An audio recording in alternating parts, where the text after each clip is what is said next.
Chapter 1. Surviving in the Misty World, awakened with an SSS-level talent. With a jolt, Su-Han abruptly awakened from his slumber, as if forcibly roused. He sat upright, surrounded by impenetrable darkness, save for the flickering glow of a feeble flame.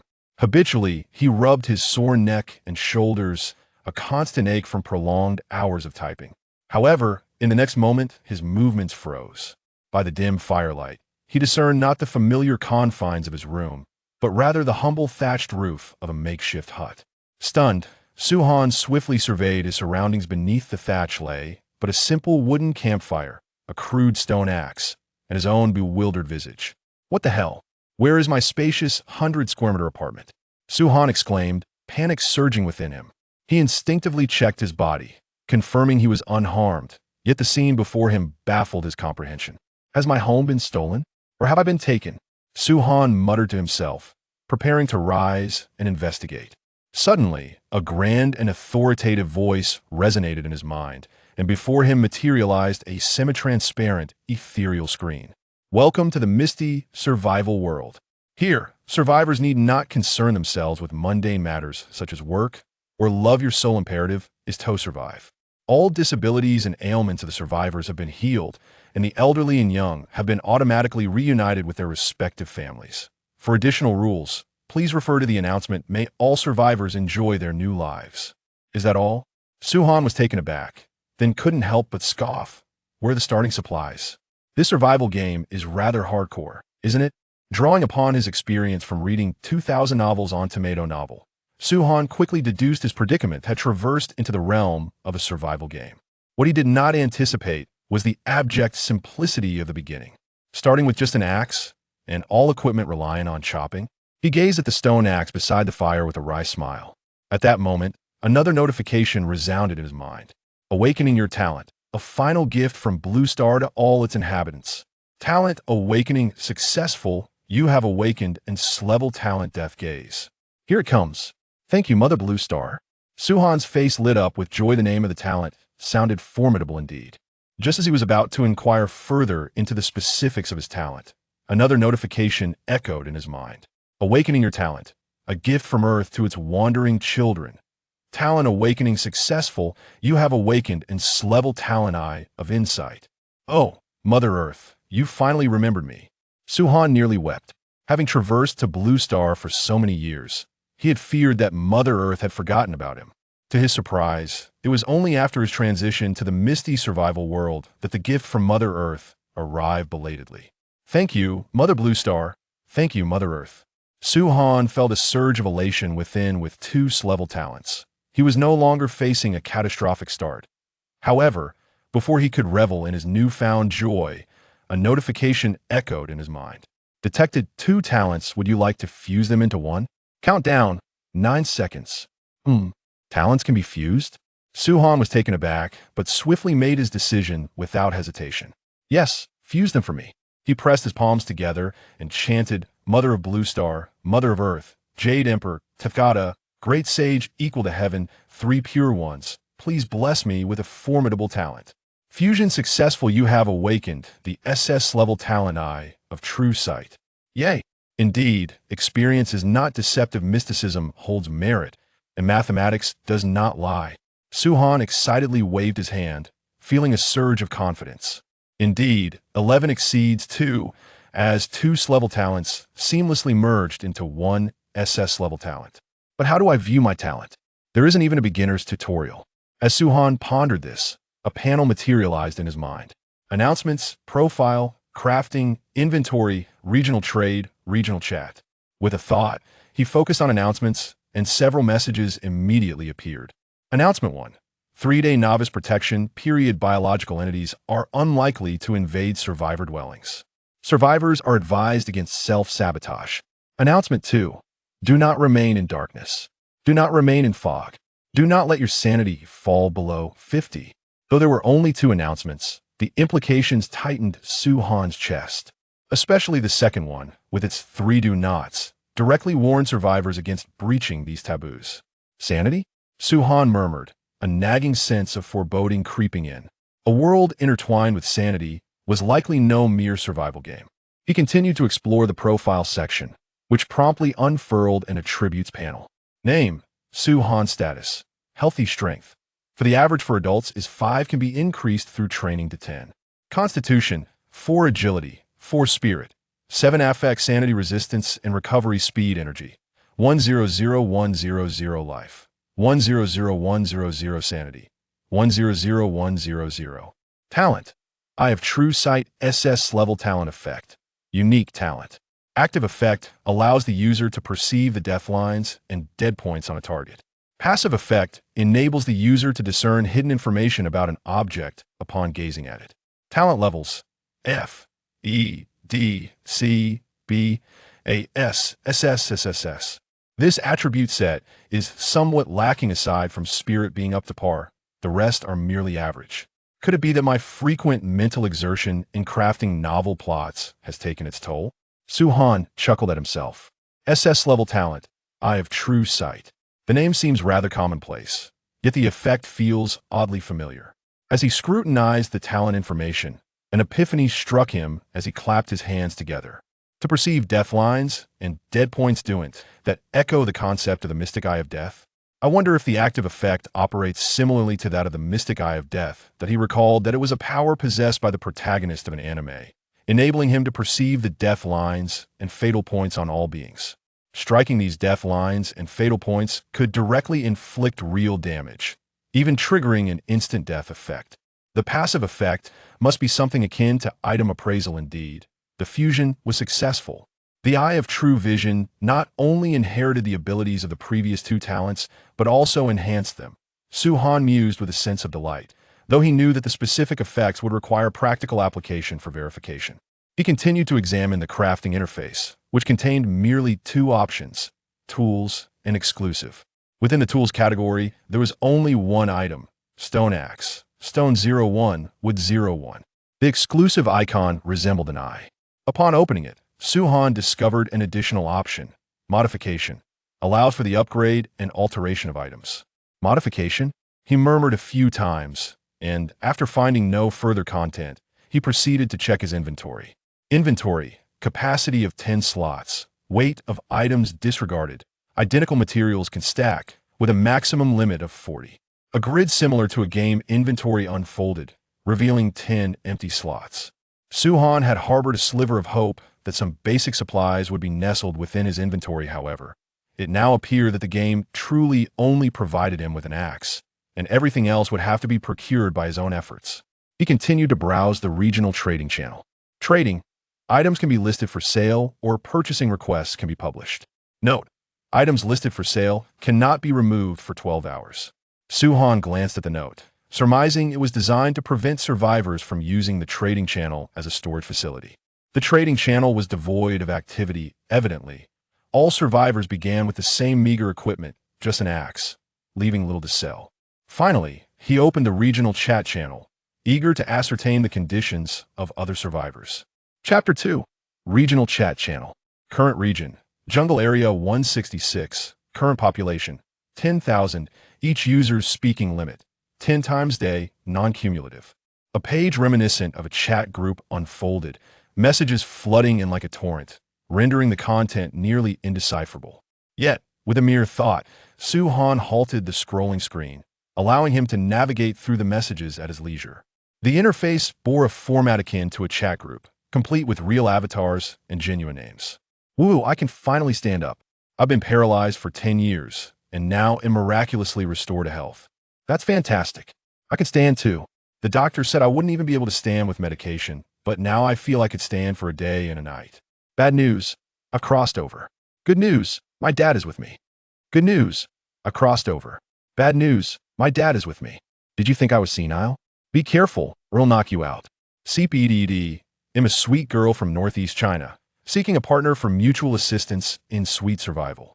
Most of the messages were trivial banter, prompting Su-Han to skim through quickly. Enough with the nonsense, we have a limit on speaking turns. Let's get to the point. What talents have you all awakened? Mine is a grade talent, doubling my unarmed attack damage. I possess an grade talent that doubles my crawling speed. What use is that? Am I supposed to crawl on the ground? My talent is a grade, granting me an 80 increase in speed. Wait, have you all adapted so quickly? By the way, does anyone have paper? I could use a couple of sheets. They dragged me here while I was. You know, now that we're here, what can we do but adapt? We can't just recklessly attempt to see if we'd return to our original world upon death. Surely no one would dare to try that after all. It was said that the awakening of talents is the final gift from Blue Star. It's possible that Blue Star is no more. The thatched hut has 4 wooden posts. We might use one of them. If worst comes to worst, we could pull the thatch off the roof. Don't throw away the waste. It might serve as fertilizer. Just saying. Jun, grade talent. The unfailing angler. Every fishing attempt guarantees a catch, even if it's not a fish. Wow, a grade talent has surfaced. I thought the highest talent in our area was merely grade.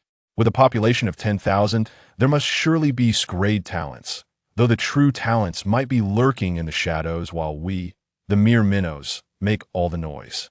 Jun will likely never lack for resources. He merely needs to fish, and he's bound to catch something. Truly, a dream come true for an angler. By the way, does he need any followers? Despite the praises from the crowd, Jun remained grounded. An avid night angler, his talent was indeed grade, the unfailing angler, and he possessed a special fishing rod. Had this been an island region, he would have been thrilled. However, this was a jungle area.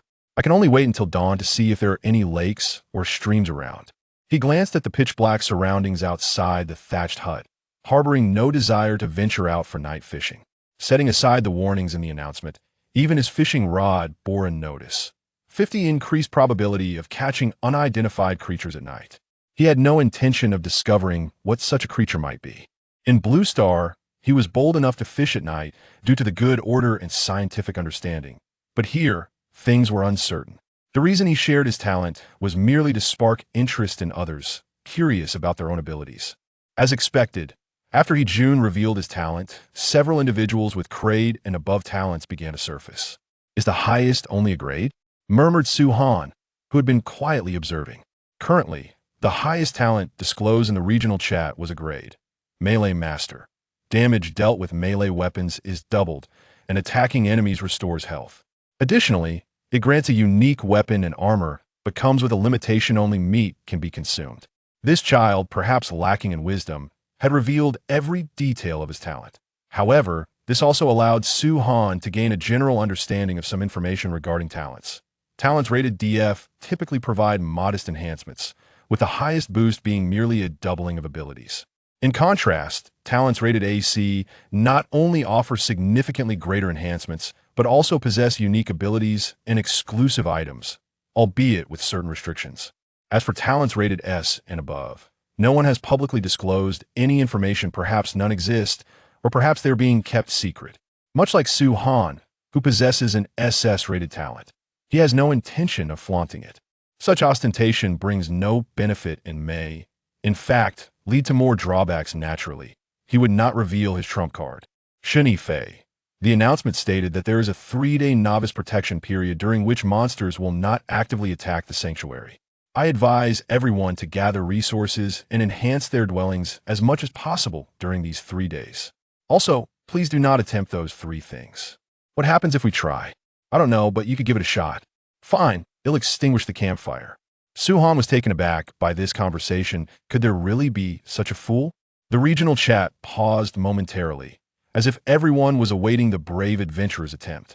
I've extinguished the campfire. Didn't the announcement say that creatures wouldn't actively attack the sanctuary in the first 3 days? Why are you all so scared? Han couldn't help but internally scoff. Did you completely disregard the warnings? And those 3 things, she didn't believe they were mentioned for no reason. Indeed, the results came swiftly. Oh, why does the system say my sanity is plummeting? Why are my eyes a bit blurry? There's a monster. Help. Current regional population, 9,998. He's dead. Han glanced at the regional population. It had already decreased by 1. The outcome was evidently clear. So, being in darkness lowers sanity, and when sanity dips below 50, monsters appear. Han attempted to glean useful information from the recent experience of that individual. The regional chat paused for 2 seconds before someone spoke up. Thank you, brave pioneer. Thank you, brave pioneer. Thank you, brave pioneer. Just like that, he's dead? I feel a bit dazed. Weren't we told that creatures couldn't invade the sanctuary? How did a monster still appear? Could someone with an IQ above 250 enlighten us? Shini Fei. It seems that being in darkness significantly lowers sanity, and once it falls below 50, monsters will attack. Therefore, I suggest everyone maintain their sanity above 50. Thank you, esteemed expert. I believe I understand now. The announcement advised against being in darkness because it leads to a decrease in sanity, which in turn attracts monster attacks. This was the reason for the pioneer's demise. Expert, you're impressive. Your mind works so quickly. This Shini Fei seems quite remarkable. I wonder if he is genuinely kind or if he has ulterior motives. Su Han stroked his chin, murmuring to himself. He had a tendency to instinctively perceive the darker side of human nature. However, whether Shini Fei was good or bad was of little concern to him. Rather, he felt a sense of gratitude, for he had gleaned some crucial intelligence. I advise everyone against wandering into the darkness, for there are indeed monsters lurking within. My gift is night vision, and this is the creature I have witnessed. Amidst a flurry of compliments directed at Shini Fei, a particularly striking message emerged. Su Han instinctively opened the accompanying image.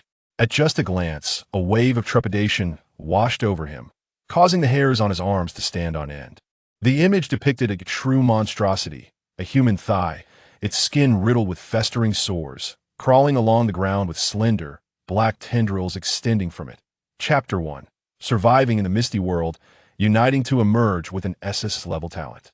With a sudden crack, as if forcibly rebooted, Su Han jolted awake from his slumber. He sat upright, surrounded by an impenetrable darkness, save for the flickering glow of a meager flame. Habitually, he rubbed his sore shoulders and neck, a testament to the long hours spent typing. Yet in the next moment his movements froze. By the dim light, he did not behold the familiar confines of his room, but rather the rudimentary thatch of a grass hut. Stunned, Su Han swiftly surveyed his surroundings. Beneath the grass roof lay but a simple wooden campfire, a crude stone axe, and himself bewildered.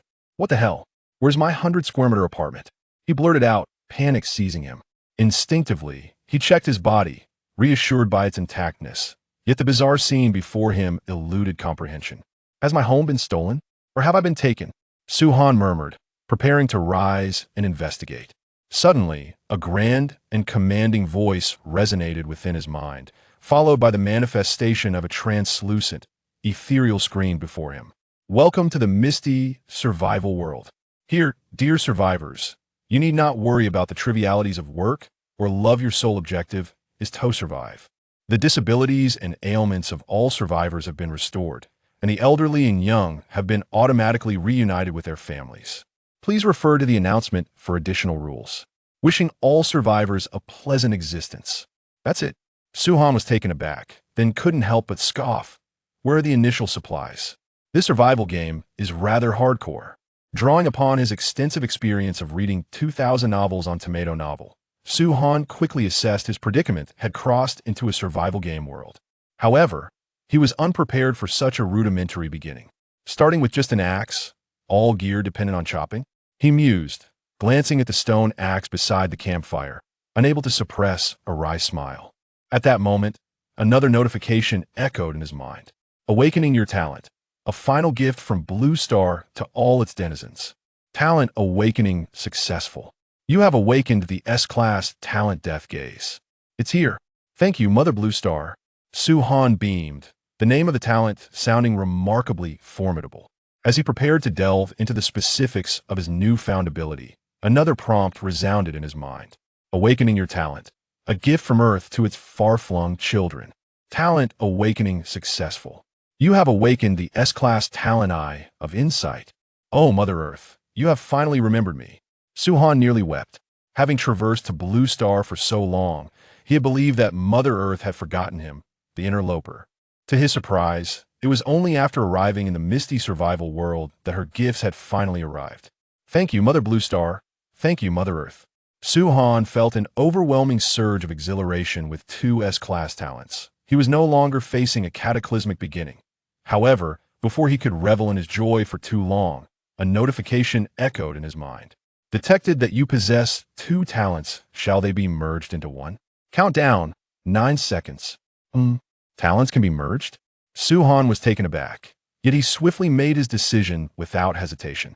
Yes, merge them for me. He clasped his hands together and chanted, Mother of Blue Star, Mother of Earth, Jade Emperor, Tathagata Buddha, Great Sage equal to heaven, three pure ones above, please bless me with a remarkable talent. Merge successful, you have awakened the SS-level talent eye of true sight. Yea, indeed, experience does not deceive, and metaphysics proves its worth. Mathematics is not misleading either. Suhan exclaimed, waving his hand in excitement, his heart settling in tranquility. Truly, 1 plus 1 is greater than 2. The fusion of two S-level talents had directly resulted in an SS-level talent. However, how do I check my talent? There isn't even a beginner's tutorial. As Suhan contemplated this, a panel materialized in his mind. Announcement, personal, crafting, inventory, regional trading, regional chat. With a mere thought, he focused on announcement, and several messages appeared instantly. Announcement 1. A 3-day novice protection period. Creatures are unlikely to invade the survivor's dwelling. Survivors are advised not to seek death themselves. Announcement 2. Do not allow yourself to dwell in darkness. Do not allow yourself to be shrouded in mist. Do not let your sanity drop below 50. Although there were only 2 announcements, the implications tightened Suhan's chest, especially the second one, with its 3 do-nots serving as a stark warning to survivors against transgressing these taboos. Sanity? Suhan murmured, a foreboding sense settling in his heart. A world intertwined with sanity was likely not a mere survival game. He continued to explore the personal channel, and an attribute panel unfurled before him. Name, Suhan. Status, healthy strength. For the average for adults is 5, can be increased to 10 through training. Constitution, 4 agility, 4 spirit, 7 affect, sanity, resistance, and recovery speed, energy. 100100 life, 100100 sanity, 100100. Talent, Eye of True Sight, SS-level talent effects. Unique talent. Active effect, can perceive the death lines and death points of a target. Passive effect, when gazing at an object, hidden information about the object can be discerned. Talent levels, F, E, D, C, B, A, S, SS, SSS. This attribute seems somewhat lacking aside from spirit being up to standard. The rest are merely average. Could it be due to my frequent mental exertion while crafting novel plots? Suhan chuckled at himself. SS-level talent Eye of True Sight. The name seems rather commonplace, yet the effects appear somewhat familiar. As he scrutinized the talent information, a light bulb moment struck him as he clapped his hands in realization. Being able to perceive death lines and death points, isn't this akin to the mystic eyes of death perception? I wonder if this active effect is akin to that of the mystic eyes that he recalled that it was a power possessed by the protagonist of an anime, capable of perceiving the life threads and death points inherent in all things. Striking these threads and points could directly inflict real damage, even triggering an instant kill effect. The passive effect should be something akin to item appraisal indeed. The fusion was successful. The Eye of True Sight not only inherited the abilities of the previous 2 talents, but also enhanced them. Suhan mused with quiet delight, though the specific effects would require practical application for verification. He continued to examine the crafting section, which contained merely 2 options, tools and exclusives. Within tools, there was only 1 item, stone axe, stone 01, wood 01. The icon for exclusives resembled an eye. Upon opening it, he discovered an additional option, modification, allowing for the enhancement and upgrading of items. Modification? Suhan pondered aloud, but after finding no further content, he proceeded to open the backpack.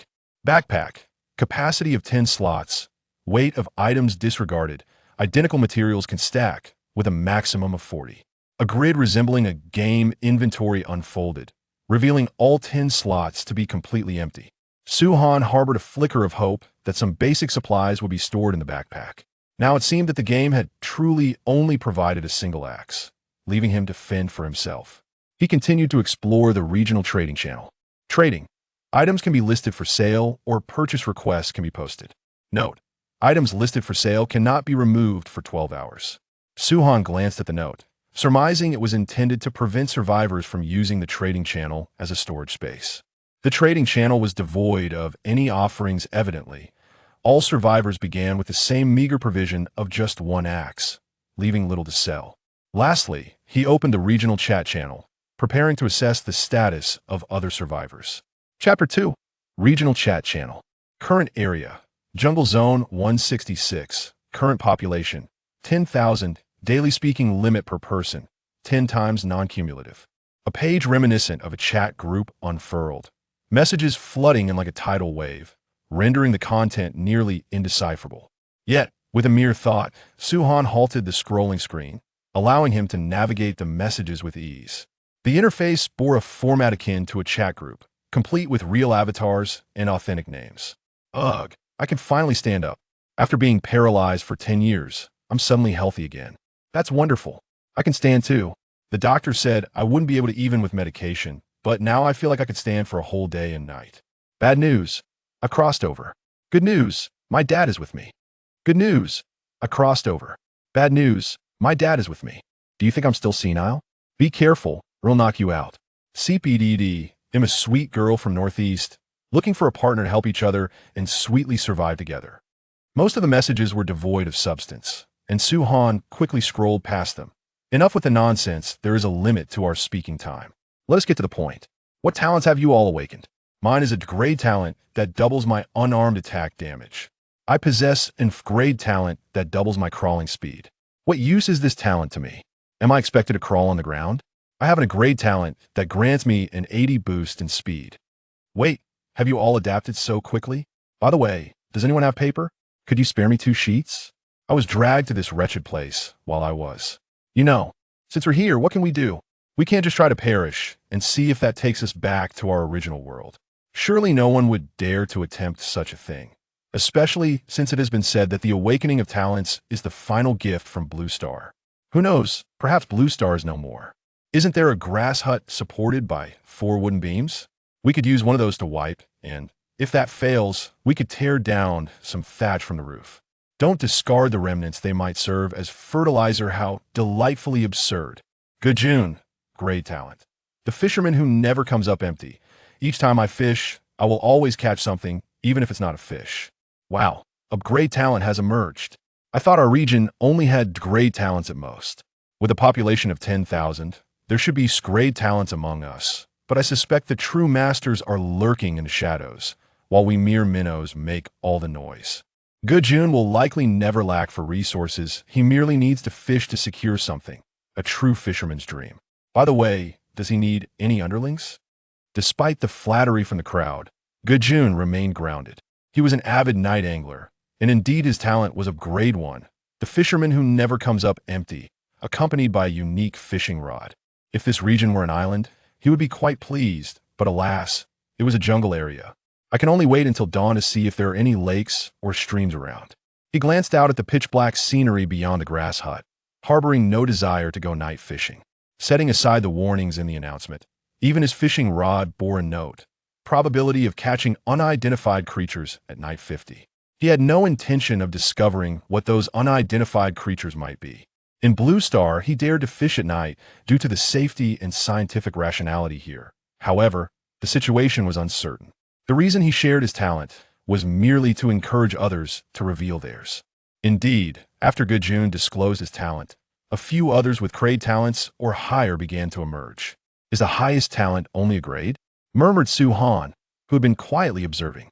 The highest talent currently shared in the regional chat was a grade talent titled Melee Master. When wielding melee weapons, damage is doubled, and one can restore health by attacking enemies, along with possessing unique weapons and armor. However, there was a significant limitation: food could only be consumed if it was meat. This young individual seemed rather naive, as he had disclosed all the details of his talent. However, this also allowed Suhan to glean some insights regarding the various talents. DF grade talents generally offer modest enhancements, with the highest augmentation merely doubling one's abilities.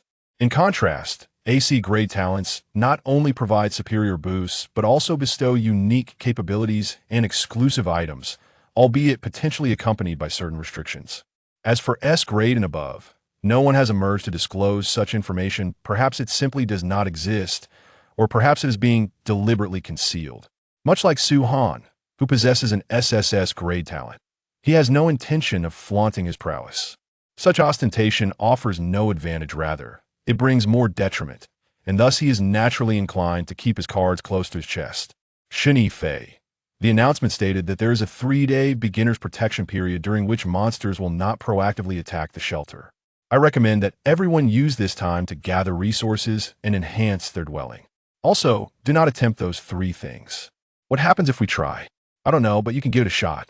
They'll give it a try. I'm extinguishing the campfire now.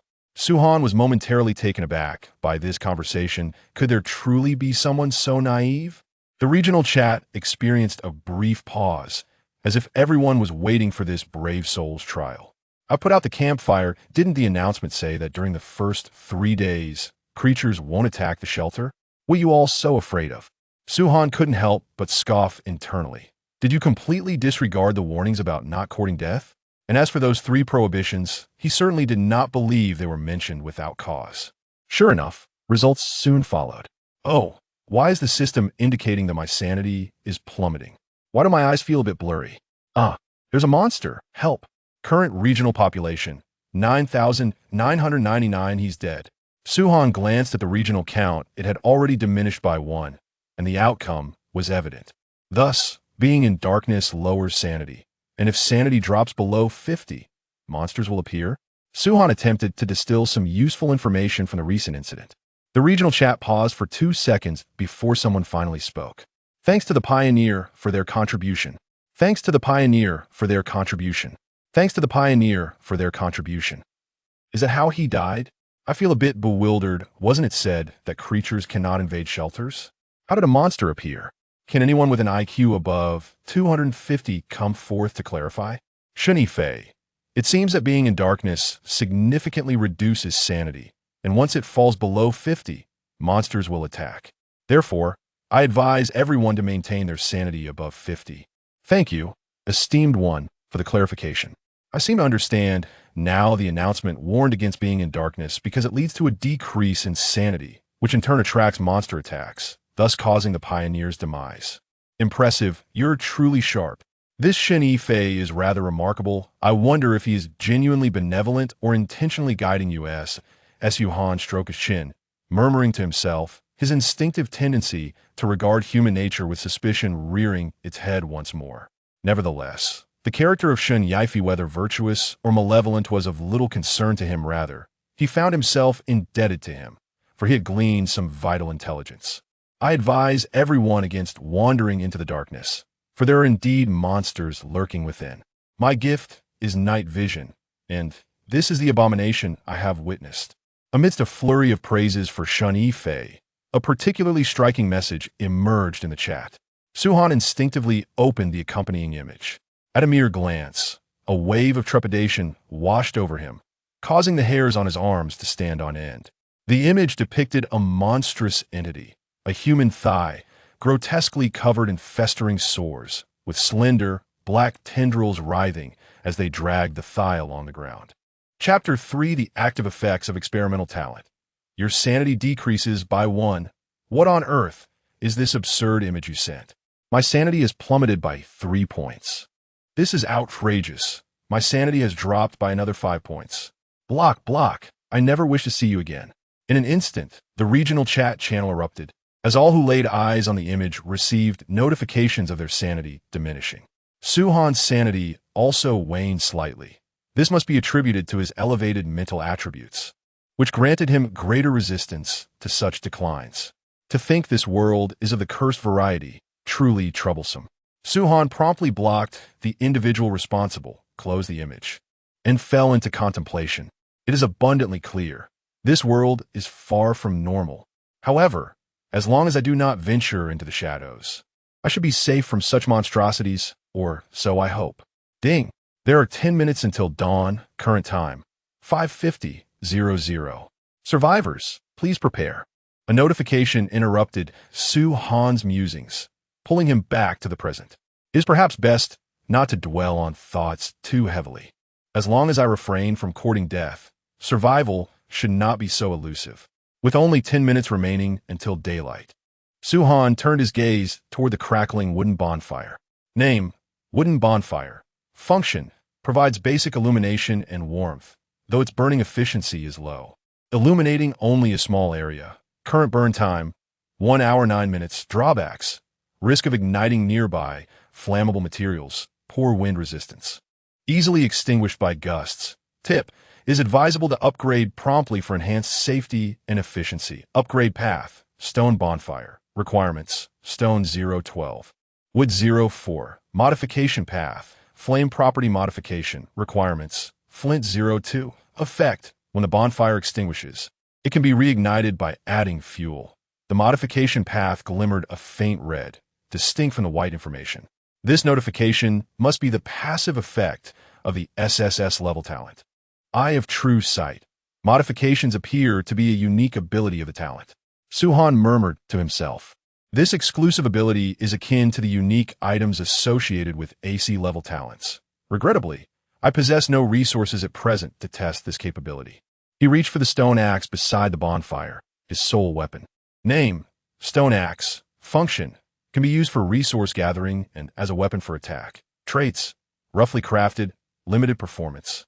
Do not harbor excessive expectations. Modification path 1. Enhanced durability. Requirements: vine 01. Modification path 2. Enhanced sharpness. Requirements: flint 01. Speaking of which, while the modification paths have been presented, how does one go about the actual modifications? Swampandith. Suddenly, a crimson halo appeared in his vision. Shifting its position as he moved his gaze, it could also be placed upon the ground. Simultaneously, a piece of information materialized within Suhan's mind, and he instantaneously comprehended the method of use. This is the modification halo that he carries with him. By placing the item alongside the requisite materials into it, modifications can be executed. He then lifted his eyes toward the thatched shelter. Name: thatched hut. Function: provides basic shelter from rain and sun, albeit with limited effectiveness. Upgrading is highly recommended. Characteristics: simple structure, lacks sturdiness, susceptible to weather and external damage. Upgrade path: thatch house. Requirements: wood 020, thatch 050. Modification option 1, reinforcement. Requirements: vines 020, stones 010. Modification option 2, wind resistance. Requirements: soil 020. After examining the scant possessions at hand, Suhan began to contemplate his actions for the dawn. Much like crafting a narrative, one must first outline the plot to ensure a fluid composition. The campfire would only burn for an hour. Thus, the first step at daybreak must be to gather fuel to prolong the flame. Should the fire extinguish without any means to ignite it anew, he would find himself in a predicament. Following that, it was imperative to collect resources to upgrade both the campfire and the thatched hut, his current lifelines for survival. Additionally, he needed to secure food and water. In a jungle environment, water sources should be readily available, and wild fruits might also be found. Suhan had never survived in the wilderness before. His only knowledge stemmed from television and novels. Moreover, he was eager to test the active effect of his ability, True Vision. If it functioned similarly to the Eye of Death, his circumstances might become notably more bearable. It is worth noting that the Eye of Death could be employed not only on living beings, but also on inanimate objects. However, he was uncertain about the consumption rate. The description of this talent was rather ambiguous, necessitating personal exploration for clarity. His restraint in utilizing the ability stemmed from a fear of excessive consumption or limitations on its usage, which would lead to a squandered opportunity. Ding! Dawn has arrived. Current time, 6 o'clock, 00. Today's weather: clear temperature, 35-25 daylight duration, 12 hours. As darkness receded, daybreak unfolded. Suhan stepped outside, wielding a stone axe, observing a 1-meter clear area surrounding the thatched hut. Several meters away lay a patch of grass, predominantly composed of 1-meter-high growth. On the opposite side stood towering trees, with a cluster of rocks not far off. These should constitute the beginner's resources. Suhan approached the wooded area. The trees were rather dispersed, standing about 4 to 5 meters apart. Jungle tree. Chopping yields wood. Beneath the trees lay some dry twigs, which Suhan bent down to collect. Twigs 1 in total. He gathered 5 twigs, promptly stowing them in his spatial backpack. The convenience of having such a backpack was undeniable. Next, he would attempt to fell a tree. Suhan hefted the stone axe and aimed it at the jungle tree. Jungle tree. Durability 99. A narrow notch appeared where he struck the trunk, accompanied by a durability bar. Each swing of the axe consumed merely one of the tree's durability, suggesting that felling a single tree would take approximately 7 to 8 minutes. Su-han quickly calculated in his mind, considering that this was without any breaks. Of course, it might also be due to his low attributes. Someone with higher strength, physique, and agility could probably chop more swiftly. Ultimately, it depended on the effects of his talents. Activating his true vision, he aimed to observe the normal state of tree chopping. After his estimation, Su-han had no intention of continuing in such a manner and directly activated the active effect of his talent. In an instant, he felt as though the world before his eyes had transformed, as if a crimson filter had been applied.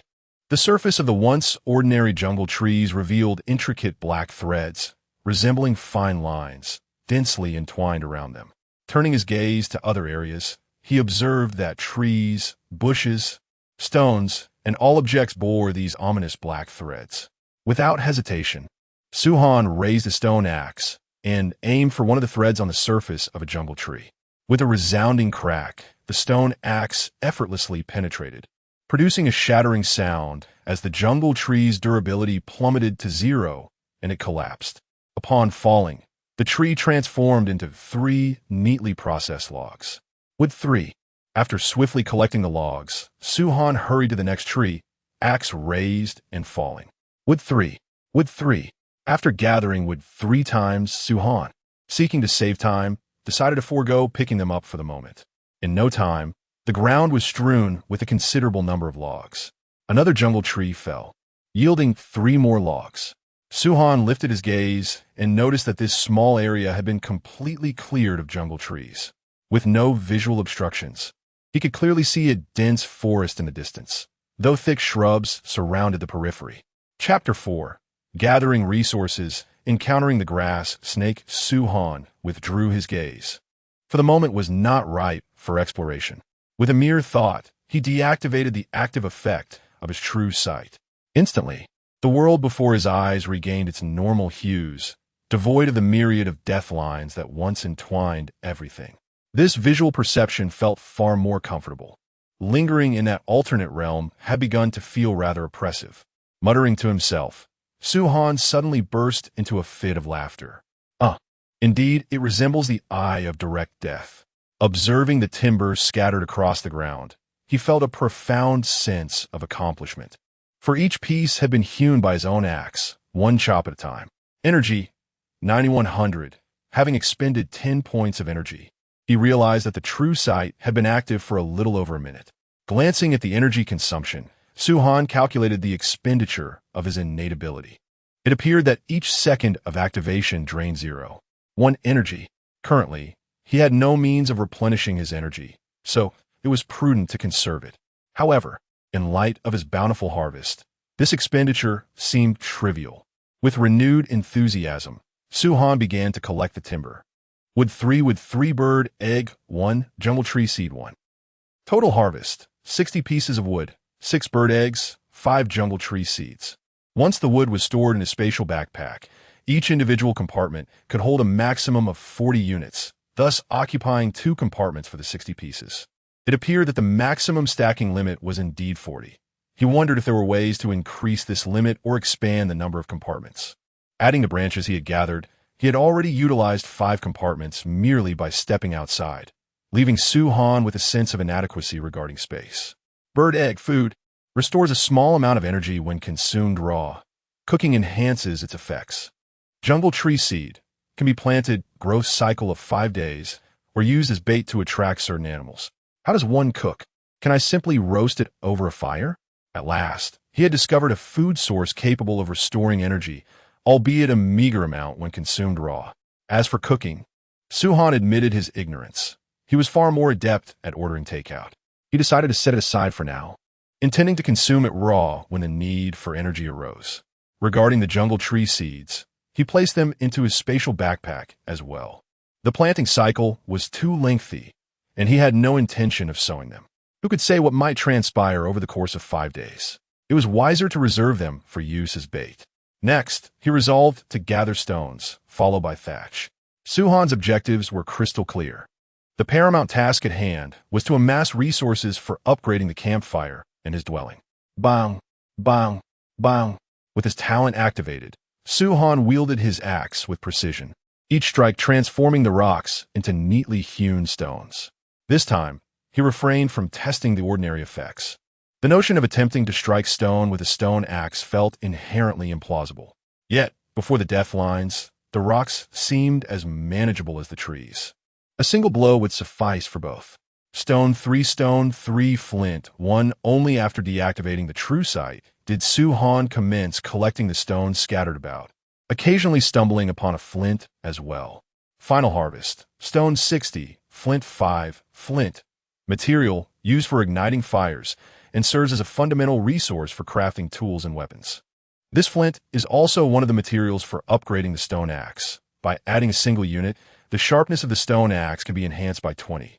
However, Suhan had no intention of utilizing it, as the sharpness was of little consequence to him at the moment. Once his talent was activated, these basic resources were trivial to him. There was no need to enhance the sharpness of the stone axe, primarily due to the limited quantity of flint he had obtained. A mere 5 pieces, and he would require 2 more for upgrading the campfire. Next, he needed to gather thatch. Suhan approached the grass thicket, holding a twig, and began to strike it from a distance. In the wild, such thickets could harbor snakes, a fragment of knowledge he possessed regarding survival, aptly captured in the adage. Stirring the grass alerts the snake. After ensuring that no creatures emerge from the surrounding grass, Suhan cautiously approached with his stone axe. He attempted to pull at the thatch, only to find it stubbornly rooted, its deep-set roots making it difficult to uproot. How should one chop this with an axe? Suhan pondered briefly before squatting down. He activated the effect of his talent, the eye of true sight, and swung the axe horizontally through a row of grass. The thatch fell neatly to the ground, forming tidy bundles. After clearing the grass before him, Suhan did not hasten to cut the remaining thickets, but instead continued to strike the grass behind him with his twig to avoid surprising any snakes while using the axe. After all, this was a world of survival, and he could not afford to lower his guard simply because of his impressive talent. Many characters in comic novels with exceptional abilities often met their demise due to carelessness, serving as a cautionary tale for the future. After clearing 2 more rows of grass, Suhan, while continuing to probe the thicket, suddenly felt the twig in his hand tighten, as if something had latched onto it. Hiss! A 1-meter-long green snake slithered out from the grass, its small eyes lighting up at the sight of Suhan as if it had spotted a delectable meal. Its tongue flickering eagerly, its body writhed on the ground as it crawled toward Suhan, albeit at a leisurely pace. Instinctively, Suhan took a couple of steps back, his eyes fixed warily on the grass snake. Name: grass snake. Health: 50. Attack power to speed to description: a social creature, active at night. Though non-venomous and easy to handle, it will awaken its kin when attacked, necessitating caution against group assaults. The surface of the grass snake was also marked with dead lines, though not as densely as those in the thicket. Its crawling speed was slow, and if Suhan chose to flee immediately, he could evade it. However, he had no intention of retreating. Seeing the dead lines upon it, he resolved to engage directly. He swung the twig sharply towards the snake's head.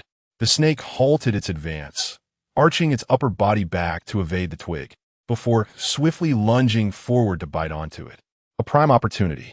As Suhan's thoughts raced, he seized the moment while the grass snake clung to the branch, releasing his grip on the limb and lunging forward. With a fierce swing of his stone axe, he struck down upon the serpent. Unsurprisingly, the lethal blow severed the snake in 2, its lifeless body falling to the ground, utterly defeated. Upon discovering the carcass of the grass snake, would you like to proceed with dissection? Note: dissection may result in some loss. Survivors can also opt for manual dissection. Dissect, soit declared without hesitation. Lacking the tools necessary for dissecting the snake's body, he found it far more convenient to allow the system to handle it. Snake skin 1, snake meat 300 G. Hiss. Hiss. At that moment, 2 more sounds emerged from the underbrush as another pair of grass snakes slithered out, one to the left and one to the right. Suhan quickly retrieved another branch from his spatial backpack. Earlier, while collecting wood in the forest, he had gathered several fallen branches, which proved fortuitous now. Having discerned the grass snake's method of attack, he found it quite manageable. Employing the same tactic, Suhan advanced swiftly towards the left snake, aiming his branch squarely at its head. Crack! The grass snake latched onto the approaching branch, but in the next instant, a flash of the axe illuminated the scene as the serpent met its demise. The right grass snake suffered the same fate, dispatched by Suhan with the identical technique. Hiss! Hiss! Upon hearing that familiar sound again, Suhan raised an eyebrow, surprised to find yet another. Chapter 5. The Fallen Treasure Chest. Following the direction of the sound, Suhan gazed upon a serpent resembling a grass snake, albeit adorned with additional stripes. This creature was longer than the grass snake, yet its slenderness was notable. Name: Bamboo Leaf Green. Health: 100. Attack Power: the Speed. 5th Special Ability: Venomous Attack. Inflicts poison on attack, dealing -2 health per second for 30 seconds. Description: highly aggressive. Possesses keen olfactory senses, able to detect meat on the ground from a distance. Venom is potent, necessitating cautious engagement. Toxic. Upon reading the special ability, Suhan couldn't help but click his tongue. A single bite would cost him half his life. This serpent was slightly quicker than the grass snake, and if its attack method mirrored that of its counterpart, dealing with it should pose no significant challenge. Observing the black, lifeless lines scattered across the surface of the bamboo leaf green, Suhan felt no trepidation. With a branch in hand, he aimed at the approaching bamboo leaf green and struck downwards. Hiss! The serpent bit the branch, but instantly released it, its head darting forward to coil around the branch as it swiftly ascended. Watching the bamboo leaf green entwined around the branch, Suhan was momentarily astonished by its differing attack method from the grass snake, yet he remained largely unfazed. As the serpent's head climbed higher, he let go of the branch and swung his stone axe. Crack! The branch fell to the ground with a resounding thud, accompanied by the lifeless form of the bamboo leaf green.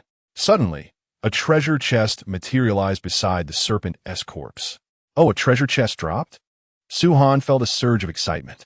Wooden treasure chest. A chest containing some resources, unlocked and ready to be opened. Note: treasure chests are categorized into resources, items, or traps. The type obtained is purely a matter of luck. 3 types of treasure chests, determined by fortune. Suhan scrutinized the chest's information, clearly stating it contained some resources. The implication was unmistakable. This chest was of the resource type. As for the luck aspect, he chuckled inwardly. He was endowed with an advantage. He was well aware that his innate ability, the eye of true sight, allowed him to perceive hidden information about items. Indeed, quite impressive. Suhan was thoroughly pleased with his innate talent. After ensuring no snakes remained, he deactivated the active effect of the eye of true sight. Energy: 72-100. Casually, he opened the wooden treasure chest, revealing 2 items: a bottle of mineral water and a slice of white bread. Bottled mineral water, 500 milliliters, quickly alleviates thirst. An essential resource for hydration. White bread, 40g, rapidly restores energy, a basic source of sustenance. He decided to claim them. However, just as he intended to store the items in his space backpack, a message appeared. Your space backpack is full. You cannot carry any more items. Was it already full? Summoning his space backpack, he observed that all 10 slots were occupied. Wood and stone occupied 4 slots, while branches, bird eggs, jungle tree seeds, flint, snake skin, and snake meat each took up 1 slot, perfectly filling the 10 slots of the spatial backpack.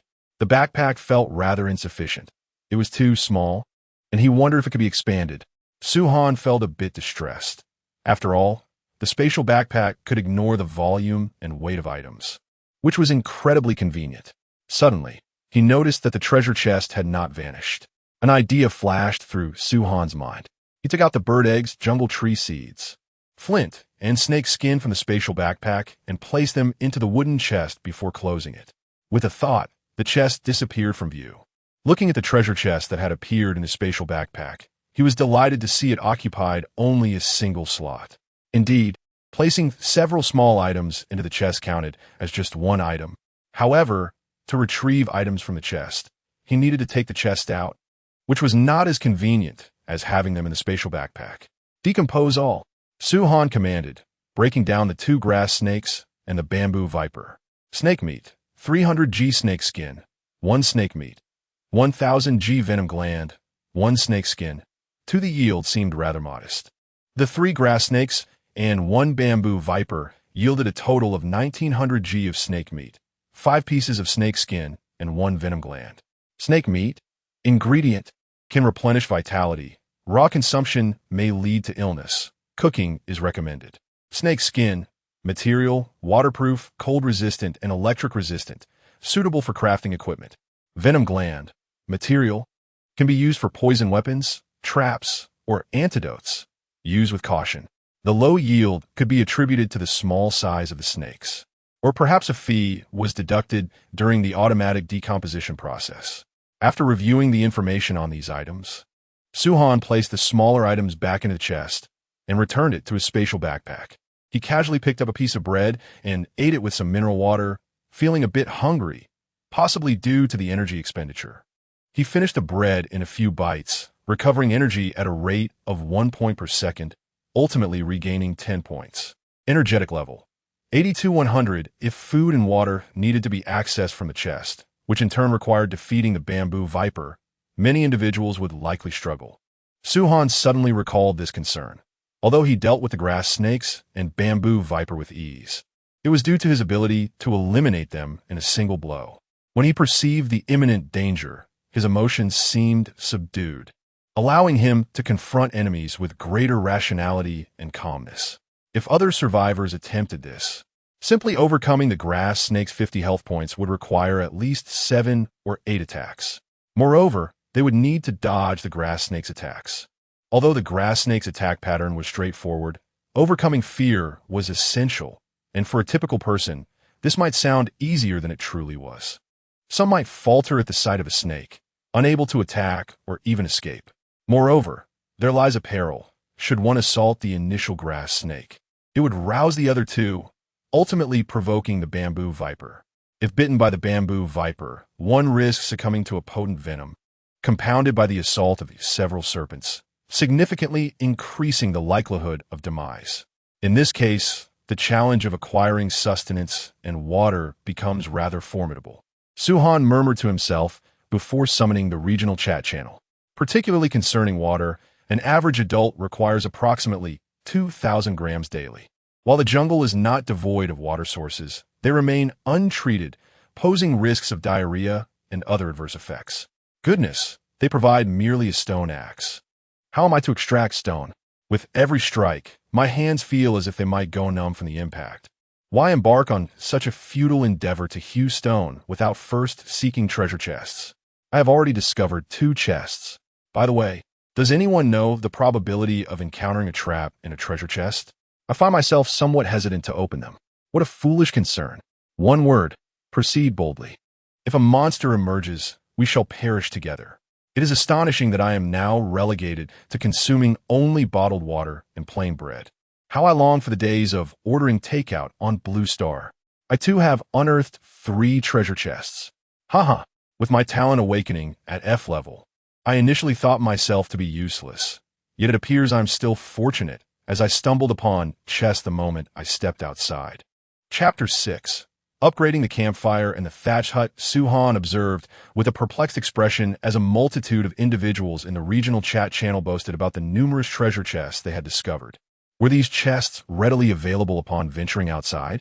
Why had he only acquired one after vanquishing a bamboo leaf green? Moreover, where exactly were these chests located? Scanning the vicinity, Suhan noted that the surrounding trees and rocks had been thoroughly harvested, and he had yet to catch a glimpse of any treasure chests. Was he truly unfortunate? A foreboding thought crossed his mind. Was he indeed cursed with bad luck? While others effortlessly stumbled upon treasure, he was compelled to slay creatures to obtain his. It seemed illogical. Although he was not particularly fortunate, he could not possibly be that unfortunate. Could it be that the awakening of his dual talents, culminating in the SSS-level talent of true vision, had depleted all his luck? As he pondered this, he continued to peruse the messages in the regional chat. Gradually, he discerned an odd pattern. Many of those who had discovered multiple treasure chests were survivors with lower-tier talents. Suddenly, a thought emerged in his mind, reminding him of the notification he had received during his talent awakening. This is the final gift of Blue Star. If each gift were indeed equal, then why did survivors awaken talents of varying strengths?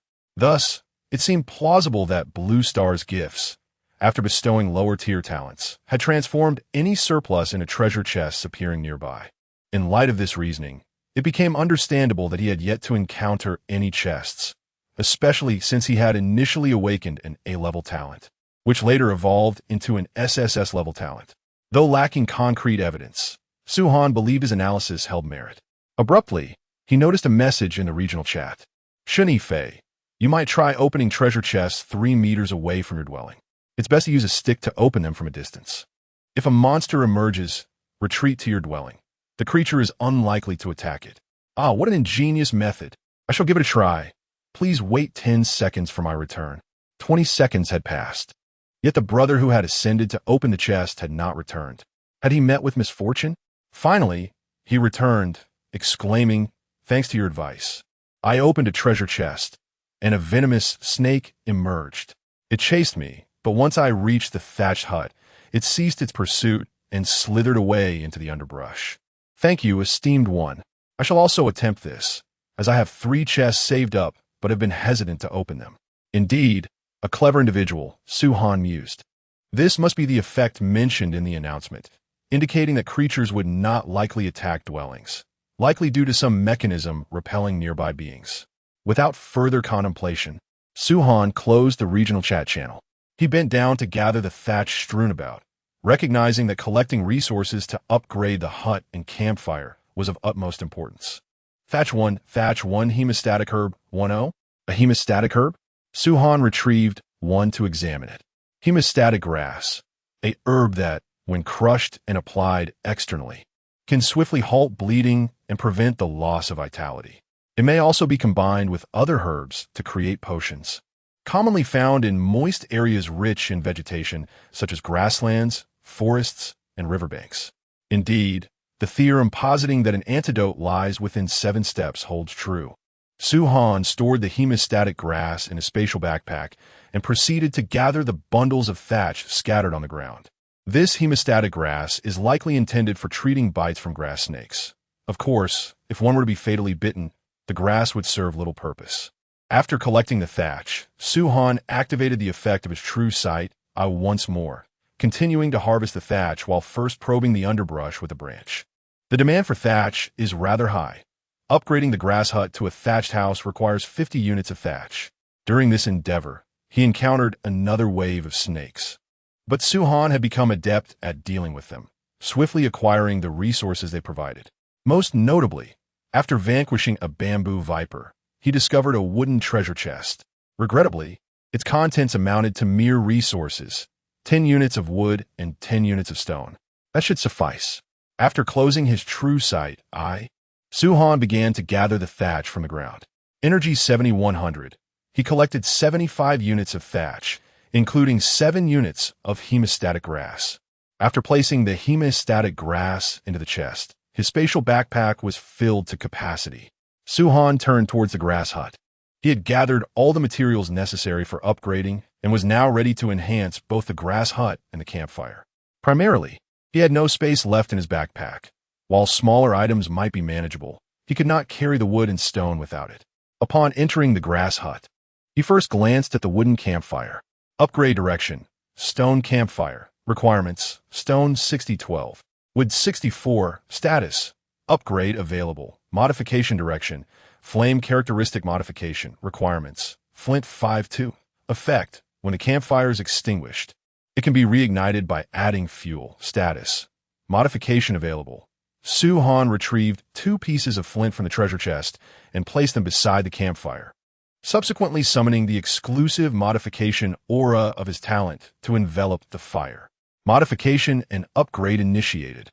Stone -12, wood -4, flint -2. A burst of white light enveloped the wooden campfire, and within this radiance, the campfire began to transform, its base replaced with stone. After 5 seconds, the modification and upgrade were complete, revealing a brand new stone campfire. Name: Stone Campfire. Attributes: high stability and durability, stable flames, not easily extinguished by wind, capable of burning continuously in adverse weather conditions. Functions: provides warmth, facilitates cooking, offers illumination, deters light-averse creatures, possesses certain defensive capabilities. Special feature: possesses the flame attribute, can be reignited by adding fuel when extinguished. Upgrade Path 1, Metal Campfire Stand. Requirements: Iron or 010, wood 5610, leather 03. Upgrade Path 2, Windproof Stove. Requirements: Stone 4820, wood 5610, clay 08. Rope 05. Modification Path 1, Enhance illumination range and brightness. Requirements: Glowing Mushroom 02, branches 41. Modification Path 2, Increase item placement space. Requirements: Planks 05, nails 06, branches 43. The upgrade and modification paths of the stone campfire are twofold. However, some materials appear to be challenging to gather. Iron ore, leather, clay, rope, glowing mushrooms, and nails are all materials currently absent. Suhan murmured to himself. Nevertheless, he had a notion of where to collect them, as it seemed these materials could only be found within the depths of the forest. First, he decided to upgrade the thatched hut. Suhan once again gazed at the thatched hut and directly chose to upgrade it, as he had not gathered the materials for modification. Thus, he resolved to elevate the thatched hut to a straw house first. Upon confirming the upgrade, the corresponding materials diminished, and the thatched hut was enveloped in a white light, initiating its transformation. Observing the pace of this change, Suhan estimated that it would take some time for the upgrade to be completed. Chapter 7. The Thatched Cottage. Let us first roast some snake meat. Suhan, not idle, tossed a piece of wood into the stone campfire, causing the flames to blaze more vigorously. He then extracted 100 grams of snake meat from his spatial backpack, which conveniently allowed him to portion the meat according to his needs. However, he pondered how to properly roast the meat, deciding to skewer it first.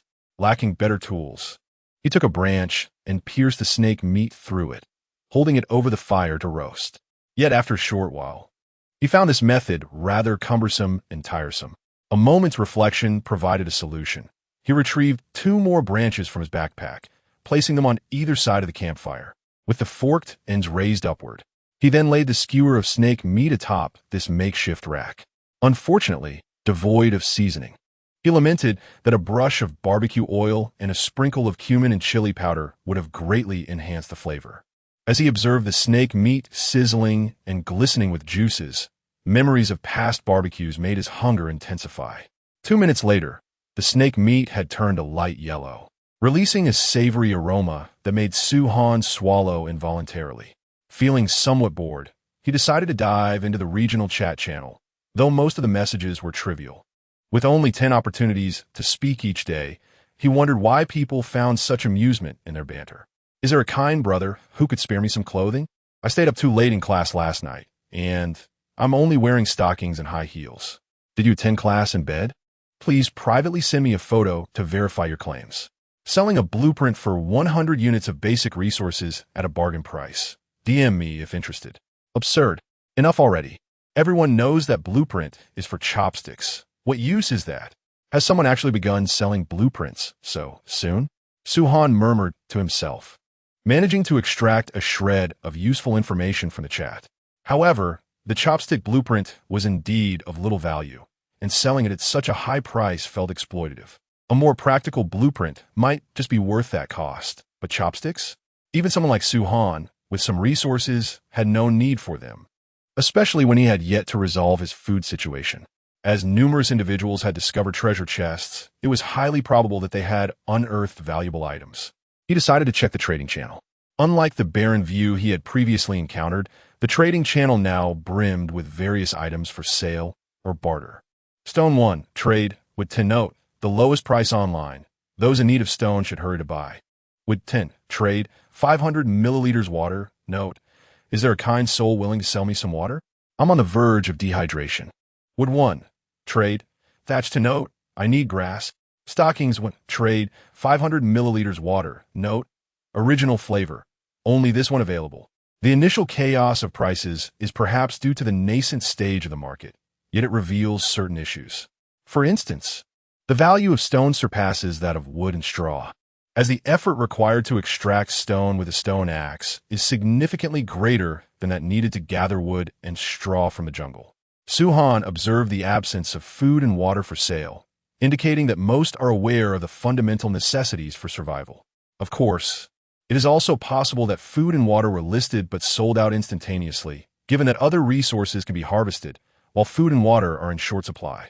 He resolved to venture into the forest to search for a water source, as the lack of water would be quite uncomfortable. After taking the last sip from his nearly empty bottle of mineral water, he contemplated discarding it, but then an idea struck him. Gazing thoughtfully at the plastic bottle in his hand, he activated his true vision. The plastic bottle revealed a multitude of densely packed black threads. A knowing expression crossed Suhan's face as he had indeed been pondering whether the bottle could be decomposed into plastic, and his suspicions were confirmed. He placed the plastic bottle on the ground and struck it with his stone axe. Plastic 3. The description indicated that plastic is a lightweight, multifunctional material, suitable for crafting containers, tools, structures, or synthesizing advanced items. Suhan deduced that plastic is a material of higher quality than stone or wood.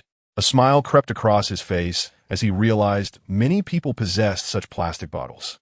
With this thought, he opened the trading channel and listed 20 units of wood. Wood 20, wood 2. Plastic bottle note. Don't discard any unused plastic bottles at home. You can exchange them here for 2 pieces of wood. Initially, he contemplated a one-to-one exchange, but after some reflection, he decided to offer an additional piece of wood.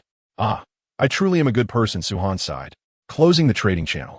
At that moment, the roasted snake meat had turned a tempting golden brown, whetting his appetite. He picked up a stick to inspect the information about the roasted snake meat. Roasted snake meat, food, while not perfectly cooked, consuming it can restore energy, albeit with a slight chance of inducing diarrhea. Suhan rolled his eyes in disbelief. How could there still be a chance of diarrhea after it had been cooked? Perhaps it was due to his inferior constitution, which was below average at a mere 4 points. Concluding that it would be unwise to consume it, he thought it best to sell it to someone else. After a brief muttering, he reopened the trading channel to list the roasted snake meat, including a considerate note. Roasted snake meat 100 G1, mineral water 500 G1. Note: those with low constitution should refrain from purchasing. Once listed, Suhan paid it no further mind, as the grass shelter had completed its upgrade after 5 minutes. Name: thatch house. Characteristics: capable of withstanding wind and rain to a certain extent, yet susceptible to damage. Incapable of withstanding powerful attacks or extreme weather conditions. Disadvantages: requires frequent maintenance, has a relatively short lifespan. Upgrade path: wooden house. Requirements: wood 2680, stone 3820, planks 040, rope 020, clay 020, expand building 2. Renovation option 1. Enhance insulation. Requirements: stone 3820, wood 2630, thatch 2520, rope 010. Renovation option 2. Multi-story thatch house. Requirements: planks 080, thatch 2550, plastic 430. Wooden nails 100. Optional expansion buildings. Level 1 workbench. Unlocks the construction of certain basic tools and material synthesis. Requirements: wood 26.8, thatch 25.10, storage chest. Requirements: planks 04, rope 02, thatch 25.4. Simple fence. Requirements: branches 35.5, thatch 25.5. Rope 01, wooden bed. Requirements: wood 26.4, planks 03, rope 03, thatch 25.10. Sunshade. Requirements: wood 26.10, thatch 25.10, rope 010. Chapter 8. Level 1 workbench. At this moment, upgrading to a thatched cottage has transformed significantly from the previous grass hut. It is now encircled by wooden planks. Suhan estimated that the interior space of the cottage is roughly around 8 square meters, which feels rather confined. Glancing at the thatched cottage's panel information, he merely noted the options for upgrading and remodeling that lacked sufficient materials without dwelling on them further. Instead, his attention was captivated by an expansion structure, the Level 1 workbench. If he surmised correctly, the wooden planks and ropes among the upgrade materials would likely require synthesis at the workbench. Level 1 workbench. Required materials: wood 26.8, thatched grass 25.10, can be constructed. With the materials at hand, Su-Han promptly opted to construct it, receiving a prompt to select a location for the level 1 workbench. He chose a corner of the thatched cottage, confirmed the construction, and within 3 seconds, a rudimentary table assembled from wood and thatch materialized before him. How exceedingly simplistic, he mused, before opening the workbench panel, which displayed a variety of items that could be crafted.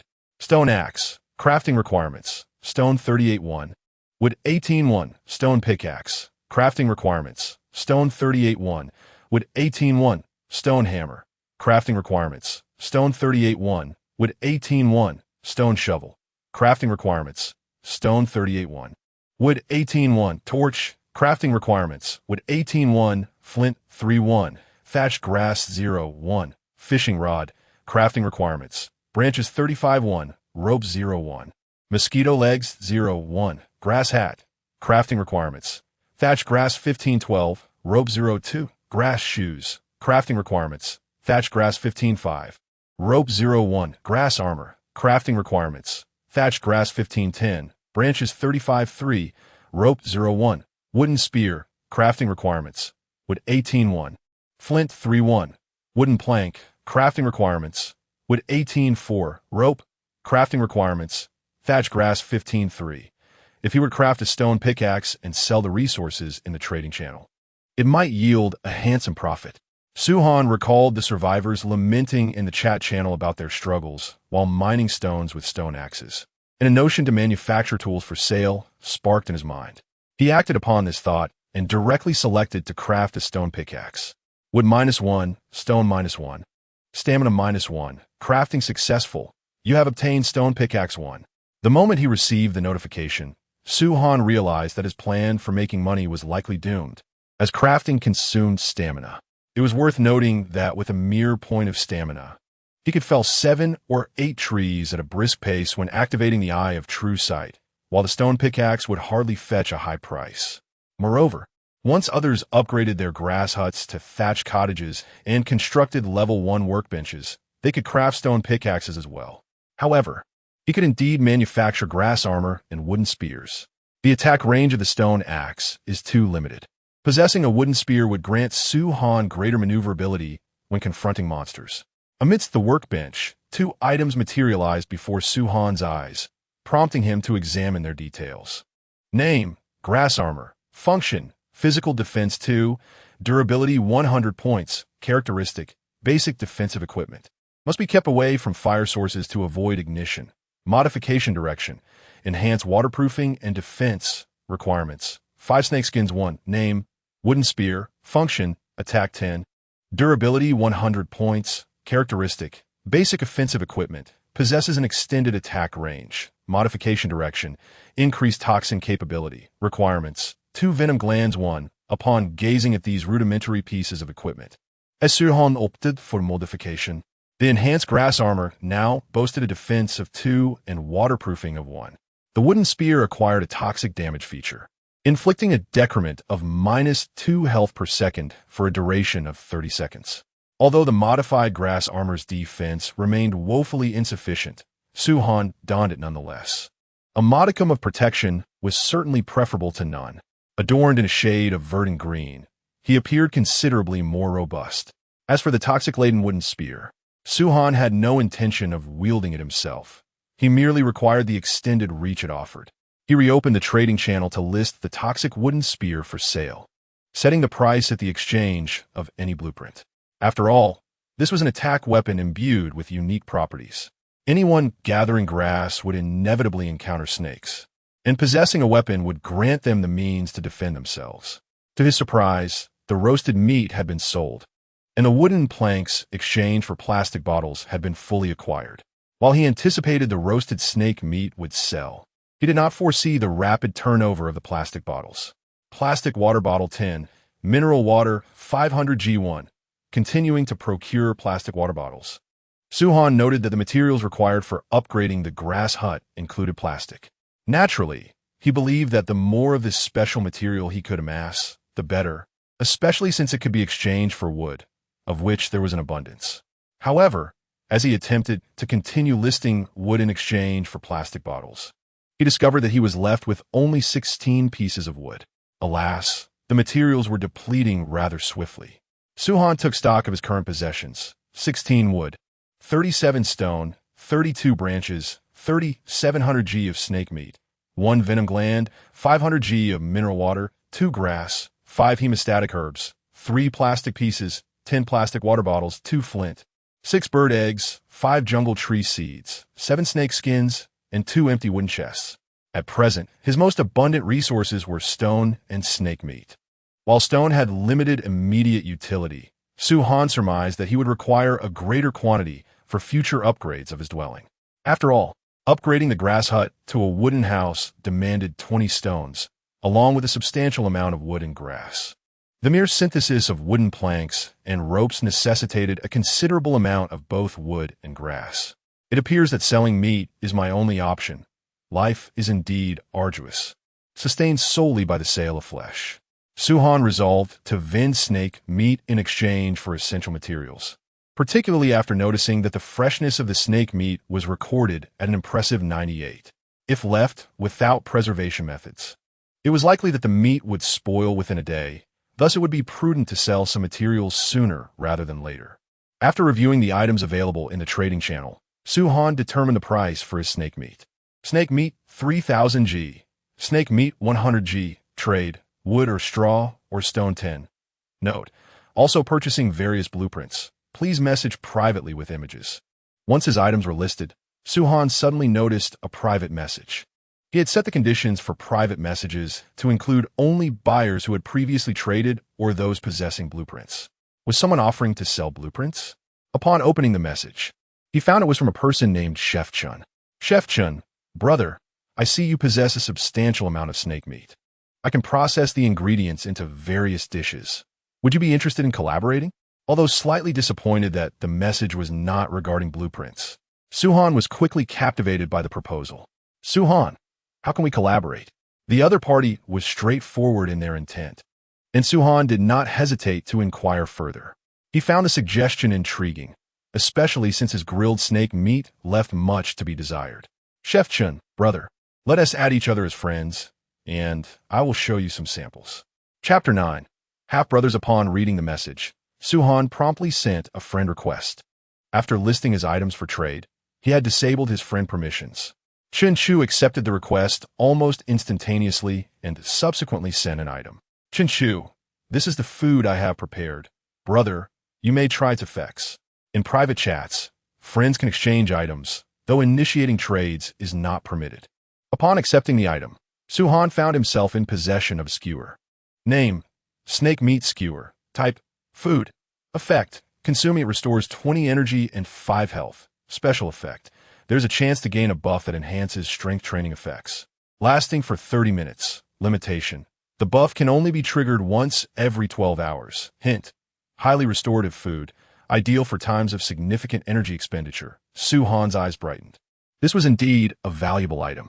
The restoration of 20 energy was crucial for him, not to mention the potential for a special effect that could enhance his strength attributes. Attributes below 10 can be improved through training, making this a miraculous remedy for someone like him with low attributes. Suhan, brother, it's a pleasure to collaborate.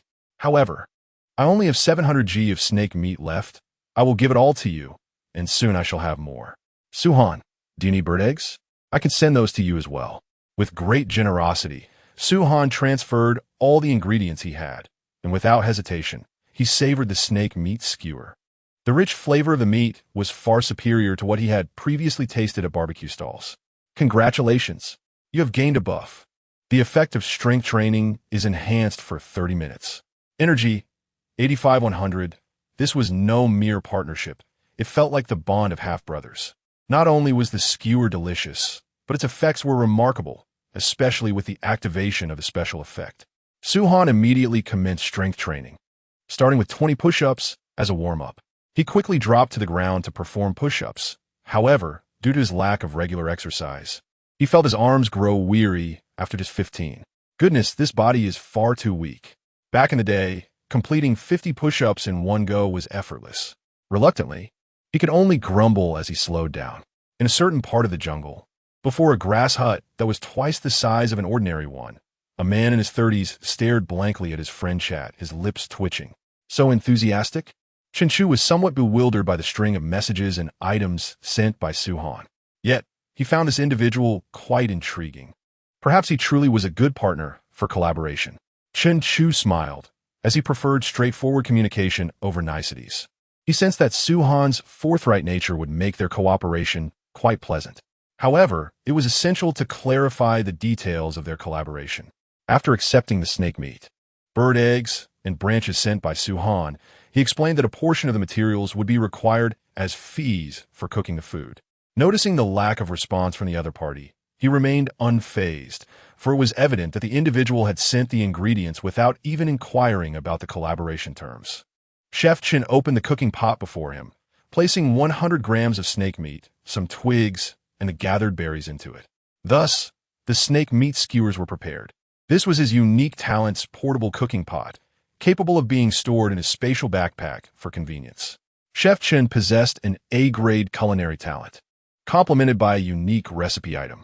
The talent's effects included a random enhancement of the food quality by 1 to 2, reduced cooking time, an increase in food freshness by 2, a delightful taste boost of 1, and a chance for the food to acquire special effects. Daddy, I'm hungry. A little girl of 4 or 5 emerged from the grass hut, speaking in a sweet, childlike voice. Chef Chin smiled and replied, "Hang on, Han Heng. The skewers will be ready shortly." This was his daughter, Chun Han, a sensible and well-behaved child. "Okay, Daddy." Chun Han stood by watching. Fortuitously, he had encountered a benefactor. Chef Chin couldn't help but reflect on this. Due to his daughter, he had only gathered a handful of berries and collected some twigs, and by sheer luck, he had found 2 bottles of water and 2 slices of bread in a wooden treasure chest. While browsing the trading channel, he stumbled upon someone selling roasted snake meat, and he promptly made the purchase. With his innate abilities, and with his daughter by his side, he understood precisely how to navigate this survival world by seeking out partners. For someone who could procure snake meat barely half an hour after dawn, naturally, they were his ideal ally. Thus, the subsequent events unfolded. Though they exchanged only a few words, Chef Chun could distinctly sense Su Han's character. "Han Heng, Daddy will ensure you live a good life," he said, stroking his daughter's hair, echoing the words he had once spoken to her after their divorce. Enhancement effect concluded, "Congratulations on your slight increase in strength." "Phew, that's exhausting," Su Han exclaimed, dropping the wood and collapsing onto the ground, panting heavily. Although fatigued, the results were gratifying. After just half an hour of training, his strength had indeed improved. He summoned the friend chat panel and saw the collaboration details sent by Chef Chun. After responding with an acknowledgement, he effortlessly accepted the 4 skewers of snake meat sent by the other party. Devouring a skewer in just a few bites and washing it down with a sip of mineral water, he felt his body rejuvenating somewhat. What a pity. Having skewers without beer, Su Han lamented. Seizing the opportunity during his break, he opened the trading channel to check the status of his snake meat sales. To his astonishment, the 3,000 grams of snake meat had sold out, and the poisoned wooden spear had also been exchanged. Wood 50, thatched 2, 50. Blueprint, basic farmland 1. The sold resources included no stones, only wood and thatch, with thatch being the most abundant. However, upon reflection, it made sense.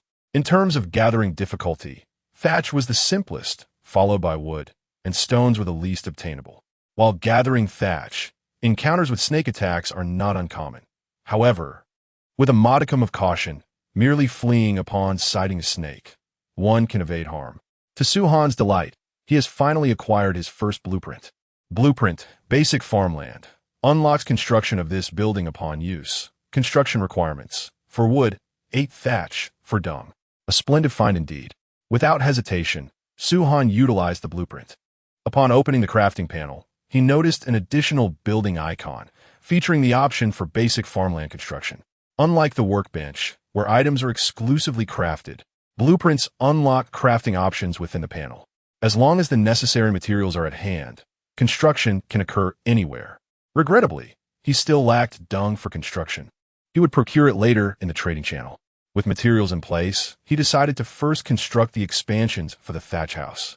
Observing the expansion options, Suhan noted 4 remaining types: storage chest, simple fence, wooden bed, and sunshade. He would need to synthesize planks and ropes first, a task demanding considerable energy. He lamented the energy expenditure, but fortunately, with the snake meat skewers generously provided by his good brother Chinchu, he could regain substantial energy. Otherwise, crafting would take an interminable time. Wood, 28, thatch, 48, energy, 23, crafting successful, you have obtained plank 7, rope 16. Subsequently, Suhan constructed all 4 expansion buildings. Name, storage chest. Type, building. Function, used for item storage. Protecting resources from environmental damage. Storage space, 9 slots. Modification direction, craft double-layered chest. Requirements, plank 04. Rope 02. Name, simple fence. Type, building. Function, used to delineate areas, block small creatures. Protect farmland or camps. Length, 1 meter.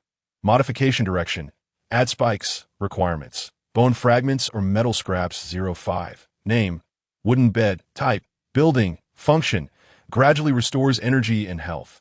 Modification direction, enhance comfort. Requirements, feathers or animal hide 04. Name, sunshade. Type, building. Function, provide shade. Protect from rain, alleviates sun exposure status, and gradually restores energy. Modification direction, improve rain protection. Requirements, snake skin 410. Chapter 10. Resource point, snake den. Suhan skillfully transformed a storage wooden box into a double-layered one, enhancing its storage capacity to 18 slots. Unfortunately, as it was a structure, it could not be carried, leaving him to ponder the limitations of his inventory space. After expressing a moment of regret, Suhan proceeded to craft 2 wooden spears at the workbench. He modified one spear with his last venom gland, creating a poison spear, which he promptly listed for trade, while the other spear was designated as his personal weapon. He also needed to continue acquiring plastic water bottles and noted that he had only 11 units of wood remaining. Realizing his wood supply was insufficient, Suhan observed that others were also seeking plastic water bottles in the trading channel. It seemed that some individuals, having witnessed his acquisition efforts, were hoarding them, despite being unaware of their specific purpose. With 169 units of thatch at his disposal, Suhan listed 100 units, offering 5 units of thatch in exchange for a plastic water bottle. He also put up 20 units of stone, trading 1 unit of stone for either a piece of manure or crop seeds. He was still short on manure to construct basic farmland and decided to procure some seeds as well. Casually, he opened the chat channel to see if there was any useful information. I assure you, plastic water bottles must have significant value. Look, that fellow Suhan has begun acquiring them again. He is quite the heavyweight. Did you not notice how he just listed a plethora of snake meat? It is evident he possesses formidable combat abilities, being able to hunt snakes in such a short span. What's the fuss about a few snakes? I encountered 2 while gathering thatch earlier and took them down without a hint of fear. I deftly dodged left and right and dispatched them easily. By the way, I'm also seeking to purchase restorative food and potions at a premium. That a werewolf. Didn't the esteemed Shun Ifei mention a strategy for dealing with grass snakes? Just maintain a safe distance, and they will cease their pursuit. Lead them elsewhere to gather thatch with ease, but remember to check the bushes for snakes first before harvesting. How enviable it is for the elite to slay snakes effortlessly. Alas, I lack a weapon. If only I were granted a weapon, with my skills from jungling in the canyon at rank 18, killing a few snakes would be a mere trifle. I just saw that Suhan listed a poison wooden spear. It possesses both attack power and a special effect. What a pity I lack the blueprint. Otherwise, I would have snatched it up in an instant. As Suhan glanced through the chat messages, he noticed they were all discussing how he had managed to acquire such a bounty of snake meat. Suddenly, a new message caught his eye, accompanied by an image, replete with a hint of bravado. Deng Yangyan. Ah, I have too much wood. Even my thatch hut is struggling to accommodate it. Image. Suhan opened the image to find a substantial pile of wood beside a burning campfire. The sight of the burning campfire reminded him of its description, which warned of its propensity to ignite nearby flammable materials. Unable to restrain himself, Suhan interjected in the chat. Suhan, are you not worried that placing the wood so close to the campfire might ignite it and set your thatch hut ablaze? Oh, the renowned snake slayer has appeared. Suhan, do you have any tips for hunting snakes that you could share with us? Esteemed master, is there any snake meat left? Could you possibly restock some? The praises and requests of the chat channel did not garner much of Suhan's attention. After uttering that sentence, he promptly closed the chat interface. Having rested sufficiently, he resolved to venture towards the forest, primarily in search of iron, ore, clay, and water resources. At the level 1 workbench, he crafted a sun hat and a pair of grass shoes, one enhancing sun protection and the other augmenting speed. The weather forecast indicated a maximum temperature of 35 degrees Celsius, prompting Suhan to prepare accordingly. He transferred all other items in a spatial backpack to a double-layered storage box, then set out wielding a wooden spear and half a bottle of mineral water. Oof. How could a fire possibly ignite? They must be envious of my abundant wood supply. As Ding Yongyun gazed at his amassed pile of timber, a profound sense of accomplishment surged within him. The rapid accumulation of such a quantity of wood was entirely due to his B-grade lumberjack talent. This bestowed upon him reduced resource consumption, enhanced cutting speed, and improved wood yield, along with a unique tool, the lumberjack's axe. Lost in contemplation, he was suddenly startled by a cacophony of crackling sounds, accompanied by a wave of heat. Curiously, he lifted his gaze to behold a flicker of flames. Oh no! My grass hut! He yearned to extinguish the fire, yet lacked any tools to do so. His timber was stacked together, and in an instant the flames spread, igniting the grass hut as well. Tears streamed from Ding Yongyun's eyes, overwhelmed by the blaze before him. The hard-earned wood was lost, and crucially, so was the grass hut and campfire. The scorching heat forced him to retreat several meters, collapsing onto the ground in despair. I'm doomed. Those monsters will surely kill me tonight. Recalling the image he had seen that morning, a grotesque creature with pus-filled, tentacle-like limbs, Ding Yongyun felt despair wash over him. No, there is still hope. Since Suhan is aware that my wood would catch fire, he must have a way to save me. Yes, there is a possibility, but the master would not assist me without reason. I could still chop wood and trade. As long as I reignite the campfire before nightfall, I shall survive. Muttering to himself, Ding Yongyun gradually emerged from his despondency. Casting a final glance at the burning wood and grass hut, he resolutely turned towards the forest. Branches 1. Vines 1. Suhan bent down to gather items from the ground, collecting branches that had fallen from the bushes and vines that were intermingled among them. The forest was encircled by dense thickets, necessitating the clearing of a path to enter.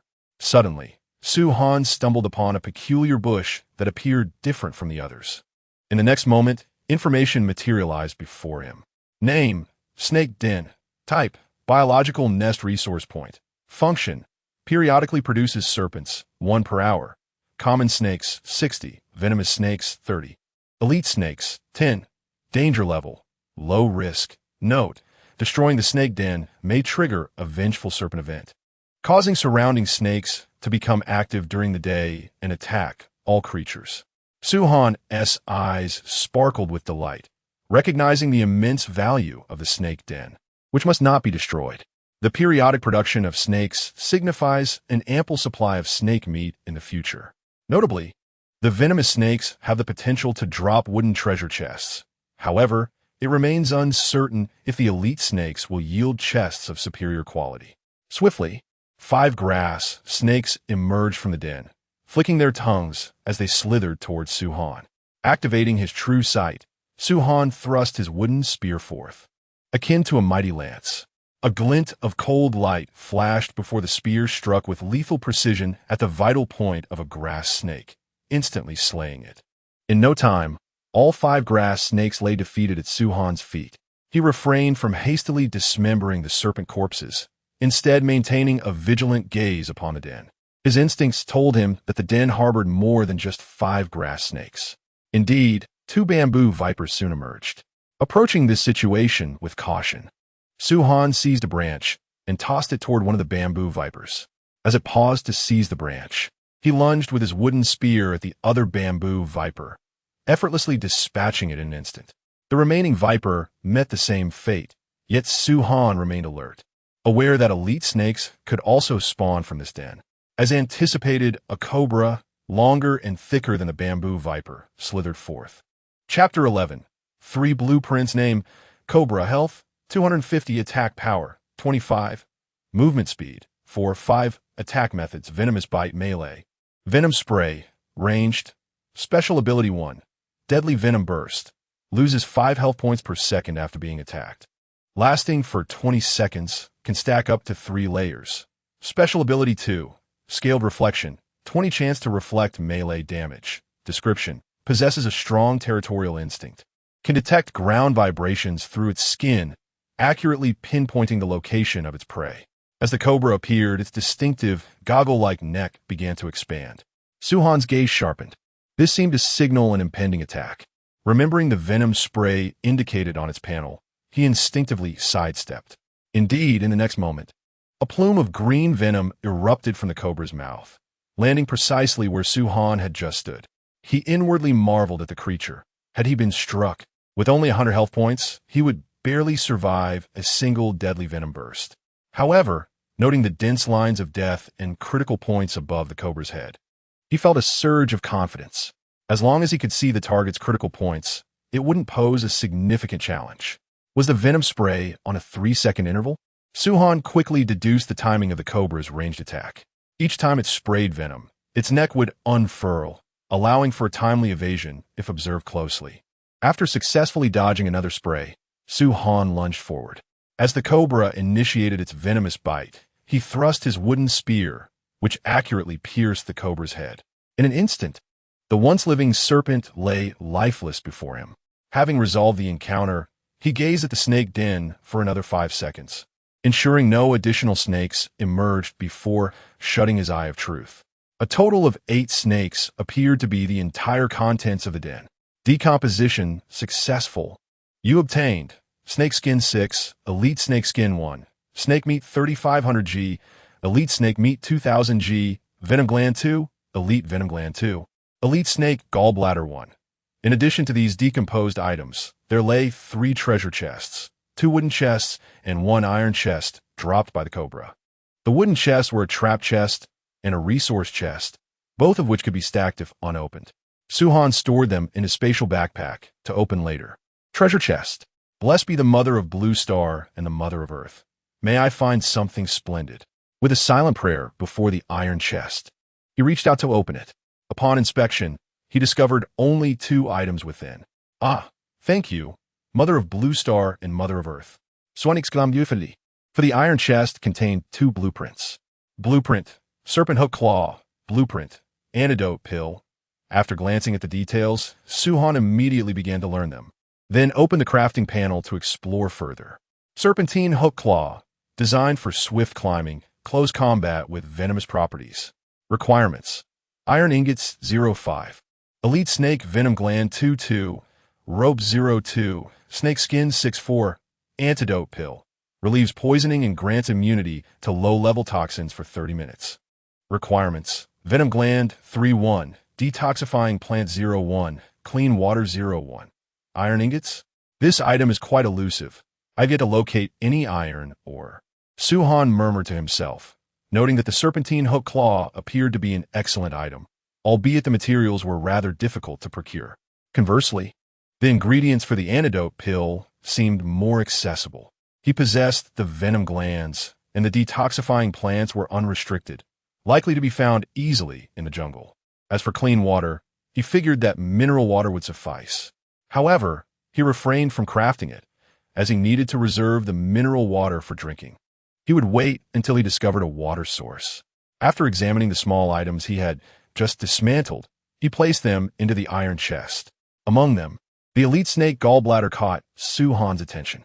Elite Snake Gallbladder. Ingredient: can be cooked into food with special effects.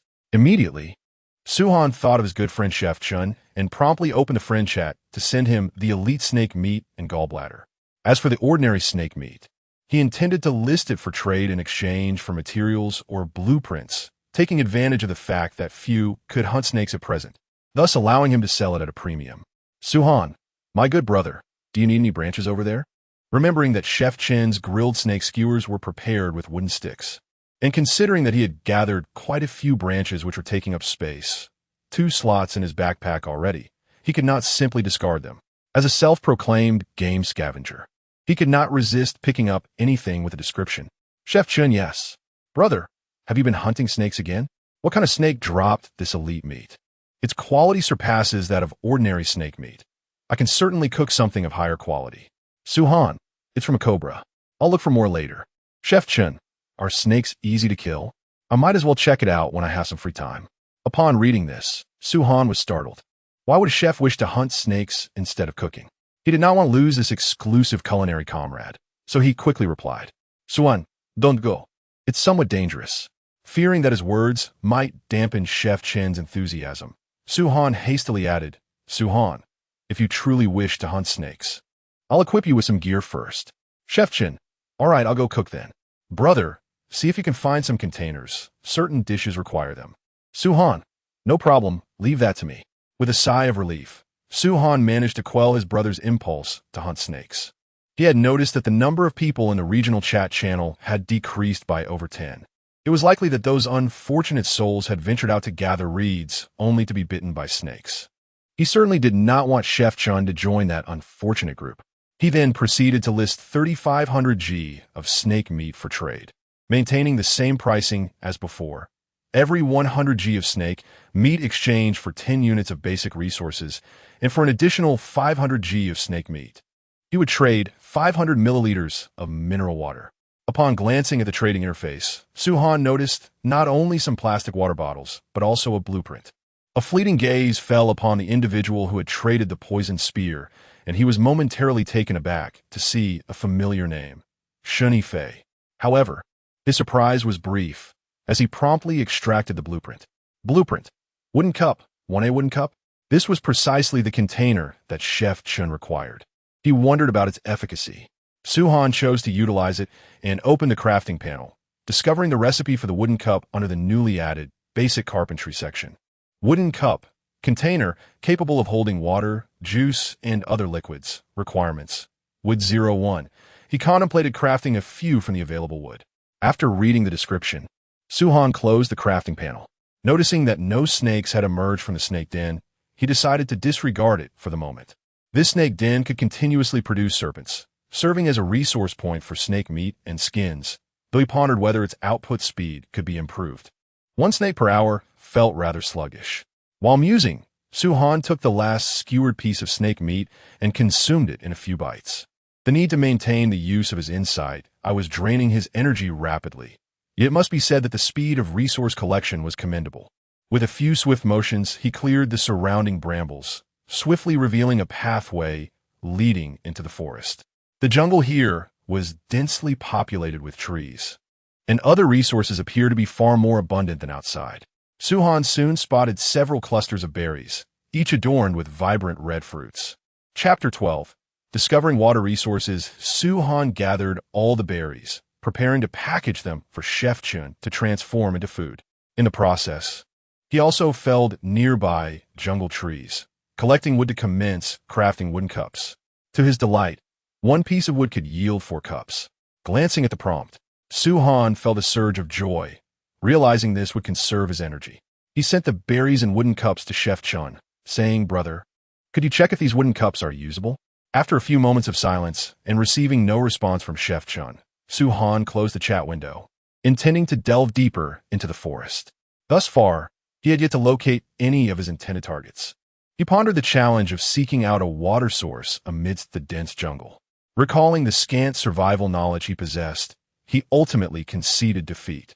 He remembered that plants and animals could indicate the proximity of water, yet the specifics eluded him. Resolving to proceed step by step, he aimed to clear a path to avoid losing his way later. Observing the sun's position, he noted the direction of his dwelling and began to chop down trees in a specific direction. Rather than traditional chopping, he activated his true sight ability, effortlessly felling trees with each strike of his spear, converting them into timber with remarkable speed, albeit at a significant energy cost. Along the way, he encountered some rocks, which he promptly mined and added to his inventory. The ground was littered with branches, and whenever he collected a substantial amount, he sent them off to Chef Chun. Suddenly, a striking green plant with sword-like leaves caught his eye.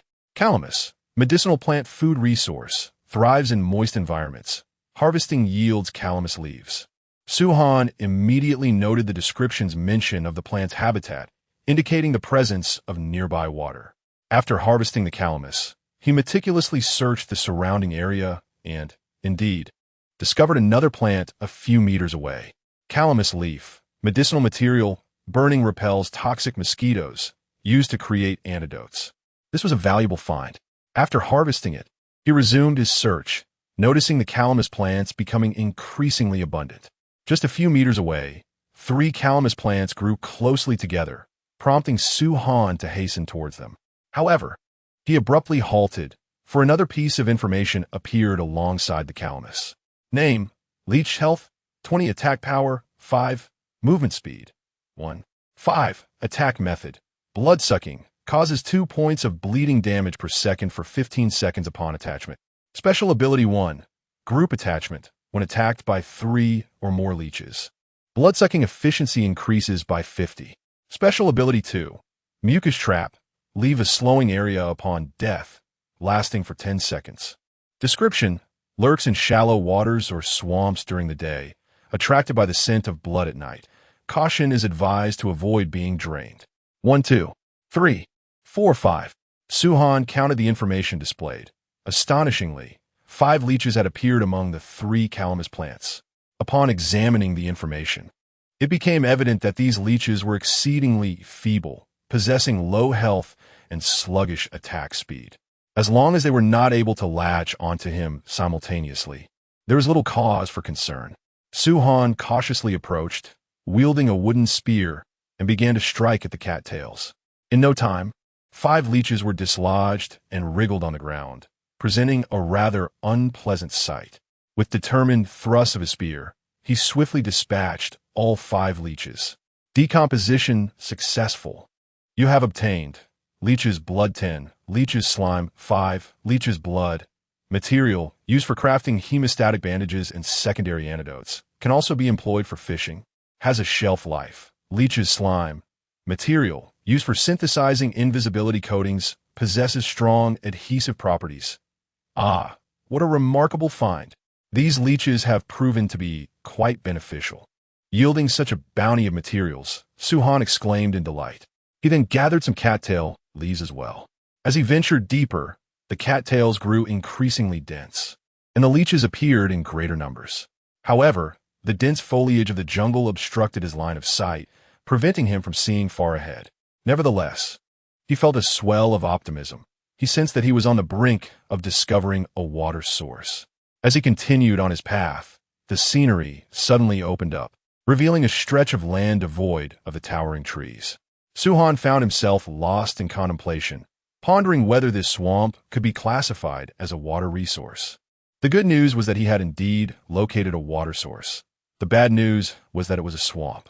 A faint green mist enveloped the area, unmistakably toxic, rendering any thoughts of potable water futile.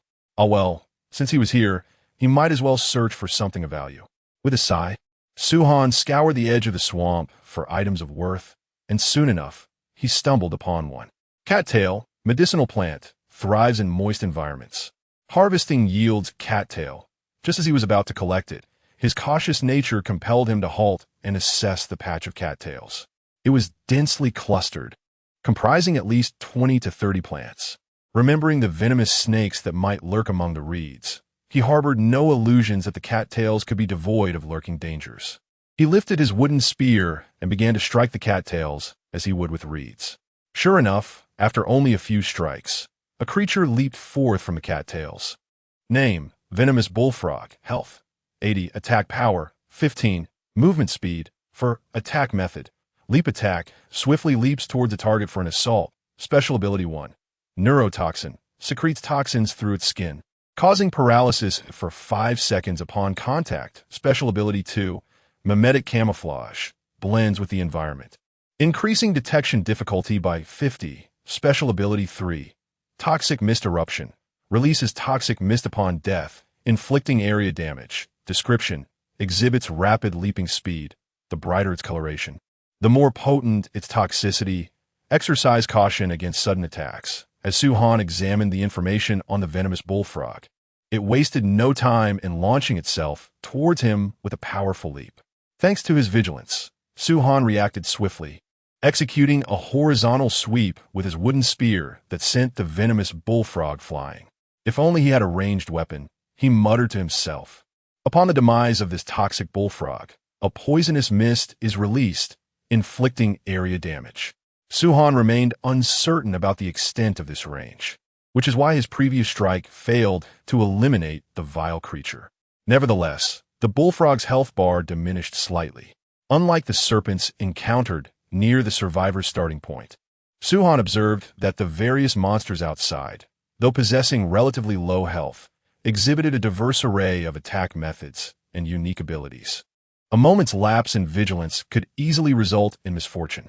After several skirmishes, Su-Han discerned the interval of the toxic bullfrog's leap attack, which appeared to be approximately 3 seconds. While remaining alert to the bullfrog's assaults, he deftly summoned a crafting interface and fashioned a stone axe. With the stone axe in one hand and a wooden spear in the other, Su-Han once more struck the bullfrog with the spear, sending it flying. In an instant, he activated his true sight. The stone axe was hurled toward the location of the bullfrog, tracing an arc through the air and accurately striking the creature 3 meters away. Stepping back a few paces, Su-Han witnessed the bullfrog succumb to the axe's blow, instantly perishing and erupting into a cloud of green mist, which enveloped an area of approximately 1 meter. Indeed, caution proved prudent. Had he employed the wooden spear for the kill, he might have unwittingly found himself ensnared in the toxic fog. With a sigh of relief, Su-Han observed as the mist dissipated 3 seconds later, revealing the corpse of the toxic bullfrog. Decomposition successful. You have obtained Frog Venom Gland 2, Glowing Skin 3, Frog Meat 1, 50G, Frog Venom Gland. Material used in the crafting of lethal poisons. Glowing Skin. Material can be used to synthesize night vision gear. Frog Meat. Ingredient toxic. Must be cooked before consumption. Chapter 13. The malaria infection to frog meat will be sent to Chef Chin shortly. As for the other items, lacking blueprints, they must be temporarily set aside. Su-Han cast a glance at these objects before proceeding to gather the just-beaten bulrush. Bulrush, illuminating material medicinal plant when dried. It can be fashioned into torches. Its juice alleviates skin inflammation and possesses a detoxifying effect of 20. Before long, Su-Han had collected all 25 bulrushes.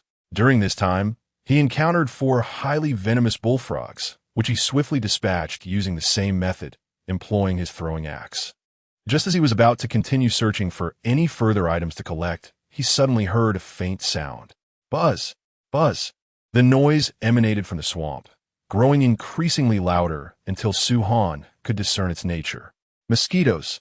Recognizing the sound immediately, Su-Han realized that the density of the swarm exceeded that of a single insect, and given the swampy surroundings, it was evident that these mosquitoes were likely venomous. He took a couple of steps back, intending to flee, but halted abruptly as the swarm came into view. Name: Blood-sucking mosquito swarm. Health: 100 group. Attack power: 3 per mosquito. Movement speed: 10 to 12. Special ability 1. Group stealth: can conceal themselves in grass, forests, and other shadowy areas, becoming visible only upon approach. Special ability 2. Blood-sucking infection: bites inflict continuous blood loss and infection status, diminishing health recovery speed. Special ability 3.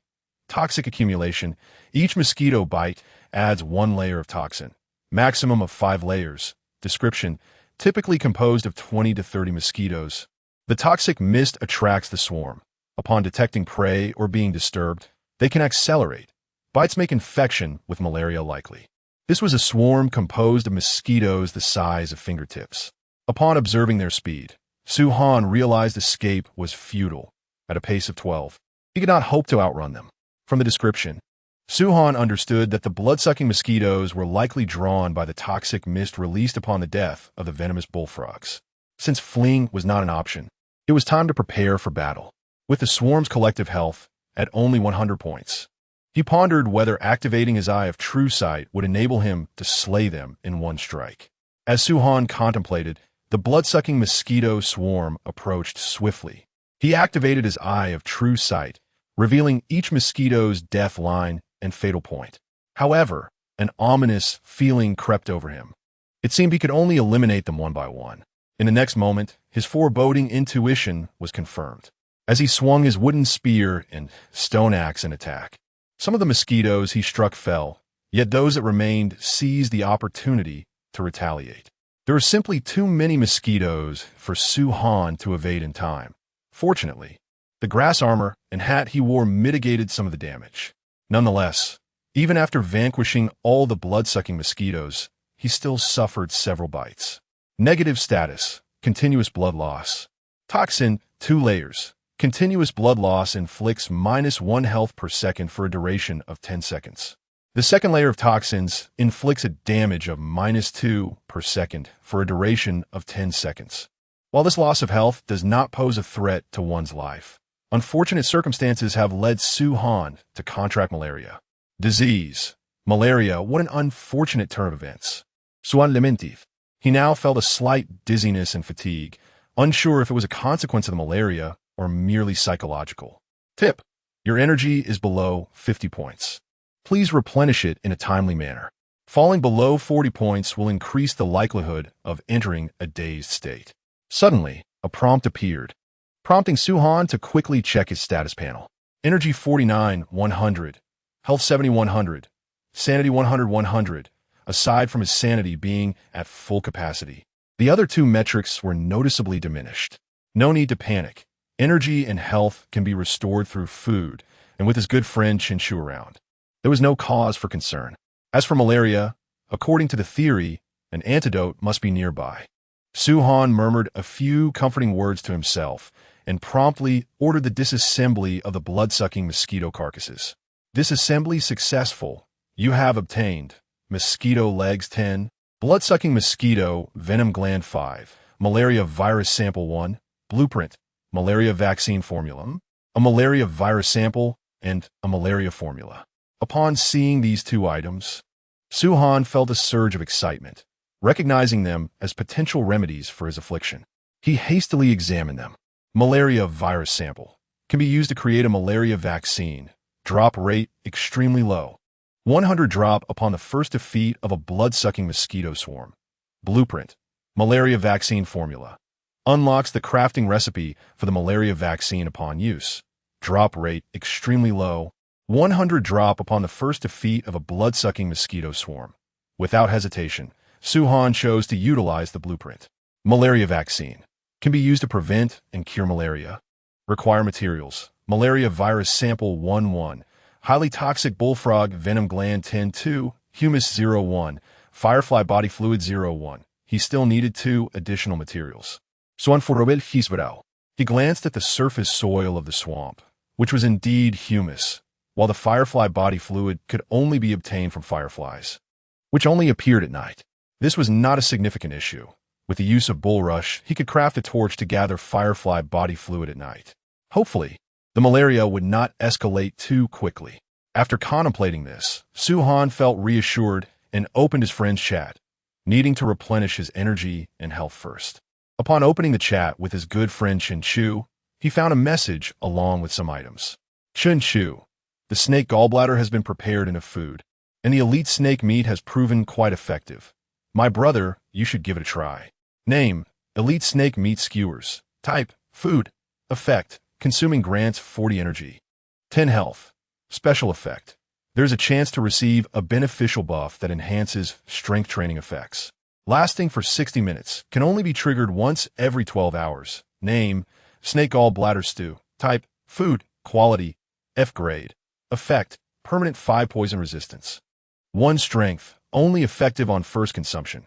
Temporary buff, 3 strength, lasting for 1 hour. Cooldown time, 6 hours. Description, the dark green broth bubbles enticingly upon consumption. You feel your muscles burning. Ah, a level has appeared along with this effect. Truly, my dear brother, this effect is remarkable. Su-han generously offered his praise. The snake gallbladder stew was served in a wooden cup, and like a talent, this food also exhibited a classification of levels. If an F-grade item can yield such effects, one can only imagine the enhancements offered by higher-grade foods. Lacking chopsticks, Suhan boldly lifted the wooden cup and poured its contents into his mouth, finishing the stew in just a few gulps. Ding! Your permanent poison resistance has increased by 5, strength by 1, and you have gained a temporary buff, 3 strength. With a thought, Suhan opened his personal information panel. Name, Suhan. Status, malaria, latent. Strength, 6. The average for adults is 4. Can be increased to 10 through training. Constitution, 4.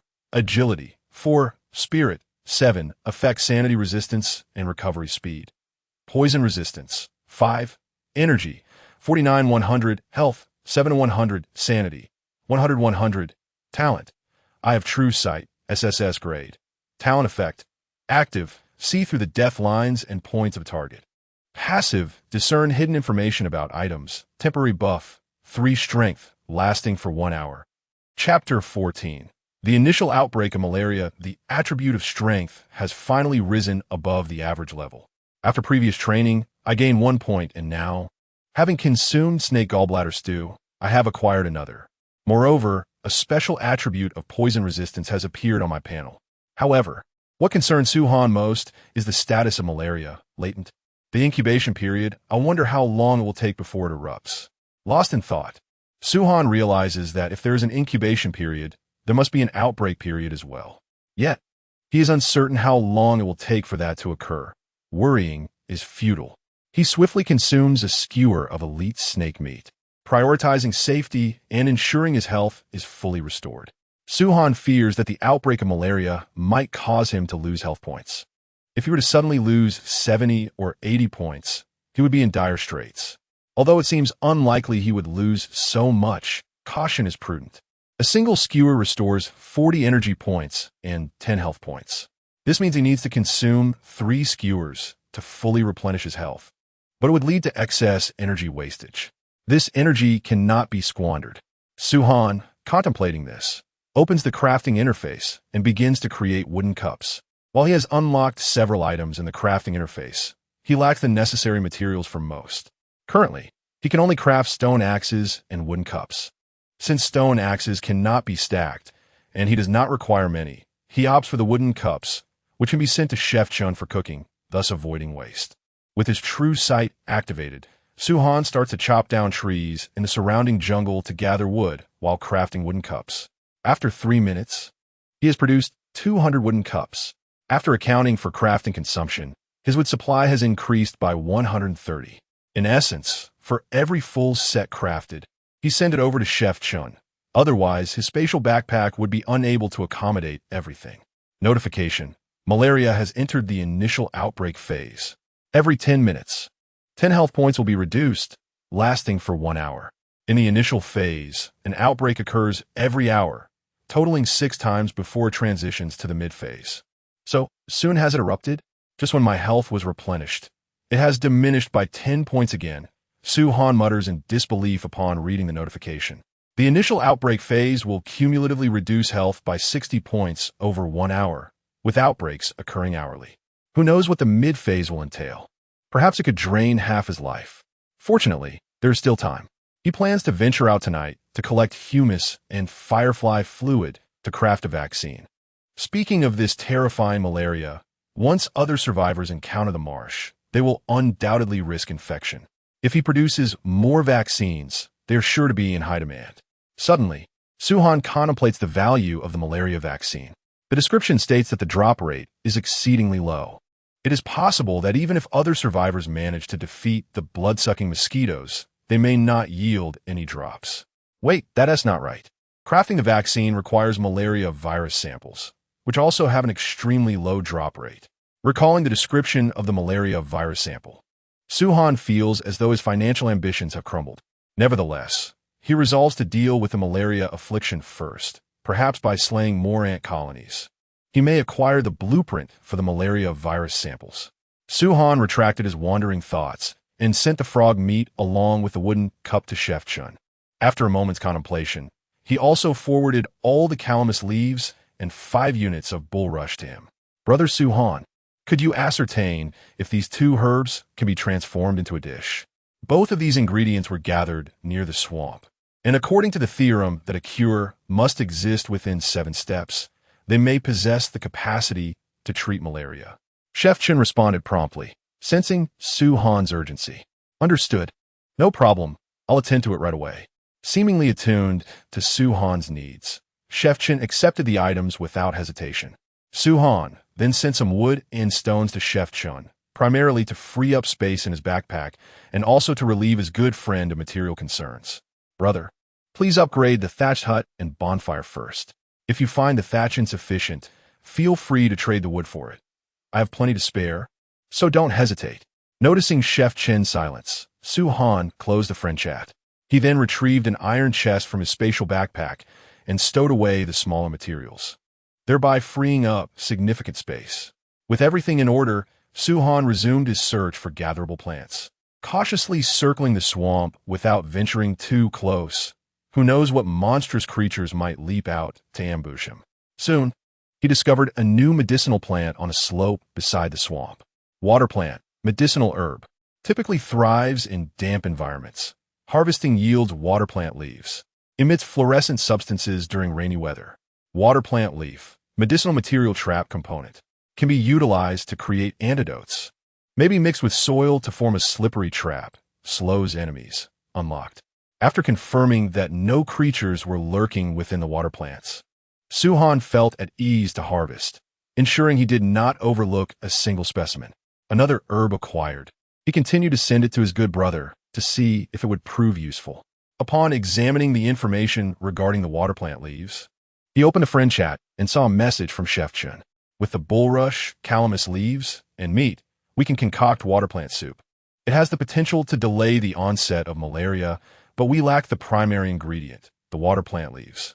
Brother, could you check if there are any nearby? What a stroke of luck. Su Han mused to himself, marveling at how thoughts often manifest into reality. He had asserted that a remedy must exist, and indeed, the items gathered near the swamp were effective against malaria. Without hesitation, he sent all the water plant leaves he had just harvested. Okay, give me 30 seconds. Chef Chen replied. By the thatched hut, Chef Chen extracted the water plant leaves and added them to the cooking pot, along with the other ingredients in the order specified by the recipe. Thanks to his unique talent with recipe items, once he possessed 3/4 of the required materials for a dish, the recipe would reveal its preparation method and effects. Possessing half would at least disclose the dish's name. This was why he understood the name and effects of water plant soup. It appeared that brother Su Han had indeed ventured to the swamp, though Chef Chen wondered how far it was from their current location. He gazed toward the distant forest, a place he had yet to explore, let alone the swamp's whereabouts. However, he considered himself fortunate this time, having encountered such a capable ally, one likely to be the strongest in this region.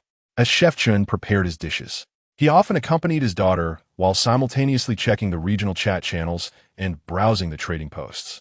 Thus, he possessed a general understanding of the overall capabilities of the survivors in the 166 jungle area. Most were still preoccupied with gathering basic resources, struggling even to contend with grass snakes, let alone venture into the forest for hunting. However, this was merely the expected pace, considering it was only the first day. Reflecting on the wood and stone, as well as the information sent by Su Han, Chef Chen couldn't help but feel fortunate once more. Heeding Su Han's advice, he upgraded his wooden campfire to a stone campfire, trading the surplus wood in the trading channel for thatch. However, since he was managing 2 individuals, the materials required for upgrading the campfire and the thatched hut were doubled. The silver lining was that the surrounding resources were also doubled for a single player. Ding! Upon hearing the sound, Chef Chen hurriedly opened the cooking pot. The water plant soup was ready. He filled a wooden cup placed nearby and sent it over to Su Han. Chapter 15 Encounter with the Swamp Crocodile. Upon receiving the items sent by Chef Chen, Su Han promptly accepted them. Water cattail soup food. Consumption effect. Can eliminate low-level toxin status, restoring 15 health. Special effect. Doubles the delay time for malaria outbreak. Each malaria instance can only be effective once, within 30 minutes. Reduces the probability of malaria transmission by 50, triggered when bitten by mosquitoes, Suhan's eyes brightened. The ability to delay the outbreak time by double meant that with a current interval of 2 hours, malaria would only strike once every 24 hours, granting ample time to gather materials for vaccine production. Unfortunately, it could only be effective once. Nevertheless, the restorative effect on health and the reduction in malaria transmission probability were commendable. Had Suhan possessed this when first encountering the blood-sucking mosquitoes, he might have avoided the misfortune of contracting malaria. Now that he was already infected with malaria, perhaps he need not fear the blood-sucking mosquitoes anymore. A thought suddenly crossed Suhan's mind, akin to the notion that a person infected with HIV cannot contract it again. He contemplated searching for more cattails, as defeating the toxic bullfrog would attract the blood-sucking mosquitoes once more. Expressing his gratitude to Chef Chun, he requested him to prepare more water cattail soup. This antidote, with a restorative effect of 15 health, would serve as a useful reserve. Moreover, Suhan discovered that the food prepared by Chef Chun retained its freshness remarkably well, deteriorating at an exceedingly slow rate. For instance, the grilled snake skewers would likely remain edible for 4 days. After replenishing his health, Suhan resumed his search for resources. He traversed the swamp slowly, cutting down any obstructive jungle trees in his path, his gaze occasionally scanning the murky waters, wary of any lurking monsters. Soon, he stumbled upon another patch of cattails, cautiously luring out and eliminating the concealed toxic bullfrog. However, one toxic bullfrog's corpse had fallen perilously close to the swamp's edge, a mere half-meter away. Suhan found himself in deep contemplation. After a brief internal struggle lasting 3 seconds, he ultimately decided against approaching the swamp to dissect the bullfrog's remains. It was merely one bullfrog. The yield from his dissection would be minimal. Better to err on the side of caution. Suhan repeatedly assured himself, though he cast a lingering glance at the bullfrog's carcass as he turned to leave. Just as he was about to gather cattails, a sudden noise emerged from the direction of the swamp. Crack! Boom! A sound of something biological crashing to the ground echoed through the air. Suhan did not immediately turn back. He sprinted forward for 10 meters before glancing over his shoulder. What he beheld was a creature covered in rough, hard scales, glinting coldly in the sunlight, its somewhat menacing head resting at the swamp's edge. Upon inspecting the ground, he noted that the toxic bullfrog's corpse had vanished. Name: Swamp Crocodile. Health points: 400 attack power, 50 attack method, powerful bite, inflicts fracture effect, movement speed -50, lasts for 10 seconds. Movement speed, land 3. Water 6, special ability 1. Death roll, drags a bitten creature randomly into the water to drown. Special ability 2. Ambush mode, lurks in shallow water, exposing only its eyes. Traits: elite creature, thick skin, damage reduction 60. Description: average crawling speed on land, but swift swimming in water due to its strong tail and limbs. Extremely rapid during ambushes. By heavens, that was close. Observing the formidable swamp crocodile, Suhan couldn't help but exhale a sigh of relief. His caution had spared him from a lurking demise. Had he approached to retrieve the corpse of the bullfrog, he would undoubtedly have fallen prey to this beast's ambush. The crocodile's green eyes lingered on Suhan for a moment before it sluggishly retreated into the swamp, a hint of regret evident in its gaze. After all, Suhan represented a far more substantial quarry than the toxic bullfrog, which was hardly worth its time. Regrettably, this prey remained too timid to venture close to the swamp. Suffering from intense hunger, the swamp crocodile was compelled to consume the toxic bullfrog, given its cautious demeanor. "Curse you! I shall slay you soon," Suhan muttered, feeling the crocodile's gaze of regret upon him as he defiantly raised his middle finger. Yet, despite his words, his body remained utterly still. He had not activated his true sight, thus he was unaware of any critical vulnerabilities on the crocodile. Therefore, the possibility of defeating the swamp crocodile remained uncertain. Furthermore, a prerequisite for engaging it was luring it onto land. After all, should it plunge into the swamp, the outcome could very well be a different story altogether. Resolutely, Suhan abandoned the notion of confronting the swamp crocodile for the time being and turned his attention to the bulrushes. After a brief hesitation, he approached to gather them. The bulrushes lay a good 5 meters from the swamp, and based on the crocodile's previous ambush, it could only strike at prey within a meter's reach. Thus, he felt secure in collecting the bulrushes without fear of an attack. Even if the crocodile attempted to emerge from the swamp to pursue him, he remained unperturbed. The swamp crocodile's land speed was merely 3, and he welcomed its ascent, believing he could fulfill his earlier promise.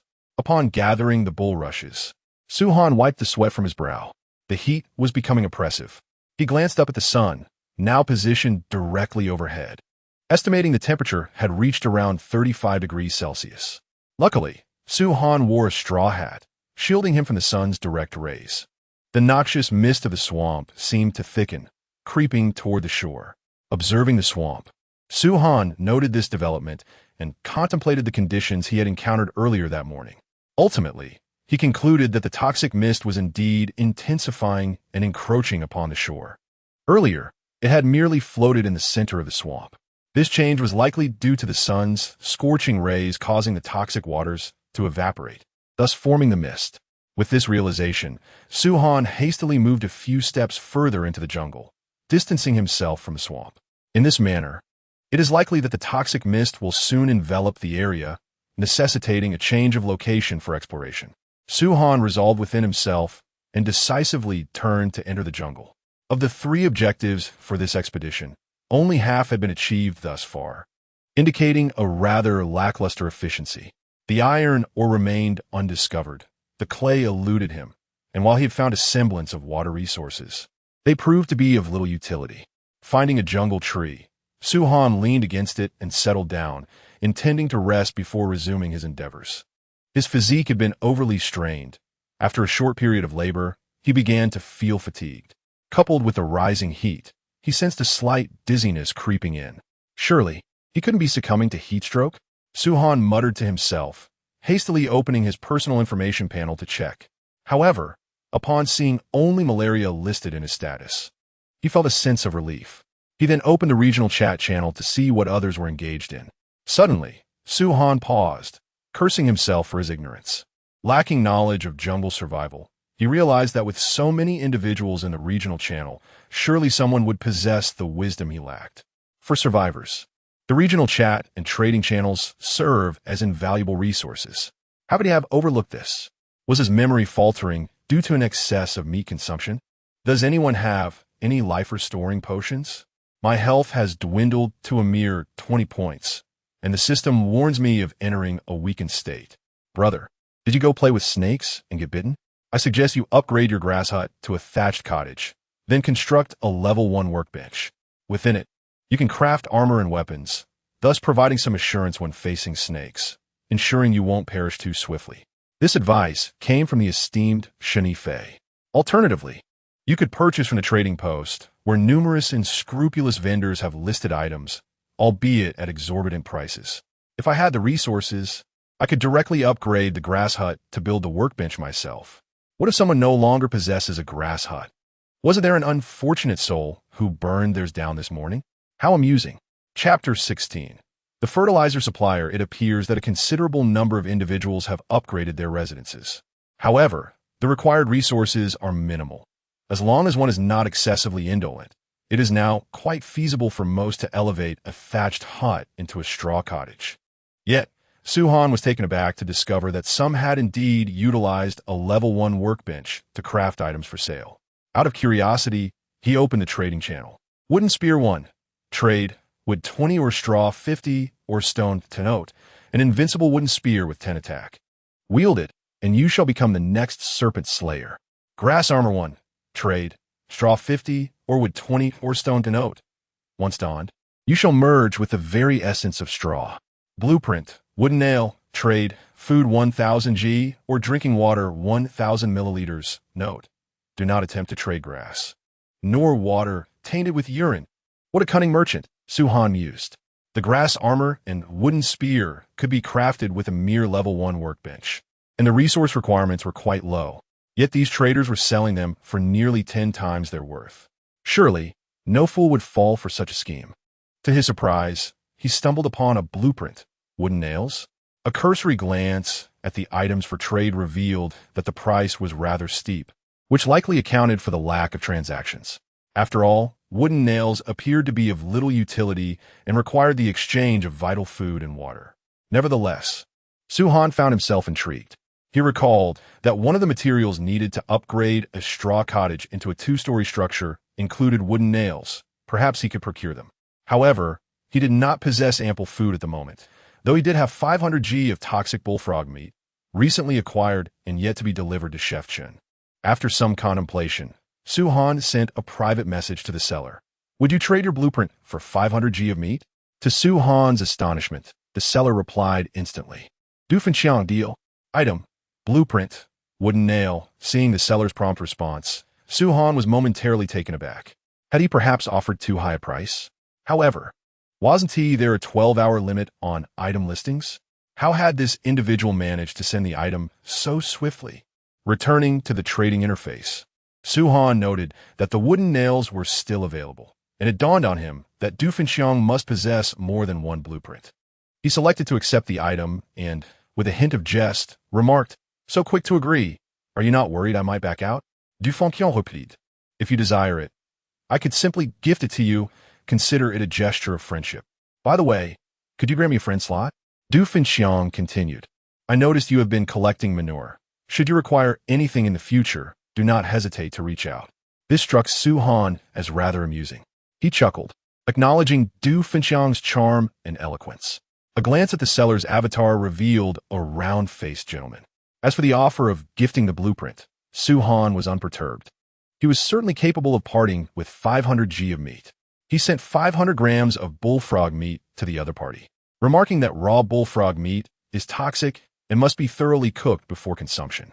He casually sent a friend request as well. Upon encountering a mention of feces from the other party, he recalled that he had a listing for trading feces and seeds. Upon checking the trading backend, he discovered that all 20 units of stone he had listed had been traded away, but they were all feces, with not a single seed in sight. He glanced at the transaction records and noted that a staggering 14 units of feces had been exchanged with Du Fenxiang. "Goodness, can you actually craft feces by hand? Where on earth did you acquire so much?" In the back end, there were also some bottles of water and resources exchanged for snake meat, which he had not extracted, as doing so would take up precious space. "Su-Han, I still require feces. If you have any, feel free to send them my way. By the way, where did you procure so much feces?" Such materials are essential for constructing basic farmland, and naturally, he needed to acquire a substantial amount. However, Su-Han was somewhat curious about the source of the other party's feces, wondering if it was from their own doing. Moreover, the other party's name felt strangely familiar. After pondering for a moment, he recalled that this was indeed the individual who had claimed to have crossed over without even wiping after using the toilet that morning. It seemed he needed to procure some paper. The thought crossed his mind, as otherwise he would have to use leaves, which could lead to unfortunate mishaps. However, there were no corresponding blueprints available, and the first-level workbench did not offer such crafting options. He was uncertain if they would be unlocked upon future upgrades. Du Fenxiang, B-level talent, feces expert. This is my talent information. If you require feces or fertilizer in the future, feel free to reach out to me. Somewhere in the jungle, a round-headed little brain was chuckling while watching the friend chat, thrilled to finally establish a connection with a prominent figure, wondering if he could latch onto this significant ally in the future. Suddenly, several birds flew overhead, and a few droppings landed on Du Fenxiang's straw hat. He did not feel the slightest annoyance. Instead, he carefully collected the bird droppings. The sweltering weather was unbearable, so he decided to take a break, roast some meat, and then continue working, determined to finish breaking all the stones that day. Du Fenxiang stood up, intending to return to his thatched hut to cook meat, when he suddenly slipped. He skillfully regained his balance and bent down to collect the feces he had stepped on into a space backpack. Su-Han curiously opened the talent information sent by Du Fenxiang, perusing it thoroughly, and couldn't help but comment, "Truly, there exists a talent for everything." This talent increased the refresh rate of feces around survivors, enhancing the probability of encountering feces, and granted him a unique item, Feces Bucket. Wasn't this akin to the proverbial stepping in dog droppings as soon as one stepped outside? However, This did provide another opportunity for a long-term collaboration, essentially establishing a reliable provider of feces and fertilizer. Once he returned, he would construct the basic farmland, but as for seeds, he had yet to acquire any, leaving him pondering where to obtain them. As Suhan contemplated this, he casually opened the private chat channel, noticing that several individuals had sent him messages. Previously, he had glanced through them and found they primarily consisted of inquiries about the utility of plastic water bottles and requests to lower the price of snake meat, among other trivial matters. Due to the setting that only those who have engaged in transactions can privately message him, it is likely that private messages would have been even more abundant otherwise. Utilizing keyword filtering, Suhan unexpectedly discovered a message from Shun Yifei among the private communications. Shun Yifei, Brother Suhan, if you possess any intelligence regarding this survival world, I would be willing to purchase it. If the information holds considerable value, I can offer blueprints as payment. I am currently compiling a survival manual and hope we can collaborate. Suhan raised an eyebrow, somewhat surprised that this individual was indeed working on a survival manual. No wonder he had disseminated so much useful information in the regional chat channel. This was a strategy to enhance his popularity while simultaneously augmenting his sources of intelligence. Paid, you say? Suhan certainly had a wealth of information, such as the location of snake dens hidden within the thickets, the characteristics of monsters dwelling in the marshes, and details regarding malaria, all exceedingly valuable intelligence. However, considering the progress of others, it was likely that they had yet to encounter such places, rendering this information somewhat ahead of its time. A gentle breeze swept through, alleviating some of the heat brought by the sun. Suhan lifted his gaze to the surroundings. He noticed that, intermittently, a refreshing breeze would stir within the jungle, offering a modicum of relief. Is the wind picking up? Suddenly, he recalled a piece of information regarding an item. The wooden campfire not only has the potential to ignite nearby flammable materials, but is also susceptible to being extinguished by the wind. Upgrading to a thatched cottage would provide some improvement.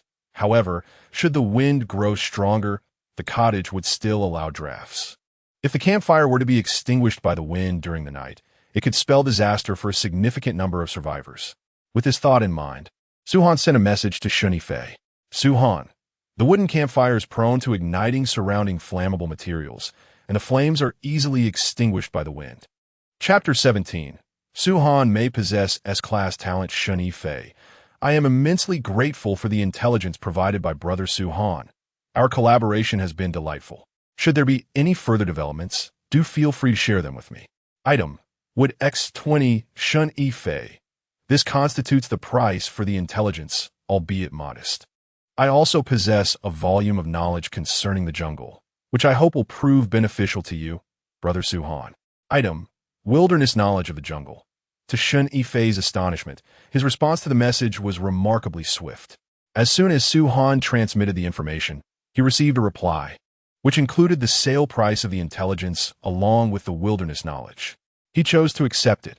Although the quantity of wood was somewhat lacking, it was nonetheless a gift, and the wilderness knowledge was inscribed on a sheet filled with valuable information. Upon a cursory review, Suhan discovered it contained knowledge on how to locate water sources within the jungle, in a certain thatched cottage within the 166th region of the jungle. A young man was bent over a level 1 workbench, scribbling in a notebook. Once he completed his writing, he picked up the notebook to examine it, revealing a page adorned with information pertaining to Suhan. Suhan, suspected to possess formidable combat talent, has effortlessly slain serpent monsters, with a 90 probability of having A-class talent. He offers poisoned wooden spears, presumably acquired from chests or through inherent crafting or modification abilities. The level 1 workbench is capable of crafting wooden spears, with a 50 chance of acquisition from chests or modification. It is suspected he possesses an auxiliary talent that allows for the detection of hidden information about items, with a 90 probability of C-class talent. Suhan, talent level A-class or above is crossed out. The probability of S-class talent is 95.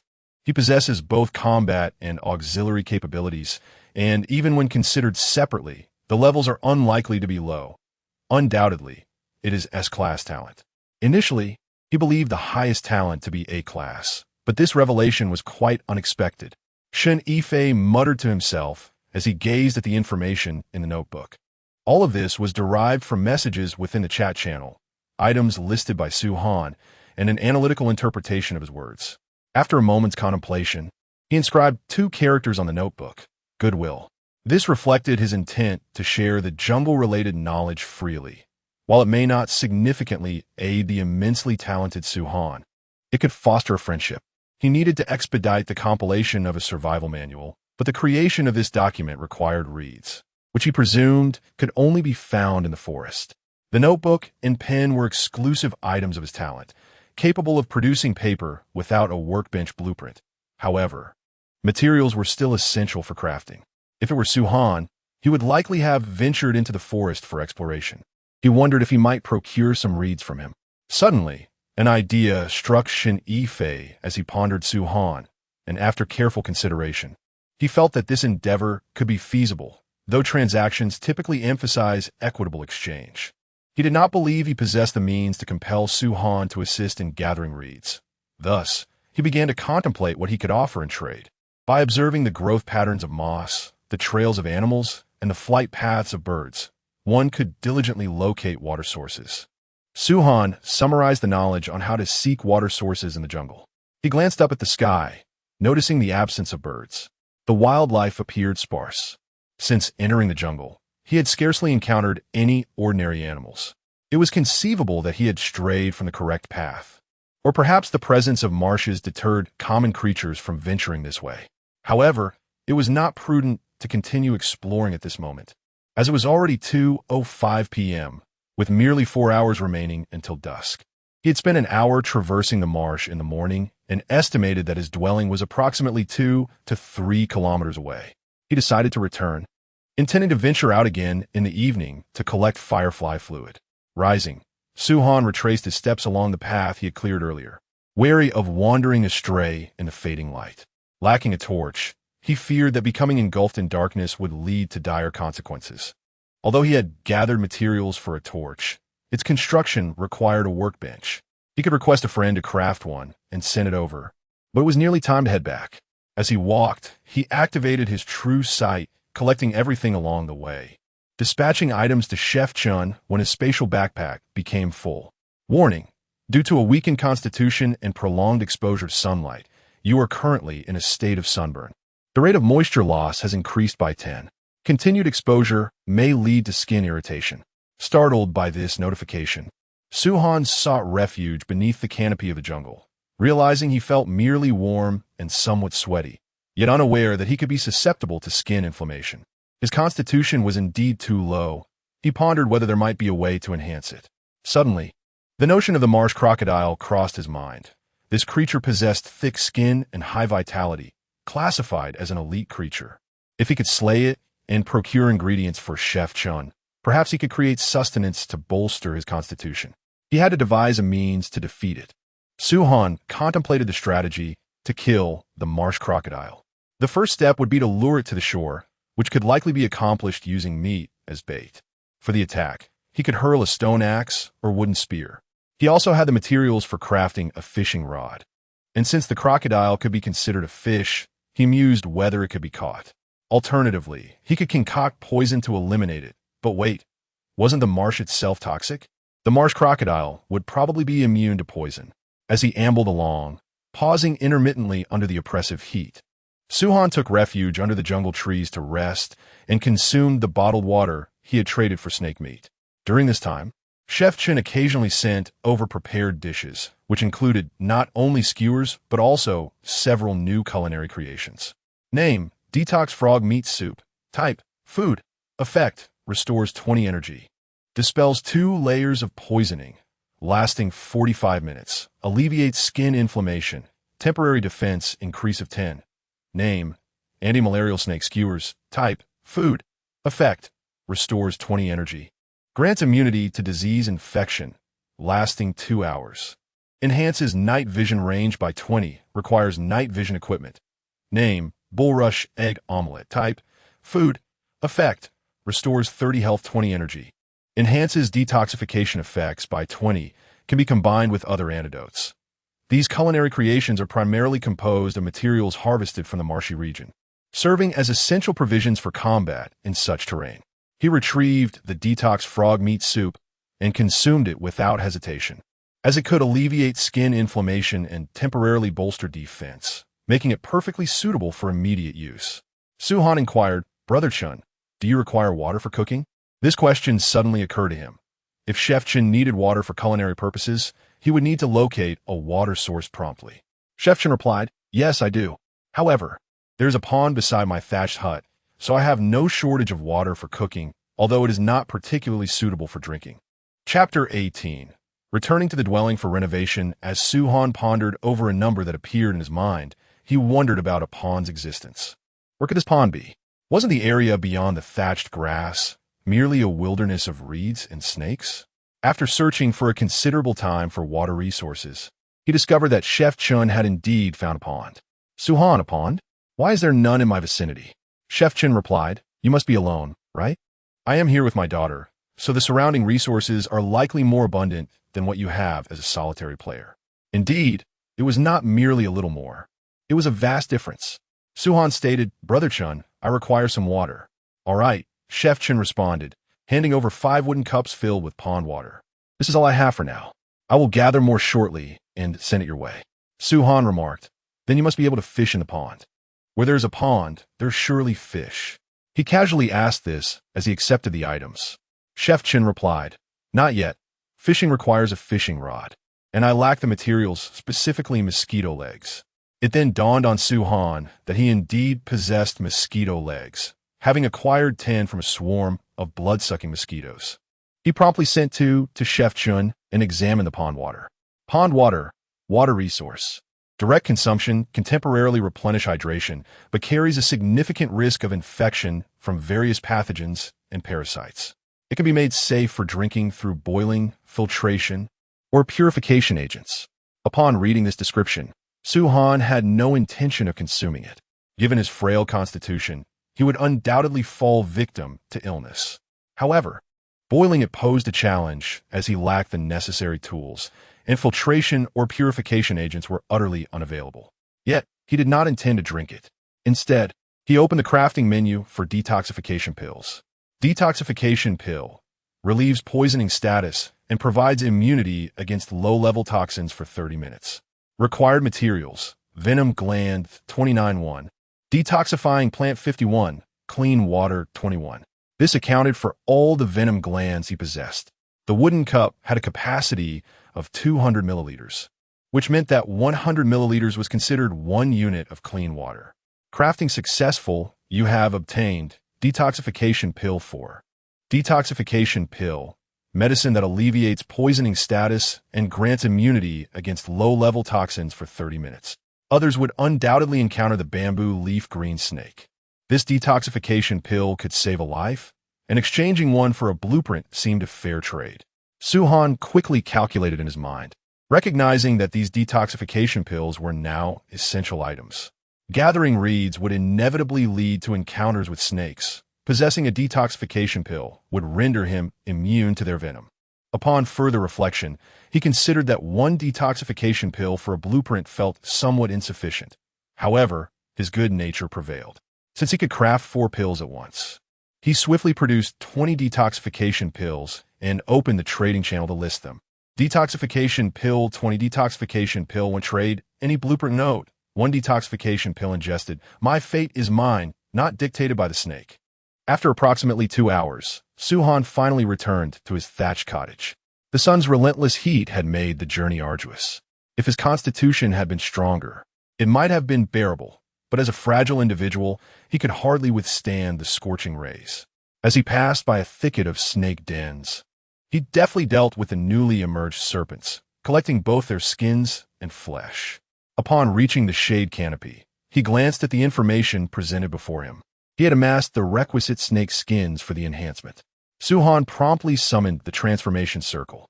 Transformation direction: enhance rain resistance. Requirement: snake skin 1610. Status: transformable. Name: shade canopy. Transformation type: structure. Function: provides shade, strengthens rain resistance, alleviates sun exposure status. and accelerates energy recovery. Transformation effect. Improved rain resistance, suitable for inclement weather. After perusing the transformation information, Su-Han stepped into the thatched cottage, intending to enhance it as well. The materials for both available enhancement options had been gathered. Transformation Direction 1. Increase insulation. Requirement. Stone 020, wood 030. Thatch 020, ropes 010. Transformation Direction 2. Multi-layered thatch cottage. Requirement. Wooden planks 080, thatch 050, plastic 030. Wooden nails 0100. Plastic could be obtained by decomposing plastic bottles, and the crafting of wooden nails had also been unlocked. He retrieved the plastic bottles exchanged from the trading back end to decompose them. Plastic 120, wooden nails. Material used for construction, fastening, and reinforcement. Crafting material, wood 01. After requesting Chef Chun to send over wood, stones, and thatch, he began crafting the materials necessary for the transformation. One piece of wood could yield 10 nails. Previously, due to limited backpack space, Su-Han had stored the wood and stones he collected outside with a friend, simultaneously requesting Chef Chun to exchange some wood for thatch. The consumption of energy was alarmingly rapid. Each item crafted at the workstation consumed 1 point of energy. Yet he had an abundance of skewers on hand for replenishment. Moreover, with the current outbreak of malaria, he needed to replenish his vitality, which prevented wastefulness. It was no wonder that snake meat sold so well. Most individuals had likely constructed a level 1 workstation. Although snake meat grilled over a campfire did not restore as much health as the dishes prepared by Chef Chun, it remained a viable method of sustenance. Su-Han had roughly estimated the rate of energy depletion. Engaging in normal gathering activities would lead to a consumption of 10 points per hour, necessitating replenishment after 5 continuous hours of labor. The shade canopy restored 0.5 energy per minute, while the wooden bed also provided 0.5 energy and vitality per minute. Naturally, this was not as rapid as consuming food for recovery, but it saved time for further work. It felt as though he had traversed into a survival world, where the workload exceeded that of Blue Star. He had embarked on work at 6 in the morning, only to return after 4 in the afternoon, nearly amassing a 12-hour workday. As Su-Han issued the command, the thatched cottage began its transformation, progressing at a remarkable speed unlike the sluggish pace of an upgrade. In merely 3 seconds, the thatched cottage underwent a substantial change, with a wooden staircase appearing beside the workstation. Name: multi-layered thatched house, renovation. Type: architecture, characteristics, enhanced thermal insulation.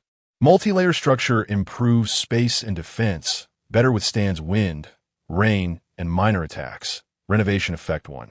Increased insulation, elevates indoor temperature. Adapting to cold environments. Renovation effect 2.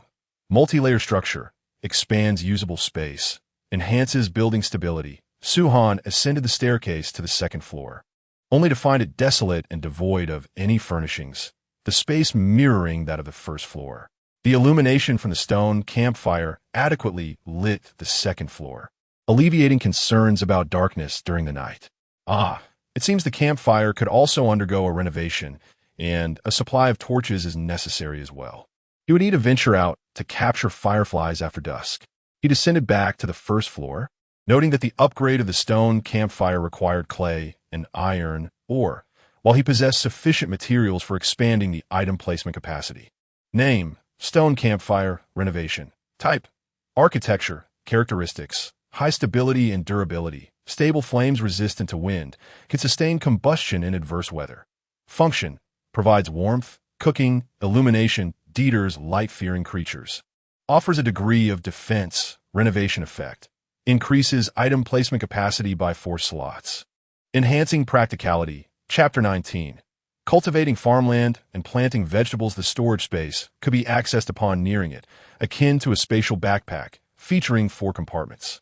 Su-Han's eyes brightened as he contemplated the utility of this campfire space.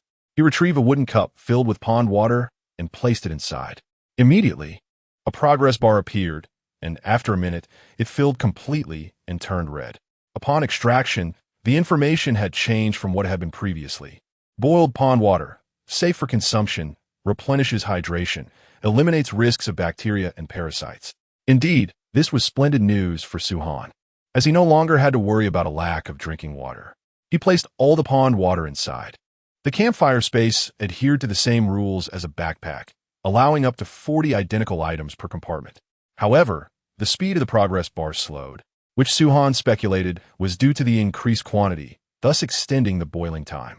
He also added some cattail fluff, which similarly initiated a progress bar, indicating that it was drying. The description noted that dried cattail fluff could be fashioned into torches. Next, he approached the workbench and proceeded to craft a torch. Name: torch. Type: tool. Function: provides illumination, dispels darkness. Dieter's creatures averse to light. Burn time: 4 hours. Modification direction: enhance illumination effect. Modification requirement: dried cattail fluff 01. Once the cattail fluff had dried, he promptly began the modification of the torch. Name: enhanced torch. Type: tool. Function: provides powerful illumination, dispels darkness. Dieter's creatures averse to light. Burn time: 8 hours. Feature: resistant to extinguishment by wind, suitable for adverse weather. The name transformed into enhanced torch, capable of illuminating a broader area, with a burn time extended to 8 hours and a feature that rendered it resistant to wind. Suhan immediately crafted 10 enhanced torches and stored them in a spatial backpack, preparing for his exploration that evening.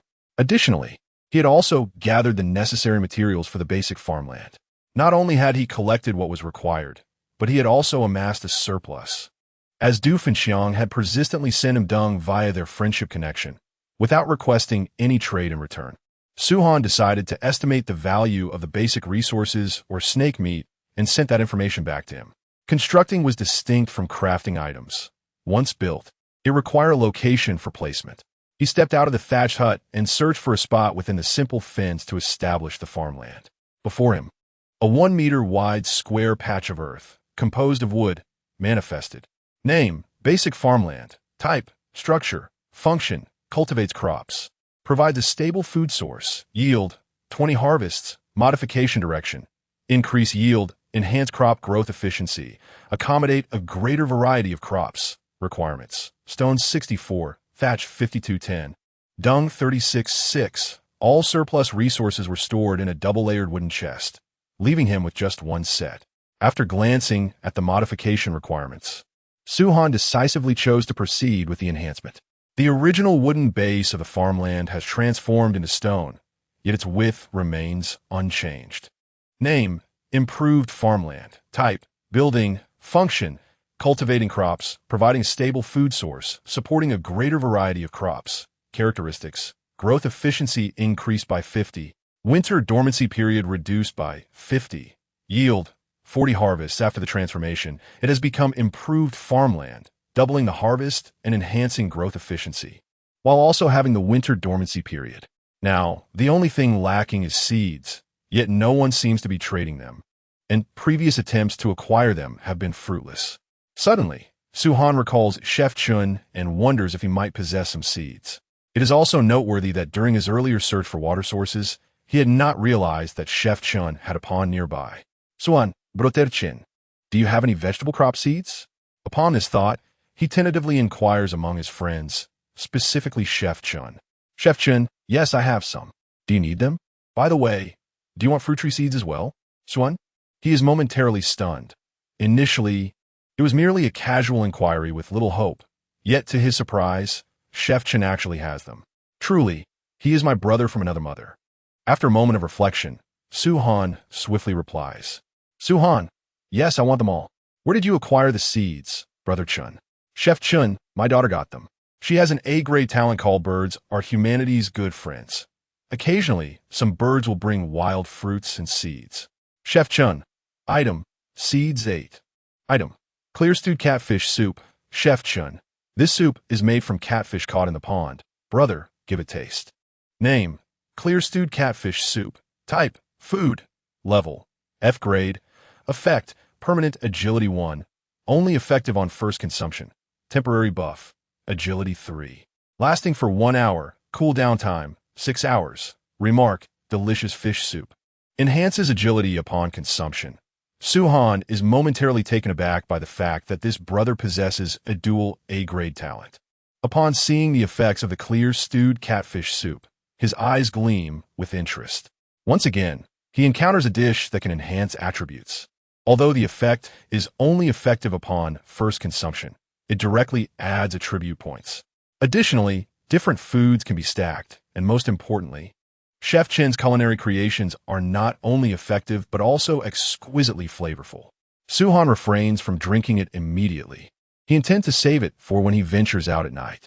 The temporary buff of an additional 3 agility points is significant, potentially doubling his speed within an hour, so it is prudent to reserve it.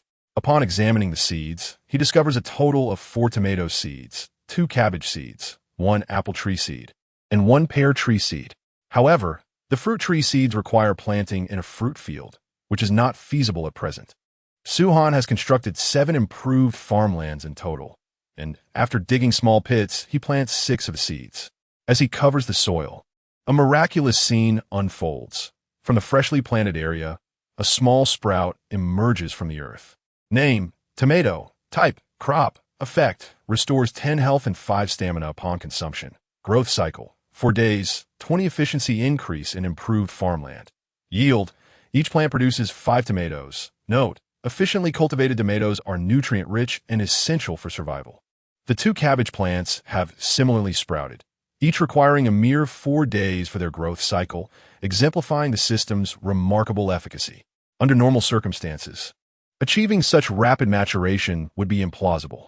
Additionally, he procured some fertilizer from Doofenshang, which could accelerate crop growth by 20, albeit effective only once. Now, he merely needs to wait a few days to enjoy the vegetables, and with Chef Chen around, he need not worry about the flavor. The mere thought of it made Suhan's mouth water in anticipation. Turning back to the level 1 workbench in the thatched hut, he began to craft. With several ideas to experiment with, he fashioned a few ropes. Binding them together, he created a length of approximately 10 meters. He then retrieved a wooden spear and leech slime, securing one end of the rope to the base of the spear, reinforcing it with the adhesive properties of the slime. Thus, a wooden spear equipped with a rope was born. Upon inspecting the spear's information, it remained unchanged. Although manual modifications were possible, the system did not acknowledge them. Its attack power still stood at a mere 10 points, lacking any additional attributes. This implies that while survivors can alter tools, such changes do not endow them with new capabilities as blueprints or innate abilities would. For instance, this spear with the attached rope could be thrown and subsequently retrieved using the rope, yet the system only recognized the spear itself as the equipment, disregarding the added rope. Having clarified these details, he proceeded to prepare for tonight's endeavors. Chapter 20. The sale of upgrade packages time swiftly approached 5:30 p.m.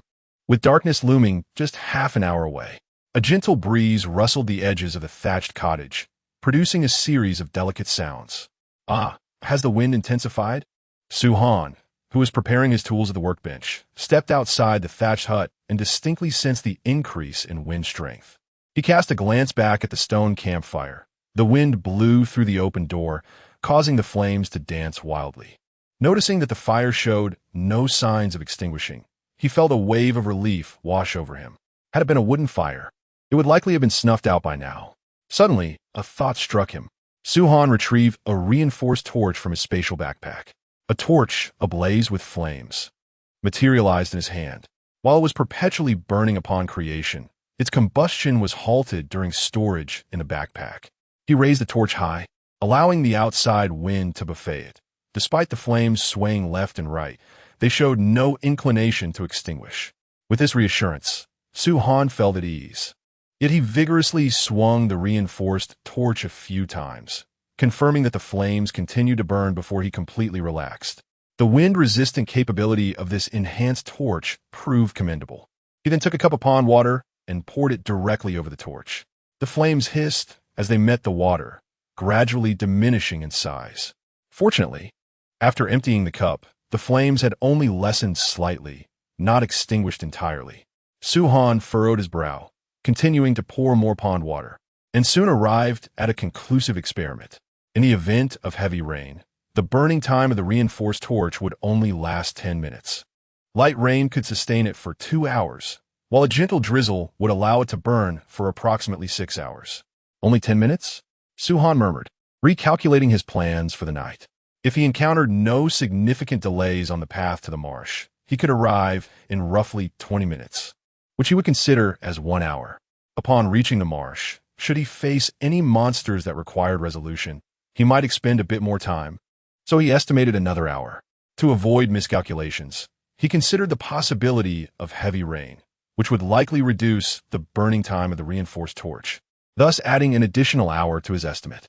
Consequently, he might need to be out for 6 hours that night, necessitating the preparation of 36 reinforced torches. Returning to the level 1 workbench, Suhan resumed crafting and modifying torches. Fortunately, he had gathered a considerable amount of stone during the day, including a fair share of flint. As for the wick grass, he had an ample supply. Though he had given some to Chin-Chu, he still possessed 50 pieces, all of which he had dried in the campfire space upon his return. Thankfully, as long as the torches remained unlit, they could be stacked together. Otherwise, his spatial backpack would not accommodate such a multitude. With preparations complete, Suhan finally took a moment to relax. Glancing at the announcement board, he noted that only a few minutes remained before darkness would envelop the land. He opened a regional chat, where the conversation was unusually lively. My campfire was extinguished shortly after being lit, and, unfortunately, the torch I purchased was also blown out by the wind. Alas, is there anyone who can rescue me? It has been an entire day, yet you have neither upgraded the campfire nor improved the thatched hut. Did not the esteemed Suhan mention that wooden campfires are easily extinguished by the wind? When the breeze picked up at noon, I hurried to strike stones to upgrade the campfire. However, under the scorching sun in the afternoon, I had intended to wait until it was cooler outside. Little did I know, upon awakening from my slumber, it was nearly 6 in the evening. I am in dire need of 12 stones. I have only managed to upgrade my dwelling to a thatched hut, but the campfire remains unenhanced. I sense its imminent extinguishment, and the thatched hut's ability to withstand the wind is woefully inadequate. Is there any seasoned individual willing to sell me some stones? It has been a day, and the campfire remains unupgraded. Perhaps you should reflect upon your own efforts. Could it be that the duration spent gathering resources today was insufficient? Or perhaps your efforts were lacking? Indeed, you lethargic individuals deserve your fate. I've been tirelessly chopping wood and stones all morning, and in the afternoon, while gathering thatch, I was bitten a few times by a grass snake, only resting when utterly fatigued. I am parched. Is there anyone who can offer some potable water? Please refrain from presenting any that is tainted. What surprised Suhan was the sheer number of individuals who had not upgraded their campfires. Even those who had enhanced their campfires had not advanced their dwellings to thatched huts. If the wind picks up during the night, there remains a chance the campfire could be extinguished. At present, he observed over a dozen individuals in the chat channel who had not upgraded their campfires. Undoubtedly, there were many more who had not spoken, considering that one is limited to 10 messages per day. To be frank, he believed these individuals deserve their plight. Earlier in the afternoon, Shun Yifei had informed him that he would advise others in the chat channel, under his name, about the vulnerability of wooden campfires to the wind. If one were to calculate the time spent, the resources gathered throughout the day were indeed sufficient to upgrade both the campfire and the hut. Although the midday sun was relentless, one could alternate between gathering and resting. With a swift thought, Suhan opened the trading channel to peruse the offerings, finding it predominantly filled with requests for stones. Those offering stones were asking exorbitant prices. For instance, some were demanding 20 pieces of wood or 30 thatch for a single stone. Suddenly, he noticed a particular trade that sparked an idea within him. Blueprint: wooden chopsticks 1, trade, stones 12. Without hesitation, Suhan executed the trade, acquiring the wooden chopstick blueprint. He possessed ample resources of stones, wood, and thatch, having even crafted several double-layered storage boxes for their safekeeping. Perhaps these individuals might possess something valuable. As he pondered this, his hands moved swiftly, retrieving resources from the double-layered storage boxes to list them in the trading channel. Stones 12, wood 4, trade. Any blueprint note, campfire upgrade package. You deserve it. Wood 20 thatch 50, trade. Any blueprint 1 note, thatch hut upgrade package. You deserve it. In the trading channel, Suhan has listed a stone campfire and a thatched cottage upgrade package for sale, urging those in need to make a purchase. Time is of the essence, so he decided to advertise directly in the chat channel. He has put up a total of 30 sets of campfires and residence upgrade resources, along with 2 enhanced torches. After some contemplation, he also listed some boiled pond water in exchange for various resources other than wood, stone, and thatch. Even setting aside the fact that resources for dual survival are more abundant, even for solo players, jungle trees can yield bird eggs and jungle tree seeds, while rocks can produce flint and thatch can be harvested for hemostatic herbs. Suhan intends to trade for these items and stock them up, as they will surely be of use in the future. Oh, thank you, esteemed one. Fortunately, I have a blueprint that I haven't used. Otherwise, I would surely perish tonight. What should I do if I lack a blueprint? Suhan, could you possibly lend me a set of campfire upgrade materials? I promise to repay you double by tomorrow. By the way, where did you acquire such an abundance of resources? I suspect you have thousands of each type. How did you manage to gather so much? Don't ask. The answer is simply that I obtained them through selling snake meat. Suhan is indeed a master snake hunter. Speaking of which, did you not see that he has listed drinking water for sale? You should hurry and buy some. Pond water? Has the esteemed one discovered a pond that is far superior to the hemostatic herbs I have here? Suhan, you are truly heartless. With so many materials at your disposal, why do you not share them freely with those in need? Instead, you sell them at such exorbitant prices. Aren't we all compatriots? Could you not choose to be a good person? Fool upstairs. Chapter 21. Departure into the jungle at night, observing the morally coercive remarks. Suhan felt no stirrings within, and was even inclined to chuckle. Having spent a mere day in this world of survival, it was amusing to witness some individuals persisting in their blue star habits. He could hardly be bothered to engage in lengthy discussions with them, opting instead to silently block them all. This way, their opinions would no longer intrude upon his thoughts, and they would be unable to purchase his listed items or initiate private conversations. It was not that he lacked the desire to save more souls. Rather, his resources were limited. Fortunately, among the 9,000 individuals, there were not many fools. Those who were both foolish and idle, lacking in resources, would likely not survive long, even if they managed to evade death for the time being. Was the survival difficulty perhaps a tad too lenient? This thought crossed Suhan's mind as he murmured to himself. The threats surrounding his dwelling were limited to grass snakes and bamboo vipers, which would only be encountered while foraging for thatch. Even if he did encounter them, a little cleverness would suffice to avert danger. Thus, the first day merely claimed a few unfortunate souls. However, recalling the announcement that the first 3 days constituted a beginner's protection period, Suhan felt reassured. Opening the chat with his friends, he inquired about their circumstances and learned that Chef Chin's campfire and dwelling had already been upgraded, which put his mind at ease. He promptly sent over 2 reinforced torches and some boiled pond water, determined to safeguard this half-brother and niece of his. After a moment's contemplation, he crafted poisoned wooden spears and 2 sets of enhanced grass armor to send to Chef Chun as well. Upon reopening the trading interface, he noticed that many individuals had begun engaging in blueprint transactions. These indolent individuals typically possessed inferior talents, yet due to the generosity of the Blue Star, numerous treasure chests had respawned in their vicinity, ensuring they lacked neither food nor water.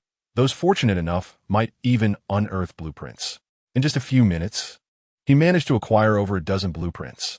Suhan extracted them all, casually reviewing their contents, which were mostly elementary and included several duplicates. He opted to utilize them directly, unlocking the crafting options as follows. Thatched torch, tool, provides illumination, dispels darkness, crafting materials. Thatch 02, resin 01. Branch 01, thatch mattress. Furniture, enhances the comfort of wooden beds, improves sleep quality, crafting materials. Thatch 010, rope 02, thatch mat. Furniture, provides a simple resting place, restores a small amount of energy, crafting materials. Thatch 08, rope 03, wooden chopsticks, tool used for eating, can substitute for a fork or spoon, crafting materials. Wood 01, wooden chair. Furniture, provides seating, enhances comfort, crafting materials. Wooden plank 02, wood 02. Rope 01, wooden stool. Furniture, simple seating, easy to carry, crafting materials. Wooden plank 01, wood 01, wooden table. Furniture serves as a surface for placing items. Provides a workspace or dining platform. Crafting materials. Wooden plank 03, wood 03, rope 02, wooden rack. Furniture holds tools, weapons, or other items. Crafting materials. Wooden plank 02, wood 03, rope 01. These were all rather simple items. Suhan gazed at the crafting materials, which were primarily composed of thatch and wood, suitable for the creation of furniture, while they would undoubtedly enhance the comfort of his dwelling. The unfortunate reality was that the space of the thatched cottage was rather limited, restricting the arrangement of numerous furnishings. However, he mused, there was indeed an opportunity to place some items on the second floor. Seizing the few remaining minutes, Suhan began to fabricate the furniture, utilizing his spatial backpack to transport them upstairs for arrangement. As time slipped away, darkness enveloped the outside world precisely at 6 o'clock. Suhan paused his activities, acutely aware that it was time to set out. He replenished his energy and vitality, meticulously checking his belongings to ensure nothing was amiss. Descending to the first floor, he added more wood to the campfire to guarantee it would burn through until morning. Only then did he retrieve his enhanced torch and step out of the thatched cottage. The illumination cast by the torch extended approximately 15 meters. Upon stepping into the shadows beyond the campfire's glow, Suhan estimated the reach of the enhanced torch. In the areas shrouded in darkness, it was as if ink had spilled, rendering everything within invisible. Truthfully, a sense of unease crept into Suhan's heart. Each time he glanced at the darkened regions, images of the monsters he had seen in the chat channels flashed through his mind. He could not help but ponder how he might escape should a creature suddenly leap forth from the shadows. Would his true sight be able to discern the death lines on these monsters? Muttering to himself, Suhan maintained his true sight since stepping out, yet regrettably, he possessed no night vision capabilities to perceive the creatures lurking in the dark. He cautiously circled the thatched cottage twice, ultimately reassured that as long as he remained in the light, he would not encounter any monsters. Nevertheless, he did encounter several snakes, which began to emerge and slither about as night fell. However, as they approached the thatched cottage, they would turn and slink away in another direction. Suhan dispatched a few with ease, stroking his chin in contemplation. If the 3-day novice protection period ended, these snakes would no longer be restricted and could launch attacks on the survivors' abodes at night. He suddenly realized the implications of this. Considering that a new snake would respawn hourly at the snake den, the accumulation could lead to a formidable assault on the survivors, likely overwhelming most of them. This scenario only accounted for a single snake den. Should there be additional nests hidden within the thickets, and if they were not regularly cleared, the situation could worsen significantly. Estimating the potential threat, he promptly messaged Chef Chun, requesting him to eliminate the snake monsters the following day. Afterward, he savored a bowl of clear catfish soup. Tip: Agility permanently 1. You gain a temporary buff, Agility 3, lasting for 1 hour. Having completed these tasks, he grasped his torch in one hand and a spear in the other, making his way toward the jungle. Hiss, hiss. As night deepened, the snakes' sensing range expanded considerably. Even before he could locate their den, they began to slither toward him, flicking their tongues. Fortunately, these snakes posed no real threat to Suhan. With true sight activated, he swiftly wielded his spear, collecting a bounty of resources. As Suhan ventured along the path cleared during the day and entered the jungle, he caught glimpses of light filtering through the gaps between the trees. He surmised that the illumination was likely emitted by fireflies or other bioluminescent flora. However, after merely glancing at the enchanting spectacle, he opted not to delve deeper into the thicket. For the time being, it was far safer to adhere to the trail forged in daylight. Even if he desired to capture fireflies, he would never dare to risk entering the jungle at night. Absolutely not. Chapter 22. The nighttime mutated leeches. As Suhan ventured deeper, he soon noticed flickering lights dancing and swirling on the ground ahead. Without a doubt, these were fireflies. A surge of joy filled his heart, prompting him to quicken his pace. However, as he drew nearer and the illumination from his torch enveloped the area where the fireflies had been, he found himself perplexed. Where have my fireflies gone? He murmured in confusion. Upon reaching the spot where the fireflies had appeared, he was astonished to find no trace of them. He meticulously recalled the location. It was indeed correct, yet the fireflies had vanished. Could it be that they disappeared upon entering the light? He pondered, casting a glance at the torch. He deduced that verifying this hypothesis would be straightforward. Continuing forward, after traversing another 15 meters, he glanced back and noticed the flickering lights had re-emerged in the previous location. Ah, I was right. These fireflies only manifest in darkness. Once illuminated, they vanish. However, venturing into the darkness was out of the question.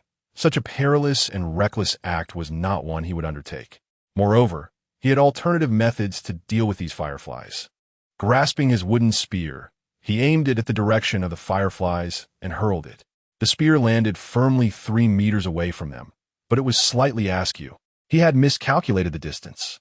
No matter, I shall try again. There are plenty of spears left. Su-han reassured himself, retrieving another spear from his backpack to continue his attempts. Yet after casting 10 spears, he ceased his efforts, contemplating the array of spears surrounding the fireflies.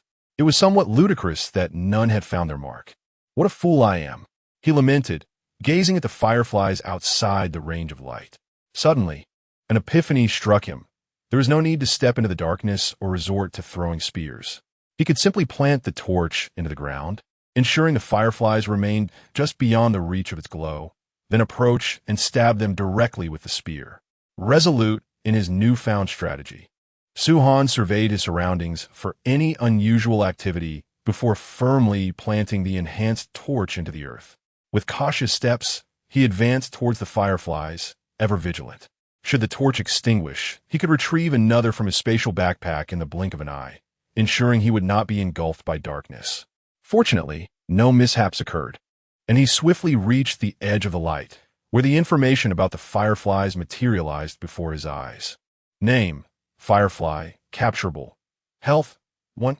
Description: a gregarious creature that only appears in dark environments. This was a non-aggressive species, noted as capturable. Regrettably, Su-han lacked the necessary tools for capture. Otherwise, he would have been eager to see what effects capturing some fireflies might yield. With a wooden spear in hand, he relentlessly thrust at the swarm of fireflies, and soon the luminous spectacle before him vanished entirely. All the fireflies had been slain, their bodies dissolving into the ether. Su-han remained within the flickering glow of the firelight, merely enlisting the system's assistance to decompose the bodies of the fireflies. Decomposition successful. You have obtained Firefly Bodily Fluid 10. With the Firefly Bodily Fluid in hand, he was now merely one ingredient short of crafting the malaria vaccine: humus. During the day, Su-han had refrained from gathering humus, preoccupied with the threat of swamp crocodiles. If the wildlife documentaries he had previously watched were to be believed, swamp crocodiles would enter a semi-sleep state at night, maintaining vigilance over their surroundings while exhibiting significantly less aggression than during the day. Surely, this could not be a deception, could it? Su-han murmured to himself, a flicker of apprehension stirring within him. Nevertheless, he pressed onward, eager to rid himself of this malaria affliction, for its presence left him feeling profoundly unsettled. Although venturing out at night felt precarious, it yielded considerable rewards, as many resources only emerged under the cover of darkness. Soon, Su-han stumbled upon another material, a luminescent mushroom. Bioluminescent mushroom. Illumination medicinal, naturally glows at night. Its sap can be refined into a potent antidote, Effect 30. This bioluminescent mushroom was precisely one of the materials required for the enhancement of the stone campfire, and it was also a transplantable plant. After harvesting the mushroom, Su-han carefully uprooted its rhizome, intending to return and see if it could be cultivated in his fields. The bioluminescent mushroom emitted a serene blue glow at night. Should he plant several in his yard, it would surely become a captivating nighttime vista. As Su-han proceeded along the path toward the swamp, he remained vigilant, seizing every opportunity to gather resources along the way. He soon arrived at the area where he had discovered the cattails earlier in the day, only to find these plants harboring leeches. Knowing that the dangers of the night were likely to escalate, Su-han exercised utmost caution. He activated his true sight, scanning the regions where leeches might be concealed. Suddenly, as he swept across one area, an alarming piece of information materialized before him. Name: leeches aggregation, health, 80, attack power, 15, movement speed, 0, 8, main body 2, 5, split bodies, attack methods, engulfing constriction, envelopes the target, continuously draining health, 5 points per second. If the target's health falls below 30, it is devoured. Splitting proliferation. For every 20 health lost, 2 small leeches are spawned, inheriting 50 of the main body's attributes. Special abilities: nocturnal resonance. Nighttime attacks inflict a fear effect, and 20 of the drained health is converted into self-healing. Humus recombination. Upon death, splits into 4 parasitic leeches, automatically seeks a host, controlling the target for 10 seconds upon successful parasitism. Description: a gigantic leech swarm that mutates at night, actively fusing with injured kin. My goodness! Su-han nearly gasped aloud, for as he absorbed this information, the creature writhed into view before him. It resembled a colossal leech, indeed rather repugnant. Yet its movement was slower than that of the smaller leeches, which alleviated his concern somewhat. There are 2 critical points to bear in mind. First, one must avoid allowing the leech conglomerate to ensnare and consume one, for should one's life force diminish below 30%, it would inevitably lead to demise. This is a foregone conclusion. The second point is to be aware that upon the death of the leech conglomerate, it will split into 4 parasitic leeches. Su-han only needs to focus on these 2 aspects. As for the rest, a single strike will suffice, rendering further caution unnecessary. After swiftly analyzing the situation in his mind, Su-han wasted no time and hurled the wooden spear directly at the leech conglomerate.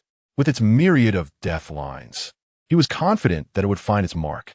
Fortunately, the leech conglomerate moved at a sluggish pace, allowing the spear to pierce its body effortlessly. With a sound akin to a deflating balloon, the leech conglomerate collapsed. 4 smaller parasitic leeches emerged from its carcass, seemingly sensing a nearby life form. They hastily advanced towards Su-han. He commanded as he thrust his spear downwards repeatedly, dispatching the 4 parasitic leeches with ease. After all, a family should remain intact. Disassembly successful. You have acquired the following items: blueprint, hemostatic bandage, leech blood 100, leech slime 50. A blueprint. To discover such an item among the spoils of disassembling the leech conglomerate filled Su-han with delight. It was indeed fortuitous to venture out this evening, and he promptly learned the blueprint. Hemostatic bandage. Upon use, it restores 30 life points and grants the hemostasis effect, immunity to continuous bleeding damage for 10 seconds. Crafting materials: cloth 2, leech slime 1, leech blood 1. Chapter 23. The malaria vaccine finally completed. Alas, yet another material is lacking. Gazing at the list of items required for crafting the hemostatic bandage, Su-han could not help but sigh. He possessed ample leech mucus and leech blood, yet he lacked fabric. Moreover, the option to craft fabric was absent from the level 1 workbench, suggesting that additional conditions must be met, perhaps requiring a level 2 workbench or something similar. It must be said, the efficacy of this hemostatic bandage is quite remarkable. It can restore 30 points of health instantly and also possesses a stop bleeding effect. In encounters with leeches, it would be nothing short of miraculous. Others do not share Su-han's extraordinary ability to eliminate foes with a single blow. In battles against monsters, one is bound to suffer bleeding effects from bites. In such moments, having a hemostatic bandage would be immensely gratifying. Soon, Su-han traversed the Acarus area, encountering only the leech conglomerate from earlier, with no other monsters in sight. It seemed that all the leeches in this region had amalgamated into one. Su-han felt a twinge of regret at this revelation. The leech conglomerate moved slowly, making it exceedingly easy to dispatch, and it dropped numerous items. If only more blueprints could be obtained, they could be sold or exchanged for profit. Upon reaching the marsh's edge, Su-han cautiously surveyed his surroundings, paying particular attention to the marsh's perimeter. Although he had yet to spot any immediate danger, he remained vigilant. Retrieving his stone shovel from his backpack, he contemplated the marsh before him and ultimately chose not to approach. After planting a torch firmly in the ground, He took out a rope from his backpack and secured the stone shovel to the front of a wooden spear. For added safety, he bound 2 additional wooden spears, extending the operational reach of the shovel to over 2 meters. This should suffice for safety. Pleased with his handiwork, Suhan extended his reach toward the marsh's edge. The dark soil covering the marsh was humus, and after scooping up a layer, he swiftly retreated to a safe distance before stowing it away. Humus 5. With all materials needed for the malaria vaccine now collected, Suhan opened the crafting interface and commenced the creation process. Crafting successful, you have obtained malaria vaccine 1. A glass vial, emanating a faint green luminescence, materialized in Suhan's hand, its interior filled with wispy, blood-colored mycelium that sparkled like fireflies upon contact with the vial's walls. Ah, quite useful indeed. However, this contraption lacks a syringe or any means of application. How is it to be used? Suhan pondered the malaria vaccine in his grasp, searching for a cap or opening, but finding none. It seemed unlikely to be ingested or applied externally. Thus, how is one to employ this vaccine? On Blue Star or Earth, vaccines are injected into the body to prompt the immune system to develop antibodies against the virus, thereby providing immunity. Use. With this thought, reminiscent of a life-saving game world, Suhan tentatively issued the command. Suddenly, the liquid within the glass vial vanished, and a chill coursed through Suhan's body. Almost immediately, the faint green luminescence flickered beneath his skin, followed by a violent neutralization reaction with the malaria parasites within him. Message: the malaria afflicting you has been eradicated, granting you malaria antibodies, permanent immunity, increasing your maximum health by 10, and enhancing your resistance to insect toxins by 10. With a sigh of relief upon seeing the notification regarding the eradication of his malaria, Suhan felt an immense weight lift from his shoulders. It is often said that a life free of illness is a light one, and he was finally experiencing this truth. He felt remarkably unburdened. Furthermore, the acquisition of malaria antibodies meant he would no longer have to dread the affliction. The increase in his maximum health by 10 points and the additional 10 resistance to toxins could very well be attributed to the fortification of his immune system. As he absorbed the final detail of the notification, an idea flickered in Suhan's mind.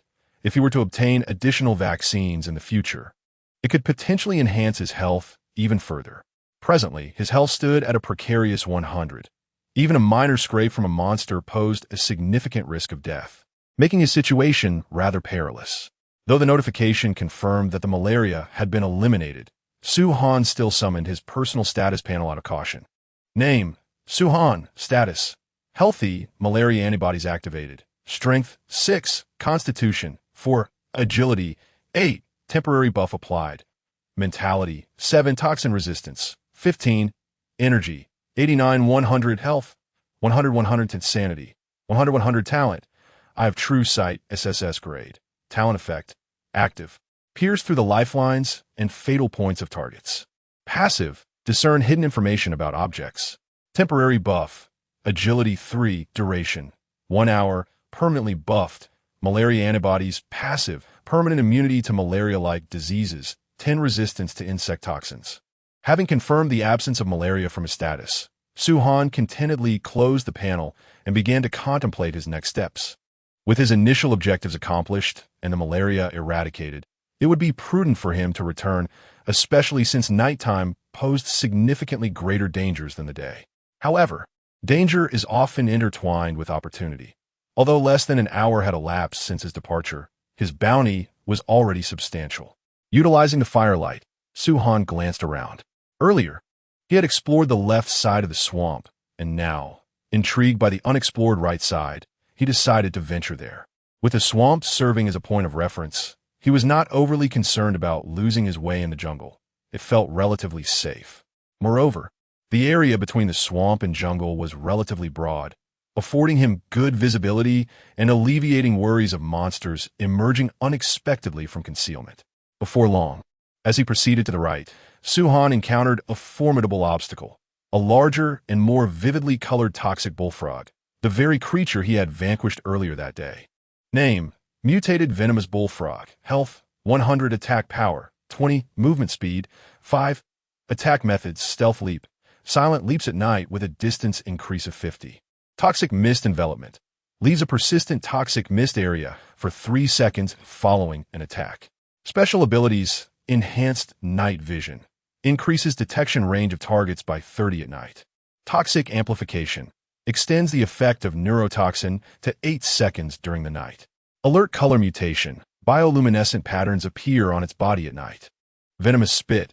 Emits toxic liquid from its mouth, inflicting toxin damage on targets. Description: a lurking assassin by day, awakens at night. Its croaks mingling with the sound of prey's bones shattering. This is indeed the same type of venomous bullfrog that was slain during the day. Yet it has evidently mutated at night, not only increasing in size, but also enhancing its attributes by approximately 25. Its method of attack has transformed. Previously, the toxic mist would only manifest after its demise, but now it appears with a mere strike. While Su-Han observed the mutated venomous bullfrog, the patterns on its body suddenly gleamed with a green light. Is it about to strike? Adhering to the principle that the first to act prevails, Su-Han's movements surpassed his thoughts, and he hurled the wooden spear at the mutated venomous bullfrog. Quack! The mutated venomous bullfrog anticipated Su-Han's assault, loud a croak, and leaped aside, evading the wooden spear while its abdomen began to swell, unleashing a burst of green venom from its mouth. Fortunately, Su-Han had foreseen the frog's counterattack and deftly dodged the venomous spray. As the toxic liquid splattered upon the ground, it dispersed into a cloud of toxic mist, causing Su-Han to feel a surge of trepidation. This creature proved to be quite formidable. Chapter 24.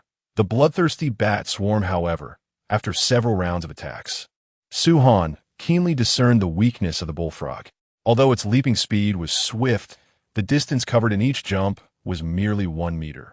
Su-Han planted the reinforced torch firmly into the ground and retrieved 2 wooden spears from his backpack, grasping one in each hand. He hurled the spear in his right hand towards the bullfrog, which emitted a croak and leaped to the left to evade. One opportune moment. Su-Han's eyes sharpened as he launched the second spear towards a point 1 meter to the left of the bullfrog. Just as the bullfrog landed, the spears swiftly followed suit, and the creature, unable to dodge in time, was pierced through its body after a startled croak, meeting its demise. Upon witnessing the complete demise of the mutated toxic bullfrog, Su-Han cautiously approached with the torch in hand. Once he confirmed that no further dangers lurked nearby, he exclaimed with excitement, "Mother Earth bless us, and the Mother of Blue Star, grant your forlorn child a blueprint." This assembly successful. You have obtained the item. Blueprint: Night Hunter Goggles, Frog Venom Gland 2, Glowing Skin 6, Frog Meat 300G. Oh yes. The appearance of the blueprint filled Su-Han with an uncontrollable sense of glee. After studying it, a new design materialized in the crafting section. Night Hunter Goggles. The wearer possesses night vision capabilities. Required materials: Glowing Skin 3, Metal Frame 1, Leech Slime 1. Alas, it is once again the lack of a single material that poses a challenge. Su-Han sighed in resignation. Both of his superior equipment blueprints were missing one crucial component. The Night Hunter Goggles required a metal frame, while the serpent-shaped claw he obtained during the day was missing iron ingots. If he surmised correctly, the metal frame should be crafted from iron ingots, which necessitate mining iron or for processing.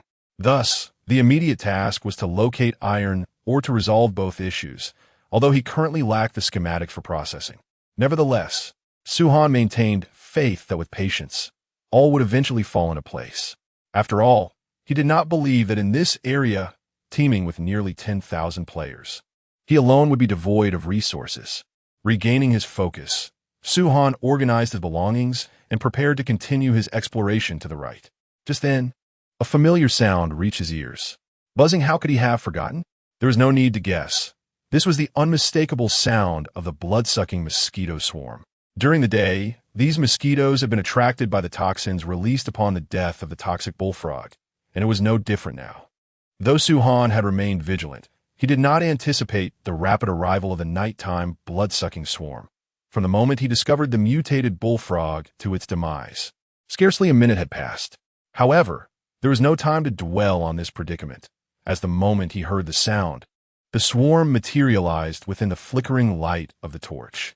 Escape was futile. These nocturnal blood-sucking mosquitoes had evidently undergone mutation, enhancing their sensory perception and flight speed. In light of this, Su-han prepared his combat gear, opting not to relinquish the torch. He reasoned that when the swarm attacked, using the torch to burn them would be more efficient than attempting to fend them off with wooden spears. However, the turn of events seemed rather unexpected. The swarm of blood-sucking mosquitoes that had been heading towards Su-han suddenly came to a halt in midair. The previously united formation appeared to be in disarray, as some of the mosquitoes veered off in different directions. Observing the chaotic swarm, Su-han felt a sense of bewilderment. It resembled the reaction of a flock of sheep encountering wolves. He recalled having witnessed such scenes in the animal kingdom, where sheep on the grasslands would scatter in a desperate bid for survival upon sensing danger. A sudden realization struck him. Could it be that these blood-sucking mosquitoes sense their natural predators? Most of the swarm diverted to another area, escaping the illumination of the torchlight, leaving only a few dauntless mosquitoes approaching him.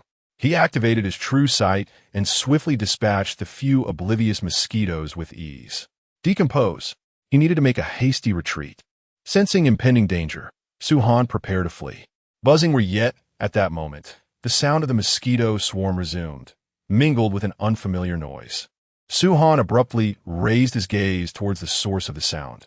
The mosquitoes flew into the flickering light, appearing somewhat disheveled, as if they were prey being pursued by their natural enemies. Not merely resembling prey, they were indeed being hunted, for the source of the unfamiliar sound revealed itself, a group of bats with glowing red eyes. Name: Bloodthirsty Bat. Health: 120. Group Unit. Triggers Collective Frenzy upon killing 10.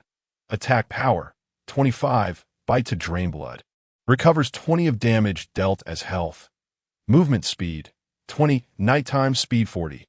Attack Methods: Bite, 2 rapid successive attacks. The second attack inflicts tear, bleeding 8 points second for 15 seconds. Sonic Shock: releases a circular sound wave upon losing 30 health, dealing 15 damage and stunning for 3 seconds. Special abilities: Bloodthirst: damage to bleeding targets 30. Instantly restores 50 health upon killing a bleeding target. Shadow Swarm: for each surviving kin, attack speed increases by 3, maximum 30. During group attacks, there is a 10 chance to trigger chain bloodsucking, additional attack on another target. Nighttime Frenzy: critical hit rate 15 at night. When health falls below 30, enters bloodthirst state. Attack power 50, defense minus 30. Description: active at night, preying upon swarms of mosquitoes, driven into madness by the scent of blood. Once the first drop of blood falls, the entire colony plunges into a relentless pursuit. Upon reading the information about these bloodthirsty bats, Su-han could not help but gasp in shock, confirming with a glance. He recognized that they were foes beyond his capacity to confront. Not only did these bloodthirsty bats possess high attack power and speed, but they were also social creatures, making Su-han feel that facing them would be exceedingly challenging. Exercising caution, he promptly grasped his torch and stealthily continued towards the right side of the swamp. Fortunately, these bloodthirsty bats did not launch an attack on Su-han, perhaps due to their current repast, leaving them little time to concern themselves with anything else. Additionally, as Su-han bore no wounds, the bats could not sense any blood, thus they paid him little mind. Had a woman approached, especially during her menstrual cycle, the outcome might have been dire. A peculiar thought crossed Su-han's mind, followed by another. Should he venture into the bat cave? Bats are nocturnal creatures, resting in their caverns during the day, which implies that the cave should be devoid of bats at this hour. Resolute in his decision, Su-han recalled that the blood-sucking bats had flown in from the right and continued to observe his surroundings as he advanced. After a brief period, a rocky wall emerged before him, and through the flickering firelight, he discerned the entrance to a cave. Surely, this must be the Bat Cave. He hoped it was not a bear's den or something similar. Contemplating the cave, Su-han ultimately resolved to explore it, as he felt it would be unsatisfying to have come this far without taking a look inside. Chapter 25: Abundance in the Bat Cave. Regrettably, the serpentine grappling hooks could not be fashioned, for they would have proven invaluable at this moment. binding a torch to his forehead with a rope. He freed his hands for climbing. Fortunately, the incline was not too steep, allowing him to ascend to the cave's entrance with relative ease. Following the contours of the rocky surface, extending the torch and peering into the cavern, he observed scattered bat droppings on the ground, which relieved him. Indeed, this was a bat cave. Approaching, he collected the droppings for inspection. Night-bright sand, bloodthirsty bat droppings, a mineral-organic mixture. It serves as a fertilizer and can be ground for medicinal use. A valuable find. Suhan diligently gathered all the night-bright sand strewn about the cave floor. Such treasures must not go to waste. Casting a glance above, he noted the absence of bats, and then turned his gaze toward the dark depths of the cave beyond the flickering torchlight. Should he venture further inside? There was surely more night-bright sand to be discovered, and the guide provided by Shun Yifei mentioned the possibility of a subterranean river within bat caves. After conjuring several justifications for his exploration, Suhan resolved to delve deeper. Although his current water supply was temporarily assured thanks to the Chen brothers, the prospect of uncovering an additional water source was enticing. As he ventured deeper, the quantity of night-bright sand he collected increased, to the point where his backpack compartments became insufficient. Consequently, he was compelled to send some to Chun Chu. Chen Chu, the daring to go out at night? And to a bat cave, no less. Chen Chu had evidently surmised Su Han's intentions. The notion that Su Han might have slain bats was implausible, considering the substantial amount of night-bright sand he had reported gathering. Su Han, busy, will respond later.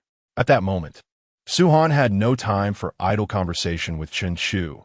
He was preoccupied with collecting droppings. Once he confirmed that the vicinity posed no danger, he embarked on his joyful endeavor. Chen Chu, all right, take care. If one were to inquire about Chen Chu's sentiments at that moment, he might express that his partner was somewhat reckless, daring to explore at night. It was well known that few ventured into the jungle during the day, as everyone was engaged in felling trees, mining stones, and gathering fodder. Yet, Su Han's audacity in traversing the jungle to locate swamps during daylight, and now venturing into a place frequented by bats at night, indicated he was not merely careless. Chen Chu had also heard the sounds of bats flying nearby, suggesting that Su Han had journeyed a considerable distance. "Daddy, why are you sighing? Did Han Han make you unhappy?" The innocent little girl, Chun Han, inquired of her father. Chen Chu lifted his daughter in his arms, smiling as he replied, "It's nothing to do with you, sweetheart. Daddy is merely a bit worried about Uncle Su Han." The little girl smoothed her father's furrowed brow with her tiny hand. "But Daddy, didn't you say Uncle Su Han is super amazing? There's no need to worry." "Ha ha, yes.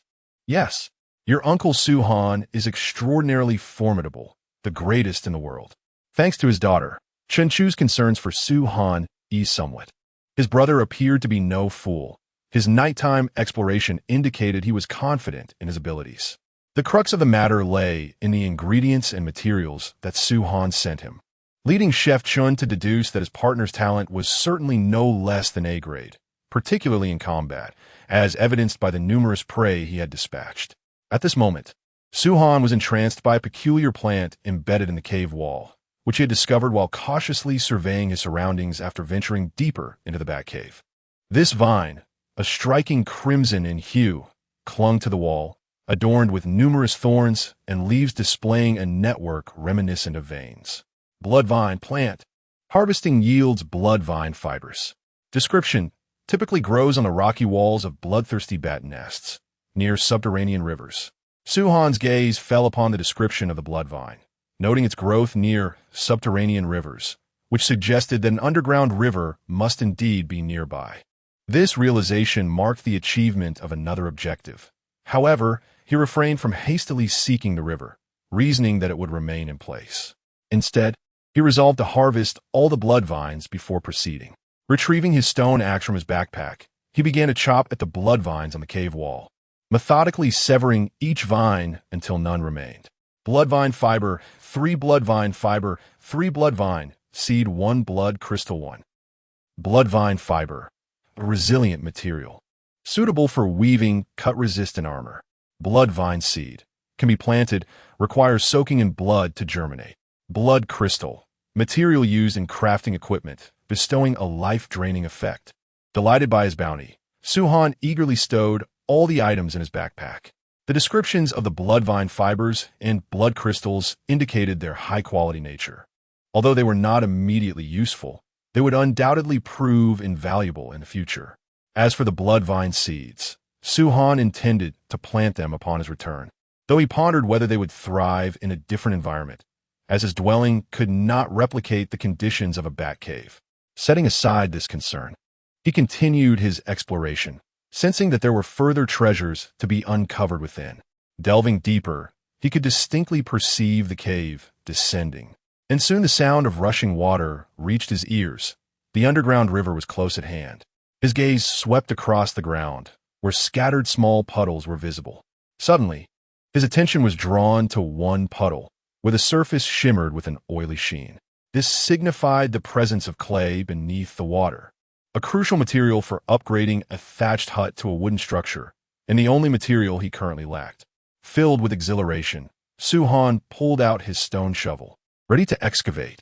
However, after taking a couple of steps, he abruptly halted, nearly succumbing to his excitement.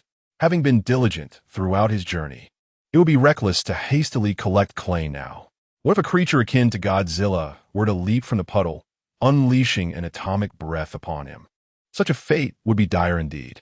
Exercising caution, Suhan brandished his wooden spear, stirring the puddle gently. To his astonishment, he discovered small, gelatinous worms, entirely grayish-white and translucent, floating within the water. Cave Planarian Health 2020 Attack Power 5 Parasitic Attack. With additional paralysis effect, Movement Speed -50. Movement Speed 2 doubles in water. Special abilities: Split Regeneration. Splits into 2 smaller planarians upon being attacked. Aquatic Invisibility. Completely transparent when motionless in water. Venomous Spit. Shoots acidic arrows from its mouth. Range 1 meter.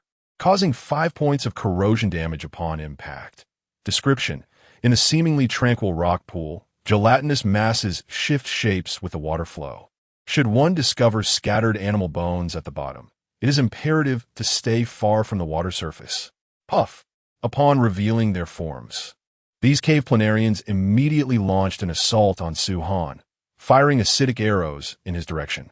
Fortunately, Suhan had prudently tested the waters with a wooden spear and had retreated a few paces upon noticing the presence of the creatures. Thus the acidic arrows merely struck the ground, creating small craters. He narrowly avoided a direct hit, realizing just in time. Suhan couldn't help but reflect on how the recent joy of discovering clay almost made him forget that this was a survival world. Despite possessing seemingly extraordinary talents, they were not invincible. Caution remained his safest ally. Chapter 26. The White Mist. Suhan wielded his wooden spear, methodically eliminating the cave worms that surfaced in the small puddle. Although the creatures posed a minimal threat individually, their sheer numbers, over a dozen within this modest waterhole, made them a nuisance. While a direct hit would not prove fatal, being caught off guard and struck in the face while crouched down to dig for clay would be quite unpleasant. Once he had dispatched all the visible cave worms, Suhan remained vigilant, stirring the puddle to ensure no more emerged before he felt at ease. Decomposition successful. You have obtained the item. Blueprint. Underwater breathing apparatus. Worm slime 18. Worm slime. Material typically used for crafting waterproof coatings or trap lubricants. Underwater breathing apparatus. Allows the owner to breathe fresh air underwater. Crafting materials. Worm slime X3. Hollow reed tube X1. After dismantling the carcasses of the cave worms, it was no surprise that another blueprint had dropped. The evening's bounty was proving to be rather plentiful, and Suhan found himself growing accustomed to such fortunate occurrences, his heart now devoid of tumult. However, upon examining the materials required for the underwater breathing apparatus, an image materialized in his mind: a person submerged, clutching a hollow reed tube in their mouth, allowing air to travel through the tube from above the water's surface, thus facilitating underwater respiration. Surely, the apparatus would function in a similar manner? Though the notion struck him as somewhat amusing, he concluded that the device would likely not be so simplistic. He did not dwell on the matter for long. Once he crafted the item, its efficacy would be revealed. He was aware of where to find hollow reeds, as they flourished in abundance atop the marshes. However, they lay a considerable distance from the shore, necessitating entry into the marsh, a venture he deemed unwise at present. Not only did he have to contend with the lurking marsh crocodiles, but also the perilous toxic mists. While certain areas with thick humus could support human weight, the overall danger was too great. Su-han was resolute in avoiding such risks. Ancient wisdom advised against standing beneath precarious walls, and he, a man of the modern age, was no fool, having maintained a safe distance from the marshes. To ensure his safety, Su-han retrieved his meter-long stone shovel and plunged it into the small puddle. Upon lifting it, the water drained away, revealing only a residue of grayish-yellow beneath. Clay won upon receiving this notification. Su-han felt a sense of relief. He was not entirely certain of the substance's identity, but he could now confirm it with confidence. 1 scoop, 2 scoops, 3 scoops, 4 scoops, 5 scoops, 6 scoops. Soil 1. It was only after the 6th scoop that he received the notification indicating soil, prompting him to cease his efforts. The clay in this puddle had been fully excavated. Though he had only gathered 5 portions, he was untroubled, having observed at least 10 other puddles in the vicinity. Surely, clay would not be in short supply. However, reality proved otherwise. After investigating 5 additional puddles, he discovered that only one contained clay. Where there was clay, the cave worms thrived, while the remaining puddles were merely ordinary, devoid of anything of value. It is not to say that there is nothing. At the very least, water can still be collected and taken back. However, Su-han had stumbled upon such an abundance of treasures throughout the night that he had begun to regard water with a degree of disdain. After all, there exists a pond among the brothers, so why would he covet mere water? Yet, reflecting on his mindset, Su-han concluded that it was perhaps a bit unreasonable. After some contemplation, he decided to gather a small amount to sell to others, adhering to the principle that one should not return empty-handed. Su-han ultimately employed a wooden cup to collect all the water from the puddles. He also excavated all the clay from one of the water holes, bringing the total quantity of clay in his backpack to 20 portions. The cave-dwelling worms had provided him with a significant amount of worm mucus. Yet none of the subsequent mucus yielded any blueprints. This led Su-han to ponder whether only the first worm had a higher probability of dropping a blueprint, while the others reverted to their standard drop rates, a common trope in online gaming. Alert! Monsters lurk within the mist. Do not approach. Just as Su-han was internally critiquing this situation and moving forward, he was suddenly struck by a wave of trepidation that surged within him, causing his body to tremble involuntarily. Simultaneously, a system prompt appeared, causing Su-han to freeze in place, hesitating to take another step. His feet seemed to possess a mind of their own, retreating 2 steps back. Mist? Where is this mist? Su-han felt perplexed. He had been vigilantly observing his surroundings and had not detected any mist within the illumination of the firelight. Yet, since the system had issued a warning, it undoubtedly existed. The conclusion was that the mist lay ahead, beyond the reach of the light. Should he retreat? Doubts began to creep into his mind, for the mist was one of the 3 warnings stated in the announcement. The body of the first individual who had breached this warning was likely already cold, and he had no desire to meet the same fate. However, after some reflection, Su-han felt a twinge of reluctance. He wanted at least to catch a glimpse of what this mist looked like. The announcement specified to avoid being within the mist itself. The system merely advised against approaching it, and since he had not seen any mist within the radius of the firelight, it suggested that he was still safe. After pondering for a moment, Su-han retreated a short distance, then took out a torch and secured it to the cave wall, ensuring that his escape route remained unobstructed. Next, he bound the torch to a wooden spear, carefully attaching 5 spears together before extending this makeshift long-range torch forward. As the torch advanced, the space around him suddenly opened up, revealing a river that emerged within Su-han's field of vision. Under the glow of the firelight, the water's surface shimmered like a flowing ribbon of light, adorned with wispy white mist along its edges. White mist. Could this be the very mist he was warned about? Gazing at the layer of white vapor upon the river's surface, even under the torch's illumination, the light failed to penetrate its depths, obscuring whatever lay within.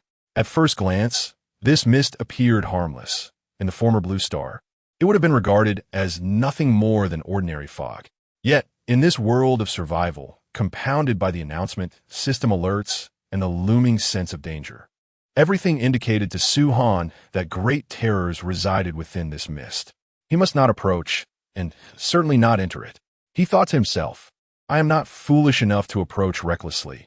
Preparation is essential. Now that he had discerned the nature of the mist, Su-han resolved to retreat. Aside from the concealed river below, he had thoroughly exhausted the resources of the Batcave. Given that the mist enveloped the dark river, it would be prudent to tactically withdraw. As he slowly retracted his torch, something caught his eye. To his astonishment, he discovered a white object by the riverbank, which upon closer inspection revealed skeletal remains, human, no less. What captured his attention was not merely the skeleton, but the scattered equipment surrounding it, among which was a familiar straw hat, identical to the one adorning his own head. Another item also appeared strikingly familiar, a revolver. Although Su-han had never wielded one, he had frequently encountered it in films, and he recognized it unequivocally as a revolver. If this truly was a revolver, it would be a perfect complement to his innate abilities. It seemed as though this weapon was tailor-made for him, despite believing himself to be resolute. A twinge of greed stirred within Su-han. Currently, the only limitation to his talent was the range of his attacks. He could eliminate anything within his line of sight, provided he could strike it. If the target was a bit too distant, his throws resembled mere outlines, failing to penetrate at all.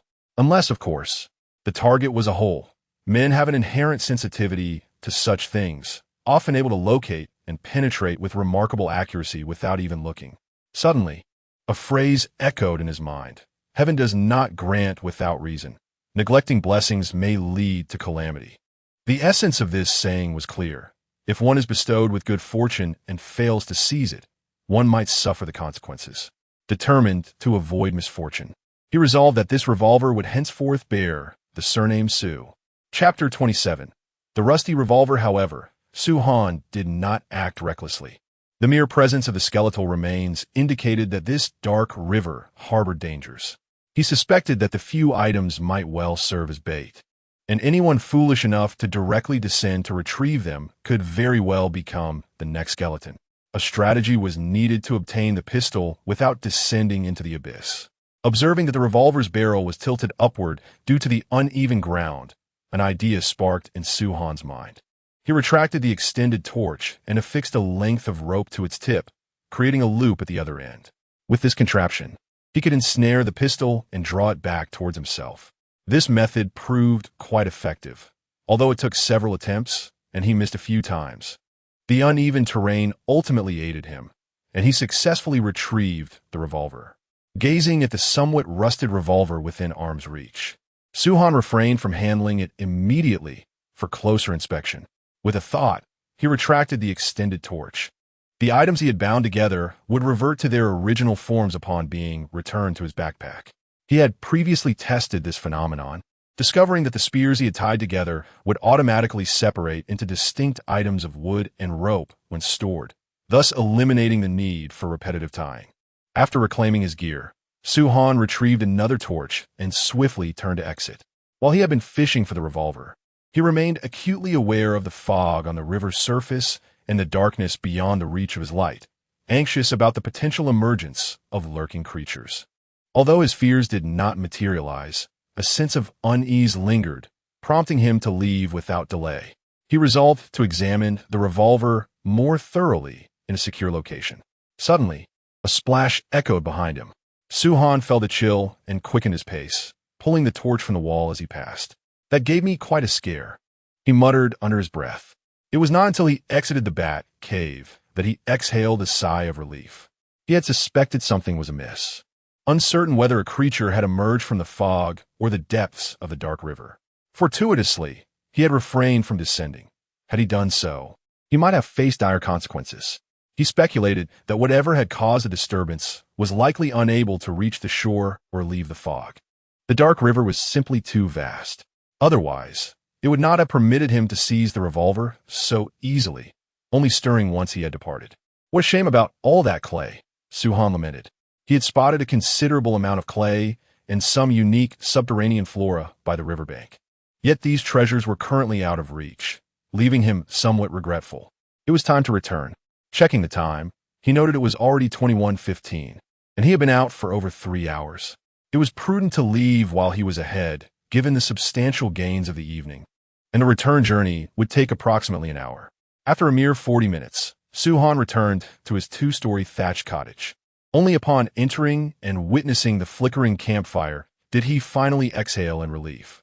The journey had been devoid of significant mishaps, and since he had already gathered most of the resources along the way, time had not been squandered. However, an anticipated incident did occur. A light drizzle began to fall midway through his return. Fortunately, the enhanced torch possessed rain-resistant properties, and the straw hat and grass armor he wore had also been modified to offer some protection from the rain. Otherwise, Suhan would have been left to ponder whether he might catch a cold for being soaked. Removing his hat and armor, he found himself dry. Yet he chose to sit beside the campfire to dry off any lingering moisture. Simultaneously, he retrieved his most significant find of the evening, a revolver, which he had resisted the urge to examine throughout his journey. Name: Rusty Cowboy Revolver. Type: Relic. Effect: this firearm requires no ammunition, automatically loading a bullet every minute, with a maximum capacity of 6. Due to its rust, each shot has only a 50 chance of firing a bullet, capable of inflicting damage upon otherworldly demons. Otherworldly demons? A particularly striking term caught Suhan's attention, causing him to furrow his brow. However, before he could dwell on it, terrifying scenes from horror films he had previously seen surged into his mind, leaving him momentarily dazed and trembling. Rationality -1 with a sudden jolt, his hand trembled, causing the revolver to clatter to the ground. It took him several moments to regain his composure. What had just transpired? Why had those thoughts surfaced? Could it be due to this revolver? Suhan glanced at the system notification indicating rationality -1 and then at the revolver on the ground, knowing without a doubt that this object was the cause. He recalled that there had been additional information about the revolver that he had not yet fully examined. This gun is tainted with the blood of otherworldly demons. When held by an ordinary person, it awakens their deepest fears. Description: can you guess how many bullets my gun contains? It appeared that the loss of rationality -1 was indeed a consequence of that final effect. The taint of otherworldly demon blood. This suggested that the otherworldly demon was precisely what he feared. Suhan remembered the last time he experienced a drop in rationality -1 was after viewing an image of a monster shared in the regional channel. If all was as expected, that creature's true name should indeed be otherworldly demon. In that case, this equipment was rendered useless. And Suhan gazed regretfully at the revolver lying on the ground. He had only held it for a second, and if the calculations were accurate, 1 second would equate to a loss of rationality. This weapon proved to be rather perilous. He couldn't possibly empty the chamber within a second, not to mention the revolver's mere 50 chance of success. The most pressing concern remained the need to conquer his fear. Otherwise, even disregarding rationality -1, the revolver would be unusable against foes. Overcoming fear? Aswampandev. He stumbled upon a crucial insight. Could it be that the absence of fear equates to an absence of rationality? Coincidentally, every time he activated his talent, he found himself enveloped in an absolute calmness, devoid of any emotion. Would the presence of a revolver during the activation of his talent still lead to a loss of rationality due to fear? Without hesitation, Suhan activated his eye of true sight. In an instant, the world before him appeared as if veiled by a crimson filter, with all things ensnared by ominous black threads. He himself became a figure of indifference, neither joyous nor sorrowful, as he reached down to retrieve the revolver from the ground. 1 second, 2 seconds, 3 seconds.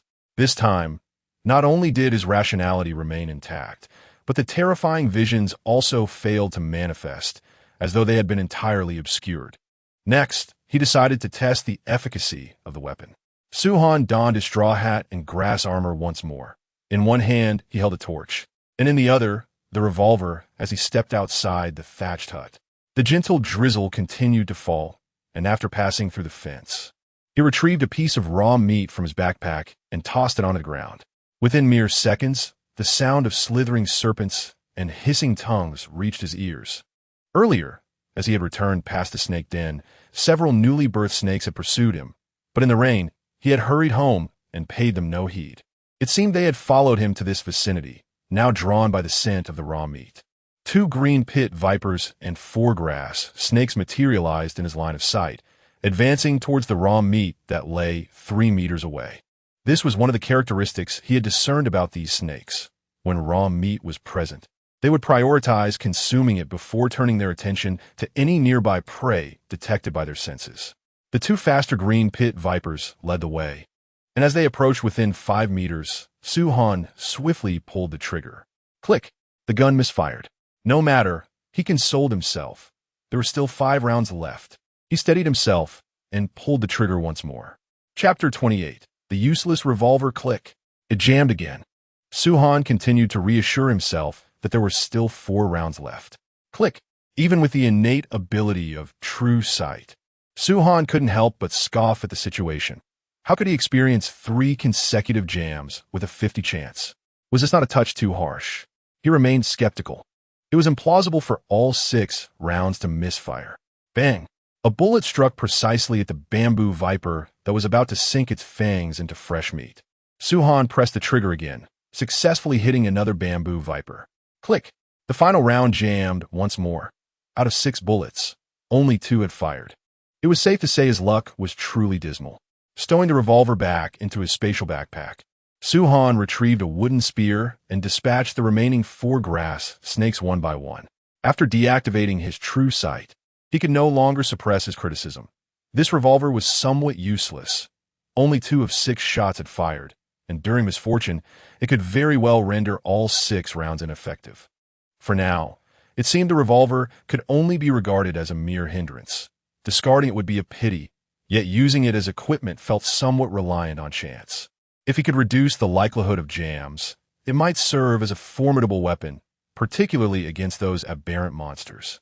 If his assumptions were correct, ordinary weapons would likely fail to inflict significant damage on such foes. As he pondered, Su-han began placing the 6 snake corpses into a wooden cup. He opted not to dismantle them, as they still held temporary utility. After pouring the snake blood into the cup, he retrieved 5 bloodvine seeds from his spatial backpack and submerged them for soaking.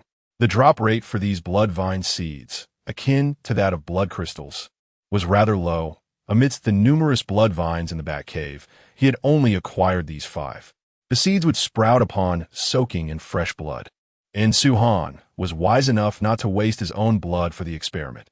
Having just slain several snakes provided the perfect opportunity. Noticing no significant changes in the bloodvine seeds within the cup, he surmised that time was needed, so he set it aside. Next, it was time to attend to more pressing matters. Having been entirely focused on the revolver, he had forgotten that the thatched cottage had met the conditions for an upgrade. Upgrade direction: wooden cabin requirements: wood 80, stone 20, planks 40, rope 20, clay 20, expansion buildings 2. Coincidentally, he had just excavated 20 units of clay that very night. After processing the planks and rope, Su-han confirmed the upgrade without hesitation. As with previous upgrades, a layer of white light enveloped the thatched cottage once the materials vanished. He paid it little mind, knowing that the upgrade would require a certain amount of time to complete. Turning his gaze back to the stone campfire, he examined the upgrade options. Upgrade direction 1. Metal campfire rack. Requirements: iron or tin, wood 10, leather 3. Upgrade direction 2. Windproof stove. Requirements: stone 20, wood 10, clay 8, rope 5. Modification direction 1. Enhance lighting range and brightness. Requirements: glowing mushrooms 2. Branch 1. Su-han felt the world's malice towards his survival. The 20 units of clay he had unearthed that night were just enough for upgrading the thatched cottage, leaving him without additional clay for the campfire upgrade. Recalling the abundant clay by the dark river, he couldn't help but sigh again. Alas, life is certainly more precious than clay. However, it could enhance the range and brightness of illumination, and the phosphorescent mushrooms were indeed one of tonight's gains. Summoning the exclusive transformation halo, the modification was completed after 3 seconds. The exterior of the stone bonfire showed no significant change, yet its brightness had ascended to a new level. If the previous light resembled that of a $5 bulb, The current effect was akin to that of a $50 bulb, bright yet gentle on the eyes. Strangely, he noticed that there was no option for modification on the revolver. Suhan pondered whether this oversight stemmed from the revolver's classification as a relic or if it was simply due to his ordinary status, which prevented him from harnessing greater effects of his talents. Numerous indicators suggested that individuals with attributes below 10 were considered ordinary. The panel stated that one could only reach 10 through training, leaving him uncertain if the attribute-enhancing foods he consumed counted as training. This speculation could only be resolved once he elevated his attributes to 10. For now, dwelling on it was futile. Thus, Suhan set aside such thoughts and began organizing tonight's harvest. Aside from the temporarily useless revolver, the luminous sand was his most significant acquisition of the night, though he could only blame the abundance of it in the Bat Cave for having no recollection of how many he had discarded in the storeroom. Additionally, he had obtained 3 blueprints and various materials, which were too many and too chaotic, so he haphazardly tossed them into the storage box. He planned to utilize the most abundant luminous sand as fertilizer, as it had no other immediate use. It would serve well to nourish the fields. Upon his return, he had briefly glanced at the crops in the yard. They had grown considerably, and due to the rain, several crops now boasted a growth acceleration buff. If the rain continued, he might soon be able to enjoy fresh vegetables ahead of time, and perhaps the new fertilizer would expedite their growth. Almost forgetting about the hefty individual, the thought of fertilizer reminded Suhan of Du Finxiang, whose talent aligned perfectly with this matter. Perhaps he could devise a solution. He sent some luminous sand to Du Finxiang through the friends list, hoping he could transform it into fertilizer. Then, he switched to the regional chat channel. Having been busy all night, he hadn't had time to check the regional discussions. Now, as the thatched cottage was upgrading, he seized the opportunity to gather any new information. Would the thatched cottage leak if the rain intensified? Surely, there were no brothers still residing in grass huts at this point, right? They must have perished. Those still in grass huts were likely no longer among the living. Still alive. Thankfully, he had purchased a reinforced torch from a seasoned player. Help! Is anyone there? Stop crying. Even if someone saves you, you won't last long. If you have any last words or supplies, give them to me. I will carry your words and live on. Get lost. Even in death. I want to make it easy for you. Why did it suddenly rain? Could the early survival phase be the rainy season? He had just sold the blueprint for a rain-resistant snakeskin hat, and now it was pouring. Wasn't he that a cruel twist of fate? So what if I sold it? Early sales bring early cooldowns. Dying early leads to rebirth. I once read a novel in which the survivors, upon meeting their demise, returned to the Blue Star, observing the remaining survivors as spectators of their broadcasts. I wonder if this scenario will unfold similarly. How is it possible that there are still such fools around? Shouldn't they all be dead by now? Suhan, esteemed leader, could you perhaps provide some additional enhanced torches? I too seek enhanced torches. The regional chat offers little of value. It is filled with individuals lamenting and moping. The reason for this melancholy is evident to Suhan upon observing the current population of the area, which has dwindled to a mere 515 souls. On just the first night, several hundred have perished, and it is still early in the night. Noticing some individuals in the regional channel suddenly attempting to sell enhanced torches, Suhan decided to list all his surplus enhanced torches, beginning with the trading blueprints. After all, he had gathered a considerable amount of wick grass tonight, which could be utilized to modify and sell torches, and he was open to acquiring any blueprints.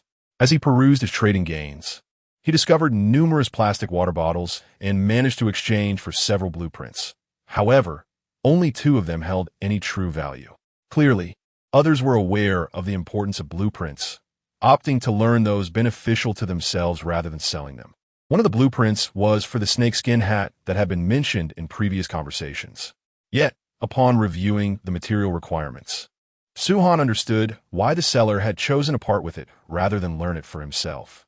After studying the 2 blueprints, he noted, snakeskin hat provides 70 resistance to moisture, immunity to lightning and damage from electrified creatures, and offers sun protection.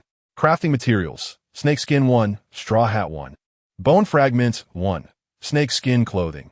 Offers 70 waterproofing, provides warmth, and reduces damage.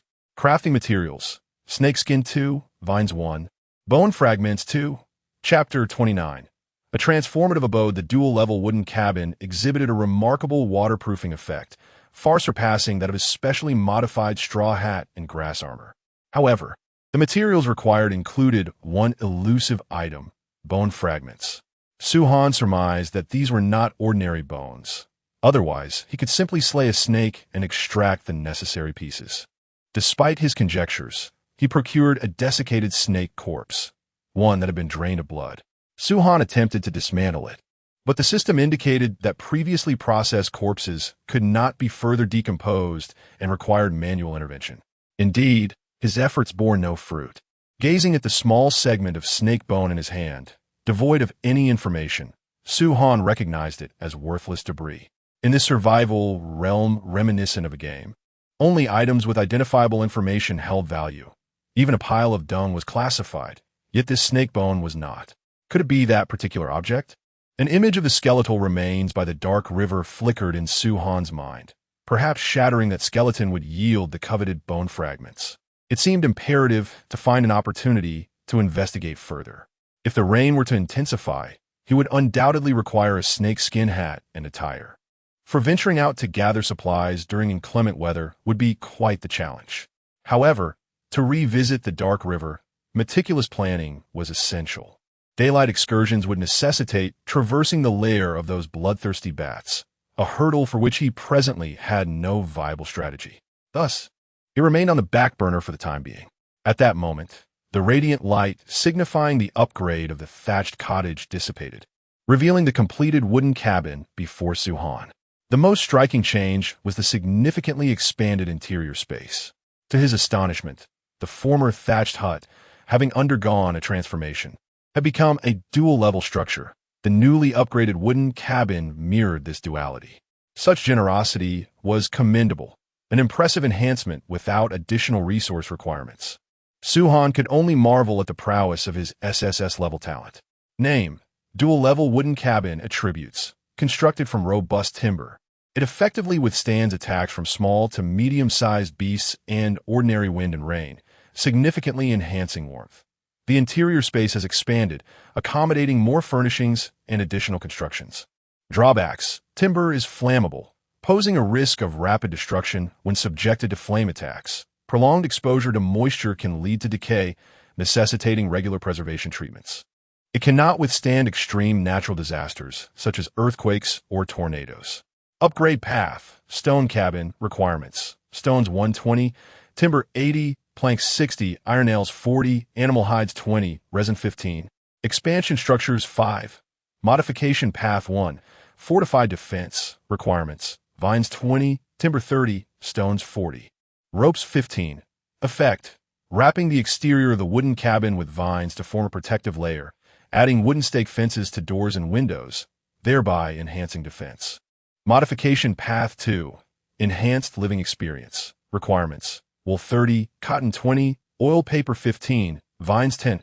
Effect: significantly increases living comfort, reducing fatigue recovery time. Optional expansion structures: basic toilet, fundamental sanitation facility. Requirements: wooden barrel 1, wood 20, rope 5, wooden plank 10, wooden watchtower, erected beside the wooden house. It offers a 360-degree view, enabling early detection of distant foes.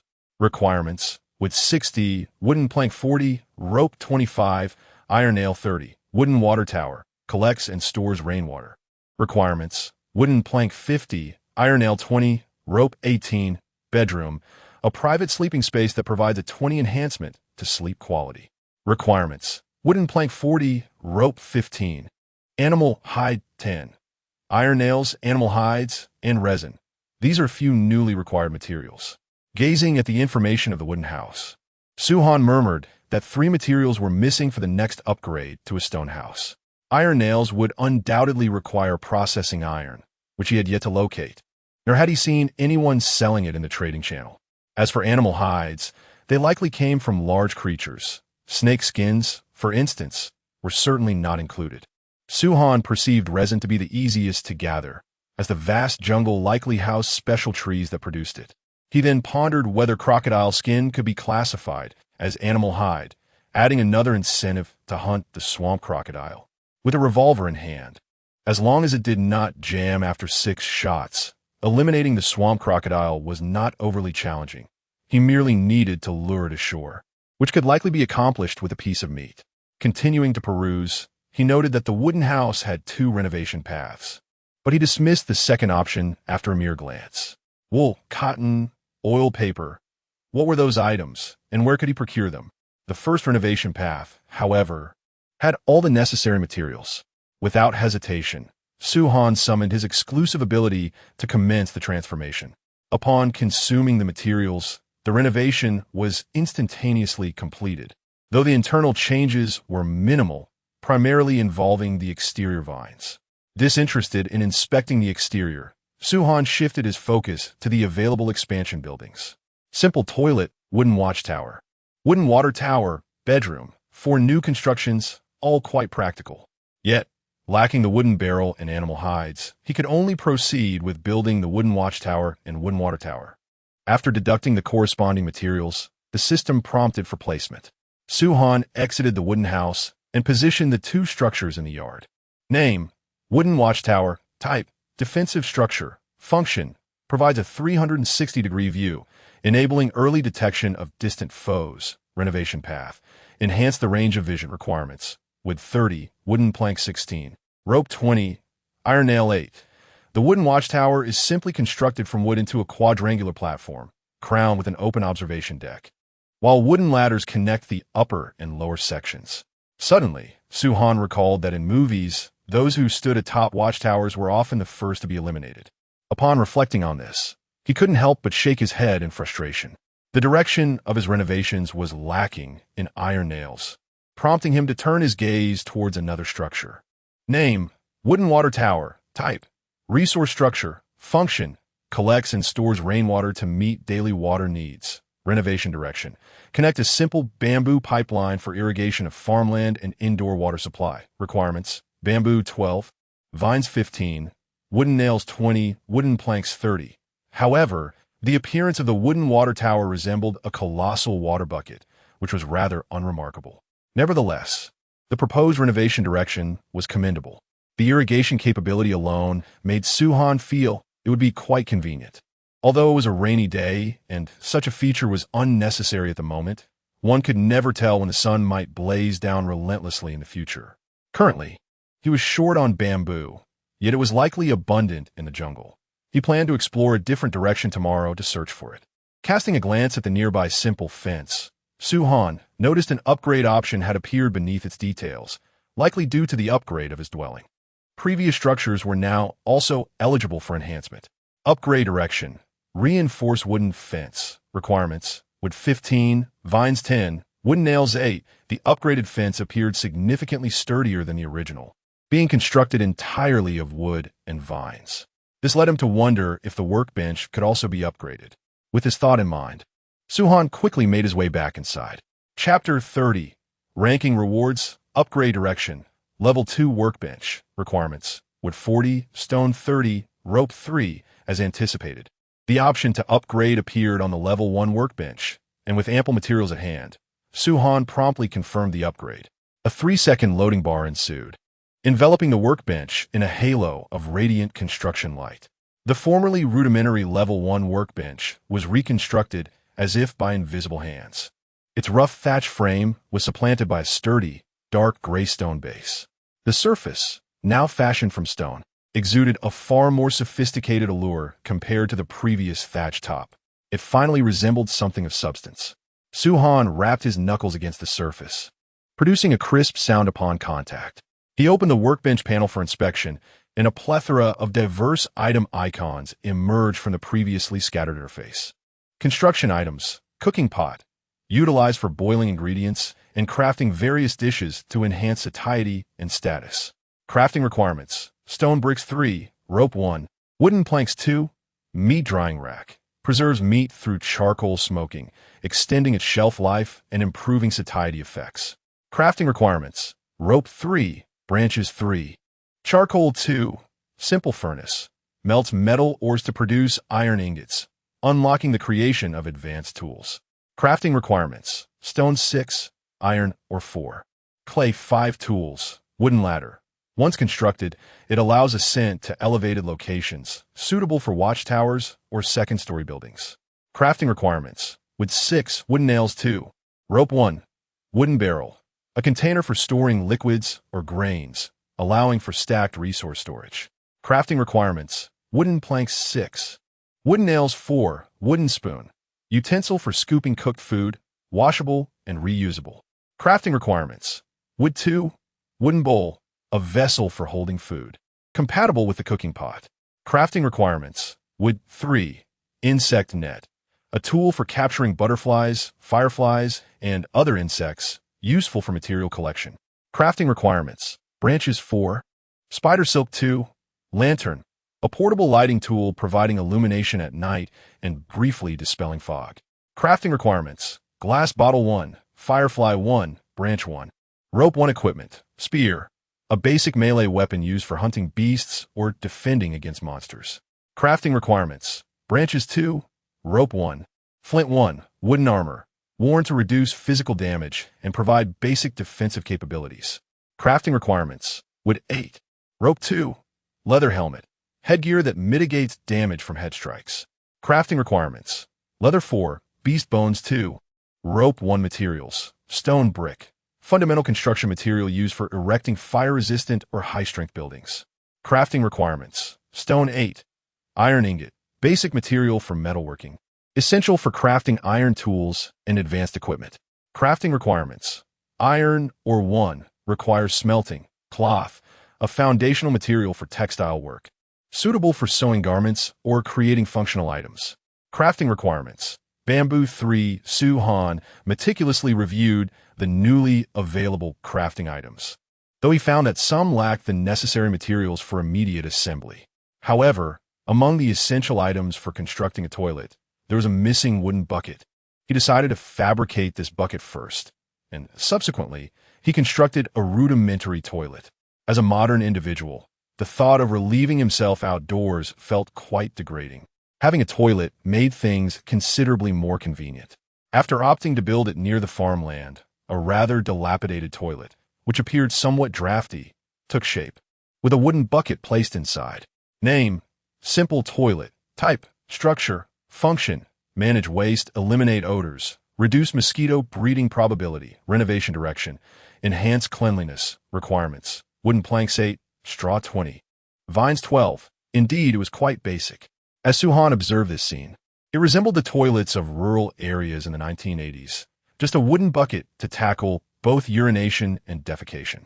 After making some modifications, the information underwent slight changes.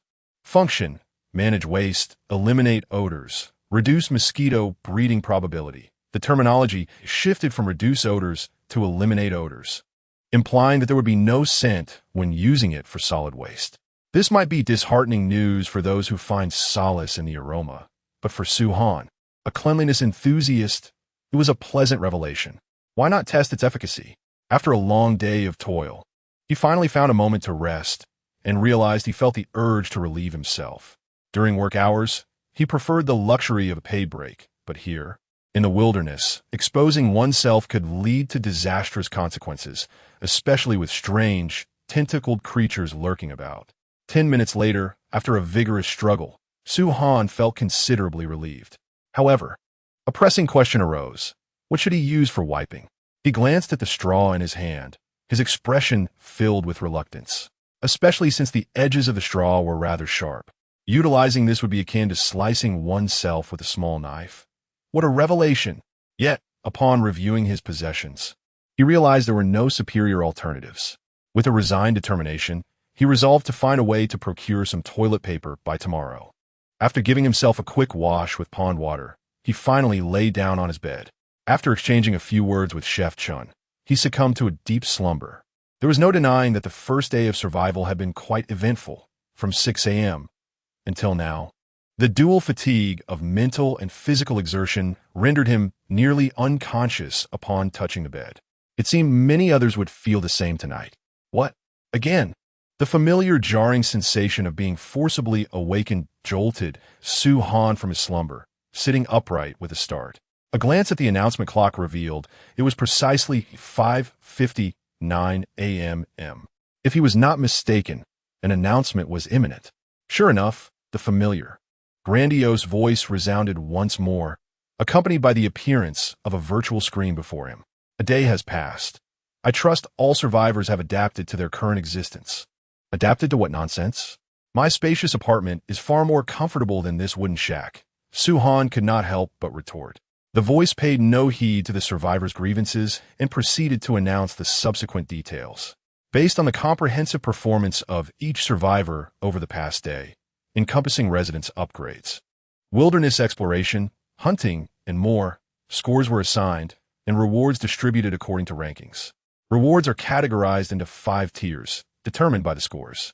The first tier, the top scores ranked 1 to 1,000. The second tier, those ranked 1,001 to 10,000. The third tier, rankings from 10,001 to 100,000. The fourth tier, rankings from 100,001 to 1 million. And the fifth tier, rankings from 100,001 to 10 million. Rewards have been dispensed. All survivors are advised to check their allocations. Higher rankings within the same tier yield superior rewards. If your reward is less impressive than others, it is undoubtedly a reflection of your insufficient effort. Please strive to improve. Finally, I wish all survivors a pleasant existence. Ding! The dawn has arrived. Current time, 6 o'clock, 00. Today's weather, cloudy with rain. Temperature, 30-23. Daylight duration, 12 hours. Chapter 31. The team formation scroll upon counting the zeros atop the 5th tier, 7 in total. It became evident that only the first 10 million survivors would be eligible for this reward. Although this figure may appear substantial, one must consider that Blue Star is home to a staggering 8 billion inhabitants. Even accounting for the demise of some fools, there remain billions of survivors, rendering this 10 million reward rather insignificant amidst such a vast population. Su-han merely sighed, acknowledging that he was no savior. He was merely an ordinary ant struggling for survival in this mist-laden world. As he pondered the distribution of the rewards, a chest radiating golden light abruptly manifested before him. First-tier reward chest, non-tradable. The name was as simple and unremarkable as it sounded. Su-han had anticipated a more mythical title, perhaps something resembling a legendary treasure chest. Yet alas, it bore a rather ordinary appearance despite its resplendent exterior. He could not help but grumble as he opened the chest, a blinding flash of golden light enveloping him. Golden legend. This was indeed a stroke of fortune. Su-han, who typically shunned pay-to-win games, found himself gasping in astonishment. In those exploitative games, this symbolized the pinnacle of rewards. His heart raced and hands trembled as the golden light dissipated, revealing 4 items within: a card, a luminous orb, and 2 scrolls. Name: Noble Identity Card. Effect: upon use, your name will be uniquely displayed, and messages in multiplayer channels will be pinned for 1 minute. The daily message limit is increased to 100. Note: bound, non-tradable. This was akin to the VIP features in mobile games, a true artifact of ostentation. Without hesitation, Su-han activated the card, which transformed into radiant light and vanished. He then turned his attention to the luminous orb. Name: large iron or resource point. Effect: upon use, a large iron mine will be generated near your residence. Note: bound, non-tradable, a splendid find. Suan sai sparkle. This was akin to being presented with a pillow when one was sleepy. He had long been lacking iron, or for various crafting endeavors, and now possessing a resource point would suffice for the time being. He promptly shattered the orb, which similarly dissolved into white light. He was left wondering in which direction the mine would appear and resolved to search for it later. Name: Space Backpack Expansion Scroll. Effect: upon use, the Space Backpack will gain 30 additional slots, allowing identical items to stack up to 99. Note: bound, non-tradable, another splendid item. The original Space Backpack contained merely 10 slots, and Su-han had long felt it was inadequate. Although surplus items could be sent via friends, it was a cumbersome and tedious process. With the Space Backpack Expansion Scroll, convenience was now at hand. A total of 40 slots would be more than sufficient for the time being. and the ability to stack identical items from 40 to 99 was a remarkable upgrade. Transforming a cart into a luxury vehicle, it was exhilarating. After using the scroll, Suhan willed his space backpack to open. The previously full backpack now boasted 30 additional empty slots, along with a newly added one-click organize button. Truly a marvel of user-friendliness. The first 3 items are indeed valuable, yet he harbors greater expectations for the final one. Name: Team Formation Scroll. Effect upon use. It allows the establishment of a 5-person team, enabling invitations to other survivors to join. Note: bound, non-transferable. A team formation scroll? Suhan pondered. Is this akin to forming a party in an online game? Currently, the distances between each survivor remain a mystery. What purpose would a team serve? Could it be that forming a team here would? A thought flickered through his mind, and Suhan promptly utilized the scroll. Instantly, a fresh panel materialized before him. Team name: Suhan's team. Rename available. Team features: members cannot inflict direct or indirect harm upon one another and possess a shared team space bag of 100 slots. Captain privileges: holds the authority to invite or dismiss members and can open a portal linking members' residences once per day, lasting 12 hours. A 100-slot space. This is akin to a mobile warehouse, is it not? Moreover, it is shared among the team, meaning if any member is at home, this team space bag serves as a relay station, continuously transferring supplies. It is essential to recognize that accessing and retrieving items from the space bag requires merely a thought, rendering it both convenient and efficient, unlike the cumbersome process of sending items through friends. This single feature elevates the team to the status of a miraculous artifact, a veritable treasure of spatial storage. A portal? Suhan murmured, contemplating the captain privileges above. This function aligned perfectly with his earlier speculation. There must indeed be a means for team members to connect with one another, which seems to be facilitated by this portal ability. Quite literally, it allows both parties to traverse to each other's residences. This effectively unites the strength of 5 individuals. If any team member's abode comes under siege by monsters, the captain can utilize the portal to gather the members, thereby simplifying crisis management. Suhan's immediate thought was to invite Qinshu into the team, as he was a dear brother. Thanks to Qinshu's continuous supply of food, Suhan could swiftly replenish his energy. Otherwise, synthesizing materials would require a half-hour rest to recover vitality. Truly, it echoes that advertisement. 2 minutes of conversation, half an hour of charging. Opening his friends list, Suhan opted not to elaborate and directly sent a team invitation to Qinshu, knowing the system would provide the necessary explanations without his interference. Moments later, Qinshu accepted the team invitation, and a team chat channel appeared before Suhan. Qinshu: "Ha Suhan, this team space has arrived just in time, saving me the hassle of transporting clay back and forth." Clay? Wait, brother, where did you acquire clay? You didn't venture to the Bat Cave like I did you? Suhan: "Chun, where did you get the clay?" Qinshu: "This clay was uncovered by Han Han. I was just about to mine it to upgrade the house." Han Han. Suhan certainly recalled this little niece, for the vegetables currently growing in his yard were all thanks to her. This little niece is truly a treasure, and she must be well protected. As Suhan contemplated bringing his niece into the team, a childlike voice suddenly resonated in the team channel. Suhan. Shushu. Upon hearing this voice, Suhan felt an overwhelming sense of affection. "Good morning, Han Han. What are you up to?" Lacking experience in entertaining children, Suhan was a loss for words and could only greet her casually. I'm helping Daddy dig in the dirt." Remembering that Shun, the cook, had mentioned he was digging for clay, Suhan was astonished that this father would involve his dear little niece in such a task. "Shun, how could you have Han Han helping you? It's raining outside." Chapter 32. The Bloodvine fence. Upon hearing Suhan's mildly reproachful tone, Chef Chun found himself in a state of amused exasperation. At that moment, he was excavating clay by the pond, where this resource fortuitously appeared. However, he was the sole individual engaged in this labor, while Suhan had mentioned that his daughter, Han Han, would be assisting him. Chef Chen glanced towards his daughter, who was about 5 or 6 meters away from the pond. She was adorning a waterproof straw hat and a matching waterproof outfit, joyfully wielding a small shovel as she dug holes and played in the mud and water. The equipment was naturally supplied by Suhan, and it automatically adjusted to fit her petite frame. Otherwise, they would have to contend with tedious size variations, much like in reality. Anan exclaimed, "Hey, digging in the dirt is so much fun. Uncle Suhan, do you want to join me?" Suhan frukled. Han, you continue playing. Uncle has some matters to attend to. I will come to see you once I'm done. Okay, goodbye, Uncle. She responded cheerfully. Shun, make sure to keep an eye on Han, Suhan advised. Understood. You go ahead and take care of your business. Do you want me to save some clay for you? Chef Chen replied. Just see how much you can gather. Don't sell it just yet. Acquiring this resource normally poses a bit of a challenge. I'll elaborate later, Suhan instructed.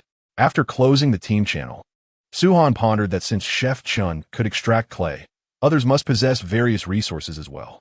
He opened the regional chat channel, and indeed, several individuals were boasting about their rewards. This wretched treasure chest yielded only a thatch resource point. How absurd. There's an abundance of thatch outside. I just cut it yesterday, and today it is already regrown. What am I supposed to do with so much thatch? Use it for wiping? On this note, he couldn't help but interject. Thatch is not particularly effective for wiping. I'd rather use wood. Could we refrain from discussing such unpalatable topics? It's raining outside. Wouldn't foraging for materials lead to catching a cold?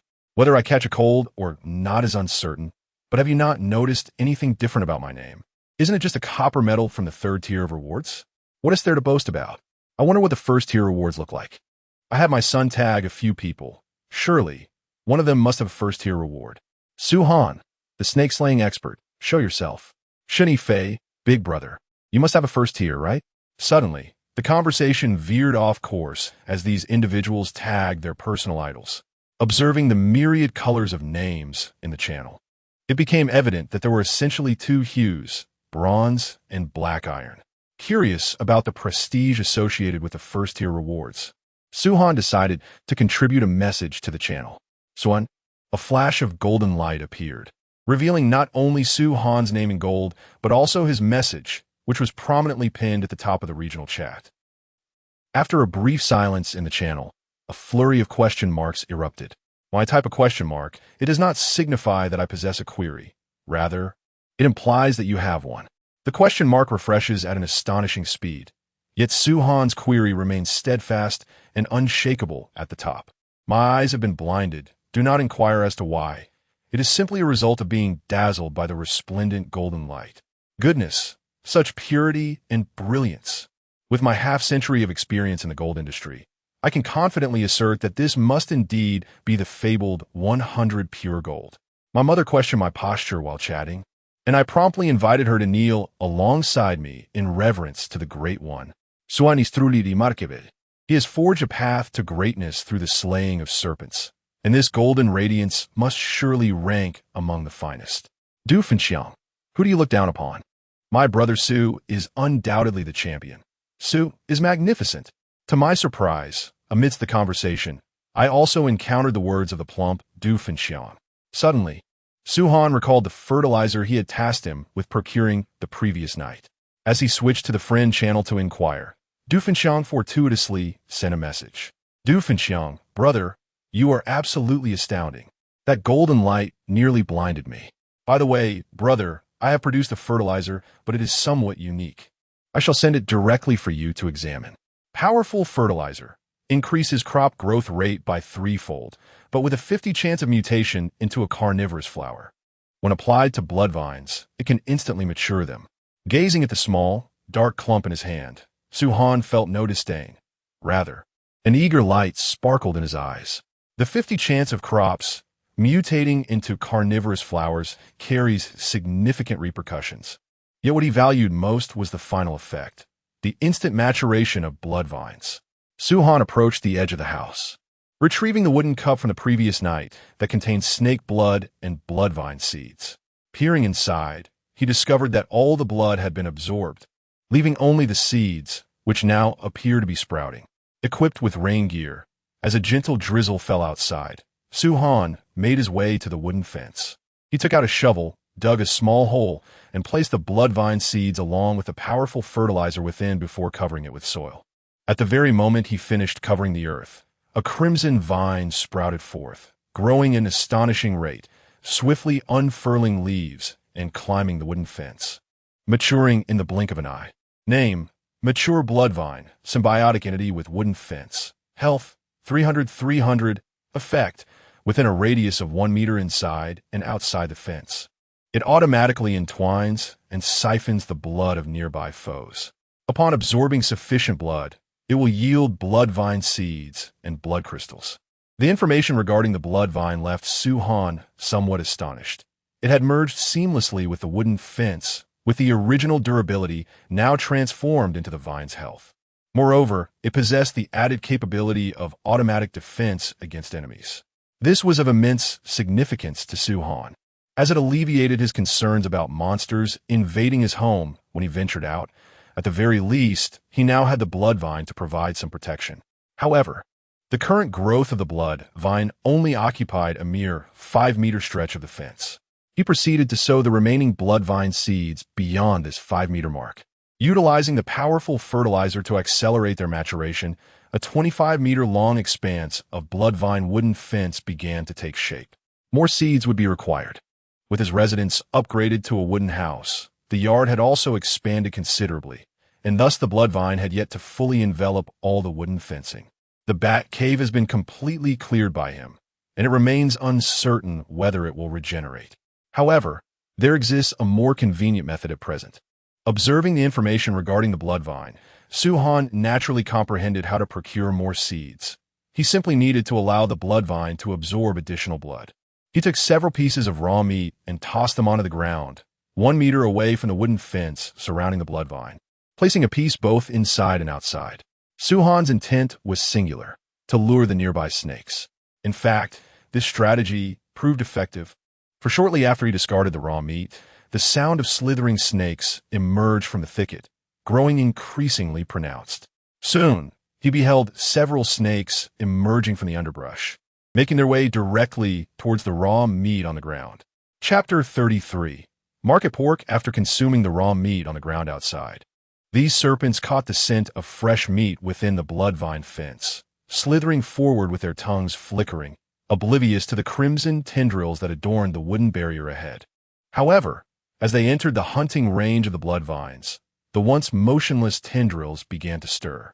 Slowly, the vines extended outward, and as the snakes continued to approach, the tendrils suddenly ensnared them, the sharp thorns embedded deeply into their bodies. These barbs served the sinister purpose of siphoning blood, gradually draining the life essence from the serpents.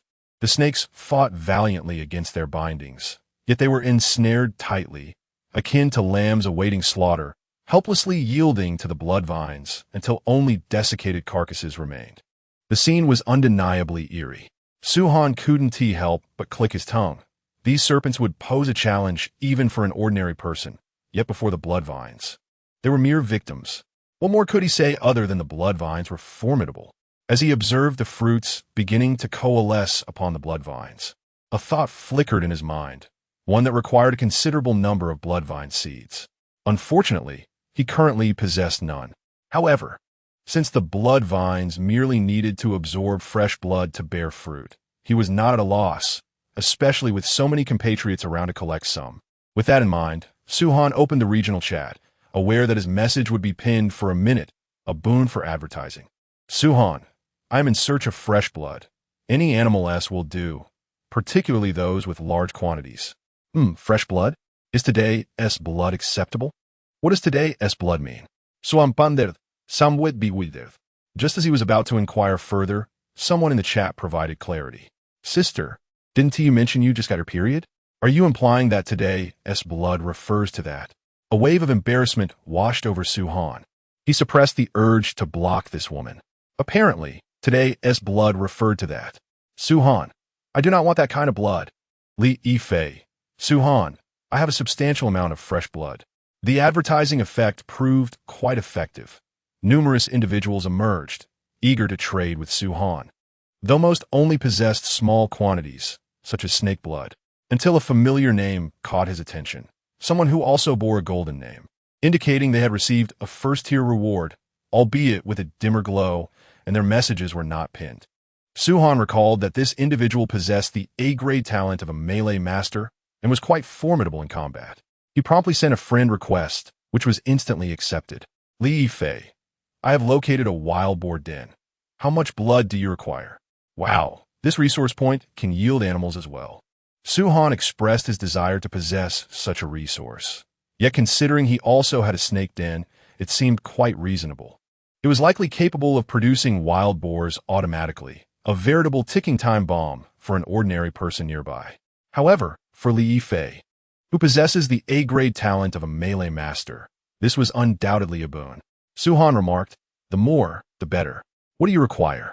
Li Yifei revia, a variety of fundamental resources. Suhan smiled, assuring her, very well, it shall be arranged. He was not lacking in basic resources.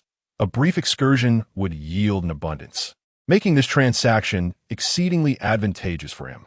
In the jungle, a round-faced girl also wore a satisfied smile, her dimples blossoming on her cheeks. She was indeed Li Yifei, the one endowed with the A-grade talent of a melee master. Although she initially felt a twinge of panic upon arriving in this world, she gradually adapted. Particularly after slaying her first serpent, she found herself rather fond of the thrill of battle. Whether it was a natural inclination or a consequence of her talent, she derived considerable enjoyment from combat, though it was undeniably taxing on her stamina. A mere skirmish left her feeling famished, as the sustenance she had just ingested was quickly expended, compounded by the limitation of her talent, which allowed her to consume only meat. Consequently, her every gain was consumed, with only the remaining materials exchanged for wood, stone, and thatch. As a college-educated young woman, Li Yifei had already devised a strategy to maximize her A-grade combat talent. Gathering basic materials felt like a waste of her potential, so she opted to engage in hunting. After eliminating the nearby serpents, she ventured deeper into the jungle yesterday. It was precisely for this reason that her ranking ascended to the top tier, allowing her to uncover a resource point for a wild boar den, fortuitously located nearby, which could yield a wild boar every 2 hours. Upon seeing the pinned message in the regional chat channel and considering the serpent skins and other materials she had traded with Suhan for basic resources, her admiration for his prowess was unwavering. The wild boar would surely provide a wealth of blood, making it an ideal target for her endeavors. After preparing accordingly, Li Yifei set off to hunt the wild boar. She required no extensive preparations, merely donning the armor and wielding the weapon inherent to her talent, along with some provisions to stave off hunger during the battle. A few minutes later, as she beheld a wild boar covered in black fur, its long tusks glinting ominously, a sense of trepidation washed over her. Although she had slain pigs before while working part-time at a market, where she earned the nickname Sister Li the Pig Slayer, this creature appeared far more formidable. I can do this, she reassured herself. After all, I am known in the market as the expert butcher. With renewed determination, she brandished her weapon and charged forward, catching the wild boar off guard, momentarily perplexed by her audacity. It was a curious reversal of roles. Who was truly the predator? Yet the boar, undeterred, pawed the ground and launched its own charge. Thus, the human and the beast raced towards one another, akin to a passionate romance. Though it was inevitable that such fervent encounters would lead to the downfall of one party. Minutes later, Li Yifei, while indulging in roasted meat, hoisted the carcass of a wild boar and placed it into a wooden barrel to drain its blood. Her strength had notably increased, allowing her to lift the 300-pound wild boar with a single hand, though the consumption of meat was also rising. After transferring a large barrel of blood to Suhan, Li Yifei produced a stone axe and began to skillfully dismember the wild boar on the spot. With remarkable dexterity, she quickly and efficiently dismantled the entire boar, truly deserving the moniker of Sister Pork. Although her tools constrained her capabilities, her augmented strength rendered the task remarkably effortless. Once accomplished, she decided to explore the jungle. Li Yifei stored the disassembled parts of the wild boar directly into her spatial backpack, simultaneously retracting her armor and weapons, which caused the residual blood to separate from her attire. This was her method of cleaning, utilizing the automatic separation feature of her spatial backpack, thus saving her the trouble of washing. The title of Boar Slayer unexpectedly entered Su-han's mind upon realizing that the other party was hunting wild boars. It was a nickname spawned by the incessant teasing from those rascals, who incessantly referred to him as Snake Slayer, leading him to whimsically bestow nicknames upon others. With the issue of blood momentarily resolved, Su-han began to ponder what resources he currently lacked. Some individuals had already acquired various resource points, which he believed might fulfill his needs.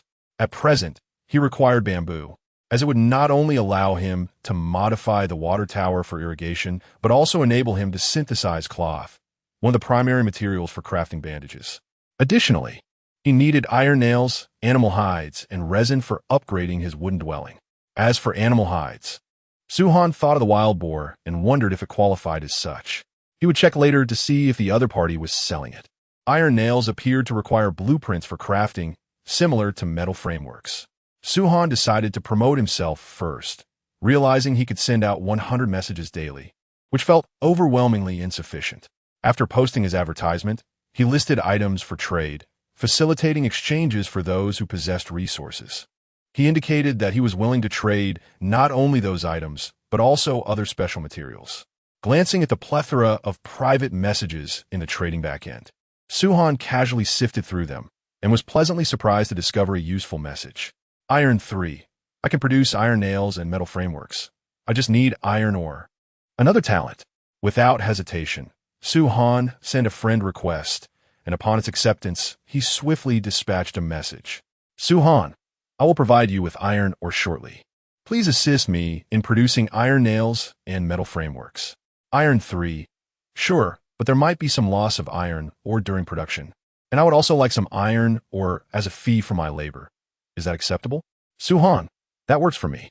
He was disinclined to haggle, as merely venturing out for a brief moment would yield substantial resources, and he certainly did not wish to squander time on trivial negotiations. Moreover, at this juncture, only Iron 3 possessed the capability to fabricate iron nails and metal frameworks. Thus, they deserved appropriate compensation for their skills. Su-han did not linger any longer. After donning his gear and meticulously checking the items he carried, he prepared to venture forth in search of iron ore. Chapter 34. Discovering iron ore. As Su-han passed through the courtyard, he cast a glance at the farmland, where the tomatoes and cabbages flourished remarkably. The tomatoes had already borne fruit, and it seemed that by evening, these two crops would be ready for harvest. The thought of indulging in fresh vegetables later made Su-han's mouth water. After a day filled with meat yesterday, he found himself yearning for the taste of vegetables.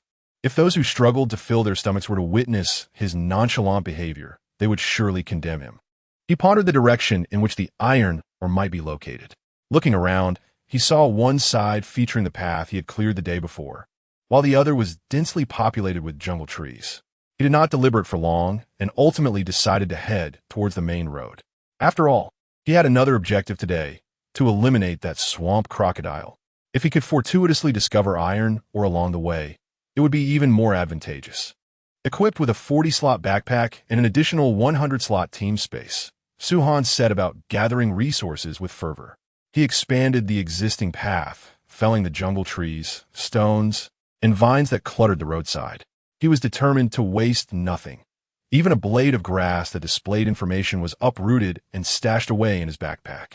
While he was clearing away the pesky vines and bent down to collect materials, he suddenly noticed that the ground beneath him had an unusual hue. The surface gleamed with a cold metallic luster.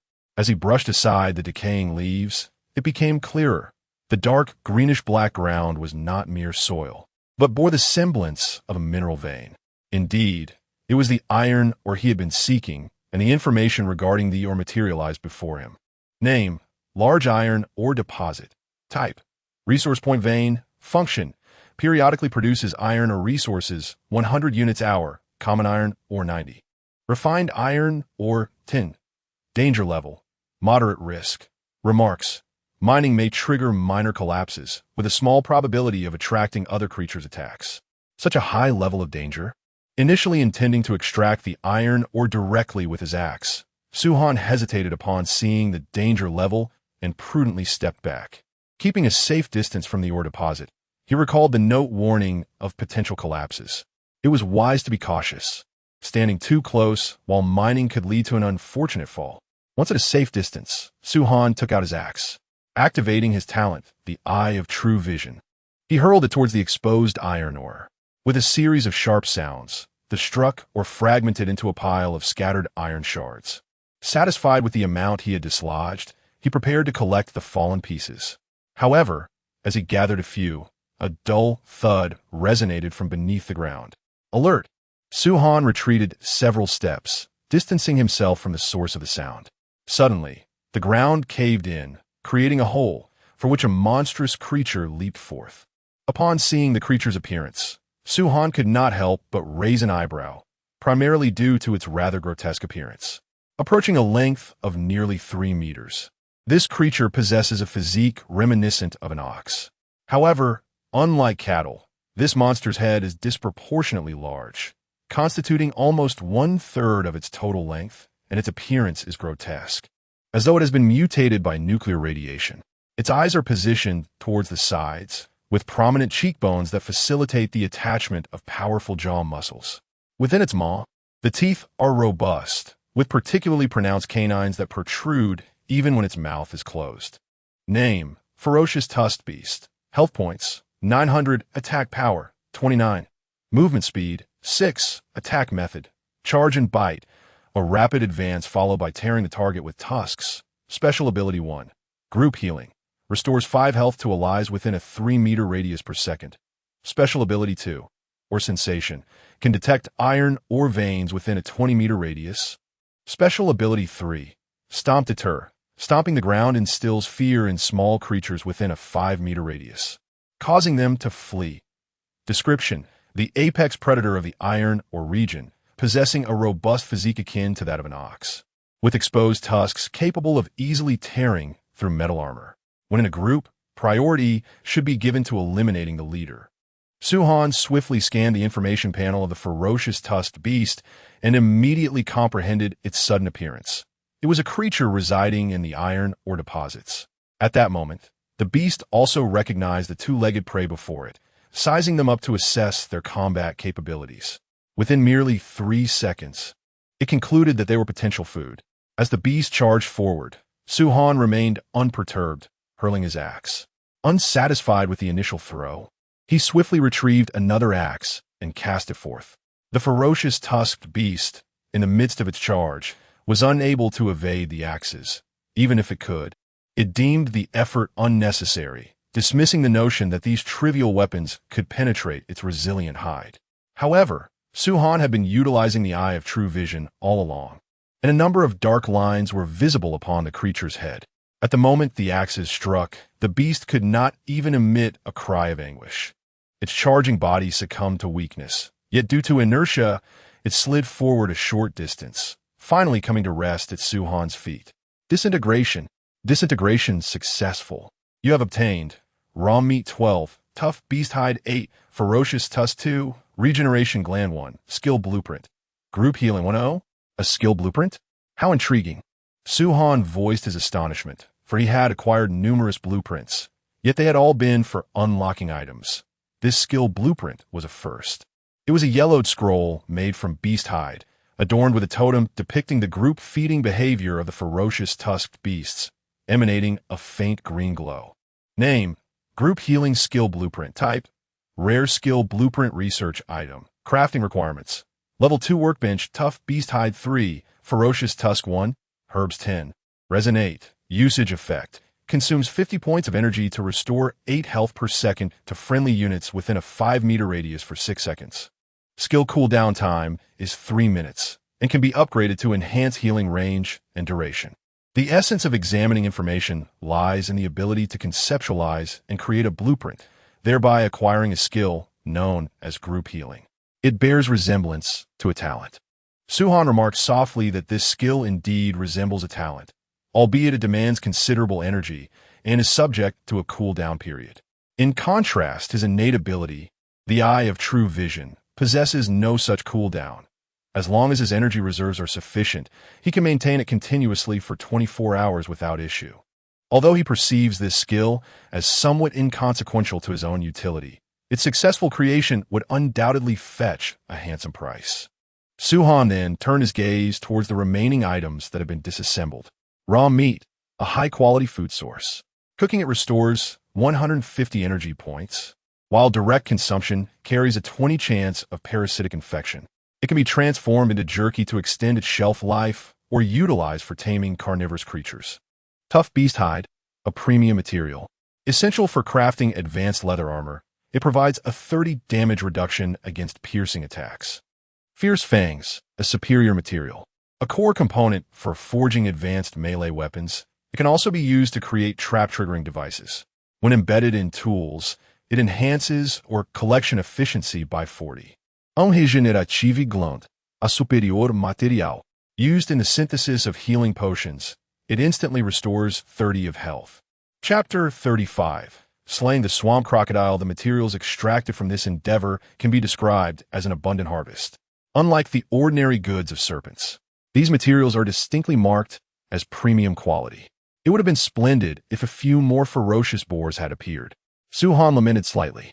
He pondered whether these fierce boars emerged alongside the iron ore, or if they were inadvertently captured by the system from elsewhere, accompanying the iron deposits.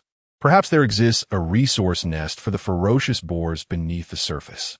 Suhan could only hope for such a fortunate outcome. If he were to acquire a buy-one-get-one resource, he would be in a position of great abundance, with ample materials and fresh meat in plentiful supply. The fresh meat is measured at 50 pounds per unit, which means that this recent boar yielded 600 pounds of meat, sufficient to sustain Suhan for quite some time. He decided to send the meat to Brother Chun for processing into food, perhaps enhancing his attributes in the process. Suhan transferred the fresh meat to his team space and messaged Chef Chun, simplifying the process. He could retrieve as much as needed, unlike items sent to friends, which required complete extraction.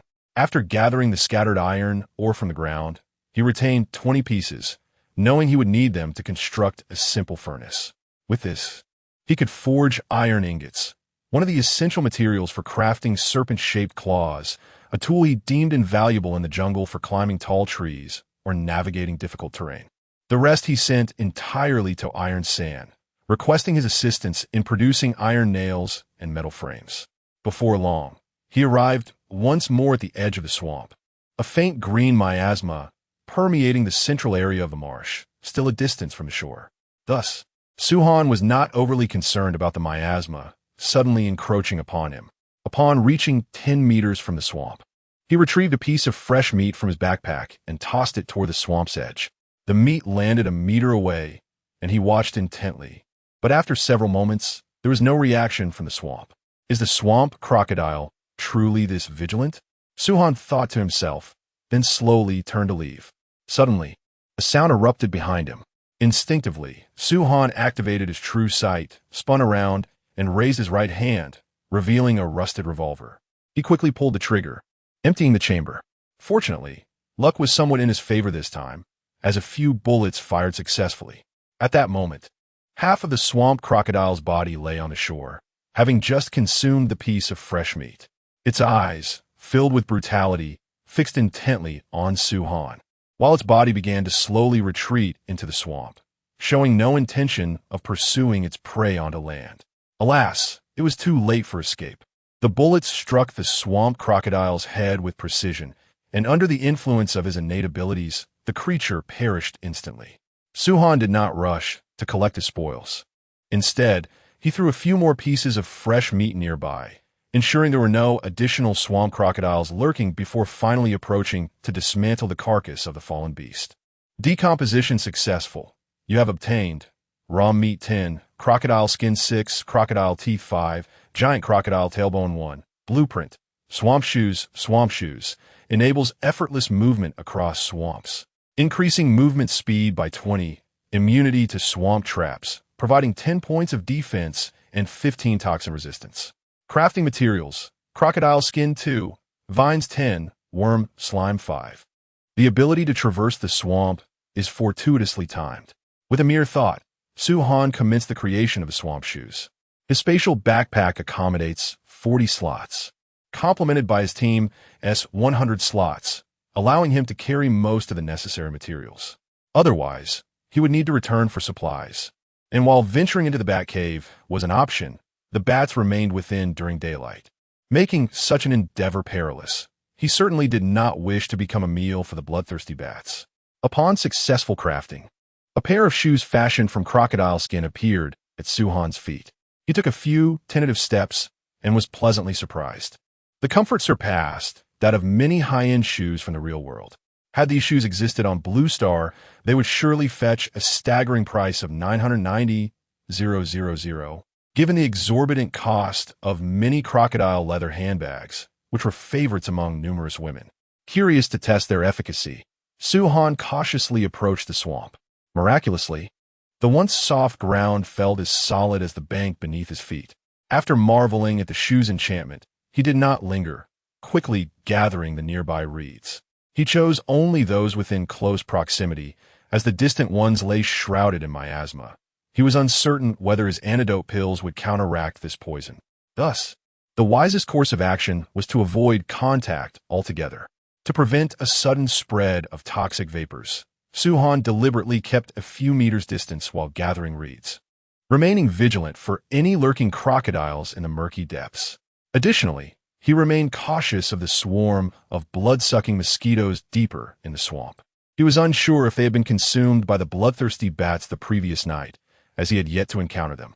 He diligently collected over 100 bundles of reeds, essential materials for papermaking. This morning, Shunny Fei had messaged him, inquiring if he could procure some reeds for paper production, which would be utilized for a survival bulletin. In return, he promised compensation and a share of the bulletin's profits for Suhan. However, Suhan was not motivated by the allure of resources. His primary desire was for paper, alleviating the necessity of using thatch for restroom purposes, a discomfort only those who have experienced it could truly appreciate, a painful memory he preferred not to revisit. After sending the majority of the reeds to Shunny Fei, he received a large barrel of pig's blood from Li Fei.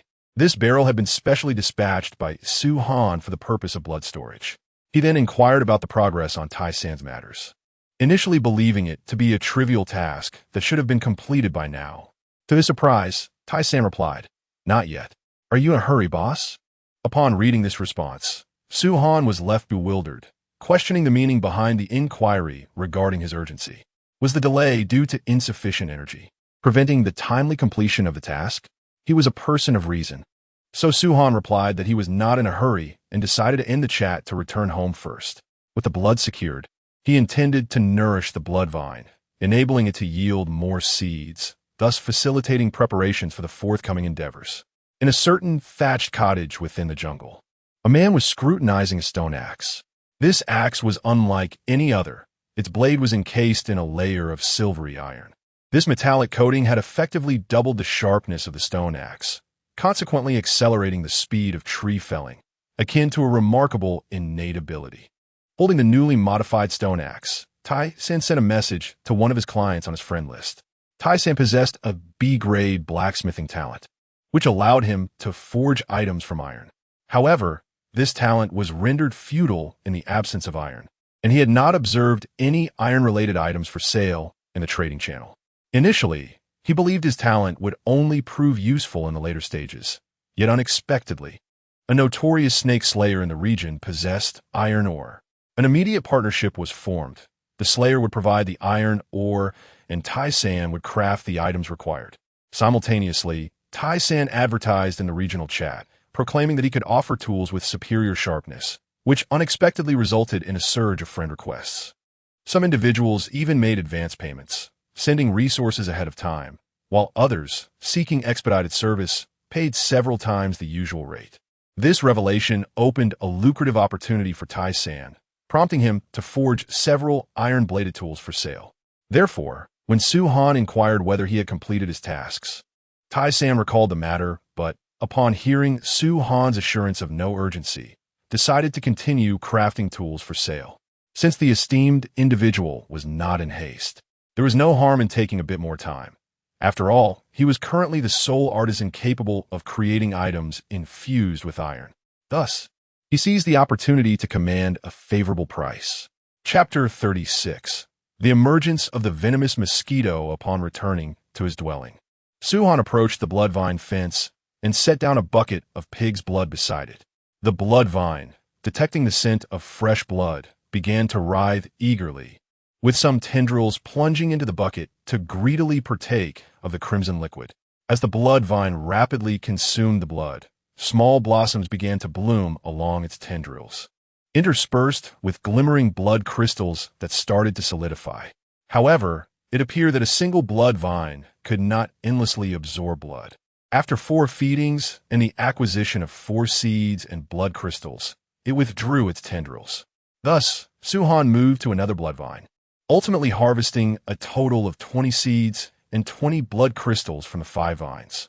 These 20 seeds should suffice. He then retrieved another bucket of pig's blood, the second one sent from leaky, and tossed the blood vine seeds into the bucket. Seemingly invigorated by the ample supply of blood, the seeds reacted immediately, producing a flurry of tiny bubbles as they absorbed the liquid. It seemed likely that they would sprout before nightfall. Suhan placed the bucket inside one side of the wooden cabin before proceeding to the workbench, where he laid out the materials needed to construct a rudimentary furnace. Rudimentary furnace melts metal ores to generate iron ingots, unlocking the crafting of advanced tools. Crafting requirements: stone 6, iron 4. Clay 5. The clay had been procured from Chef Chun. Once all materials were assembled, he confirmed the crafting. A flash of white light illuminated the area, and a furnace constructed of stone appeared beside the workbench. The furnace featured a small square door on its side, and a clay trough extended diagonally from its base, flaring at the opening and connecting to a stone slab designed to catch the molten material. Insert ores and fuel to operate the rudimentary furnace. Suhan placed the iron ore and wood inside, witnessing flames erupt within the furnace, accompanied by waves of heat. Soon, the iron within the ore melted, flowing through the trough into the receptacle, where it cooled rapidly, yielding an iron ingot. The process was straightforward. After successfully producing 5 iron ingots, he could finally craft the long-awaited Serpentine Claw. Serpentine Claw enables swift climbing of rock faces, trees, or buildings, enhancing mobility. Melee attacks inflict a venomous effect. Crafting materials: iron ingots 5, elite snake venom gland 2, rope 2, snake skin 4 before long. A twisted claw resembling a venomous snake materialized in Suhan's hand, crafted from iron and adorned with scale-like patterns, reminiscent of a serpent. The midsection of the claw was embedded with 2 translucent elite snake venom glands, faint green venom swirling within them, while the entwined rope was sheathed in snake skin, retaining the skeletal form of a snake's head at the grip. Serpentine Claw, tool weapon. Climbing speed increased by 60. Can hook on a rock face's trees for swinging movement. Melee attacks inflict snake venom erosion effect, dealing 5 damage per second for 10 seconds. Excellent. Suhan nodded with satisfaction. The Serpentine Claw not only exuded a certain wild beauty, but had he been on Blue Star, it would likely have attracted considerable attention from collectors willing to pay a handsome price for it. Its effectiveness was equally commendable, especially in mountainous regions like this. Suhan sensed that this Serpentine Claw would undoubtedly prove invaluable. Once there was a demand, he could craft more to sell. As for why he refrained from selling it now, it was simply a matter of market availability. Others were still preoccupied with battling snakes, leaving no room for the Serpentine Claw's appeal. He would have to wait until demand arose to command a higher price. Suddenly, a familiar buzzing sound reached his ears, causing Suhan's expression to shift. Had the blood-sucking mosquito swarm ventured this way? However, he quickly discerned something amiss. The sound of the mosquito swarm was typically a dense chorus of insects, yet the noise now was rather scattered. Disinterested in conjecture, he decided to step outside and find out. At that moment, the light rain had ceased, and a few mosquitoes flitted aimlessly in the air. Name: Venomous Mosquito. Health: 100. Attack power: 3. Normal bite: 34. Explosion. Speed: 5. Special ability: Toxic Explosion. Normal attacks inflict poison, dealing -2 health per second for 15 seconds. After multiple bites, the abdomen swells and explodes, causing area-wide toxic damage. Description: a lethal flying insect found in stagnant water during the rainy season, actively tracking the scent of blood. Bites induce poisoning, and after repeated attacks, The abdomen may swell and explode. It is crucial to keep a safe distance during the explosion. Upon reading the information about the venomous mosquito, Su-han felt a wave of relief wash over him. As long as they were not blood-sucking mosquitoes, he was safe from malaria. His current malaria vaccine could not be further produced due to a lack of malaria virus samples. Although he had already taken the vaccine and was immune, his brother Chun and his little niece were not so fortunate. If they contracted malaria now, it would pose a significant problem. As Su-han drew nearer, the erratically flying venomous mosquitoes detected their prey and began to approach him. With a 3-meter detection range and having estimated his distance from the mosquitoes, Su-han activated his innate ability, the Eye of True Vision. Summoning his spear, he swiftly dispatched the approaching mosquito with a flick of his wrist. Dealing with these venomous mosquitoes was manageable as long as he kept them at bay. Armed with a spear over a meter long, he could easily eliminate them before they got too close, provided their numbers remained low. If they swarmed, however, the situation would become considerably more challenging. Fortunately, it seemed that for the moment, these mosquitoes had not begun to gather in hordes. Nevertheless, he decided to check in with Chun to ascertain the situation. With a team now established, they could open a portal. If Chun was struggling, he could rush to offer assistance. Su-han, Brother Chun, have you encountered any venomous mosquitoes over there? Chun, yes, they've appeared. And I suspect it's due to the nearby pond. The venomous mosquitoes are showing up in swarms. A jolt of alarm coursed through Su-han upon hearing that Chun was facing swarms of venomous mosquitoes. His brother and little niece were in peril. Su-han, Brother Chin, do not venture out with Henin. Wait for me to arrive and help you clear the swarm of venomous mosquitoes. Su-han was prepared to activate the portal to Chun-Chu's location, but the latter's next words deterred him from that intention. Chun-Chu exclaimed, "Oh, there's no need to come over. Those venomous mosquitoes have already been devoured by the little birds summoned by Han-Han." At that moment, Chun-Chu and his daughter, Chun-Han, were in their wooden cabin, observing the fierce battle between the mosquitoes and birds outside. Although countless toxic mosquitoes emerged from the pond, they were merely offering themselves as a convenient meal for the flock of birds summoned by Han-Han. "Hooray, little birds! Devour those pesky mosquitoes!" Chun-Han cheered, clapping her hands in encouragement. Chapter 37.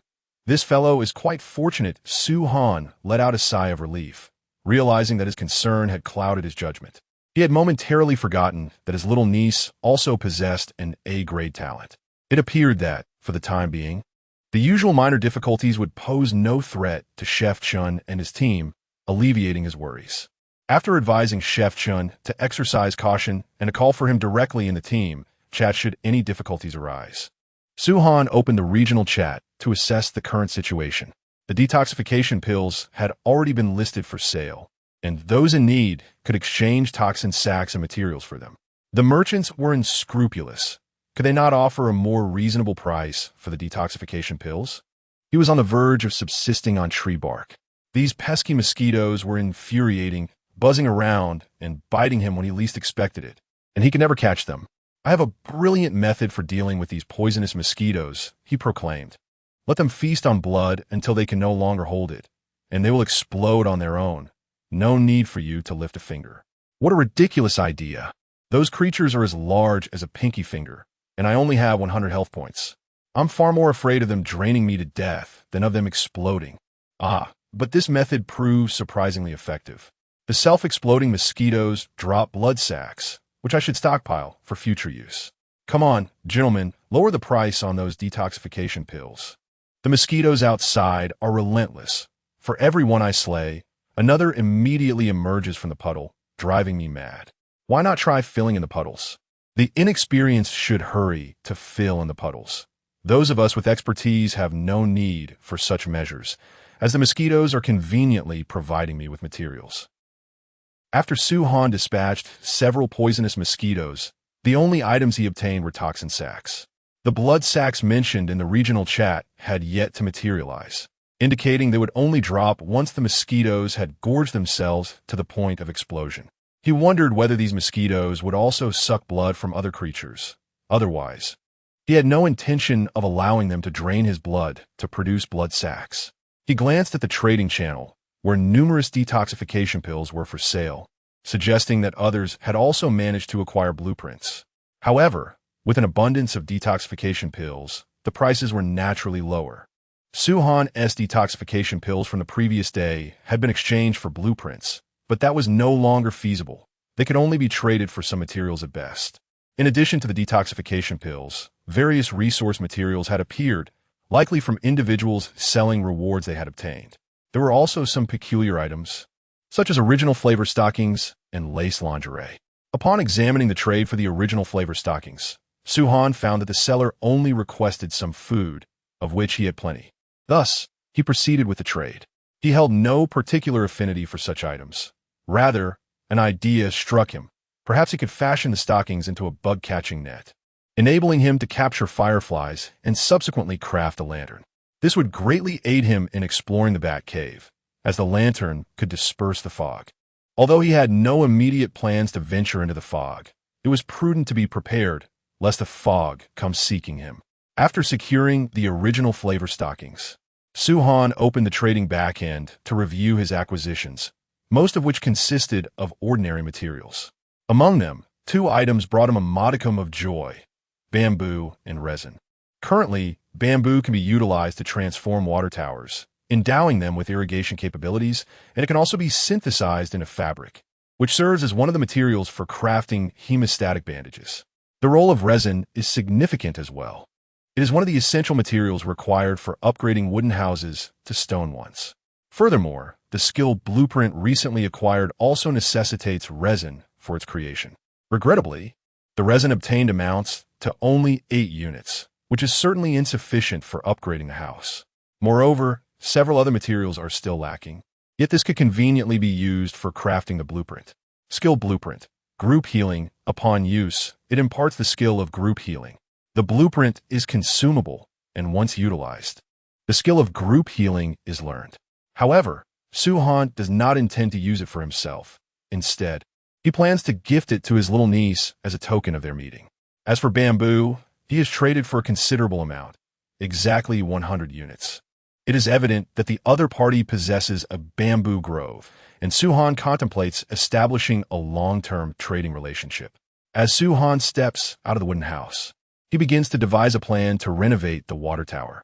2 bamboo pipes are connected to the water tower, one extending towards the farmland and the other leading into the wooden house. If a faucet were to be installed, it would effectively function as running water. Suhan uses, adding more materials to create an additional bamboo pipe leading to the bathroom, thus forming a rudimentary outlet for bathing water. Later, he plans to produce fabric, punch a few holes, and attach it to this outlet, transforming it into a bathing shower head. I'm truly a genius. Suhan exclaims, returning to his workbench to synthesize the fabric and subsequently craft the hemostatic bandages. He retains a portion in his space backpack while listing some on the trading channel, hoping to exchange them for blueprints and other rare materials. Since he had not encountered any items of similar function, he considers this a viable trade. The remaining unsold antidote pills are offered at a slightly lower market price, a gesture of goodwill to the market, given that his previous pricing had been rather high. After completing these tasks, Suhan opens the trading records to investigate who had traded the resin. To his surprise, a plethora of information emerges. The individual has also sent numerous private trading messages, which Suhan typically disregards. Just yesterday, out of curiosity, he glanced at some, encountering requests for favors, affectionate overtures, and even explicit exchanges for food. Following that, he lost interest as some individuals engage in coercive trading, such as those offering explicit images in exchange for food, compelling him to relinquish some provisions merely to avoid being perceived as exploitative. Deng Yangyan? That name seems somewhat familiar. Suhan muses while clicking on the private messages sent by this individual. The latest messages read, Deng Yangyan, esteemed one, do you require resin? Deng Yangyan, thank you, esteemed one, for your life-saving enhancements to the torch. Otherwise, I surely would not have survived the night. Deng Yangyan, esteemed one, I have discovered a location to procure resin, but I could only manage to acquire 8 pieces for the time being. The more he reads, the more he feels a sense of familiarity with this person. Deng Yangyan, help, please save me. Deng Yangyan, woe is me, My grass hut has been consumed by flames, and the bonfire has been extinguished. Is there any chance you could spare my life? Ah, how familiar this seems. Suhan recalled that this individual had boasted in the chat channel yesterday about chopping down a great many trees and stacking them beside the bonfire. At that time, he had cautioned him to be wary of fire, yet it appears that ultimately, the flames have reduced both his grass hut and the bonfire to ashes. However, judging by the quantity of wood he managed to fell, he must possess a talent related to lumberjacking, and his level seems quite respectable. Furthermore, this fellow is rather fortunate. Had it not been for Suhan's provision of some enhanced torches, it is likely that he would not have survived the night. With no shelter to offer protection and no flickering firelight, compounded by the light rain that fell last night, even if one could procure a torch to start fire, in such a damp environment, it would likely be extinguished the moment it ignited. It is fortunate that Suhan's reinforced torches possess commendable waterproof qualities, allowing one to avoid the enveloping darkness of the night. Suhan merely reflected on the individual's good fortune, yet his primary concern remained the acquisition of resin. Suhan, how did you manage to obtain your resin? Deng Yangyun. Ah, great one. You have finally responded to me. Image, Chapter 38. The acquisition of an adopted son. The image depicts a grand tree with a robust trunk of deep brown hue, its bark riddled with honeycomb-like pores, while golden yellow resin oozes from it, crystallizing into translucent, bulbous formations under the sunlight. The most captivating sight is the enormous oval beehive suspended amidst the intertwining branches, its surface cloaked in a waxy membrane, with bees of yellow and black fluttering about. Deng Yanyan remarks, this tree is known as the gum honey tree. When felled, it releases resin, but the bees guarding the hive will swarm out and sting. He adds, after I secretly chopped it a few times, these bees have taken to vigilantly guarding it, and I dare not approach. Could there be a unique tree that continuously produces resin? Surely, the resin will possess considerable value. And once everyone upgrades their dwellings to wooden houses, they will realize it is one of the essential materials for further upgrades. Moreover, it appears that this resin cannot be harvested from just any ordinary jungle tree. It requires specific varieties, much like the one Deng Yangyun has discovered. However, with the bees fiercely protecting the gum honey tree, it is evident that Deng Yangyun cannot collect the resin alone. In this regard, Suhan has a solution. Just because Deng Yangyun cannot handle it does not mean he cannot. I accept the team invitation. I shall come and take a look, Suhan states. In the jungle, Deng Yangyun, armed with a lumberjack's axe, is momentarily bewildered upon receiving this message from the prominent figure. Is it truly possible to form teams in this survival world? Yet, in the next instant, a team invitation pops up before him, accompanied by relevant information flooding his mind. A squad? Team members cannot attack. Deng Yangyun is elated, his thoughts racing with the realization that he is, at last, saved. Everything he has done is to prove his worth. After enduring the harrowing trials of the previous night, he now understands that no one would come to his rescue without reason. To seek assistance, one must first learn to save oneself and demonstrate their value. Deng Yangyun almost instantaneously accepts the team invitation, though a tinge of anxiety lingers within him. The esteemed figure had just mentioned coming over. How would that transpire? Return to your dwelling and await my arrival, Suhan instructs. But I no longer have a dwelling. Deng Yanyan protests. To the location of your former dwelling. Suhan clarifies. Understood, esteemed one. Suhan's strategy involves utilizing the team's teleportation feature to transport himself there, placing essential items into his spatial backpack and team space. Once Deng Yanyan confirms his return, he activates the teleportation portal. A 2-meter-high portal, radiating a white luminescence, materializes in the courtyard, serving as the gateway to Deng Yanyan's location. While using the portal, he can select which team member to open the passageway to. In fact, he could also create another portal leading to Chun Chu's vicinity at this moment. Each team member is permitted to activate the portal once a day, with each activation lasting for 12 hours. Suhan steps into the portal, and the next moment, he emerges from another portal. The first sight that greets him is a bewildered young man with a shock of yellow hair, clad in a short t-shirt and distressed jeans. Esteemed one, what is this? A spatial teleportation portal? How marvelous! Deng Yangyun was still pondering how the esteemed figure would arrive when he suddenly beheld a peculiar portal manifesting before him. Moments later, a remarkably handsome young man stepped forth, akin to a celestial being descending to earth, leaving him utterly astonished. Su Han, too, scrutinized this fortunate individual, yet it was the subsequent actions of the latter that truly shocked him. After a brief moment of stupor, Deng Yangyun fervently advanced a couple of steps and, with a resounding thud, knelt before Su Han. "Elder brother, please save me. I am of great utility. This is my talent. I can work for 20 hours a day." Observing this display and recalling the previously revealed talent information, Su Han found himself both amused and exasperated. "Rise, for if I have brought you into the team, I shall not abandon you to perish." Su Han instinctively understood the implications of Deng Yangyun's plea for salvation. The poor fellow lacked even a shelter or a campfire. Had it not been for the 3-day novice protection period, he likely would not have survived the first night. The nights in the jungle were perilous, and to preserve his life, he needed to resolve those two pressing issues before the protection period elapsed, lest he fall prey to nocturnal monsters. Coincidentally, Su Han possessed the capability to assist him, which elucidated why Deng Yangyun was so readily kneeling. When one's life is at stake, dignity pales in significance.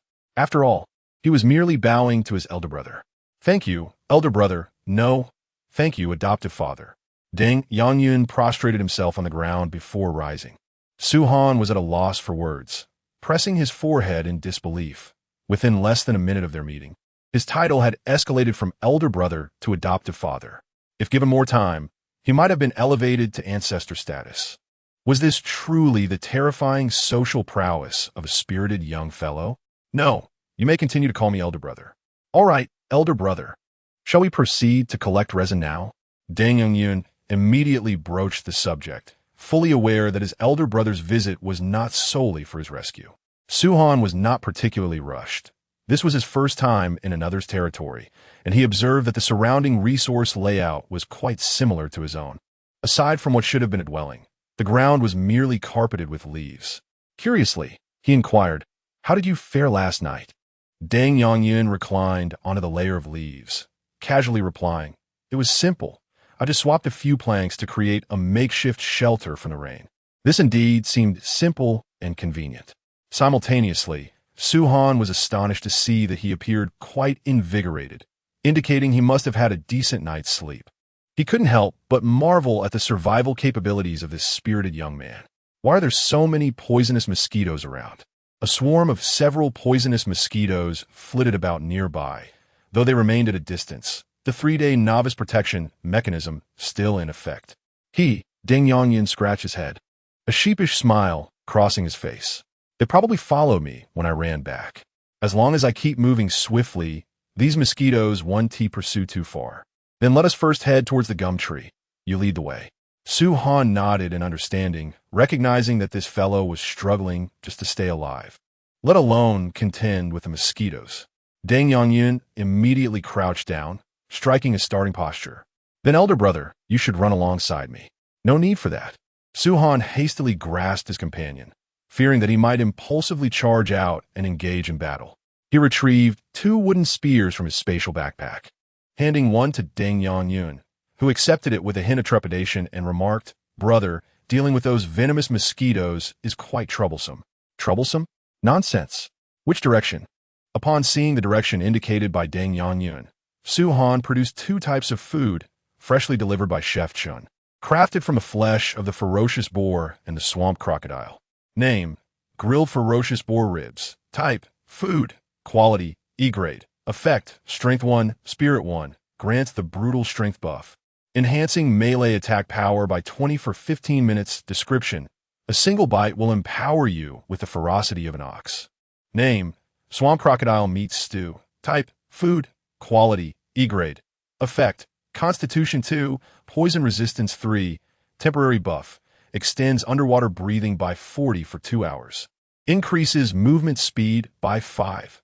Description: the unique muddy flavor of the swamp invigorates your limbs with strength after a hearty swallow.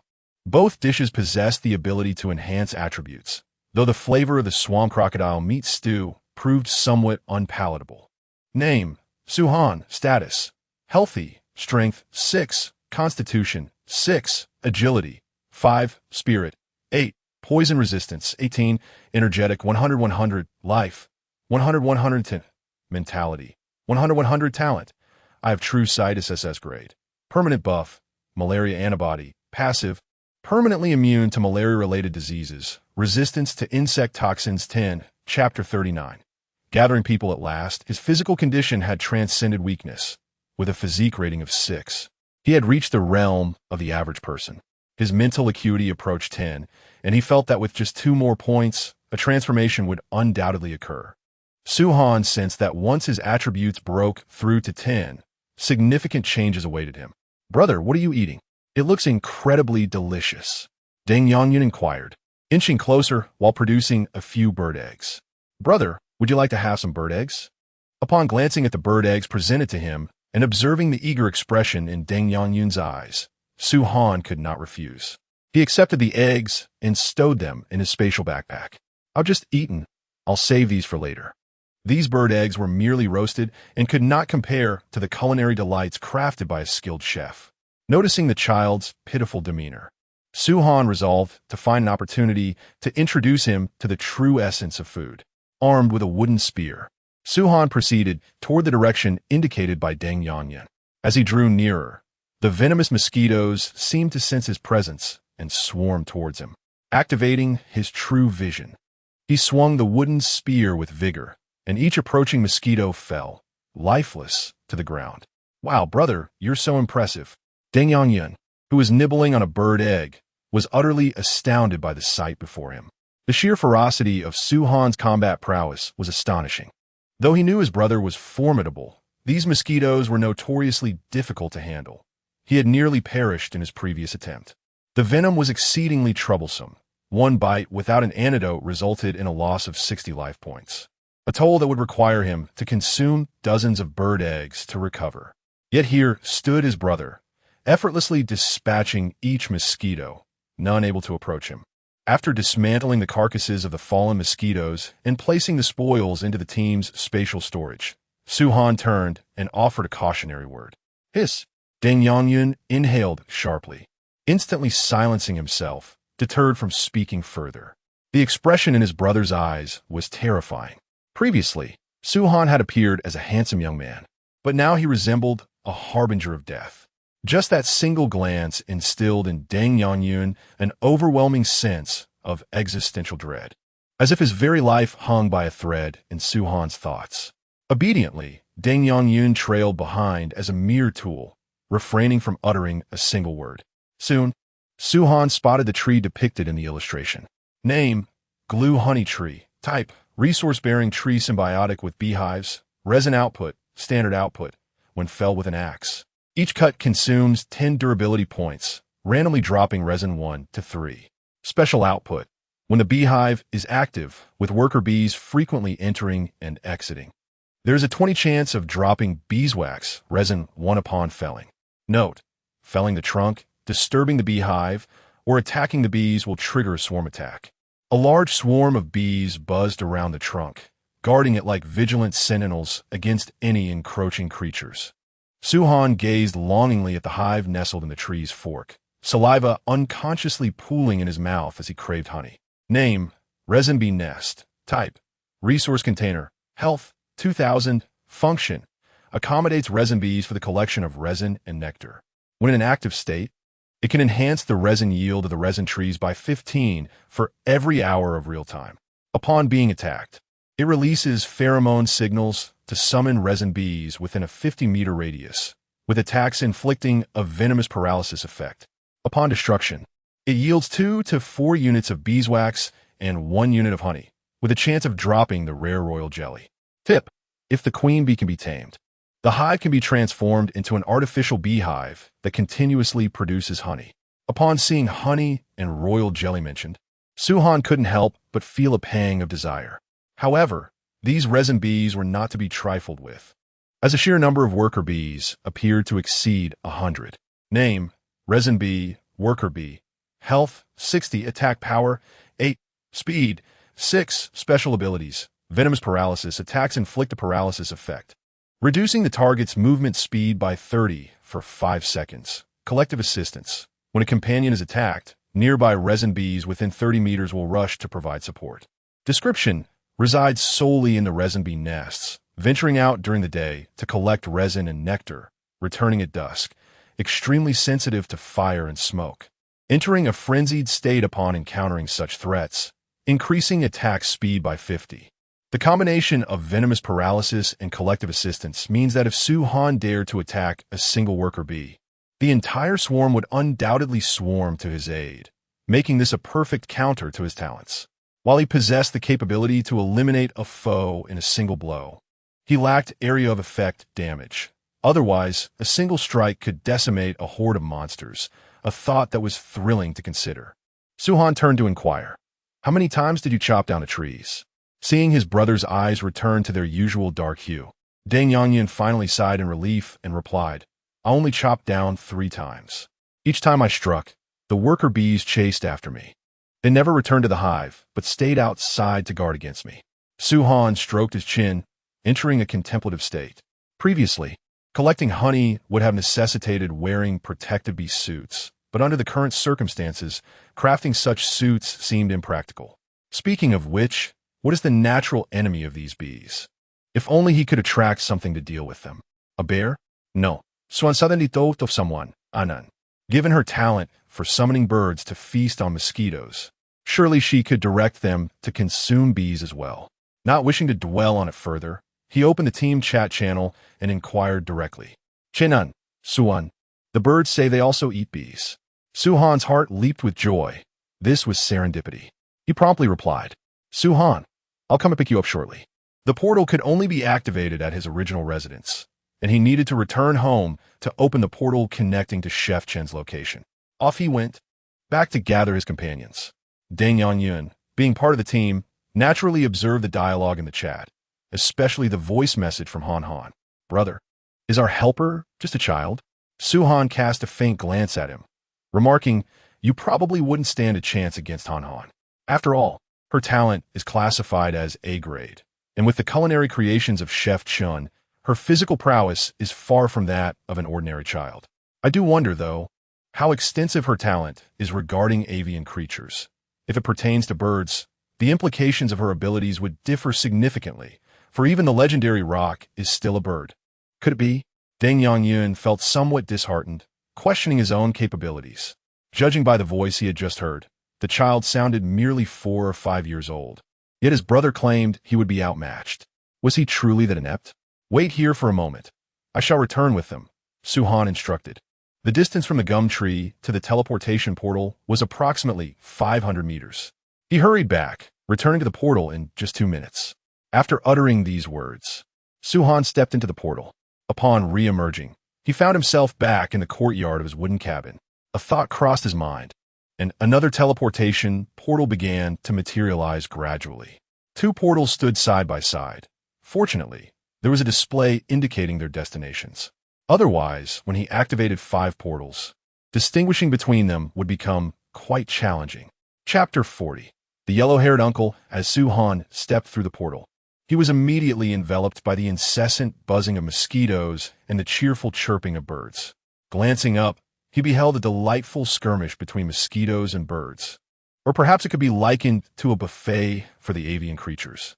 The relentless swarm of mosquitoes was being devoured by the birds, some of which had their bellies noticeably swollen from their feast.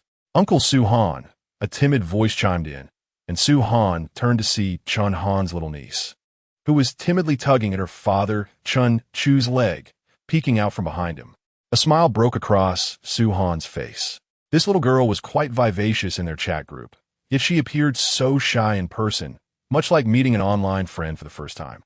Chin Chu, however, was quite the opposite, striding forward with open arms. "Ha, brother Su Han." Su Han reciprocated the warm gesture, extending his arms and squatting down to evade Chun Chu's embrace. A skill book materialized in his hands. "Here, Han Han, this is a gift from your uncle." Chen Han did not reach out for it, but instead glanced at her father. Chin Chu, hands now empty, embraced the air without a hint of embarrassment. Noticing his daughter's gaze, He encouraged her, Han Han, don't be shy with your Uncle Su-han. He is quite the affluent gentleman. You've been saying you wanted to play with him every day. Why are you suddenly so bashful now that you've met him? Blushing, Chun-han accepted the skill book, seemingly summoning her courage as she opened her arms and said, Uncle Su-han, hug. With a hearty laugh, Su-han picked her up, charmed by the little girl. He noticed her sneaking glances at him, and upon being caught, she no longer seemed shy, breaking into a sweet smile. Make sure to learn the skill from the book, Su-han reminded her, noticing she still held the group healing skill book tightly in her small hands. Oh. Chun-han nodded eagerly in Su-han's arms, and moments later, the skill book transformed into a radiant white light, vanishing into her being. Can we also go through that portal to your side? Chun-chu inquired, pointing at the portal, since only Su-han could see the information pertaining to the team leader's privileges. He was unaware of the portal's existence and was intrigued by the magical scene he had just witnessed. Su-han nodded, indeed. I came to seek Han Han's assistance this time. Chun-han lifted her little head, asking, is it to help catch little bees? She giggled, flailing her arms in the air as if to demonstrate. Precisely. Han Han, can you bring those birds along? Su-han gently patted her cheek, indicating the birds still feasting on the mosquitoes. Chun-han proudly held up a whistle hanging around her neck, exclaiming, no need. With this, I could summon many birds. Su-han had not noticed it before, but upon closer inspection, he recognized the whistle as a specialized tool unique to Chun-han's talent. Blowing it would summon a flock of birds. Then let us be off. Is there anything you need to tidy up? Su-han turned to Chun-chu. No. The pot and ingredients are always at hand, Chun-chu replied. The individual tasked with the meal carried on without concern.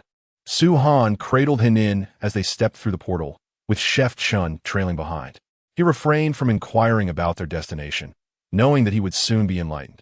Uncle Su-han, your home is quite tall, exclaimed Chun-han, her eyes sparkling as she gazed at the two-story wooden house. This abode, having undergone several renovations, was not at all ordinary. It boasted 2 levels and was adorned with numerous climbing vines that served as partitions. These vegetables are ready for harvesting. They have grown remarkably fast, Chef Chun remarked, his gaze settling on the flourishing crops in the yard, where cabbages and tomatoes had reached maturity. These seeds had been entrusted to Su-han by him. While this survival world had presented him with numerous surprises, the rapid growth of the vegetables left him genuinely astonished. To think that within just a day, they could transform from seeds to fully matured plants is simply extraordinary. Later, Brother Chun, you should gather them all and see what dishes you can prepare. After 2 days of meat, it has become quite greasy, Su-han suggested. He had initially anticipated that these vegetables would require 3 days to mature, but the recent rain had hastened their growth. I want scrambled eggs with tomatoes. Chun-han chimed in, her attention captured by the vibrant red tomatoes, prompting her to beam with delight. Chef Chun, gazing affectionately at his little daughter, responded with a smile. All right, darling, Daddy will make you scrambled eggs with tomatoes. While they had tomatoes, eggs were currently unavailable, so they would have to use bird eggs instead. He cast a grateful glance at Su-han, reflecting on how fortunate he was to have met such a good brother. Otherwise, he and Henin would still be struggling to survive in this challenging world, rather than enjoying the comforts of food and shelter. Su-han, equally cheerful, said Henin, why don't you assist Uncle with some tasks, and later we shall feast on barbecue. Yes, barbecue sounds great, she replied eagerly. Stepping through another portal, the group arrived at Deng Yangyun's location. Suddenly, with a resounding thud, a young man knelt before them. Hello, Brotersu. Hello, Brother Chun, Deng Yangyun exclaimed, swiftly dropping to his knees in a show of respect, before shifting his gaze to the little girl in Su-han's arms. His expression was somewhat conflicted, yet recalling his elder brother's warning about not being able to best the girl, he promptly declared, Greetings, big sister. Henin giggled uncontrollably at the sight of the peculiar young man with yellow hair, squirming in Su-han's embrace. Chef Chun stood momentarily dazed, pondering the origins of this kneeling greeting tradition, unsure if he should also kneel in response. Despite his extensive experiences, he had never encountered such customs before. Get up, Su-han said, gently patting Deng Yangyun on the head. This fellow was shamelessly adept at this kneeling act, which was rather disheartening. and to address Henin as big sister was a significant demotion in terms of hierarchy. Henin, too, was intrigued by this odd young man, stealing glances at him with curiosity. Deng Yangyun stood up, brushed off the dust, and, noticing the little girl gazing at him, made a silly face while cheerfully introducing himself. Big sister. My name is Deng Yangyun. You may call me Xiao Deng or Huang Mao. Hello, Uncle Huang Mao. Chen Han greeted politely. With the antics of this playful character, Su Han felt no need for further introductions, and the group quickly became familiar with one another. Chen Han looked around, perplexed, and asked, Uncle Huang Mao, where's your home? The title of Uncle Huang Mao was a strong preference of Deng Yangyun. He could hardly compare to Su Ji's status. He spread his hands and sighed. My uncle's home was consumed by a great fire. Oh, then where will you sleep tonight, uncle? Chun Han, with a surprisingly sympathetic expression, suggested. Why not come sleep at my house? Su Han was taken aback by the little girl's concern. Chef Chun sighed helplessly nearby. This child is like that. She would want to bring home any stray cat she finds on the street. Henin is truly a kind-hearted child, but Uncle Huang Mao does not require your concern. He will be staying at my place tonight. My house is spacious, Su Han remarked with a smile, pinching the little girl's cheek. Upon hearing this, Deng Yangyun nearly jumped for joy. Had it not been for Su Ji's disdain, he would have immediately bowed in gratitude. Everything he had done thus far was in a bid for survival. And now hearing Su Han offer him a place to stay meant he would not have to sleep outdoors tonight. While the wilderness was bearable for a night, why should he choose to sleep outside when there were more comfortable options available? The main issue was the 3-day novice protection. It was the only reason he could sleep soundly at night. Without such protection, he risked waking up to find his nest filled with snakes. Deng Yangyun was no Su Xian. He certainly could not share a bed with serpents. Chapter 41. The Fiery Killing Bees. All right, let us embark on our journey to eliminate that swarm of bees. Tonight, we shall indulge in barbecue delights enhanced with honey, Su Han declared. He cast a glance at Deng Yangyun, noticing the redness in his eyes, as if he might burst into tears at any moment, clearly struggling to contain his excitement. Let us go, it's barbecue time, Henin chirped, waving her little hand with glee, her mind solely focused on the prospect of grilled treats. A few minutes later, they arrived near the gel honey trees. Su Han looked down at the little girl in his arms. Henin, your uncle needs your help to deal with these bees. The feeling of being needed filled Chun Han with exhilaration. Watch me, she exclaimed, retrieving a bird whistle hanging around her neck and blowing into it with all her might. A sharp, resounding whistle pierced the air. What followed was a miraculous scene before their eyes. As the whistle echoed, a multitude of colorful birds descended from the sky, seemingly summoned by Henin's call. The birds circled above her, and several even landed on Su Han, curiously inspecting him. Go devour those little bees, Henin commanded, pointing her tiny hand towards the bees buzzing around the gel honey trees with a commanding tone. The flock appeared to comprehend her words, immediately darting towards the swarm of bees upon receiving her order. At the moment the birds appeared, the bees began to stir, with numerous worker bees emerging from their hive on high alert. However, it was of no consequence. In mere moments, the bees found themselves outmatched, utterly incapable of defending against the avian onslaught. The little birds swiftly gobbled up the bees, while the stings from the bees proved ineffectual against the birds, their thick feathers providing ample protection. Observing the spectacle, Su Han could not help but smile in satisfaction. Bending down to praise Henin, you are truly remarkable. You've been a tremendous help to your uncle. Chen Han twisted her little body, blushing with modest delight, chuckling shyly. Hey, the hive is glowing, Deng Yangyun suddenly exclaimed. Having witnessed the little girl summon such a large flock of birds, he began to understand why Su Han claimed he could not compete with Henin. He realized that if even the bees were no match for her, he too would likely be devoured if he attempted to confront them directly. While observing the aerial battle between the birds and the bees, he suddenly noticed a transformation occurring in the hive, emanating a faint red glow. Initially suspecting it was merely a trick of his eyes, he soon saw the glow intensifying, prompting his startled warning to the others. Swan lifted his gas, peering through the chaos of battle, and caught sight of a distinct group of bees emerging from the hive, bees that were of vivid crimson, radiating a fierce red light. Name: Crimson Death Bee. Health: 120 attack power, 12 speed, 7 flight. Special abilities: Swarm Blood Fury. When sensing a threat, the queen bee instantly spawns 5 to 10 elite death bees, each possessing an attack power increased by 50, and their attacks inflict a bleeding effect, causing a loss of 3 health points per second for 8 seconds. Inferno Charge. During a group attack, all death bees ignite in crimson flames, expanding their attack range and inflicting an additional 2 points of burn damage on the target. Lasting for 3 seconds. Queen's Command. While the queen bee is alive, ordinary death bees experience a 40 increase in attack frequency, and upon death, have a 30 chance to self-destruct, dealing 5 points of area damage to surrounding foes. Description: a deadly bee species with a completely crimson body, lying dormant during the day and entering a vigilant mode at dusk, actively attacking all moving entities within a radius of 60 meters. This species is notably more aggressive than the common honeybee. Upon its emergence, the crimson death bee immediately launch an attack on a small bird feasting among the swarm.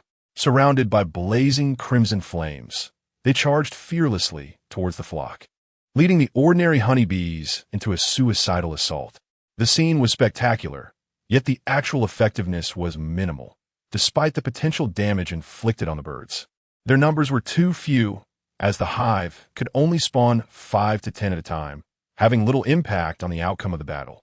The disparity in strength was too great, especially against their natural enemies. Although a desperate resistance might claim a few birds, the ultimate victory would undoubtedly belong to the avian flock. Suhan did not believe that the hive could infinitely spawn these crimson death bees. "Come over quickly," Shenhan called out to the birds. Some visibly injured birds broke away from the battlefield and flew toward Shenhan, landing 5 meters away. Shenhan extended her hand, and a beam of white light enveloped the injured birds, gradually healing their wounds through the effect of the group healing skill. Observing the scene, Suhan immediately retracted his earlier thoughts. Even if the hive fought desperately, it could not kill a single bird. His decision to gift the skill book to Han Han was indeed wise. The battle raged on, with the hive continuously spawning crimson death bees, while some ordinary worker bees also returned, regrettably only to meet their demise. If this swarm were not facing their natural predators, their combat prowess should have been sufficient to overwhelm most prey. Suhan lamented the lack of suitable items to tame the queen bee. Otherwise, not only could he enjoy honey, but he could also command this swarm for his own purposes. "Captain, there are many people looking for you in the area chat," Chef Chen informed Suhan. He was somewhat perplexed about how to address Suhan. Calling him Big Brother like Deng Yun felt inappropriate, and alternatives like Little Su or Little Han were equally unsuitable. Ultimately, he decided to simply refer to him as Captain. At first, Suhan did not realize that Chef Chun was addressing him as the captain. However, he did not dwell on it, though he was somewhat puzzled by Chen's mention of many people reaching out to him in the regional chat. Was there some significant event occurring? Yet, Chen's expression did not suggest anything alarming, prompting Suhan to open the regional chat to investigate for himself. Why are so many women seeking out Su Daolao?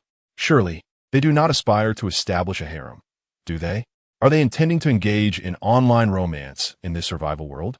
Get out of here! In a place where we cannot touch or taste anything, what kind of online romance is feasible? We're looking for the boss due to an urgent matter. If we could touch and taste, would you want to engage in online romance? What makes Su Han so remarkable?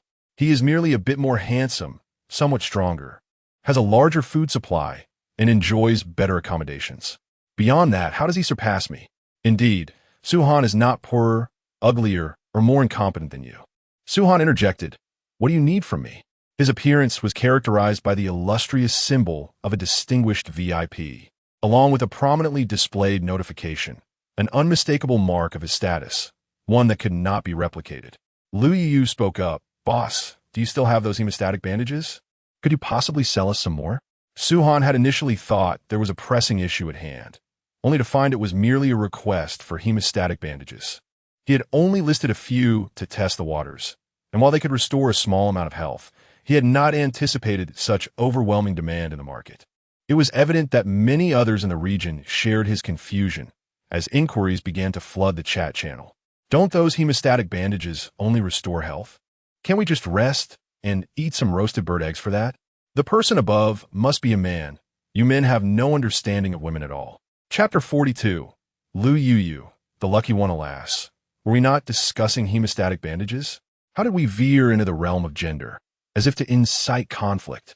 Sisters, pay no heed to these odious men. Not one of them is trustworthy.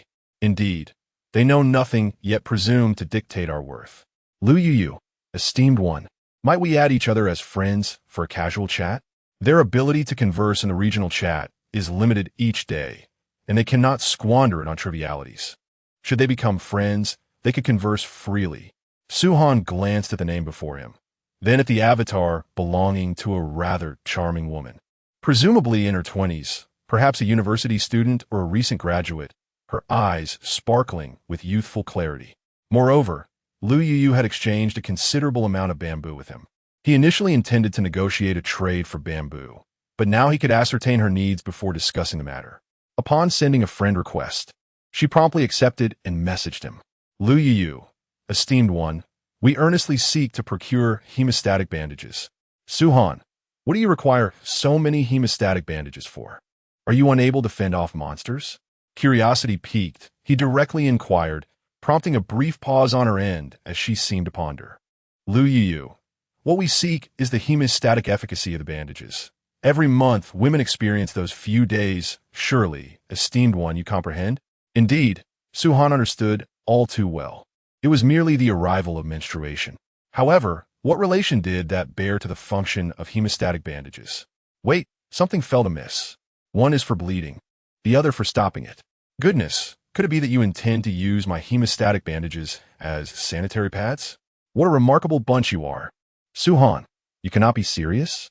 Lu Yu, yes, precisely as you surmise. Suhan, Lu Yu, esteemed one, we genuinely require them. I must tell you, the hemostatic effect of these bandages is exceptional, far superior to those branded sanitary products. Suhan, please spare me the details. I have no desire to hear this.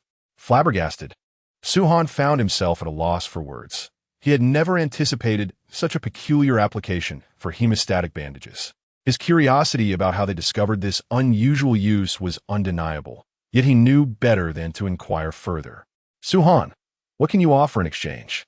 I do not possess the time or energy to fabricate hemostatic bandages solely for you.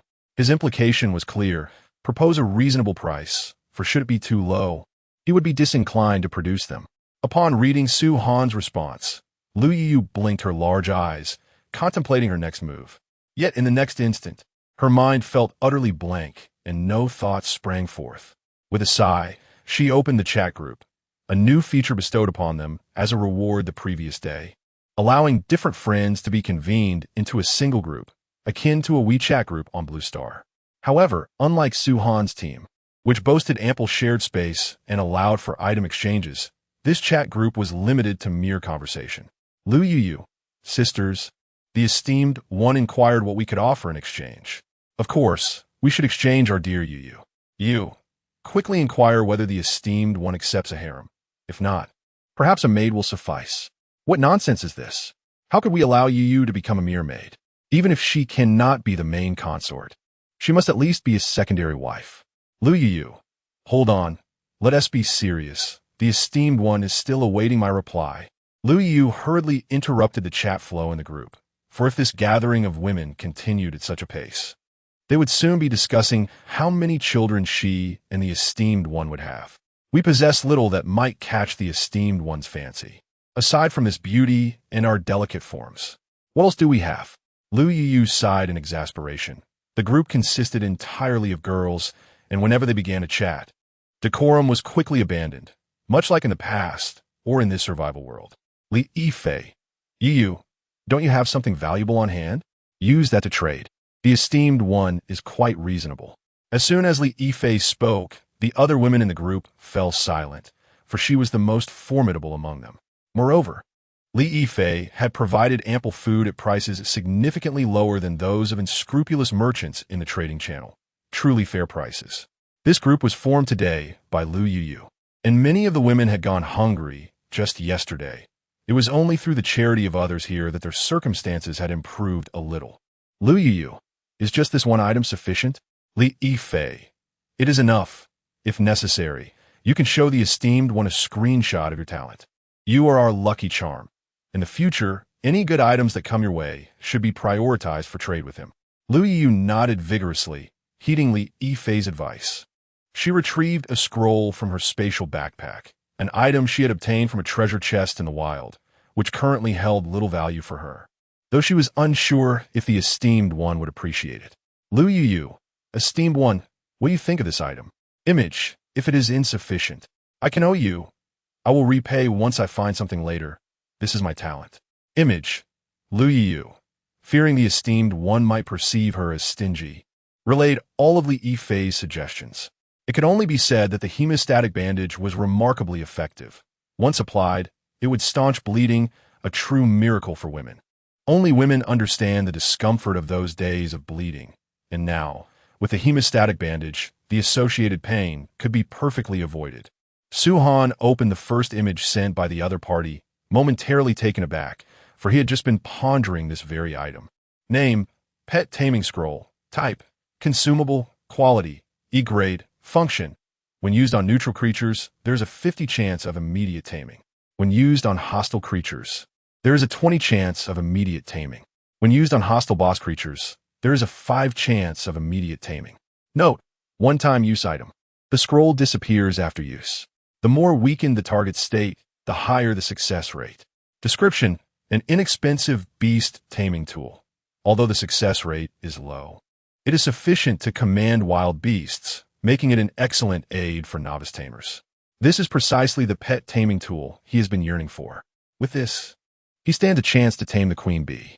Although the stated probability appears somewhat low, the hint also suggests that the target state can influence the success rate. By eliminating all living forces within the hive, it is reasonable to believe that the queen's condition will weaken to its nadir, thereby maximizing the likelihood of successful taming. The battle between the flock of birds and the swarm of bees is still ongoing, yet the red glow emanating from the hive is diminishing, suggesting it may extinguish at any moment. The frequency of the appearance of the crimson killing wasps is also decreasing, indicating that the queen is indeed growing weaker. Currently, the avian group maintains a dominant position, had it not been for Su-Han's instruction to Han to refrain from destroying the hive. They would likely have breached the enemy's interior by now. Patience is key. They must wait until the queen has been thoroughly drained, making it more convenient to employ the pet taming scroll. Su-Han glanced at the second image sent by Lu Yu and couldn't help but think, truly, these foolish university students have no understanding of trade. Who reveals their trump card right from the outset. Name, Lucky Monarch. Level, type, passive enhancement talent. Effect, luck augmentation. Increases the probability of obtaining rare items from chests by 50. Guarantees double rewards when unearthing treasures. Desperate turnaround. When health drops below 20, triggers Lucky Surge, granting critical strike effects for the next 10 seconds. This effect can only be activated once per day. Probability distortion. When using probabilistic items, the success rate is enhanced by 30, and 50 of consumed materials are refunded upon failure. Exclusive item, Lucky Dice. Description, a talent favored by the goddess of fortune, capable of transforming the impossible into the possible, enabling the bearer to reverse their fate in dire circumstances and truly embody the essence of a lucky monarch. Yet another A-level talent. And this is the most comprehensive talent description Su-Han has encountered. It indicates that the other party's talent is fully developed, truly deserving of the title Lucky Monarch. Unlike Su-Han or Chef Chun, whose talents are described in relatively simple and obscure terms, requiring personal exploration to uncover their specific functions. Chapter 43. Submission or Death. Su-Han. Deal. First, send me that scroll, and also a bit of bamboo for making bandages. I shall need it. I am currently occupied and will provide the bandages upon my return. Lu Yu promptly sent the items without a hint of concern that Su-Han might default on his promise. Su-Han had no intention of deceiving her. He was genuinely pressed for time. Crafting the bandages required cloth, which could only be synthesized at a workbench. He was waiting to tame the queen bee and had no time to return, so he decided to handle matters here before heading back. At that moment, the red glow emanating from the hive suddenly extinguished, akin to a candle that had burned out, with no worker bees emerging from the hive. The worker bees outside had been entirely devoured by the flock of birds, which, guided by Hanhua, settled on nearby trees or the ground. Su-Han placed Chin-Han on the ground to play with the birds before addressing Deng Yanyan. You go and chop a bit. Though it appeared safe on the surface, there might still be hidden dangers, and he could not be the first to act. If Deng Yanyan were to encounter danger, Su-Han would be able to assist him. However, if he himself were to face peril, the others would lack the ability to rescue him. All right, brother, Deng Yanyan replied, sprinting towards the gum tree with his designated axe, swinging it vigorously against the trunk. With each strike, no visible scars marred the tree, but the trunk trembled slightly, and resin dripped from the bark onto the ground. Su-Han watched intently as the vibrations from Deng Yanyan's chopping resonated through the trunk, causing the hive to sway slightly, which explained the bees' previous protective behavior. However, no bees emerged from the hive now, and Su-Han began to believe that the queen bee had been drained of her vitality. He approached the towering gum tree, its trunk so immense that one person could scarcely encircle it. The trunk was bare until about 10 meters high, where it branched out precisely where the hive was located. Let us pause the chopping. I'll take a look. Su-Han signaled for Deng Yanyan to stop. Although Deng Yanyan was puzzled about how his brother would ascend, given the lack of footholds, he soon witnessed Su-Han conjure a serpent-shaped grappling hook, which he tossed upward, securing it to a branch. In an instant, he soared upwards, resembling a bird in flight. Even Chun-Han, playing with the birds, was captivated, clapping her tiny hands in delight and exclaiming, "Wow, Uncle Su-Han, you can fly. Take me with you. I want to fly too." Utilizing the grappling hook's functionality, Su-Han successfully climbed more than 10 meters up to the branch adjacent to the hive. Peering into the entrance of the hive, he spotted the queen bee coiled within, her body as large as a millstone, her crimson shell marred by web-like cracks. The queen's abdomen was nearly transparent, yet it appeared deflated instead of the expected swollen form. Even upon sensing Su-Han's gaze, the queen merely lifted her head weakly for a brief moment before allowing it to droop once more, presenting a pitiful sight of utter depletion and frailty. Name: Scarlet Wasp Queen. Status: severely injured, near death, weak. Tip: current taming probability is 1. Feeding items containing life energy can enhance the success rate. Description: once the ruler of countless scarlet wasps, she has fallen from grace due to unknown injuries. Now, having expended vast amounts of energy to spawn killer wasps, she finds herself on the brink of death. It appears that she possesses quite a formidable background. Su-Han pondered thoughtfully, stroking his chin. He had sensed something amiss when the scarlet killer wasps first appeared, despite the worker bees being called honeybees. The sudden emergence of scarlet killer wasp was clearly out of place. Upon examining the information regarding the scarlet wasp queen, he began to piece things together. Either she had migrated to this honey tree for reasons unknown, with the honeybees being a subsequent product, or she had usurped another's hive, making the honeybees the original inhabitants, while the scarlet killer wasps were once her workers. However, the origin of the scarlet wasp queen seemed less significant at this moment. What truly mattered was how to tame her. The current success probability was rather low, and Su-Han did not consider himself particularly lucky. Items infused with life energy? He rummaged through his spatial backpack and team space, but found nothing that contained life energy. Resolutely, he took out everything he possessed and placed them near the hive by the scarlet wasp queen. After offering numerous items without any response, it was only when he placed a blood crystal beside her that he witnessed movement. The scarlet wasp queen slowly shifted, consuming the blood crystal in one swift motion. A faint red glow flickered across her form, but the energy from a single blood crystal was insufficient. The glow quickly faded. She raised her eyes, her crimson gaze now filled with yearning as she looked upon Su-Han. Surprised, Su-Han had not anticipated that the blood crystal produced by the blood vine would indeed contain life energy. The description of the blood crystal merely stated that this material could bestow a life-draining effect upon equipment. Yet, reflecting on the production process of the blood crystal, he began to understand. It was formed from the blood vine's absorption of fresh blood, implying it indeed contained life energy. Upon checking the Scarlet Wasp Queen's information once more, he noted that the taming success rate had risen to 5. Seeing this progress, Su-Han continued to feed her blood crystals. With each successive offering, the cracks in the Scarlet Wasp Queen's red exoskeleton began to mend, and her aura grew stronger. The success probability continued to rise, and by the time he fed her the 24th blood crystal, the success rate had soared to 99. While this should have been a cause for celebration, Su-Han's expression turned icy. The 99 probability had already been reached after the 20th blood crystal. Initially, he had thought that the final one would require several additional blood crystals. However, after feeding her 4 more without any change, he realized that something was amiss. Most importantly, Su-Han currently possesses only 25 blood crystals, and as the last one reappears in his grasp, he refrains from hastily offering it. Instead, he fixates on the eyes of the Crimson Flame Queen Bee. Within them, he perceives a yearning, a desire for closeness. Yet beneath the surface lies an unmistakable blend of fervor and chill. The fervor signifies a recovery from his injuries, while the chill embodies a murderous intent directed at him as a human. The Crimson Flame Queen Bee emits a sound, seemingly urging Su-Han to hasten in delivering the blood crystal. However, he merely smiles, a smile that radiates an icy demeanor. It becomes evident to him that this Queen Bee regards him as a mere tool for her own gain. Although the likelihood of taming her appears to be an impressive 99%, the mere possibility of failure looms large since it is not absolute.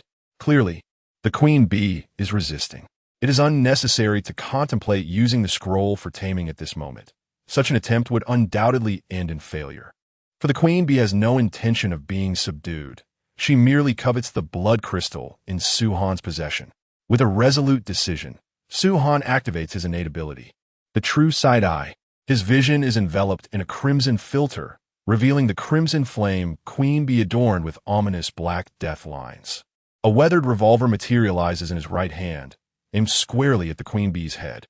Submit or perish. Soin de Claris. His voice imbued with an icy finality as he maintains his unwavering gaze upon the Queen Bee. Chapter 44. Taming the Crimson Flame Queen. The Crimson Flame Queen lifted her head in confusion. Moments ago, this human had been quite amiable, continuously offering her sustenance. What had caused such a sudden change in demeanor? As her gaze met Su-Han's, her body trembled. In his eyes, she perceived death, her own demise. Should he choose to act, this time she would not merely suffer grave injury, but face true annihilation.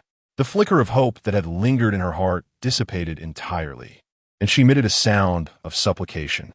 Su-Han extended his left hand, presenting the final blood crystal. Consume it, and then surrender or perish. The choice is yours. This implied that if the Crimson Flame Queen did not achieve a 100 success rate in her submission upon consuming this last crystal, he would not hesitate to pull the trigger. 5-4. With his eye of true sight activated, Su-Han resembled a frigid automaton, driven solely by purpose and efficiency. He began his countdown. If the queen did not make her choice within 5 seconds, he would make it for her. Clearly intimidated, the Crimson Flame Queen hastily consumed the blood crystal from Su-Han's hand as soon as the countdown began. Simultaneously, the previously stagnant probability in the information flickered to life, transforming into 100. She slowly maneuvered her body, emitting a soft hiss, retreating from the revolver's line of sight, as if to convey that she had submitted and wished to avoid further threats. Su-Han retracted the revolver, and he yellowed. A coarse scroll materialized in his right hand, the taming scroll sent by Lu Yu. Upon unfurling it, a faint green light shimmered. After confirming that the target was indeed the Crimson Flame Queen, the entire scroll dissolved into green luminescence, cascading onto her form. The Crimson Flame Queen did not resist the green light. She allowed it to permeate her being, even cooperating willingly, for she desired to survive. Though freedom was precious, it paled in comparison to life itself, which could be easily forsaken. As the green light infiltrated the essence of the Crimson Flame Queen's soul. It etched a pet inscription there before vanishing. Swan received the notification. Notification.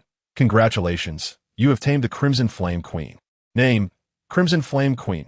Status, weakened, special abilities, Queen's pressure, reduces the attack and movement speed of all enemies by 15 during combat, while enhancing the attack power of allied pets by 20. Life Resonance, establishes a soul link with the Master when the Master is injured. The Queen shares 30 of the damage. Hive Control, can construct a Crimson Flame Hive within her territory, producing 3 portions of flame honey and 1 bee egg daily. Loyalty, 100. Why then was she still in a weakened state? Suhan pondered, closing his eye of true sight upon successfully taming her. Suddenly, a buzzing sound resonated within his mind, gradually forming into a woman's voice. Master, my injuries are severe. I require more blood crystals to recover. Indeed, there was something extraordinary about her. Suhan had not anticipated that the Crimson Flame Queen possessed such high intelligence, capable of communication. Yet, considering the miraculous nature of this survival world, he found it less surprising. Blood crystals are indeed available, so there is no need for concern. Are you able to construct the Crimson Hive now? The Queen Bee is now one of us, and certainly will not be stingy with these blood crystals, as the blood vine can continuously yield more with the absorption of blood. The voice of the Crimson Queen echoed once more in his mind. Master, is not yet feasible. My current energy consumption is rather high. To construct the Crimson Hive, I must first produce a queen egg to distribute the swarm. Suhan understood. It resembled a feudal division. To establish a new Crimson Hive, a new queen bee is essential. The current Crimson Queen is akin to an emperor, while the distributed queens would resemble princes. Can I carry those Crimson Killer Bees with me? He inquired. Indeed, Master. You merely need to bring some honey to nourish them, though I can currently only breed 20. Then please produce them and allow them to heed my command and provide me with some honey. Although having only 20 killer bees does not compare to a swarm of thousands, it suffices for the present. Suhan had initially sought to test this, yet he was pleasantly surprised to discover the possibility of carrying live killer bees. The Crimson Queen promptly birthed 20 Crimson Killer Bees, which, upon receiving their orders, took flight and found refuge on Suhan's person. Simultaneously, the Queen provided him with 20 portions of honey and a single portion of royal jelly. Flame honey, resource consumable, can be utilized to create various high-grade foods and potions. Consuming it directly restores 50 health points and eliminates the lingering effects of negative states, such as poisoning or weakness. Crimson Royal Jelly, rare resource consumable, can be used to craft various precious foods and potions. Consuming it immediately restores 100 health points and 20 sanity points, revitalizing the body and enhancing physical condition. Permanently increases strength by 2 and mental acuity by 1. With prolonged consumption, it can activate the body's latent affinity for flames, providing a 10 chance to gain the passive ability Flame's Embrace, which reduces fire damage by 15. The fact that this royal jelly can restore sanity points and, with long-term use, bestow a talent is astonishing. It is no wonder Suhan was taken aback. This was the first food he had encountered capable of restoring sanity, and its immediate effects were remarkably beneficial. If he could prepare such nourishment for Brother Chun, the results would likely be even more impressive. Contemplating this, he directly asked the Queen, how long does it take to produce a portion of Crimson Royal Jelly? Master, it currently takes 3 days to yield a single portion of Crimson Royal Jelly, but once I regain my strength, I will be able to produce more. 3 days? That does seem rather lengthy. However, recalling that the Queen could restore her strength simply by consuming blood crystals, Suhan's mind began to formulate a plan. If all went well, he might procure a substantial amount of blood crystals tonight, potentially enabling the Queen to regain her power. By the way, who inflicted your injuries, and how did you come to be here? Suhan inquired, harboring little hope for a detailed response. As anticipated, the Queen replied, Master, I do not remember. Suhan nodded, confirming his suspicions. However, he did not dwell on the matter for long. After reassuring the Queen Bee, he looked upward. Something glimmered amidst the foliage. Though from his vantage point, the details remained obscured.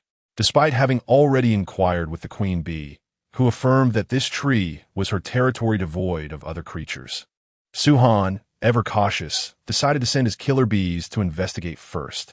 The killer bees ventured into the thicket, circled once, and returned, tracing circles in the air before Su-han, signaling that there was no danger ahead. Only then did Su-han retrieve a length of rope, securing a safety line for himself. Although he possessed a serpentine grappling claw for climbing, he believed in the wisdom of precaution. Should he fall, at least he would avoid injury. Utilizing the grip of the serpentine claw, he successfully entered the thicket and soon spotted the source of the reflection, a chest gleaming in silver. A wild silver treasure chest.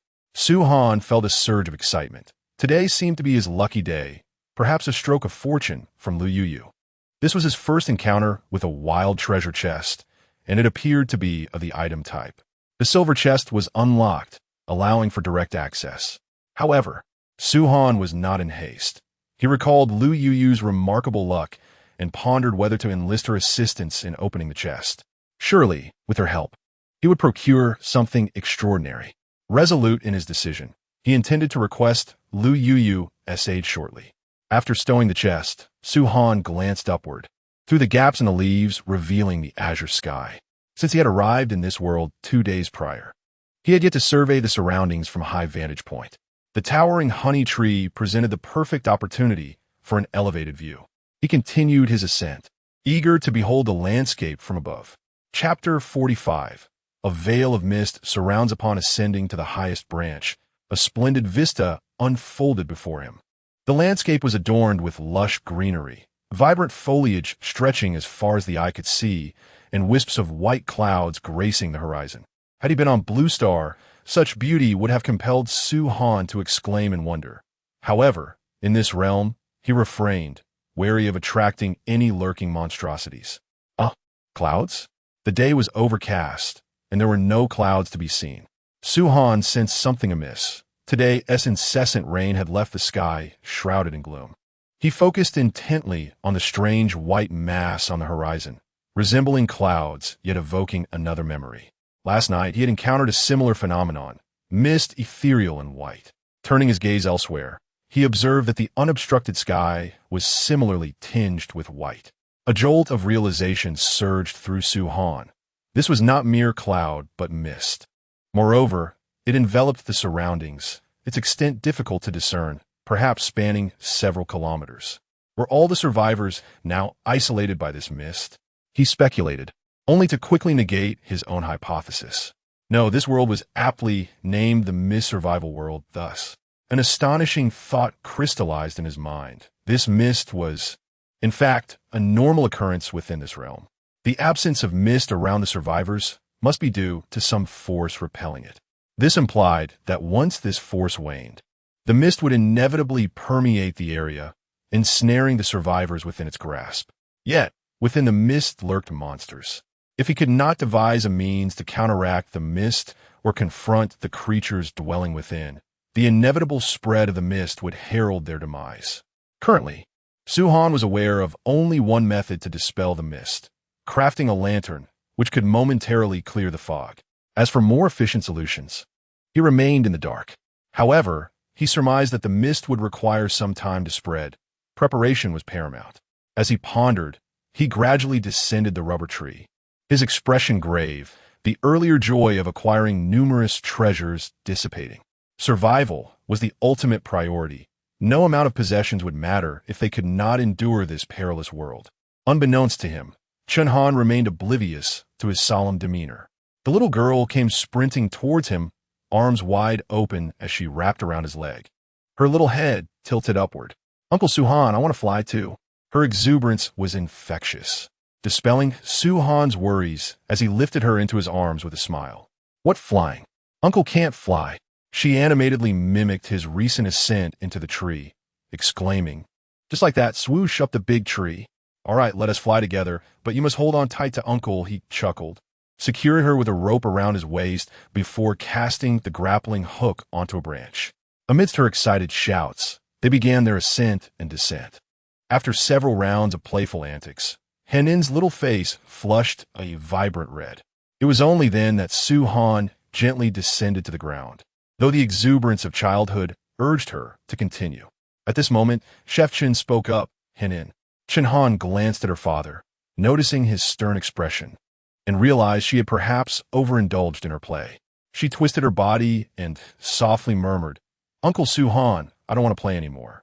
Su-han leaned close to her ear and whispered, "Next time, I'll secretly take you to play without letting your daddy know." All right. Uncle Su-han is so nice," Chen Han replied gleefully, planting a kiss on Su-han's cheek and casting a furtive glance at her father, seemingly anxious that their little secret might be uncovered.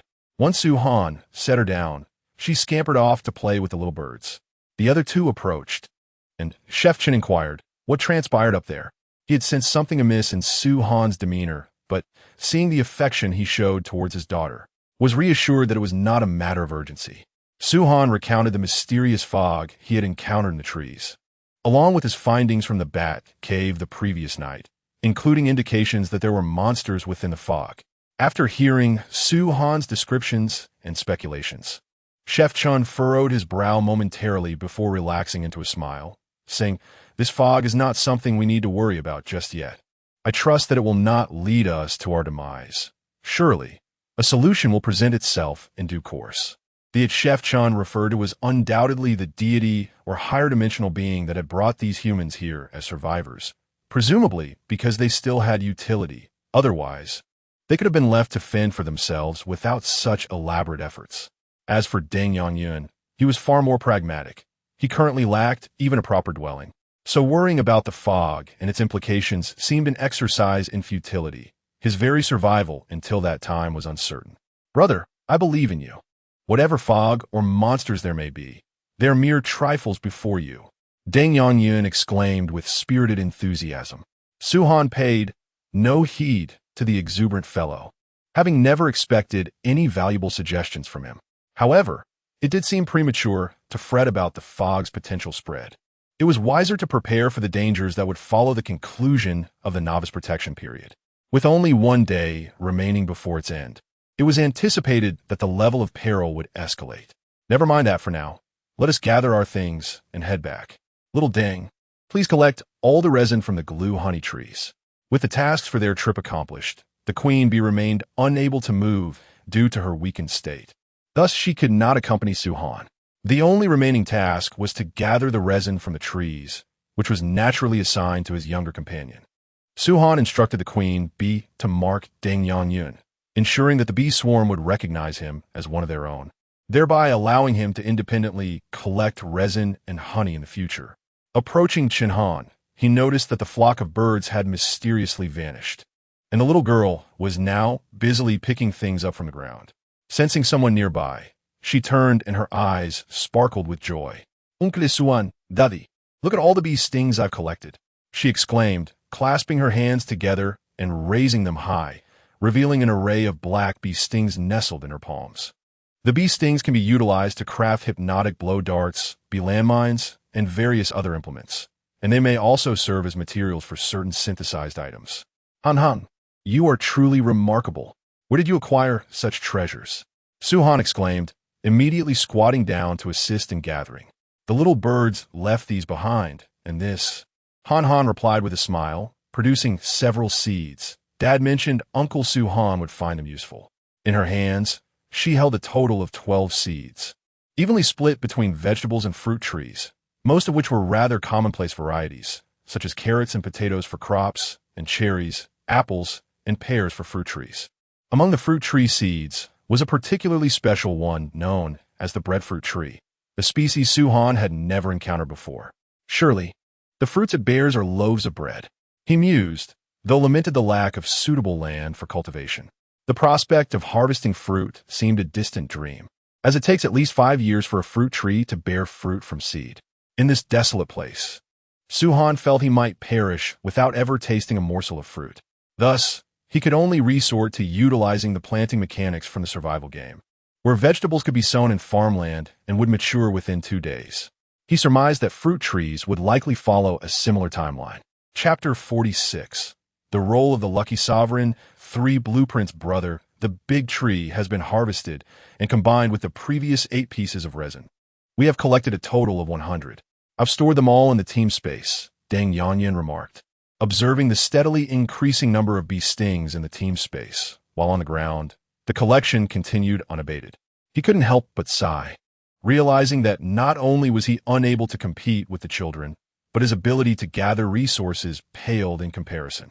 It seemed he would have to make a greater effort in chopping trees in the future. Wow, big sister, you actually managed to gather so many bee stings. That's truly remarkable, Deng Yanyan exclaimed exaggeratedly, which elicited a fit of giggles from Chen Han. This quirky uncle was indeed entertaining. Let us have a competition to see who can collect faster, Deng Yanyan said, squatting down to join in.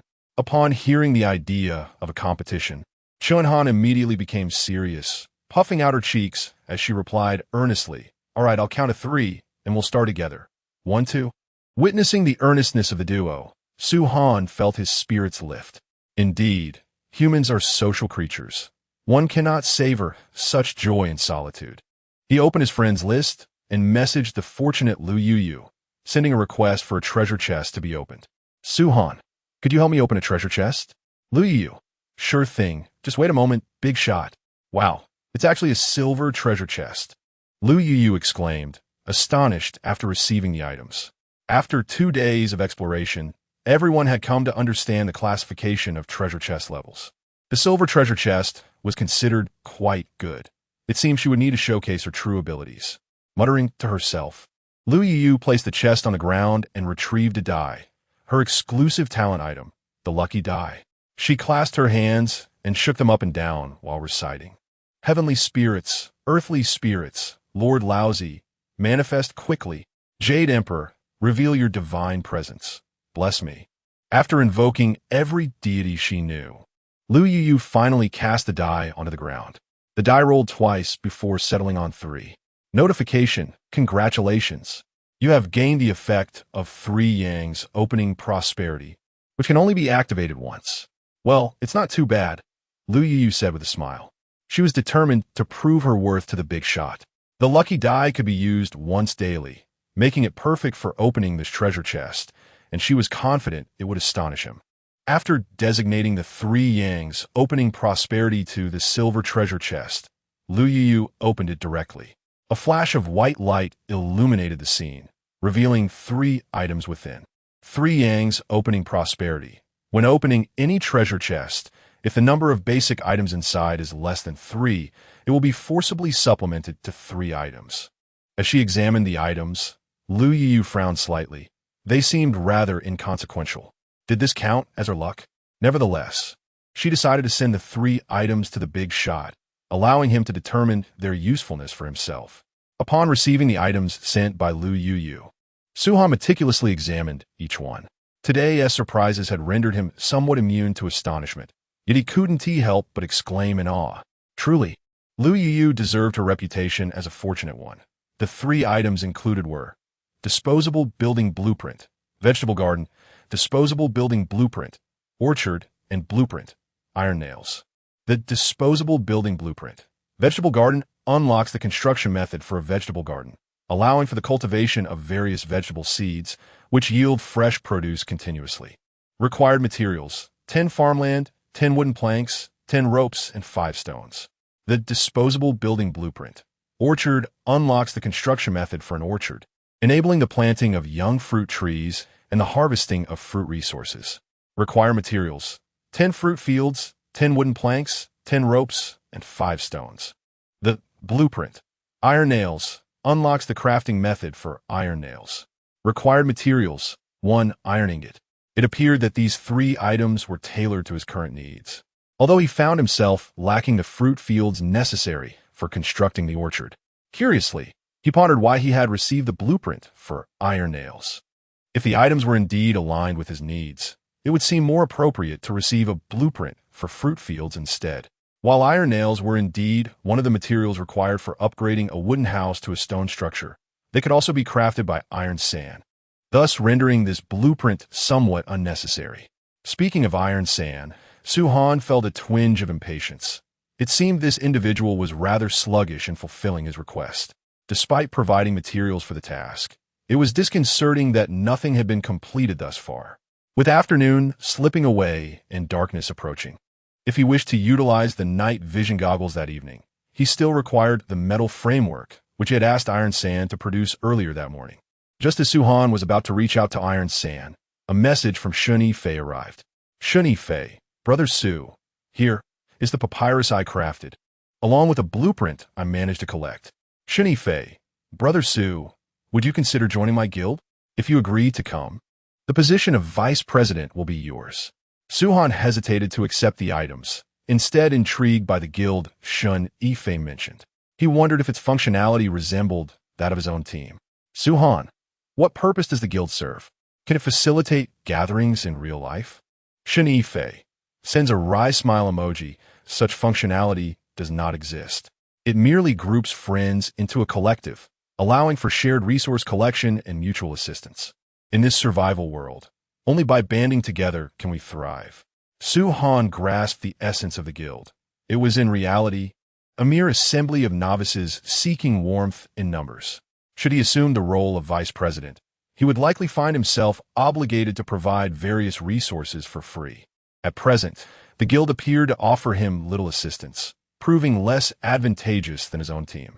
As for the ability to gather friends into a group, Su-Han possessed that capability as well. The benefits conferred by his esteemed identity card extended beyond the mere two mentioned in the information, encompassing numerous additional advantages.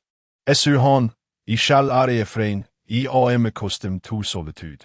He resolutely declined the other's invitation. Shun Fei, what a pity, for you are unaware of the benefits of collaboration. Just today, a new member has joined us, capable of forging iron tools, which significantly enhances our efficiency in resource gathering. Currently, these tools circulate exclusively within our guild and are unavailable for purchase outside. Su-Han was somewhat astonished. It was remarkable that someone could forge iron so swiftly. The key question was how this individual obtained the iron, or did he possess a resource point akin to Su-Han's? Su-Han, truly remarkable talent. Shun Fei, indeed, Iron 3 is quite the asset. Behold, this is the axe he has crafted. Iron Blade Stone Axe. Increases tree felling efficiency by 50. Seemingly intent on further enticing Su-Han, Shun Fei presented another enticing prospect. Upon seeing this news, Su-Han furrowed his brow, his gaze sharpening. The so-called talent was none other than Iron 3, the very individual he had just been contemplating. There was no need to speculate about the source of the iron ore. It was evidently obtained from him. How ironic it was that his own resources were being utilized to create tools for others, while his own needs were relegated to the background. Had the individual crafted what Su-Han required first, and then used the remaining rewards for his own endeavors, Su-Han could have understood. However, the current approach obscured the distinction between who held the upper hand, leaving Su-Han both irked and amused. Chapter 47. The miraculous fortune of Liu Yu. Su-Han did not utter a word to Shun Fei. After clearly declining the other party, he sought out Tai San among his friends.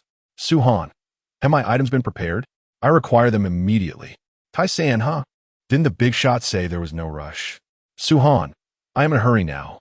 Su-Han was genuinely amused to the point of exasperation, no longer inclined to feign benevolence. He perceived Tai San as somewhat dim-witted, likely not destined for longevity. Tai San, all right, please hold on a moment. Inside the thatched cottage, Tai San wore a somewhat pained expression. It was not that he was unwilling to prioritize Su-Han's items, but crafting iron nails consumed considerable energy, and he lacked any means to replenish it, relying solely on natural recovery. Consequently, the time required became excessively lengthy. Initially, upon hearing Su-Han's assurance of no urgency, he had intended to first forge tools for his own remuneration before slowly working on the nails. However, now that the client insisted on expedited service, he could no longer afford to procrastinate. Tai San commenced the creation of the metal framework, simultaneously allowing a smile to grace his face. After all, Boss Shun had stated that he need only focus on blacksmithing from now on, while the guild would prioritize providing him with various upgrade materials and promised him a position as an elite member. Tai San felt a sense of bright prospects ahead. In this survival world, while others might struggle for existence, scavenging for resources and confronting monsters, he was different. His sole task was to forge iron tools within the confines of his cottage. This comparison rendered his situation akin to that of a laborer versus an office worker. He now enjoyed the comforts of a white-collar existence. The metal framework was swiftly completed, and Tai-san promptly sent it to Su-han. The quantity of iron nails required was substantial, and their crafting would be time-consuming, so he planned to gradually work on them later. Meanwhile, he organized his thoughts, preparing to propose a long-term collaboration with Su-han. His talent was exclusively usable with iron ore, and it appeared that only Su-han possessed such resources at present. However, he had heard from Boss Shun that he intended to recruit the esteemed Su-han into the guild. If successful, he would no longer have to worry about a lack of iron ore. Tai-san, big shot. I require more iron, or I intend to collaborate with you. Tai-san articulated his thoughts on collaboration in a lengthy message. After reviewing it several times to ensure his tone was appropriate, he finally confirmed the send. I am so sincere. Surely the big shot will agree to this collaboration, he thought blissfully. The moment the message was sent, he received a notification indicating a new message had arrived. Did the big shot agree in mere seconds? It seems my bargaining chips were too generous. I should have asked for a bit more. Excitedly, Tai-san opened the reply, but the next instant, it felt as though a bucket of ice water had been poured over him, rendering him utterly stunned. There was indeed a reply, but it was not from the big shot. It was an automated response from the system. You have been blocked by the other party. Message sending failed. Please try again. What is happening? Why was I suddenly blocked? We were just conversing a moment ago. Iron 3 found himself in a state of utter confusion. Despite merely having constructed a metal framework, he had yet to forge any nails. So why had he been abruptly blocked?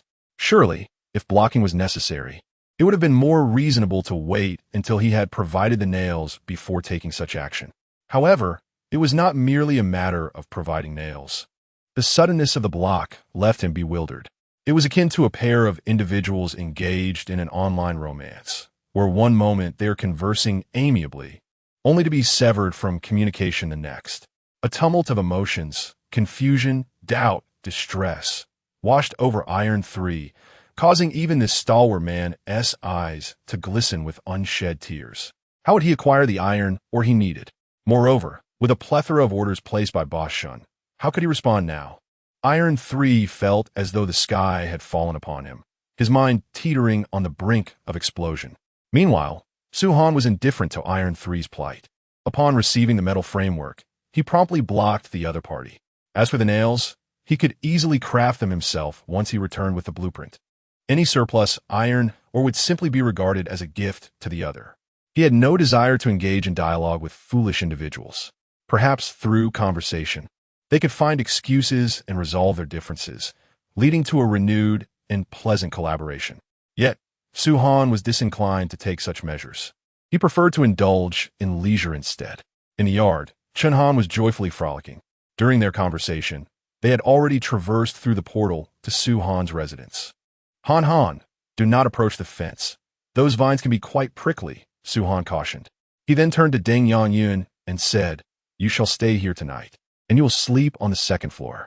With a decisive motion, Deng Yangyun knelt down and bowed deeply, his eyes glistening with tears as he choked out, Thank you, big brother.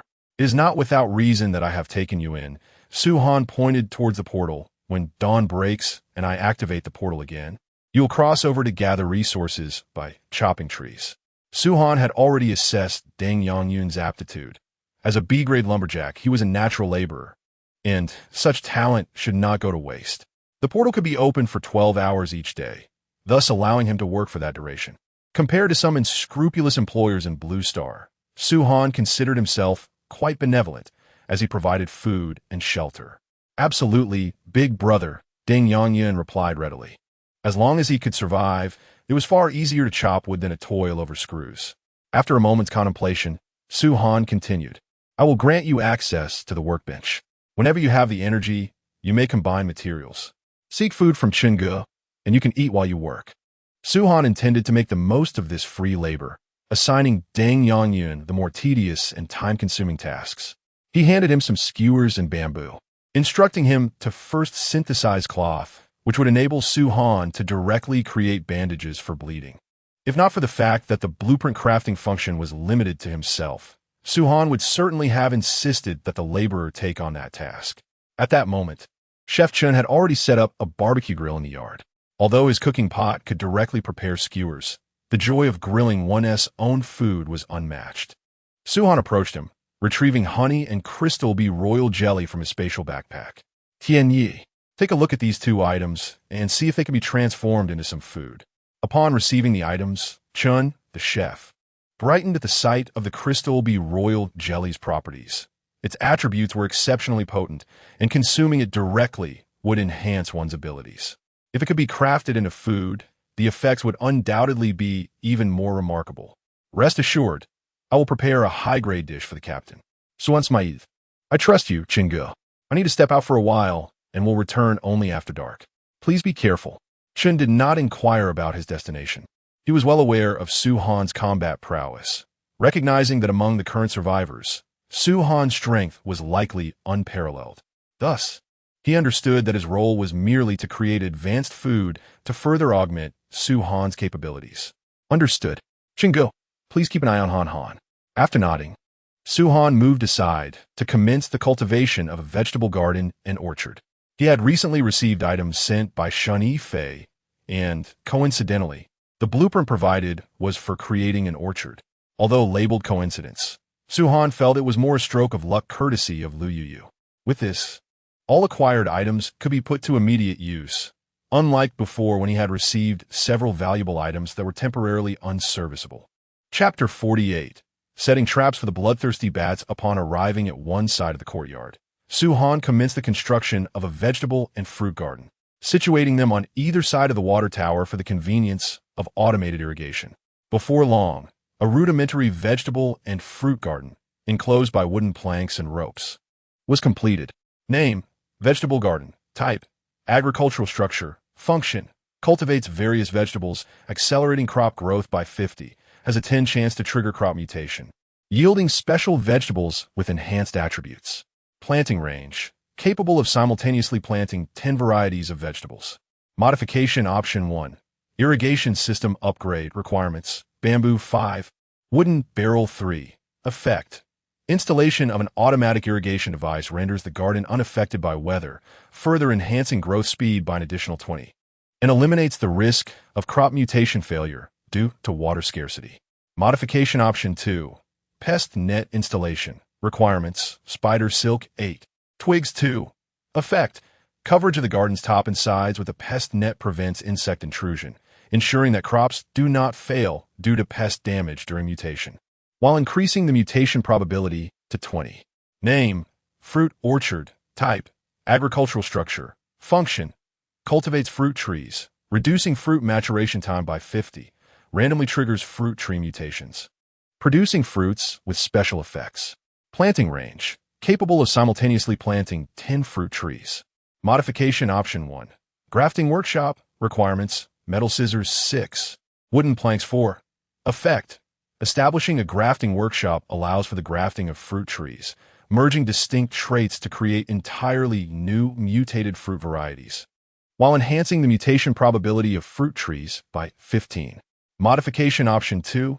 Light enhancement device requirements: glowing mushrooms 3. Effect: extends lighting duration, further reducing fruit maturation time by 30, and amplifying the intensity of special effects in mutated fruits by 20. The effects appear remarkably potent. In addition to the anticipated acceleration of growth, the inclusion of mutation probability is a delightful surprise. After implementing all possible modifications, Su Han proceeded to plant the seeds. With both the vegetable garden and fruit orchard established, he felt increasingly like a landowner. Now, he simply awaited the day of their maturation, confident it would not be long, as he could already see the seeds sprouting as if their growth time had been markedly hastened. He contemplated having Xiao Deng tend to them later, resembling a shrewd merchant already scheming to exploit the labor of his employee. Entering a corner of the wooden cabin, he picked up a wooden barrel from the ground. Finding that the blood within had vanished, and the 20 bloodvine seeds had already germinated. After collecting the seeds, Su Han prepared to venture out, noting that it was now past 5 in the afternoon, with less than an hour until dusk. he needed to act swiftly. The journey was uneventful, and he successfully arrived at the entrance of the bat cave. Peering inside, he saw no sign of bats, only the occasional echo of their calls resonating in the air. At that moment, they were presumably suspended above the depths of the cave, showing no intention of entering. Suhan merely circled the cave entrance before retrieving a shovel to begin digging a pit. He then took out some branches and rope to construct a barrier. After establishing 20 points to ensure complete coverage of the entrance, he produced blood vine seeds and, along with potent fertilizer, filled the pit with soil. In an instant, the blood vines broke through the earth, climbing along the makeshift obstacles, soon shrouding the entrance entirely. From a distance, it resembled a wall overrun with vines, completely concealing any signs of an opening. Standing outside the cave, Suhan nodded with satisfaction at his handiwork. The trap was set now. It was merely a matter of waiting for the prey to take the bait. The target was the bloodthirsty bats within the cave, which would venture out to hunt once night fell, unaware of the blood vines blocking the entrance. As they approached, the vines would attack and drain their blood, leaving the outcome to chance. To enhance the blood vine's chances of success, Suhan had planted all 20 of his seeds, uncertain of the eventual yield. With only 20 minutes until dusk, he cleared a space not far from the bat cave and set up reinforced torches around the area. This would ensure that, once darkness descended, the light would illuminate a broader expanse. All that remained was to patiently await the arrival of nightfall, while maintaining vigilance of his surroundings. Suhan also allocated a portion of his attention to check the chat channel and messages from friends. Currently, the regional chat was inundated with various guilds and alliances seeking new members. The Survival World News Guild was recruiting, offering a free survival manual to each new member. The Fishing Enthusiast Alliance welcomed all to join, promising to continue the legacy of anglers even in this world. Don't believe those scoundrels, someone warned. Joining requires a fee. I just joined some big guild today and paid my dues, only for the guild leader's avatar to turn gray. Who knows where they disappeared to? Another chimed in, bro. Why not join my free-spirited alliance? No fees or requirements, just a platform for mutual support. Any surplus resources or needs can be shared within the alliance. Let's not enrich those unscrupulous merchants outside. Suhan merely skimmed through the messages, dismissing the chatter. If an alliance couldn't effectively gather people, it was merely a hollow shell. While a small number might benefit, it held little significance for him. He glanced at the messages from friends and noticed a few from Li Yifei. Li Yifei, do you need wild boar skin? I just decomposed a wild boar and obtained a blueprint. One-time building blueprint. Livestock shed. Suhan, I'll take it all. What do you need? Li Yifei, do you have any food that can replenish stamina or energy? Suhan indeed had such provisions, all prepared by Chef Chun, due to his culinary talent. The dishes crafted by Chef Chun boasted attributes far superior to those produced by others, given that Suhan himself requires a substantial replenishment of energy. All the food prepared by Chef Chun was not sold externally, but rather consumed by him. He presented images of grilled skewers, meatballs, and stewed meat soups to Li Yifei, inquiring, what do you think of these? Li Yifei responded eagerly, I want them all. Her tone was exceedingly urgent. Had it been anyone else, they would have surely attempted to negotiate a lower price. However, Suhan, disinterested in such trivialities, promptly sent a portion of the food to her. The exchange between them was seamless, with both parties sending items through their friend connection without a hint of hesitation, resulting in a most agreeable transaction. One-time building blueprint, livestock shed. This structure can accommodate 4 to 6 medium-sized livestock and accelerates their growth rate. Required materials: wood 40, stone 30, straw 25, rope 10, planks 15. All materials were readily available, and upon returning, he intended to construct it, though he was still lacking livestock. Suhan inquired, have you captured any small wild boars? Li Yifei replied, no, only large wild boars have emerged.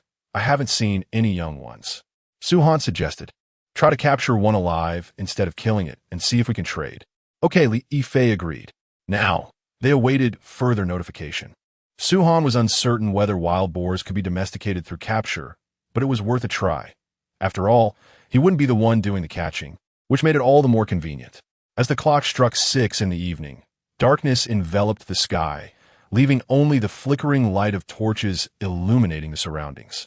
While everything else was swallowed by pitch black, Suhan retrieved night vision goggles from his backpack, and with his other hand, he took out the food that Chef Chun had just sent, crafted with royal jelly.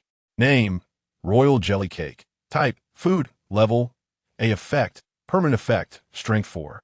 Spirit 2. Effective only upon first consumption. Temporary buff. Generates a mental barrier, preventing natural decrease of rationality for 30 minutes. Slowly restores 150 points of rationality, 25 points every 5 minutes. Alleviating mental fatigue status. Special side effect: there's a 20 chance of inducing an excessive feeling of satiety, resulting in lethargy. Movement speed -30, lasting 10 minutes, which can be alleviated by drinking saline water. Long-term consumption: if consumed for 7 consecutive days, there's a 15 chance of awakening the passive skill Queen's Protection, which, when rationality falls below 30, automatically consumes a reserve of this food to trigger a 10-second rationality lock and summon 3 guardian bees. Note: a cake meticulously crafted from red crystal royal jelly and other ingredients, exceedingly sweet, inducing a desire for slumber upon consumption. Chapter 49. Harvesting over 500 bat corpses. A small cake, easily devoured in a single bite, yet possessing an exceedingly bizarre effect.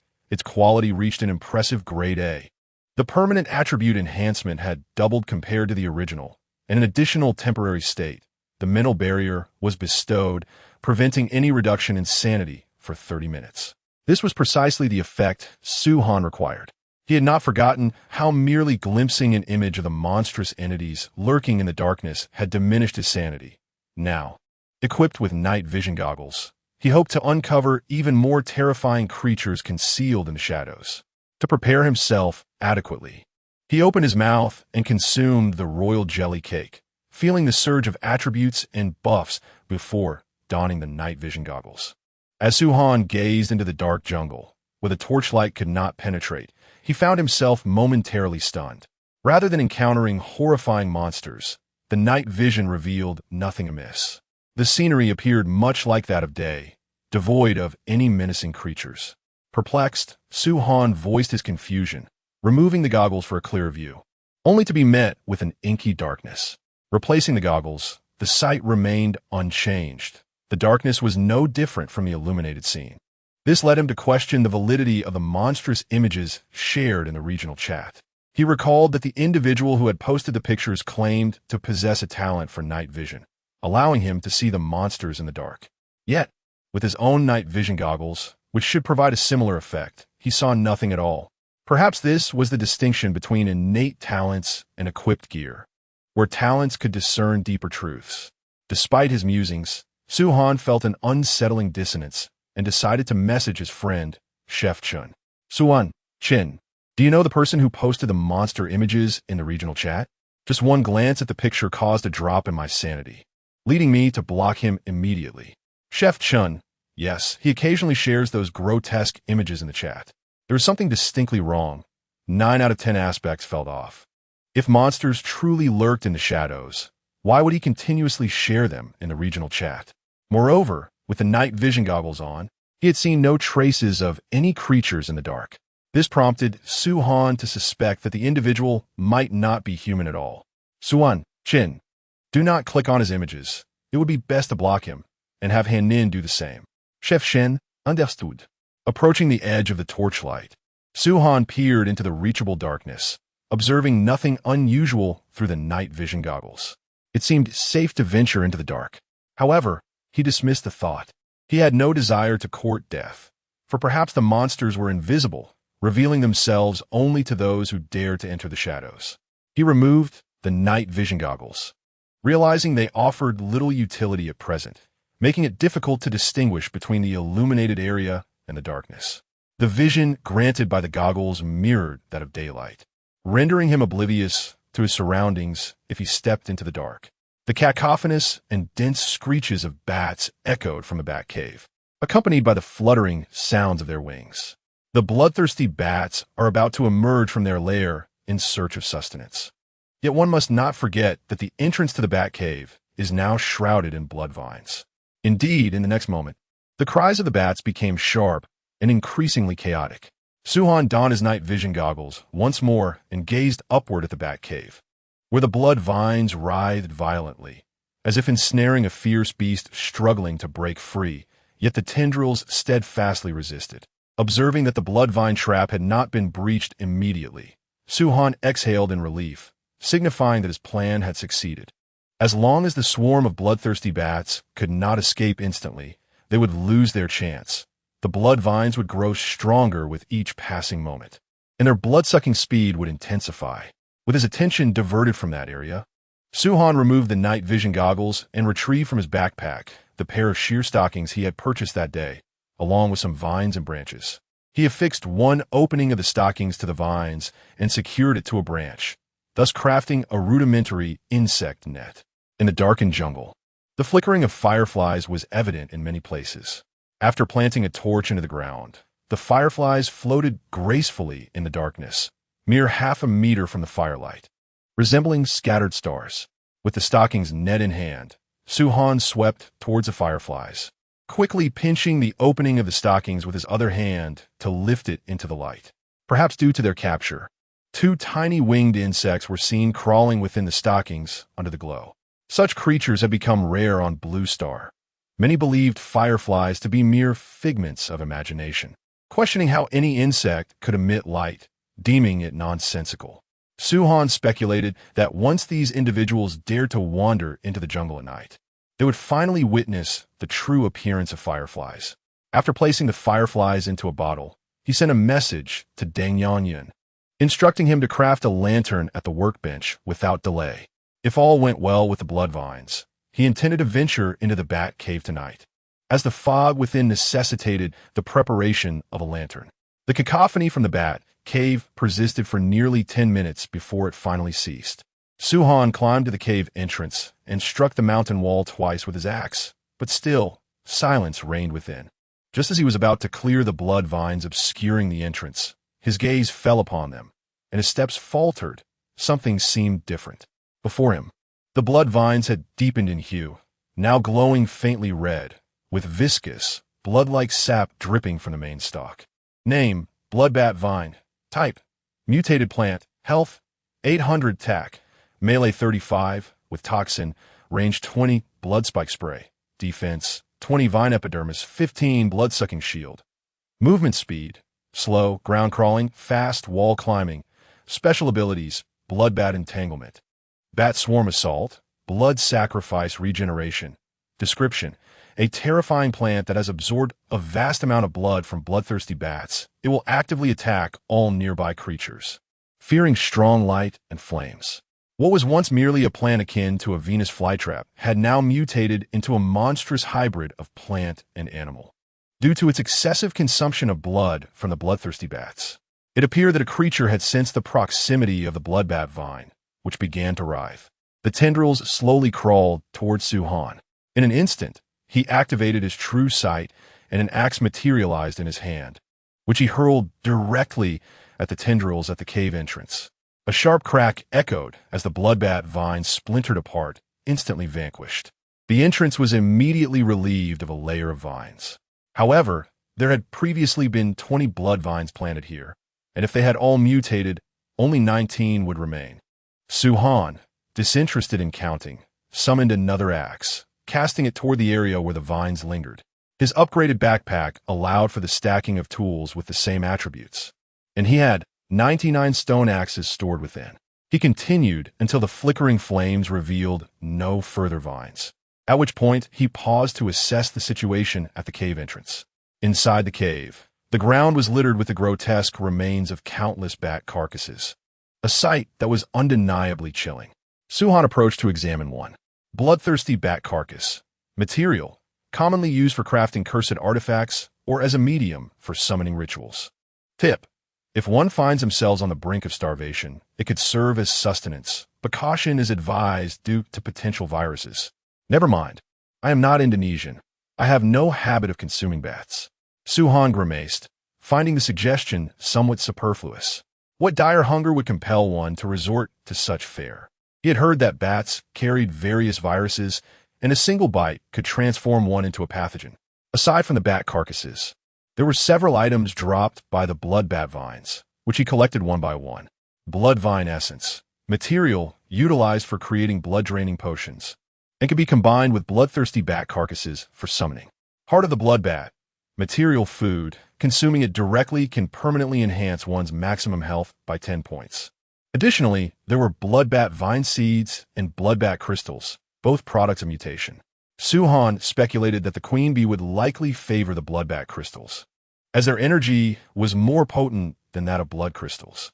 The heart of the blood bat could be handed over to Chef Chun for culinary preparation. Collecting the items from the ground took several minutes, particularly given that there were over 500 bat carcasses. Chapter 50. An unending temptation delving deeper into the bat cave. I returned to the previous location, where the skeleton remained unchanged, still nestled in its original position, and the white mist of the dark river lingered as before.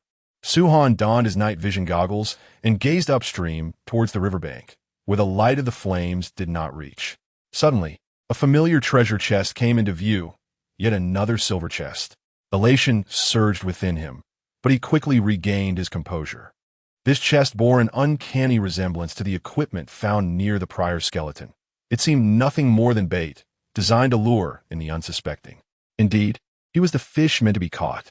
The previous silver chest had been guarded by a swarm of bees, leading him to distrust that this new chest would be unprotected. Su-Han circled the chest, examining his surroundings. Aside from some oddly shaped stones, he saw no other creatures. Nevertheless, these stones appeared peculiar, adorned with patterns resembling grimacing faces. Whether these were formed by the river's erosion or some other reason remained a mystery, yet they were undeniably intriguing. Suddenly, one of the stones shifted slightly. Su-Han blinked in disbelief, questioning his own vision. Yet, the next moment, another stone moved as well, confirming his suspicion that these were not mere stones, but rather a creature's deceptive form. What a cunning ruse! He silently chided himself before extending his elongated torch forward. In an instant, the stones seemed to sense the approaching light, rising up to reveal 6 legs beneath them as they swiftly retreated. Spiders! These stones were in fact spiders, their grotesque patterns merely the designs on their backs. In a state of rest, they curled up, thus resembling stones. Were these the only threats? Su-Han glanced at the mist hovering over the river's surface, sensing that the spiders were merely the dangers of the shore. The waters likely harbored other perils. His intention for the night had been to investigate the depths, and discovering these spiders in advance spared him from being caught off guard later. "Go check the situation for me," Su-Han commanded, summoning the 20 killer bees at his disposal, instructing them to fly over and, if possible, to eliminate the spiders. However, he soon realized his overestimation. The strength of the bees lay in their collective formation, and these 20 were no match for the spiders, especially upon being attacked. More spiders emerged from the shadows, leaping to assault them. One unfortunate killer bee, flying too low, was swiftly devoured. There must be a spider nest nearby. The pressing question now was how to contend with this swarm of spiders, a type of creature Su-Han found most troublesome. The bee swarm had been dispatched utilizing Huan's avian allies, while the bat swarm had fallen to the bloodvine. Clearly, such methods would prove ineffective against the spider horde. Alternative strategies were necessary. These grimacing spiders and bloodthirsty bats share the same cave. One wonders if they have ever clashed. As Su-Han contemplated, it seemed likely that the two parties had indeed engaged in conflict. However, he was uncertain as to who had ultimately triumphed. No, it was more plausible that they were evenly matched, for otherwise, coexistence would be impossible. Upon this realization, he felt he had discovered a method to combat the swarm of spiders. He retrieved a collection of bat corpses and blood vine essence from his spatial storage, both in abundant quantities, allowing him to utilize them without hesitation. He piled the bat corpses together and poured the blood vine essence over them. The crimson essence, reminiscent of blood, swiftly permeated the desiccated remains. In the next moment, the once dull eyes of the bats ignited with a red glow, and the entire assembly of bat corpses began to flap their wings and take flight. Each bat corpse absorbed a portion of the blood vine essence, resulting in over 100 bat corpses swirling above Su-han's head. Name: Bloodbat Minion. Type: Summon Creature. Corpse Shell. Immune to 30 of physical damage. Completely immune to all toxin damage, and upon contact with toxins, converts them into its own life force. Description: a creature summoned from the essence of blood vines and bat corpses, existing for 3 minutes and obedient to the summoner. Its remaining attributes were similar to those of the previous bloodthirsty bats, save for the unique ability granted by the corpse shell. All forces advance, Su-han commanded, directing them to target the ghastly face spider. Upon receiving the order, the bloodbat minions pivoted in unison and soared towards the spiders by the riverbank. The ghastly face spiders, having sensed the approaching threat, began summoning allies to confront the onslaught. However, given that the bloodbat minions could withstand a portion of physical damage, the tides of battle appeared to favor Su-han. Yet, the number of bloodbats he had summoned remained insufficient. If the confrontation persisted, it would likely result in mutual destruction. He summoned the killer bees back, instructing them to hover above the skeletal remains, flitting back and forth across the river to ensure there were no dangers present. Only after confirming the area was safe did Su-han cautiously approach the bones, holding a torch that illuminated the ghastly face spiders. The frequency of their attacks and their speed of movement noticeably diminished, akin to the bloodthirsty bats, as they were also nocturnal creatures averse to light. Yet, the bloodbat minions were mere corpses now, unburdened by the fears of their former lives. In this shifting dynamic, the bloodbat minions gained the upper hand, for with each demise of a bloodbat, 5 ghastly face spiders fell alongside it. Su-han paid no heed to the unfolding battle, carefully advancing towards the bones by the riverbank, his gaze fixed on the water surface. The moment he detected any movement, he would retreat, relying on the killer bees for support should the need arise. Fortunately, it seemed his concerns were unfounded. No unexpected occurrences transpired, and the river flowed serenely, with the inner white mist remaining undisturbed. Upon reaching the skeletal remains, he produced a wooden mallet, lifting it and bringing it down forcefully upon the bones. 80. With one strike, the bones vanished, scattering into a multitude of fragments. Bone fragments, material commonly used for crafting special function hats, repairing ancient relics, or creating traps. 10 fragments lay before him, precisely what was needed for crafting a snakeskin coat and hat. Among the debris, he also discovered a scroll, which Su-han picked up to examine. He directly opened it, revealing a piece of yellowed and coarse paper adorned with a simple map. A red circle marked the location of the treasure. Ah, this seems somewhat familiar. If this denotes a cave and that indicates a river, then the treasure's location must be. Su-han gazed at the treasure map before abruptly lifting his head towards the river's surface, realizing that the treasure lay within the water, near the area shrouded in white mist.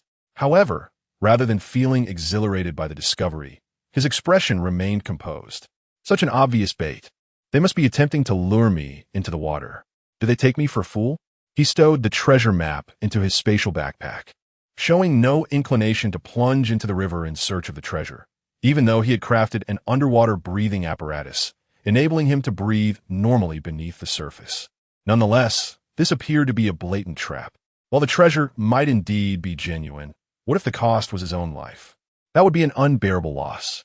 Su-han cautiously stepped a few paces back towards the shore, distancing himself from the riverbank, and made his way towards the bloodbat minion and the ghost-faced spider, preparing to commence his delightful task of looting corpses.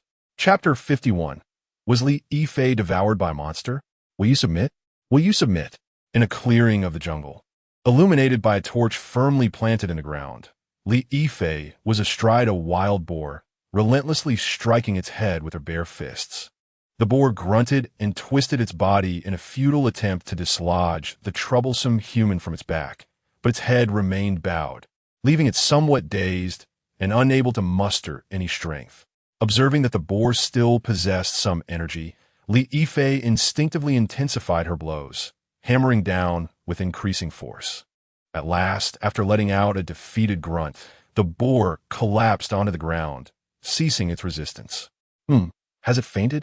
Does that count as submission? Leaky mused as she dismounted, gasping for breath. Overpowering the boar proved far more challenging than killing it. She would certainly have to negotiate a hefty price with Su-Han for this feat, perhaps doubling the amount of skewers. Li Yifei retrieved some skewers from her spatial backpack and devoured them hungrily, for her energy expenditure had been substantial, roughly equivalent to that of slaying a wild boar.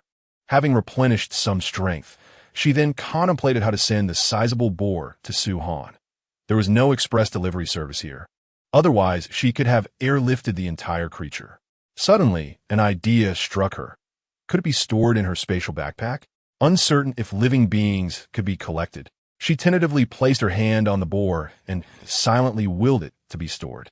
To her astonishment, the boar vanished, reappearing within her backpack, occupying a slot. Its icon a miniature representation of the boar. Delighted by this newfound convenience, Li Yifei opened her friend's list and sent the entire wild boar to Su-Han, boldly requesting an abundance of food in return. She then squatted down to continue savoring her skewers, replenishing her energy, while simultaneously checking the regional chat, reminiscent of her old habit of eating while using her phone.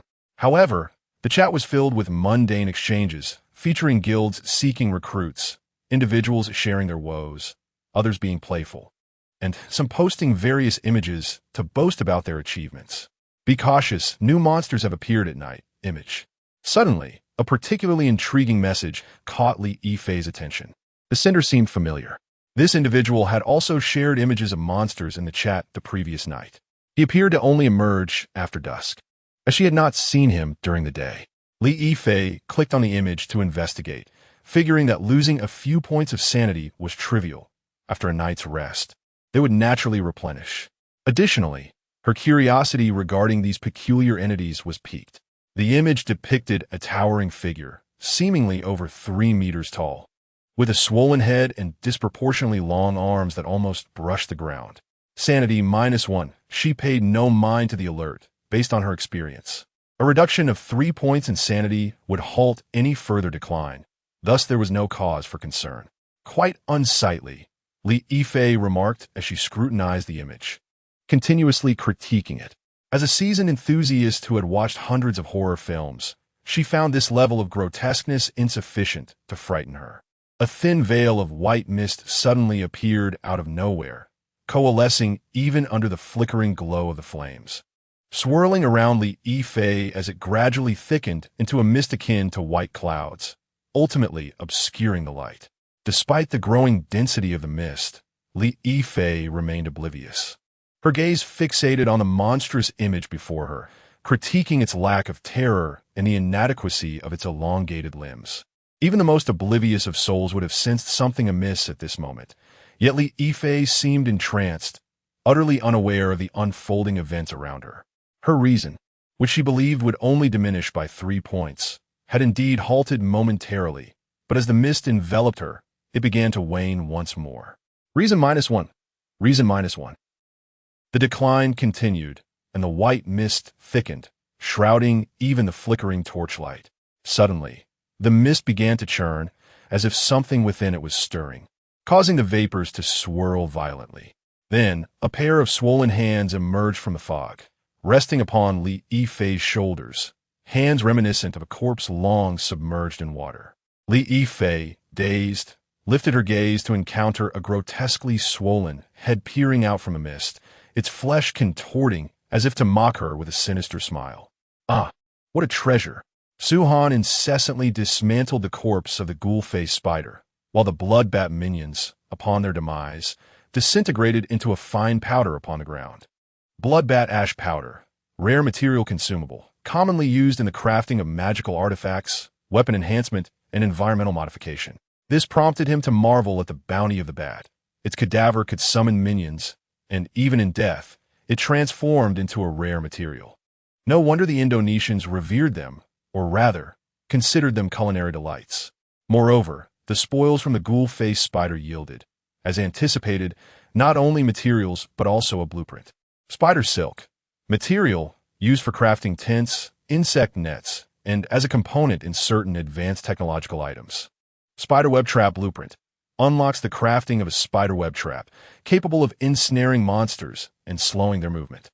Require materials: spider silk 2, branch 1, stone 1. These unexpected treasures filled Su-Han with elation, prompting him to summon 100 bloodbat corpses to command the minions against the ghoul-faced spider, pushing the battlefield ever forward as the spider retreated.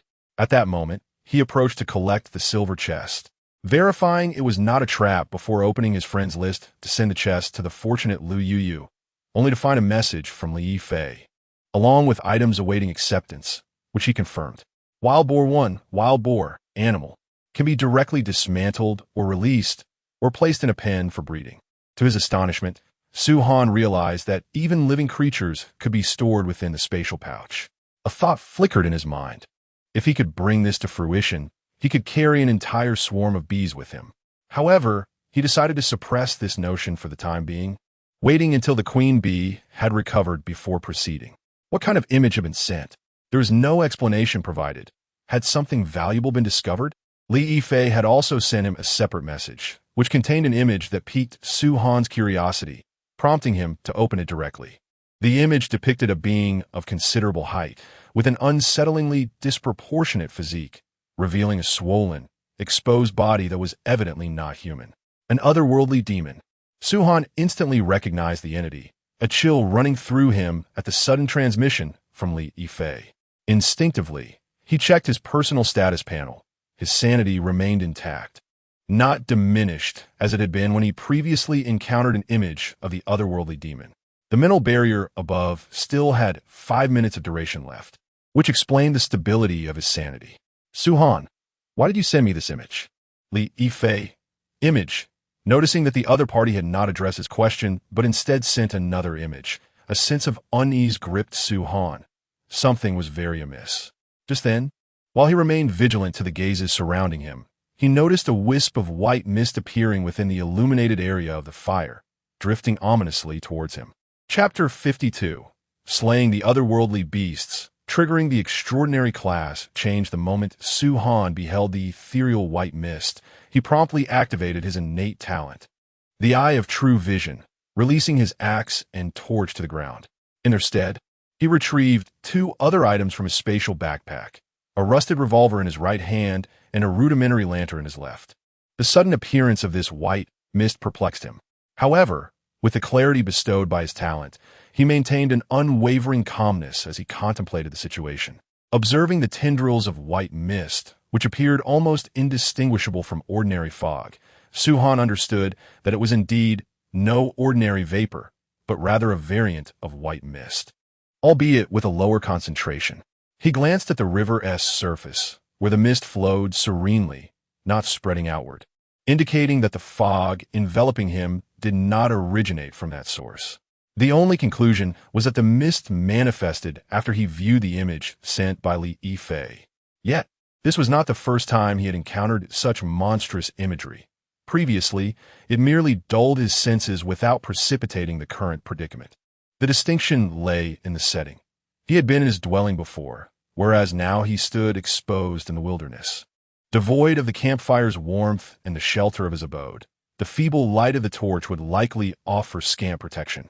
This led him to conclude that Li Fei must have encountered some misfortune, and the entity now communicating with him was an abomination. Calmly assessing the unfolding scenario, Su-Han's vigilant gaze swept the surroundings. The mist continued to appear around him, materializing seemingly from thin air, summoning his killer bees to orbit him.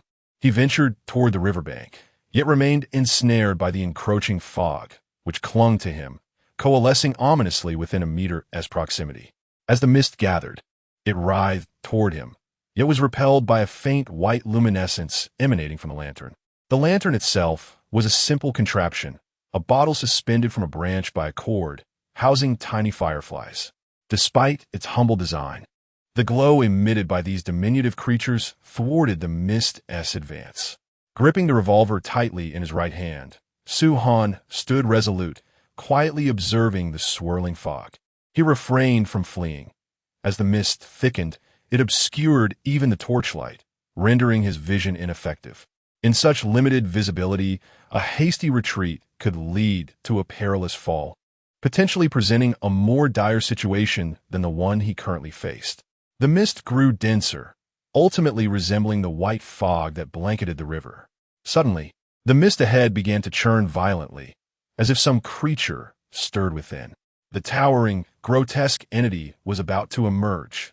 In an instant, Suhan discerned the impending events with clarity, understanding that since the white mist had manifested following his glance at the image, it was only natural that the otherworldly being depicted therein would also materialize.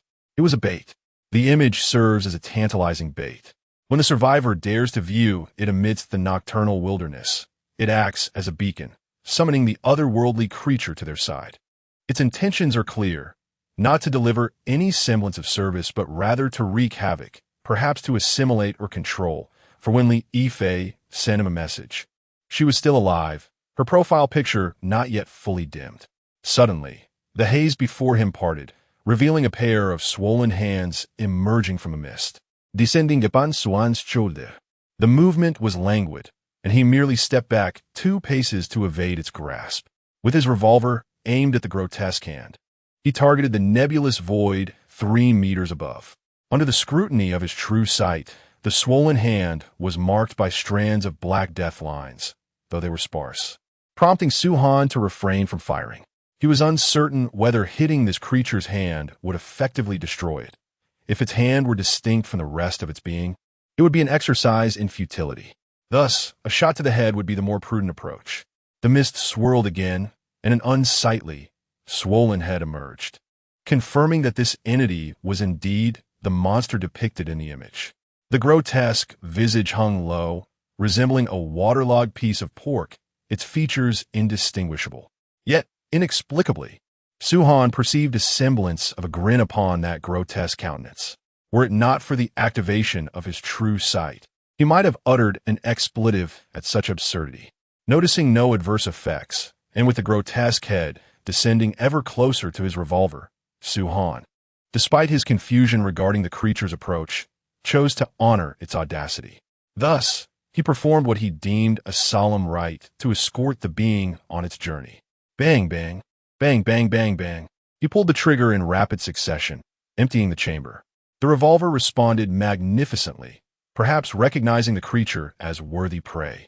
As all 6 shots found their mark upon the grotesque head, to Suhan, the bullets struck the strands of black death lines, causing the head to cease its motion. In the next moment, from the muzzle of the head, the creature's vast form began to fracture and disintegrate, its substance vanishing into nothingness. Alongside it, the surrounding white mist dissipated silently, much like its sudden appearance. Yet, it did not vanish entirely. Where the creature once stood, a crimson substance remained. As Suhan approached to investigate this anomaly, his revolver suddenly vibrated, and the red material appeared drawn to it, swiftly being absorbed into the weapon. You have slain an otherworldly entity 8-foot man. Your weapon has absorbed the remnants of the entity, triggering an evolution. You have activated the extraordinary profession Demon Hunter. Current class transition task. 1-3. Extraordinary profession. Half an hour ago, Suhan's power and spirit reached a remarkable 10 after consuming a cake made from royal jelly.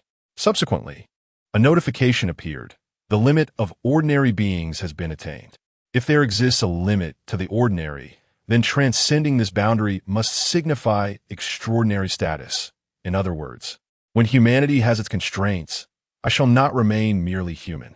Although he harbored suspicions, he did not anticipate that within such a brief span, he would automatically attain the correct conclusion.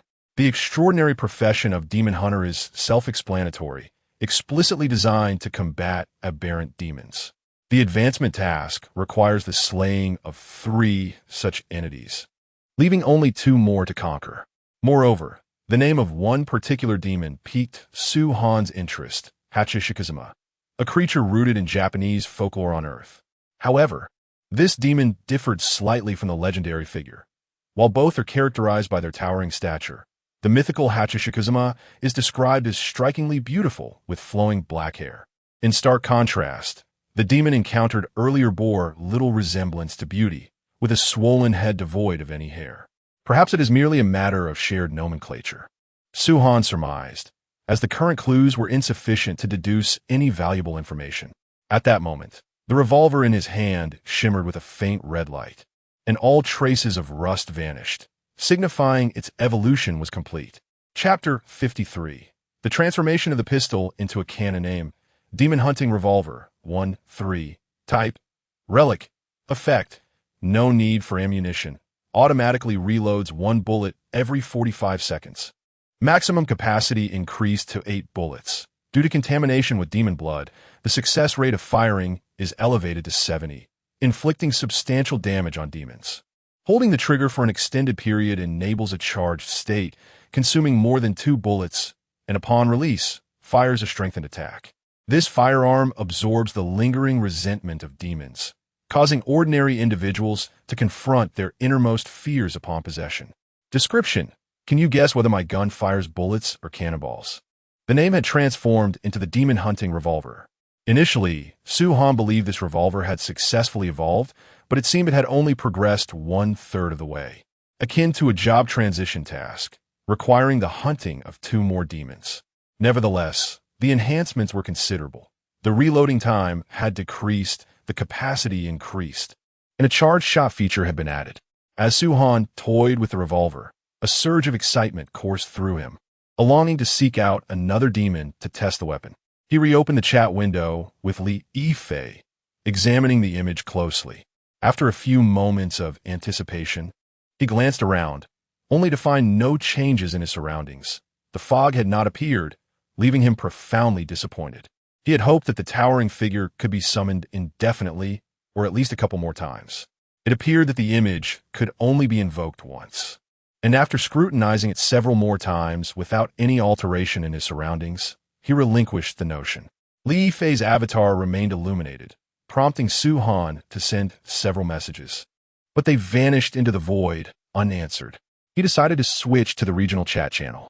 Su-Han, it is advisable not to open images sent by others in the wilderness at night, as they may be traps that attract monster attacks. His golden message was pinned to the top of the channel.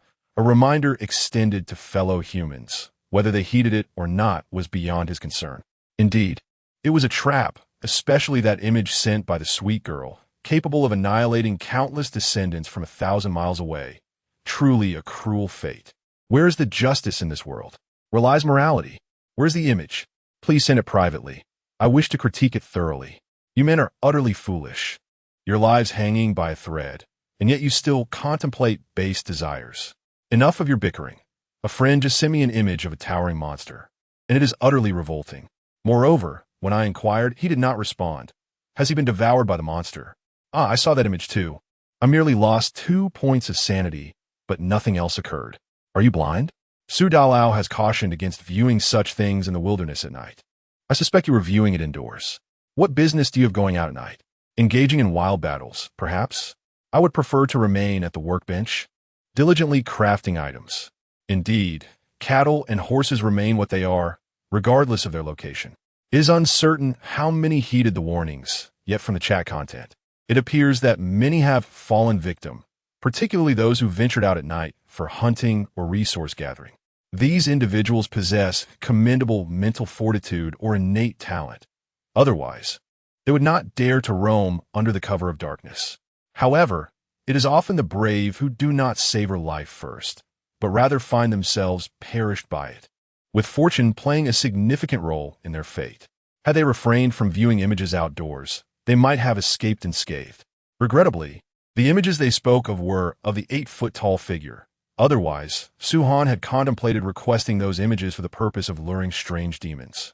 A crackling sound emerged from upstream, revealing several green-faced spiders, each considerably larger than the average. The ghastly patterns on their bodies appeared even more sinister. Name: Green-faced Spider Warrior. Health: 400 attack power, 20 poison attack. Attack interval: 4 to 6 seconds. Attack range: melee 3, leap 6, movement speed, walk 4, run 5. Special ability: capable of long-range leap attacks, enabling swift approaches to targets over considerable distances. Possesses a wide attack range and is difficult to evade, but incurs a short recovery period post-attack. Description: shares a group hostility mechanism with ordinary spiders. When one spider is attacked, nearby spider warriors become enraged and join the fray. An elite monster, perhaps? Observing the spider warrior's advance, Suhan leisurely retrieved some roasted meat from his spatial backpack. For his eye of true vision had been active for too long, necessitating a constant replenishment of energy. He glanced into the distance, noting the absence of bloodbat minions, evidently having vanished with the expiration of their summoning time. Raising his right hand, he aimed the Demon Hunter revolver at the spider warriors, gently pressing the trigger without releasing it, engaging the charging mode. 1 second, 2 seconds, 3 seconds. A crimson glow emanated from the gun's muzzle, energy coalescing steadily. As the spider warriors drew nearer, they finally sensed Suhan's presence, bearing their venomous fangs, their bodies lowering as 6 elongated legs sank into the earth from exertion. Leap attack. 8 seconds. Suhan silently counted down, and at the very moment the spider warrior leaped, he released the trigger. Boom! A red beam shot forth from a muzzle of the Demon Hunter revolver, instantly shredding the spider warrior and the ordinary spiders behind it, piercing into the depths upstream, shattering the darkness. Goodness! Suhan could not help but exclaim. Was this power not a tad excessive? This was no mere handgun. It was akin to a hand cannon. The ground had been furrowed by the recent blast, extending into the shadows untouched by light. Scattered across the terrain lay spider webs, clusters of green venom sacs, and a blueprint. This shot had obliterated the spider horde. Yet fortunately, the spoils of battle remained, not vanishing alongside their foes. The act of firing this weapon is far more expedient and exhilarating than discharging a mere handgun. The scattered remnants serve as testament to this fact. Were one to engage in a series of individual shots, it is unfathomable how long it would take. With a mere thought, Suhan returned the revolver to his backpack and subsequently deactivated the Eye of Truth. The sheer power it exhibited indicated that this evolved revolver was not meant for the average person. Had he not utilized it in the state of the Eye of Truth, Suhan surmised that his sanity would have plummeted drastically. He refrained from recklessly testing how much his sanity would diminish under normal circumstances. After all, losing a significant portion could very well spell his demise. One must not court danger. One must not linger in darkness. One must not wander in a fog. One must maintain their sanity above 50. Suhan silently recited the warnings posted, constantly reminding himself to remain vigilant. This was no mere game, and life was singular. Death would be irrevocable. Although he appeared to possess some degree of strength at present, the perils of this world were numerous. He had merely been fortunate enough to avoid falling victim thus far. With a mindset restored to caution, Suhan approached and diligently collected the scattered items, directly learning the blueprint. Hardened Spider Shell Shield grants 20 points of defense upon equipping, with a 15 chance to reflect 5 points of damage back to the attacker when struck. Require materials: Spider Gland 3, Spider Silk 4. Stone 2, Chapter 54. The murmurs of unknown entities. Suhan traversed the chasms of the ground, moving upstream along the dark river. Scattered across the terrain were remnants of spider webs and the ash-like remains of bloodbats, left behind by their fallen minions. However, as he advanced, the traces of bloodbat ash dwindled, while the spider webs proliferated. Amongst them lay the venom sacs dropped by elite spider warrior foes, until ultimately, the flickering flames were obscured by a towering rock wall. Above, a gaping hole remained, a testament to the recent discharge of a demon-hunting gun, through which the shimmering surface of the river could be glimpsed. Yet, what captivated Suhan's attention was the fragmented corpse lying on the ground. Only half of it remained. The other half vanished into oblivion. This was the remains of a colossal black spider, or more accurately, the Spider Queen, its body nearly 2 meters in length, with its abdomen ensconced in white spider silk, and the enormous, gaping maw still bore jagged fangs.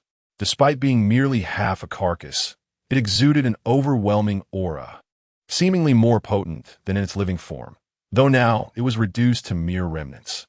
Suhan could not help but marvel once again at the formidable power of the demon-hunting gun, which had effortlessly penetrated the spider lair and dispatched the Spider Queen in a single shot.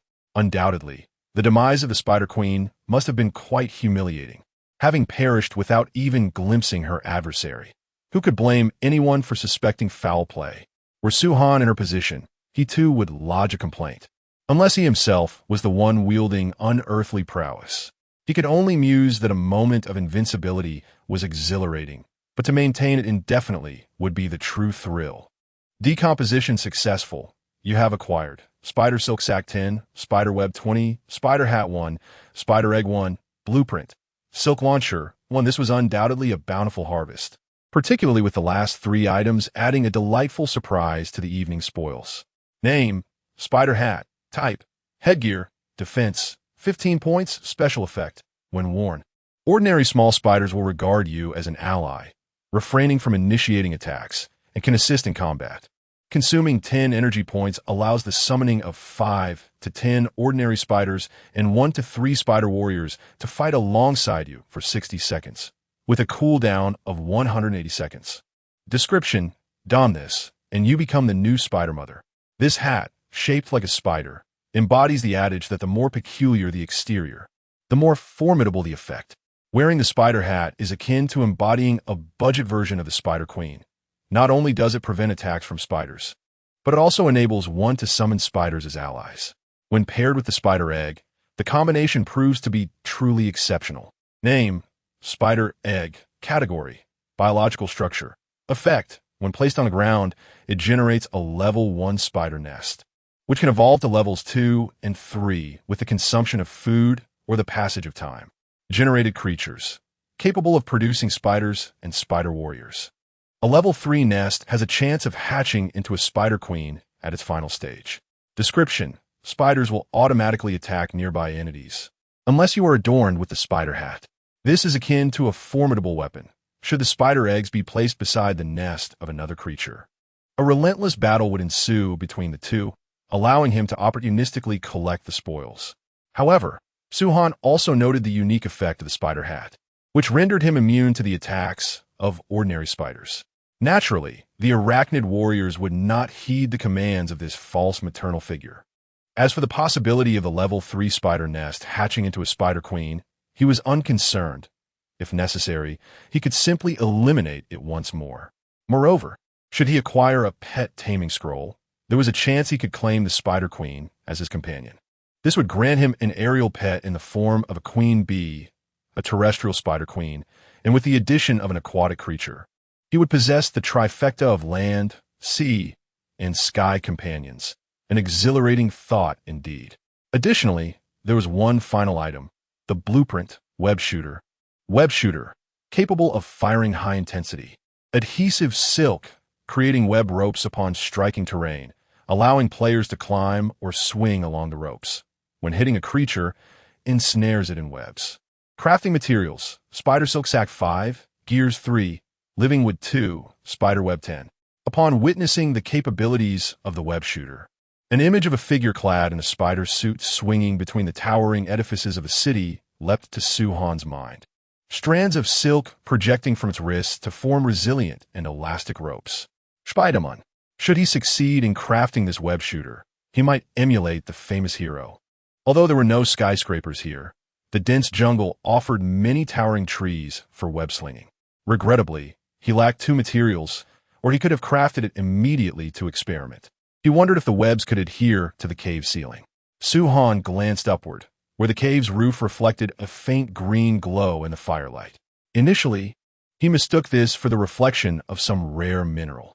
Yet, in the next moment, the green lights coalesced, forming an image, a monstrous figure.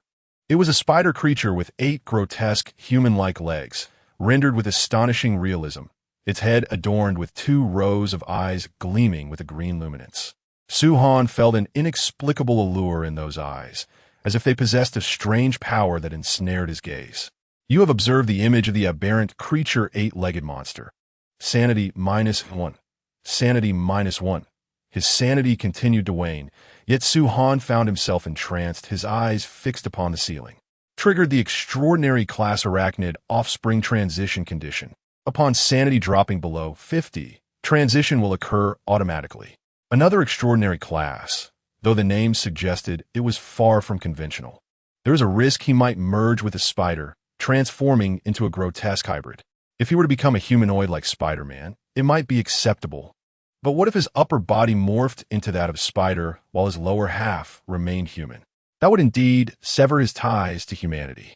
As his sanity ebbed away, he began to hear whispers in his ears, chaotic and indistinct, akin to the murmurs of demons and the delirious ramblings of eldritch gods. The whispers, laden with an otherworldly allure, did not emanate from the arachnid beast, but rather from an enigmatic entity seeking to bestow upon him the extraordinary vocation of arachnid progenitor. These incessant murmurs reverberated within his mind, spiraling into a cacophony that gnawed at his sanity. Sanity -1, sanity 51,100. As his mental fortitude waned, the whispers grew increasingly frenzied, their volume escalating and inciting a vexation akin to needles piercing his brain. Sanity -1, shut up, Suhan bellowed, his eyes igniting with a crimson hue as the eye of true sight activated instinctively. The demon hunter's firearm manifested in his grasp, and he unleashed a barrage of shots at the depiction of the arachnid beast inscribed upon the cave ceiling. Bang! Bang! The bullets struck the rock, reducing the image to a cascade of fine debris, effectively obliterating it. In that moment, the maddening whispers receded, allowing him to brace himself against his knee, gasping for breath. He had come perilously close to succumbing. Sanity 5100, glancing at the historical prompt and then at his status, Suhan noted his sanity teetering at precisely 50. A mere breath away from the brink. Any further decline would have triggered an involuntary transformation into that arachnid progenitor. In the instant his sanity dipped to 50, a flicker of clarity surged within him, as though an external force intervened, momentarily stifling the insidious murmurs. How peculiar! What entity has come to my aid? Suhan pondered, perplexed, unable to identify any extraordinary aspect within himself, until his gaze fell upon the requirements for the extraordinary vocation of demon hunter within his status. Current transition tasks. 03. Chapter 55. Shadow creature. The process of transferring to a new profession, which had initially progressed to 1/3, was abruptly reduced to nothing. Observing this, Suhan seemed to gain some understanding. The extraordinary profession of demon hunter was evidently the nemesis of aberrant beings. Though he had not yet fully transitioned, he had effectively acquired 1/3 of the inheritance. Thus, just as he was on the verge of transforming into a spider offspring, the legacy of the hunter retaliated, consuming his progression and allowing a flicker of clarity to return to his mind, breaking free from the beguiling whispers. If we were to liken Suhan to a house, the hunter would be the first occupant. At that moment, the sworn enemy, the spider offspring, attempted to force its way into the domicile, prompting the owner, the hunter, to retaliate. However, it was evident that the murmuring entity belonged to a higher, unknown existence. Otherwise, the hunter would not have waited until the last moment to counterattack. Was it an evil deity? A demon? Or perhaps another legendary being? The hunter merely hunted aberrant entities, and facing such a presence was akin to a bronze warrior engaging in a high-level match, where revealing oneself would lead to immediate demise. Nevertheless, with the SSS grade talent, the eye of true sight, this defense was executed beautifully, allowing Suhan to survive a dire situation. Mark of the aberrant. You have been marked by the 8-legged creature. When you are in the wilderness at night, surrounded by arachnid beings, the 8-legged creature will manifest beside you. Upon seeing this information on his personal panel, Suhan could not help but express his bewilderment. A mere aberrant creature would mark him and then come forth? Was it not delivering itself to him for a transfer task? He resolved to summon it upon his return and dispatch it swiftly. How dare it meddle after the torment inflicted upon him by its superior? In strategy, one must disdain the enemy, yet in tactics, one must regard them with caution. As a great figure once articulated, although Suhan internally scoffed at the 8-legged creature, he would undoubtedly exercise utmost caution if action were to ensue, especially since he had just been entranced by those green eyes before succumbing to the ensuing auditory hallucinations. This aberrant creature seemed significantly more formidable than the 8-footed man, capable of ensnaring him with merely an image. Fortunately, his 2 shots had shattered the image, and as he glanced at the rubble scattered on the ground, he sought any remnants, prepared to fire again if necessary. However, that brief glance revealed, amidst the debris, a glimmer of green reflecting in the light. Instinctively, Suhan aimed another shot at the rubble. As it was reduced to dust, he uncovered the true nature of the item emanating a green glow. It was two spherical objects, radiating verdant light, somewhat reminiscent of emeralds. Name: Spider Eye Jade. Type: extraordinary material. Characteristics: originally the eyes of a spider offspring illusory spider matron. It contains inherent mental interference, causing any mortal who touches or gazes upon it to fall into a trance. Holding for more than 10 minutes may induce slight hallucinations. Yet prolonged work can unlock the passive ability of spider vision, allowing one to perceive invisible entities within a 30-meter radius. Note: possession of more than 2 spider eyes will lead to being marked by the residual consciousness of the bewitching spider matron, with a chance of triggering its phantasmic pursuit on the night of the full moon. Defeating the apparition grants an additional spider eye. Initially, this peculiar object was merely playing tricks, and the green light Suhan had observed was indeed that of the spider eye. In gaming terminology, the so-called bewitchment state could be likened to dizziness combined with a loss of sanity points. Fortunately, he had kept the eye of true sight activated, although he was uncertain if this peculiar state could plunge him back into bewitchment. Suhan was not inclined to take such a risk and resolved to test it on Little Dang later. This time, he felt a genuine trepidation, which prompted him to maintain the eye of true sight without interruption, periodically consuming roasted meat, skewers, and meatballs to replenish his energy.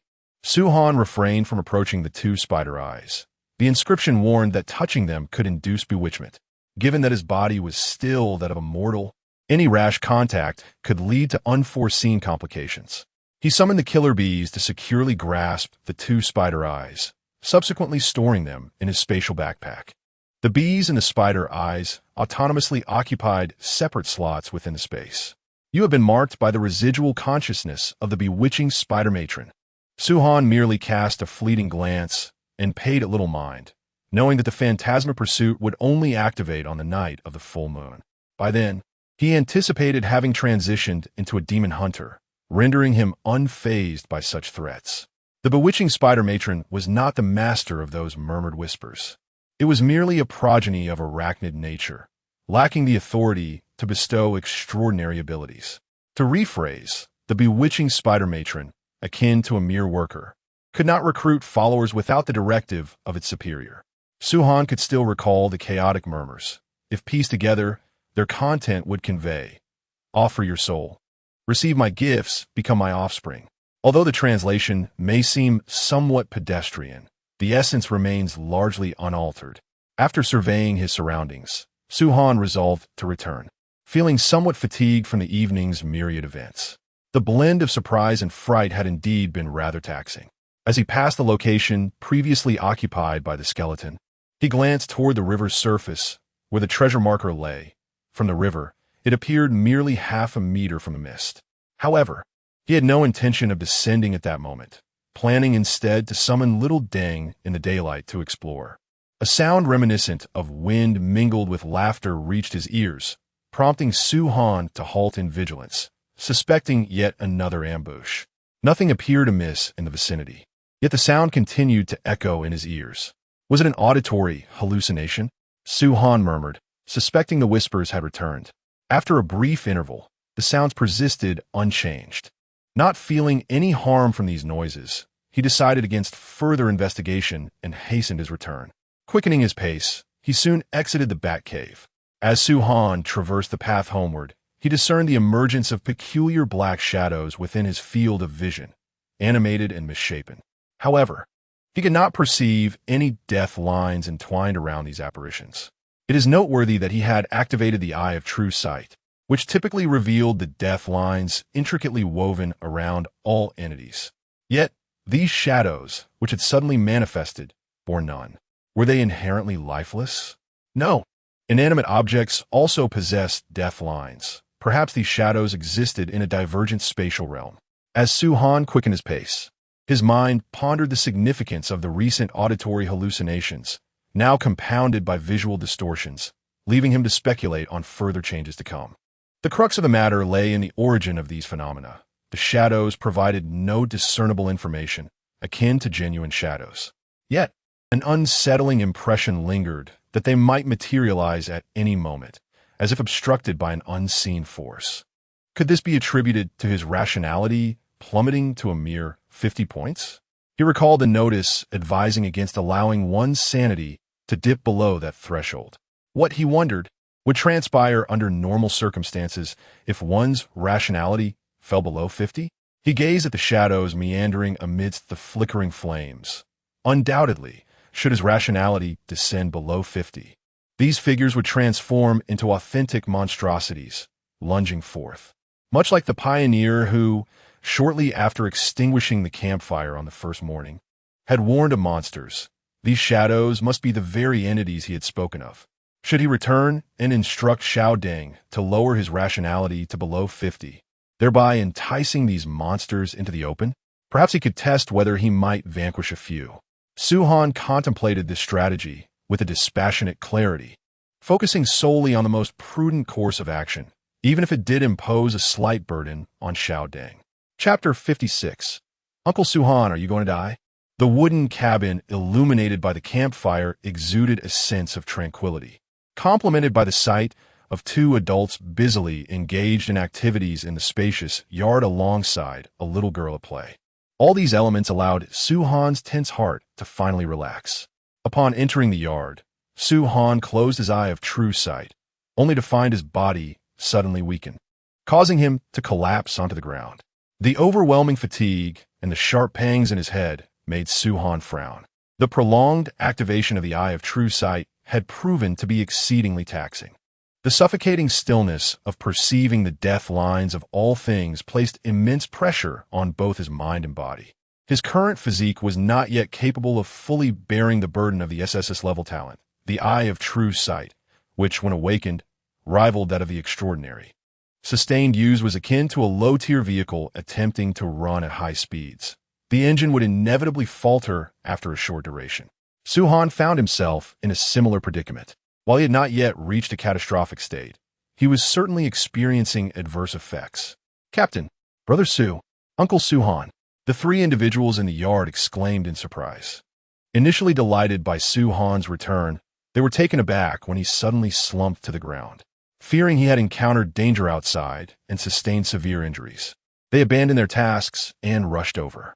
Chef Chun, noticing that Su Han was not unconscious and bore no blood or visible wounds, felt a sense of relief and inquired, "Captain, what happened?" Deng Yangyun, however, reacted more dramatically, kneeling with a thud and embracing Su Han while wailing, "Brother Su, are you all right? Please don't die." "Well, I do if you do. Get away." After resting for a moment and feeling slightly rejuvenated, Su Han disdainfully pushed Deng's head away. Complying obediently, Deng released his hold on Su Han, inspected his older brother's expression, and, confirming that all was well, exhaled in relief. The fact that Su Han could still scold him was a clear indication that the situation was not grave. "Uncle Su Han, what is wrong?"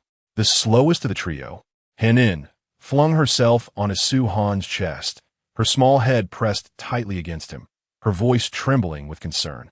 "Uncle Su Han, are you going to die?" "Henin doesn't want you to die. Henin still wants you to take me flying high." With a quivering voice, Henin's words bore the weight of her understanding of death, a realization that had dawned upon her after the passing of her beloved pet. To her, death signified immobility, silence, and an eternal farewell. She had only just come to know this kind-hearted uncle and did not wish to lose him. Su Han, with a wry smile, reached out to gently stroke Henin's head. "Uncle is not dead. Uncle is merely tired." Henin's tear-streaked face lifted, her eyes shimmering with anticipation as she asked, "Really? Uncle Su Han, you're not lying to me?" Chef Chun, aware of his daughter's thoughts, interjected soothingly, "Henin, your Uncle Su Han will not die. Can't you see he is still able to speak?" "Emem," Henin replied, one hand wiping her tears while the other clung tightly to Su Han. Su Han cast a knowing glance at Chef Chun beside him, who immediately understood and stepped forward to lift his daughter into his arms. "Henin, be good. Let Uncle Su Han rest for a while." "MHM, all right. Uncle Suan, I hope you get better soon," Henin replied, nodding obediently. The reason for allowing Chef Chun to hold Hen in was due to concerns for her safety. For shadowy creatures lingered near Su Han. Although they could not attack, they roamed in proximity, remaining visible even under the glow of the campfire. "Can you see these shadowy creatures?" Su Han inquired, pointing to a peculiar shadow with horns nearby. Chef Chun glanced in the indicated direction and shook his head, saying, "I see nothing there." Henin, nestled in Chef Chun's arms, also turned her little head around but saw no shadowy creatures. Little Deng, still kneeling beside Su Han, looked around and then reached out to test Su Han's forehead for fever. After confirming that his older brother was not ill, he remarked, "What monsters? Brother, are you seeing things?" Su Han shot a disapproving look at little Deng. Initially, he had intended to postpone his previous plans, but it seemed that little Deng was indeed suitable as a test subject. "Whether I see ghosts or not, you shall soon encounter them." However, it was now evident that only those with low sanity could perceive these shadowy creatures. He wondered if those with a sanity score below 50 would see them materialize. Otherwise, even if little Deng became a test subject, it would be futile if he was the only one who could see these monsters. In that case, Su Han would be unable to assist in combating them. Sanity 1. As his sanity began to recover, the shadowy creatures underwent a transformation. They occasionally dissipated into black mist, only to reappear elsewhere. Sanity 6100. The moment his sanity reached 60 points, all the shadowy creatures transformed into black smoke and vanished, as if what had just been seen were mere illusions. However, the auditory hallucinations persisted, albeit faintly. "Help me up first." After struggling a few times without the strength to rise, Su Han addressed little Deng, who was oblivious to the situation. "Oh, brother, be careful." Little Deng, suddenly jolted back to reality, hurriedly stepped forward to assist Su Han in standing. He sensed that his brother's gaze conveyed some unspoken intention, likely not a benevolent one, reminiscent of the look Su Han wore when planning mischief against friends. "Brother Su, Uncle Su, are we not family?" "No." Little Deng was on the verge of tears, realizing that Su Han truly intended to take advantage of him. "Uncle Su, you wouldn't harm me, would you?" "No, just act normally." Suan replied, exasperative. If not for his current weakness, he would have readily smacked the lad on the head. Despite the reprimand, little Deng felt elated. Even if Su Han intended to make him do something, it likely wouldn't lead to his demise, which brought him a sense of relief. After assisting Su Han to a chair in the courtyard, Xiao Deng promptly dashed off to fetch a plethora of grilled skewers, attentively feeding his elder brother with unwavering enthusiasm.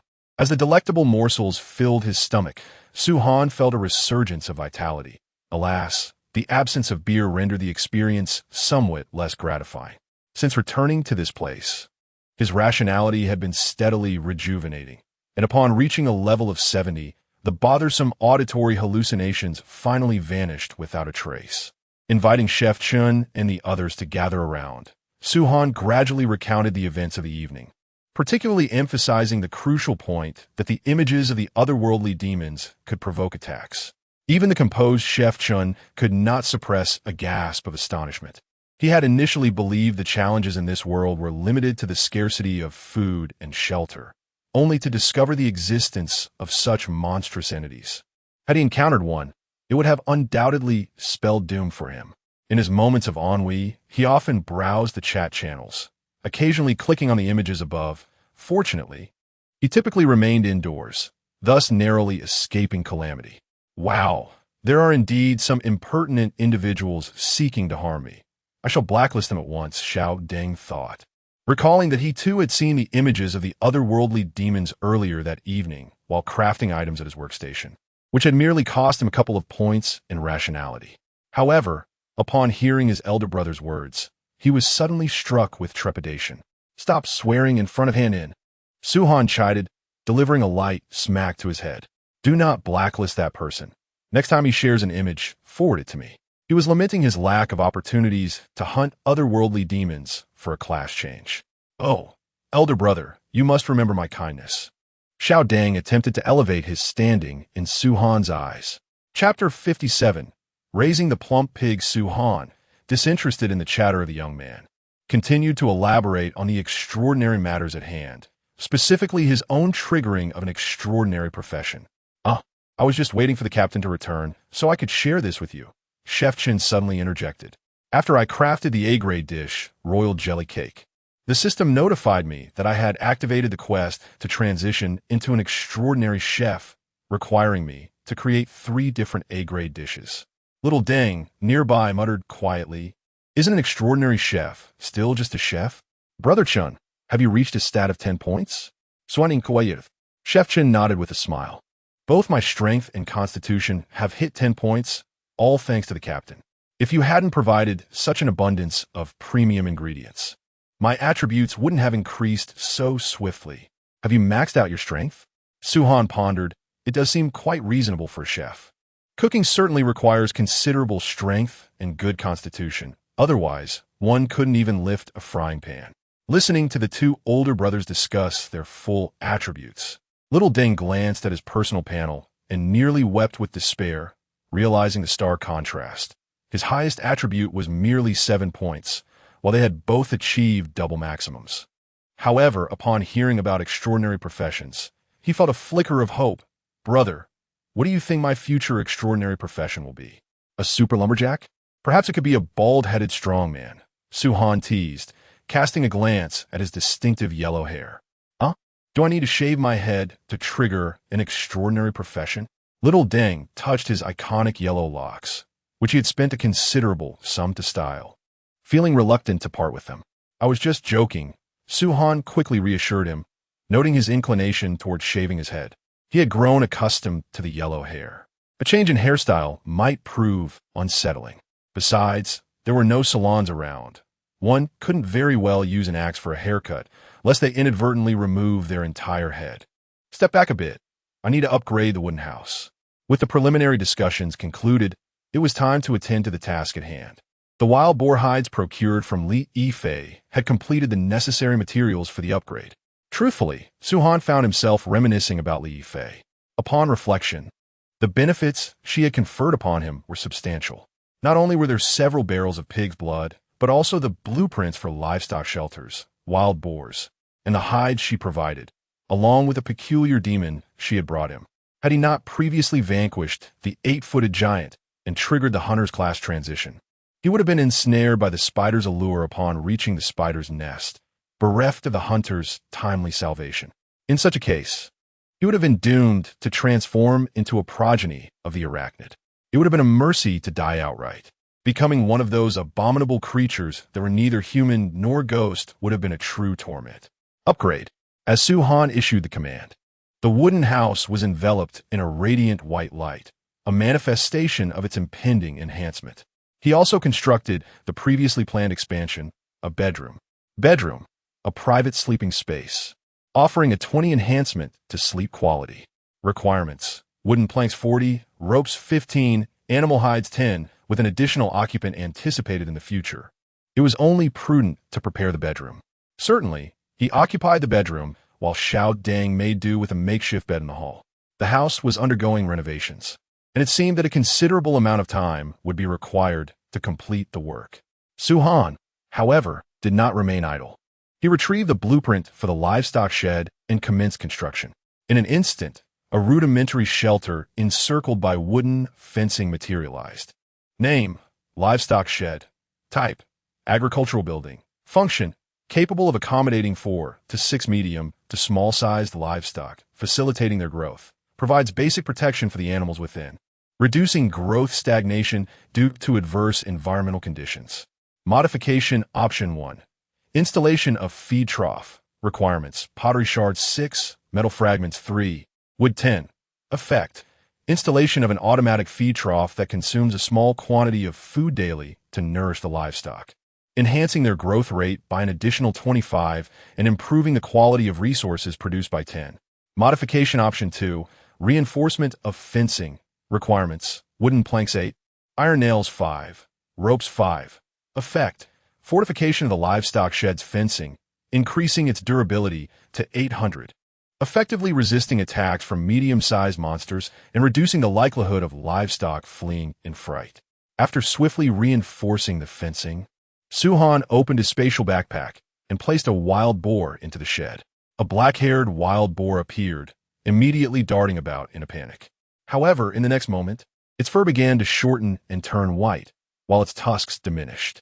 It then transformed into the familiar domestic pig that Su-han recognized, round and plump with a docile demeanor. It settled quietly in the shed.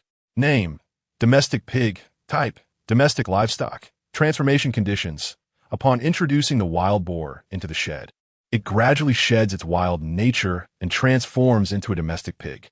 Transformation effects: slightly smaller in size, completely devoid of aggression. It will not attack other non-threatening creatures. Growth cycle shortened, influenced by the shed's acceleration effect, producing one portion of pig manure daily, and yielding an additional large piece of meat every 2 days. Increased affinity: it will follow short distances when fed vegetables, berries, and other foods. No longer fearful of human activities, it will roam freely within the shed and will not venture outside at night. Special interaction: petting can enhance its happiness.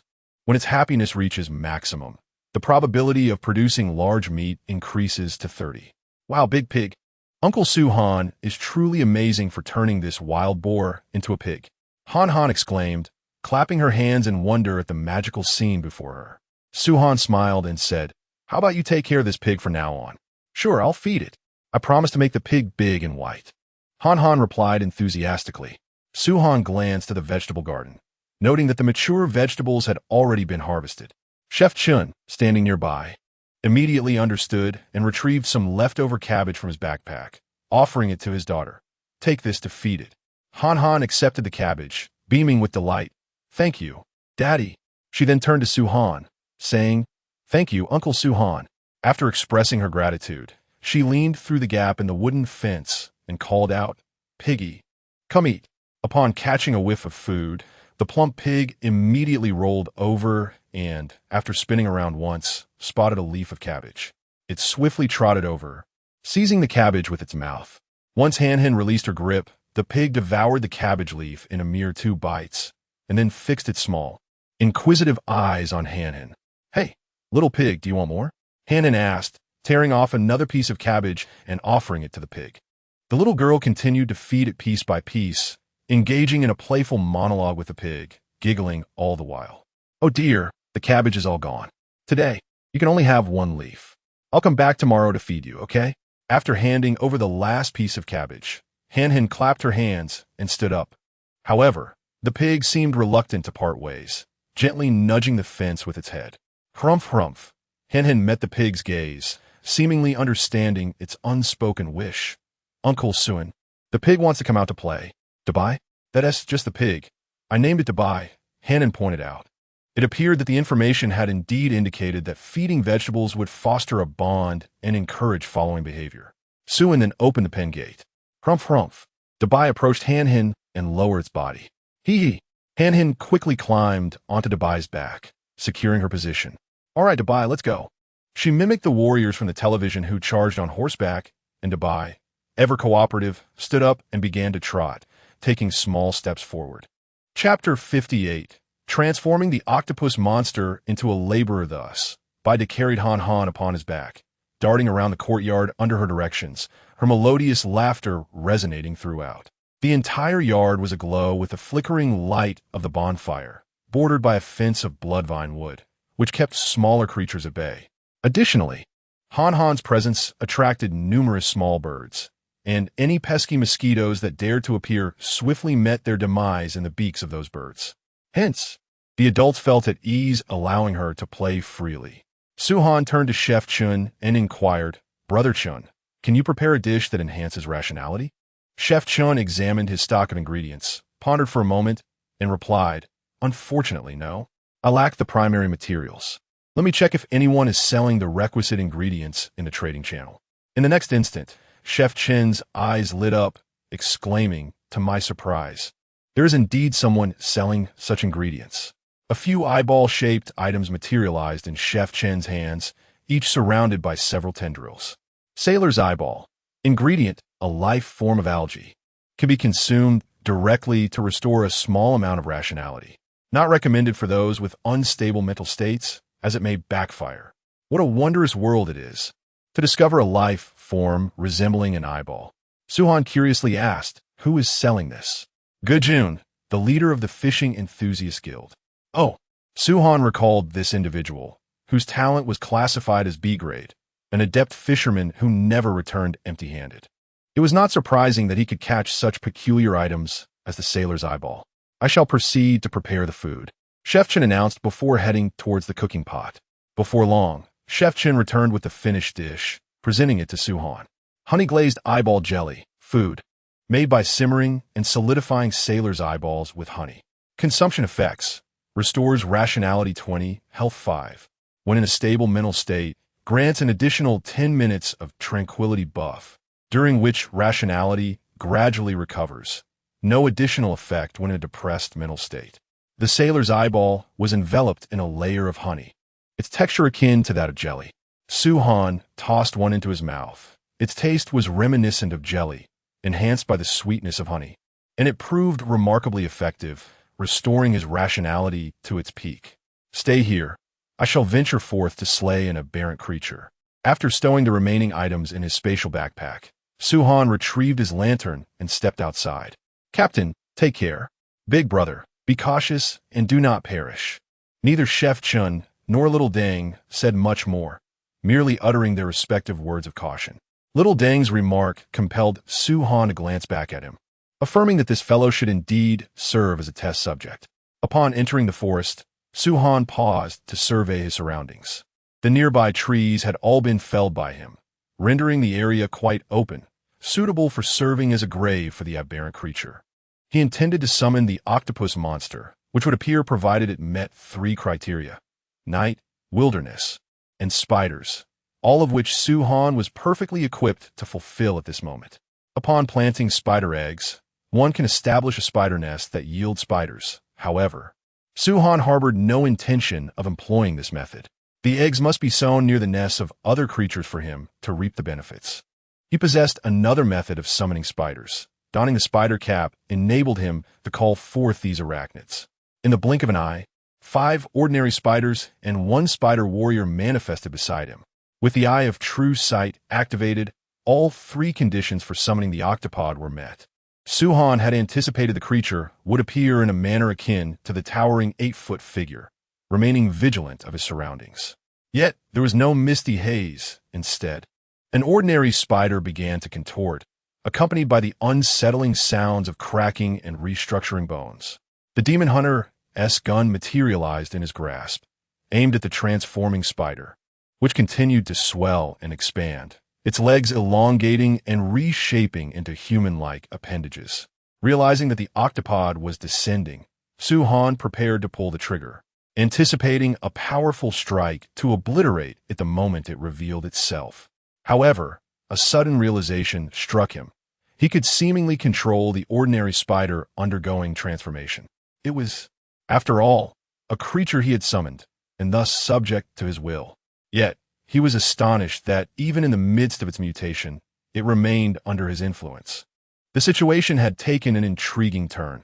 He relaxed his finger poised on the trigger, planted a torch in the ground, and retreated a short distance, quietly observing the emergence of the octopod. The transformation from an ordinary spider to the octopod took approximately 10 seconds, resulting in a creature with a spider-esque body and 8 elongated human legs. Upon completion of its metamorphosis, the octopod did not launch an attack but stood silently, obeying Suhan's command to remain still. Originally, the command should have been directed at the summoned small spiders, yet astonishingly, the now transformed octopod also adhered to his orders. This development was quite amusing. With a summoning duration of merely 60 seconds, he pondered what actions to undertake.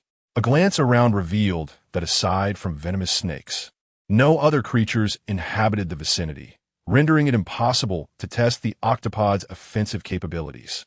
An idea sparked within him. He directed the octopod to assault the nearby trees. With a thunderous sound, the octopod advanced, its 8 long legs propelling it towards the foliage, where it raised 2 legs and swept outward. In a single motion, the trees were reduced to mere piles of timber scattered across the ground. "Move faster," he urged, and the octopod complied, swiftly demolishing everything in its path, even large boulders crumbling beneath its feet. The surroundings rapidly transformed into an open expanse, yet the summoning time was drawing to a close, limited to a mere 60 seconds. Suhan glanced at his personal status, noting the remaining mark of the octopod, indicating that he could continue summoning it. He released his finger from the trigger of the demon hunter's gun, initially intending to eliminate the octopod in the final moments, but recognizing the opportunity to summon it again. He decided against haste. After all, such a powerful free laborer was not easily found. As time expired, the octopod vanished along with the summoned spiders. Suhan once again expended his energy to summon a spider, but this time he waited for a full minute without the arrival of the eight-legged creature. However, the mark indicating his status remained, leaving him to ponder whether he had lost the energy to summon it again due to the failure to eliminate a target this time. This eight-legged beast appeared to be a formidable type of otherworldly creature, characterized by its swift movement and high attack power, owing to its 8 long legs. If it were to encounter others, it was likely that none would escape unscathed. Regrettably, it had crossed paths with Suhan, a man of unyielding resolve. Seeing that the eight-legged creature did not materialize, Suhan turned back and returned to the courtyard. There, he called out to Xiao Deng, instructing him to fetch a torch and lantern to collect the items that had just been produced by the eight-legged beast. Naturally, the task of gathering those resources fell to Xiao Deng. "All right, big brother, I shall go at once," he replied. As Suhan had yet to deactivate his eye of true sight, Xiao Deng dared not act in a frivolous manner. He obediently nodded and took the torch before stepping outside. Chapter 59. Level 3 Workbench Captain. "I shall take Henin back to rest now," Chef Chen remarked as he approached, cradling Chun Han in his arms. The little one had reveled in the evening's festivities, expending a considerable amount of energy. Now, she appeared slightly droopy, her head hanging low, occasionally nodding off, evidently on the verge of slumber. Yet, Chun Han made a valiant effort to widen her eyes and wave her tiny hand at Suhan, saying goodbye. "Uncle Su, good night." Suhan nodded with a smile, responding goodbye, Henin, good night. Once they disappeared into the portal, Suhan shifted his gaze. Just as the wooden cottage completed its upgrade, revealing a 2-story stone house before him. Name, 2-story stone house. Characteristics. The main structure is primarily composed of robust stone materials, reinforced with timber, capable of withstanding assaults from large beasts and fierce storms.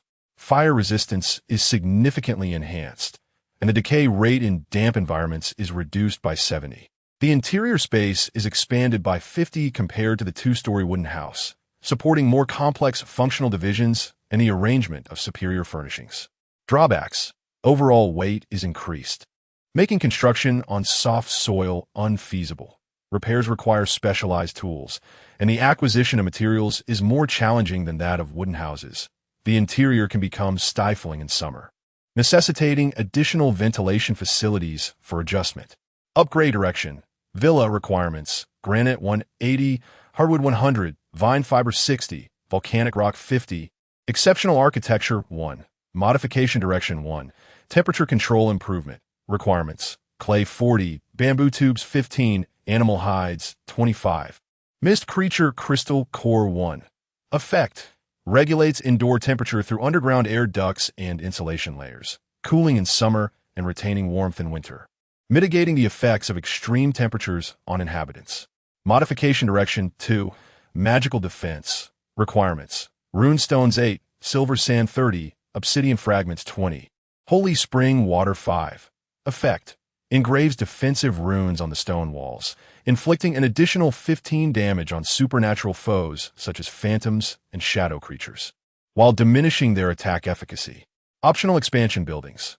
Workshop. Constructed from jungle timber, this workshop can accommodate the workbench, reducing crafting costs and enhancing work efficiency by 35. Requirements. Wood 40, resin 50, stone 30, flint 1. Underground storage cellar. Excavated from the foundation space of the stone house, insulated with jungle soil and foliage. It extends the preservation period of food by 5 times and is equipped with a vine-reinforced wooden door, reducing the risk of theft. Requirements. Stones 50, wooden planks 20, vines 5, leaf piles 3, bamboo racks 10. Bamboo water tank. Collects and filters rainwater, providing a clean drinking source. Requirements. Bamboo 30, leaves 15. Vines 10, stones 5. Mushroom cultivation shed. Erected in a shaded area beside the stone house, it allows for the artificial cultivation of edible mushrooms with regular harvests. Requirements: thatched grass 20, bamboo 15, leaf mold 10, vines 5. Tool storage room. A designated space for various tools, aimed at reducing wear and tear, facilitating centralized management. Requirements: branches 25, wooden planks 15, ropes 10, stones 5. Fog sensing tower. Extraordinary structure capable of detecting the movement of fog and the presence of anomalous creatures within a 500-meter radius. The tower's exterior changes color in accordance with the fog's density. Requirements: fog monster crystal core 1, living wood 30, glowing moss 25, vine fibers 15, crystal fragments 8. Suhan's gaze fell directly upon the final expansion structure, the extraordinary building, the fog-sensing tower. This implies that, starting from a stone house, the realm of extraordinary powers is now intertwined with construction. The crux of the matter lies in the information it provides, the ability to perceive the fog and monsters within a 500-meter radius, indicating that the fog will inevitably spread towards them in the future. However, several materials for construction are still lacking. The fog monster crystal core clearly does not originate from those aberrant creatures, suggesting that other monsters lurk within the fog. This can be easily verified. A trip into the fog with little Deng during the day will clarify everything. As for living wood, its source remains elusive for the time being, and the crafting of the silk launcher is also hindered by this missing material. Glowing moss, on the other hand, is abundant on the cliffs of the underground river, and Suhan had previously gathered some. The origin of the crystal fragments is also unknown. Overall, his rapid architectural upgrades have led to a situation where many materials remain unfamiliar. It resembles the launch of a game. Rapid leveling up occurs before higher-tier maps have been updated, leaving one unable to confront more formidable monsters to acquire superior materials, turning his attention to the other structures. These can indeed be constructed at present, yet the two modification paths for the stone house similarly lack materials. First, he shall construct the workshop and then relocate the workbench inside. At this juncture, the workbench now possesses an upgrade option. Upon upgrading to a level 3 workbench, a new batch of items becomes available for crafting. Building category: cage, a container for imprisoning birds, which can produce eggs when fed berries, with a chance of yielding specific seeds. Crafting requirements: gold ingots 2, seeds 2, branches 6, refrigerator, a device for storing food at low temperatures, significantly delaying spoilage, capable of holding 12 items. Crafting requirements: gold ingots 2, ice blocks 10, gears 1, wooden planks 4, salt box, a container for preserving meat through salting, making jerky and large cuts of meat less prone to decay, outperforming ordinary drying methods. Crafting requirements: stone bricks 3, salt piles 2, wooden planks 2, tool category: razor, used for harvesting animal fur, consuming a small amount of durability with each use. Crafting requirements: gold ingots 1, flint 2, branches 1, fishing rod, a tool for angling by the water's edge, capable of capturing various fish species, requiring bait for effective use.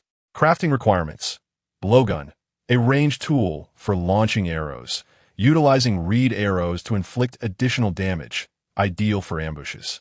Crafting conditions: 5 reeds, 2 branches, 1 rope. Thermometer displays the current environmental temperature, aiding in the anticipation of extreme weather conditions, such as overheating or severe cold. Crafting conditions: 1 gold nugget, 1 redstone, 1 glass. Equipment: marble armor, heavy armor made from marble, providing substantial physical defense but reducing mobility. Crafting conditions: 8 marbles, 3 ropes, 2 gold nuggets. Pigskin hat, a helmet crafted from pigskin, offering both protection and warmth, with a slight restoration of sanity. Crafting conditions: for pigskins, 2 spider webs, 1 rope. 1 bee stinger. Feather fan, generates a cool breeze when waved, temporarily lowering the surrounding temperature to alleviate overheating. Crafting conditions: 6 reeds, 3 feathers, 2 branches. Walking cane, increases movement speed by 15, assists in crossing low walls, and boasts high durability. Crafting conditions: 2 gold nuggets for branches, 1 rope. Materials, electronic components, precision mechanical materials used for crafting advanced technological items. Crafting conditions, 1 gold nugget, 1 gear, 1 wire, refined from spider webs. Paper, made from plant fibers, used for drawing blueprints or crafting scrolls. Crafting conditions, 3 reeds, 1 resin. Wax, a material with excellent sealing properties. Suitable for crafting candles and sealing containers. Crafting conditions, 3 beeswax, 1 grease. Chapter 60. The Windproof Stove. In the crafting of the windproof stove, there were numerous materials that Su-Han had not previously encountered. The remaining components were relatively easy to procure, yet among them, a gold ingot stood out, indicating that a gold mine was necessary for its extraction. It remained uncertain whether such a mine existed within this jungle. Following the upgrade of the workbench, the simple furnace also underwent enhancements. The smelting time was significantly reduced, and the process accelerated, introducing a refining function. Su-Han could select existing materials for refinement, such as transforming iron ore into refined iron or spider silk into electrical wires, and so forth. This progression hinted at a potential technological advancement.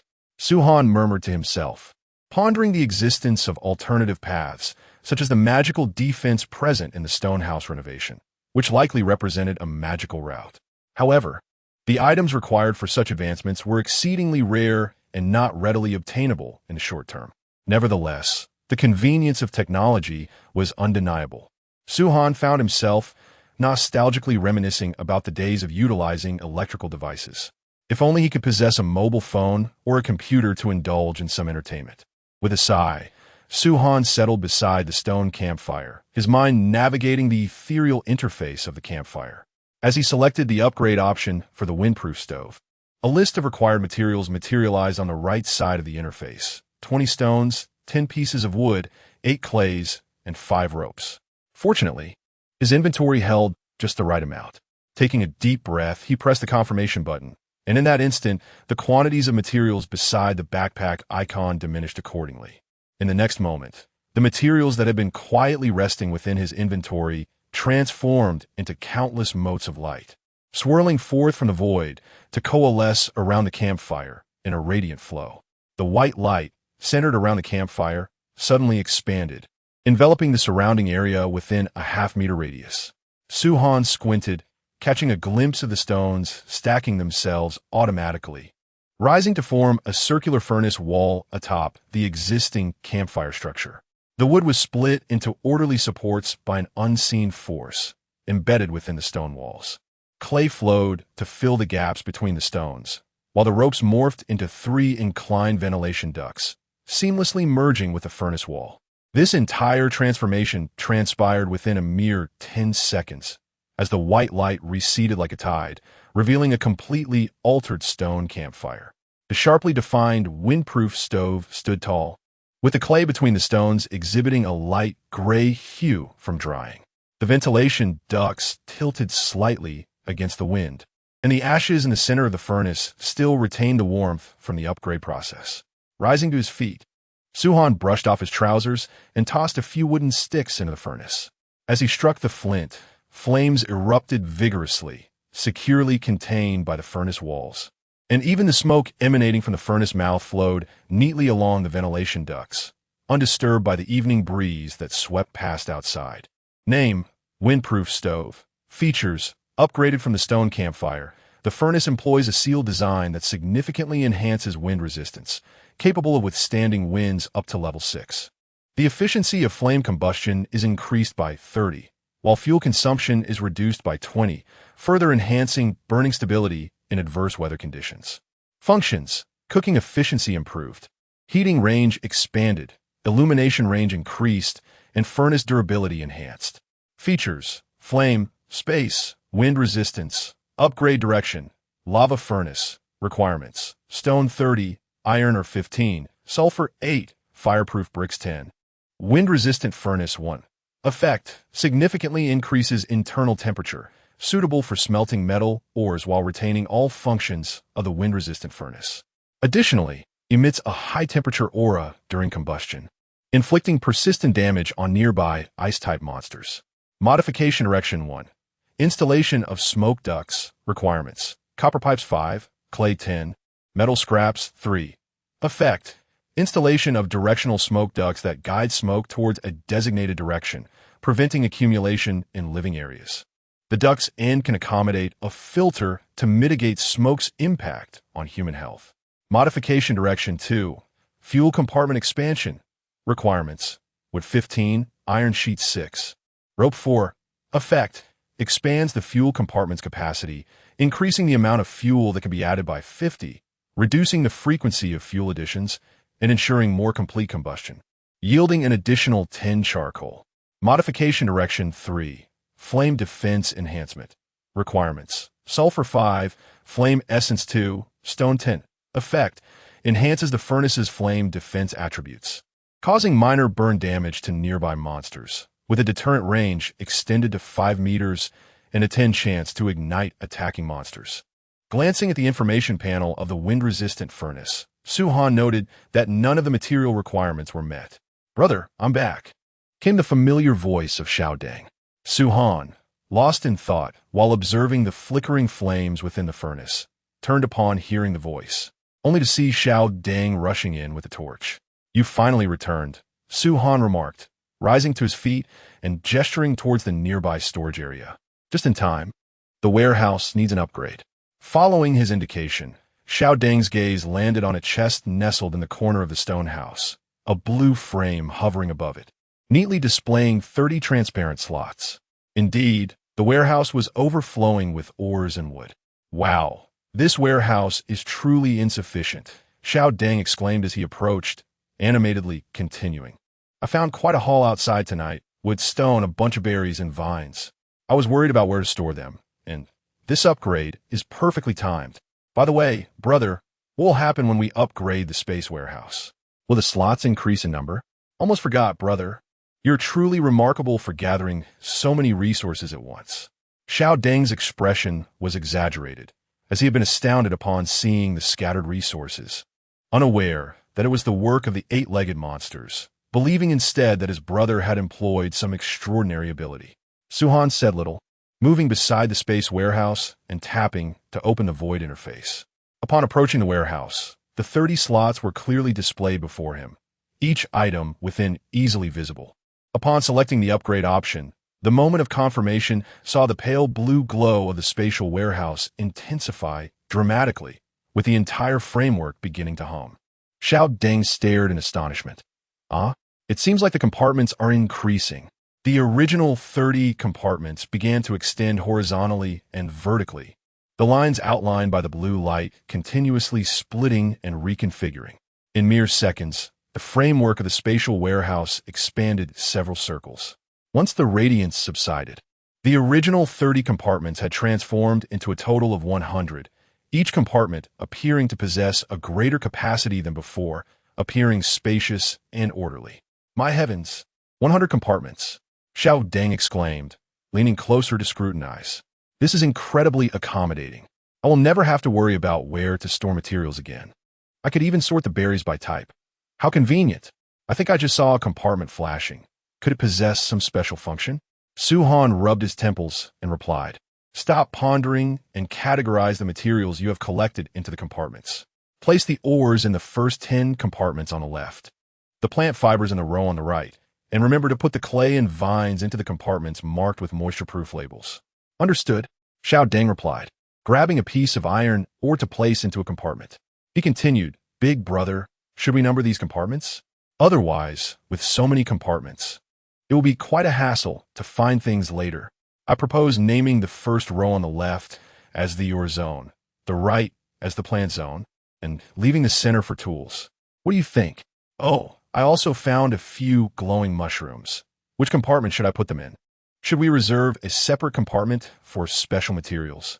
Su-Han did not respond, as fatigue washed over him. "Just ensure everything is categorized clearly. We can discuss numbering tomorrow." He turned to head towards the bedroom, saying, "I will rest for a while.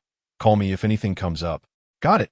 Go rest," Xiao Deng replied, diligently placing materials into the compartments while continuing to chatter. "Don't worry, I will make sure everything is organized perfectly, even lining up the stones by size. By the way, big brother, should I roast some meat while I'm at it? The fire is still going strong. Which compartment will be best for that? The bedroom door gently closed, isolating the incessant chatter from outside. Leaning against the wooden bed, Su-han listened to Xiao Deng's murmurs as he continued to arrange items in the warehouse, before soon closing his eyes in repose. Chapter 61. The Queen's Recovery on the third day, the final day of the novice protection period. Brother, dawn is approaching. Rise and shine. The voice awakening Su-han was not a grand vision or that mysterious, majestic sound from his arrival, but rather the unexpected booming voice of Xiao Deng, reverberating through the door, causing a tremor in the eardrums. Rubbing his sleepy eyes, Su-han sat up and gazed out the bedroom window, where the sky remained shrouded in darkness. He raised his hand to open the virtual interface's announcement board, where the time was clearly displayed in the upper right corner, 5:50. The announcement board was empty, devoid of the scoring reward event that had appeared promptly the previous morning. TSK. Missing out on a wave of rewards, Su-han mused, a flicker of regret passing through his mind. The first-tier scoring rewards from yesterday were truly valuable. Today, this void felt distinctly lacking. As he stepped outside, he found Xiao Deng bouncing eagerly on the porch, his striking yellow hair still vivid in the dim light, exuding the energy of a freshly charged motor. Awake now? Xiao Deng grinned widely, scanning him up and down. Brother, you look a bit under the weather. Are you feeling weak?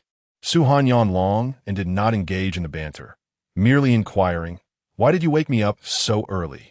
It's almost dawn. Xiao Deng rubbed his hands together, his eyes sparkling.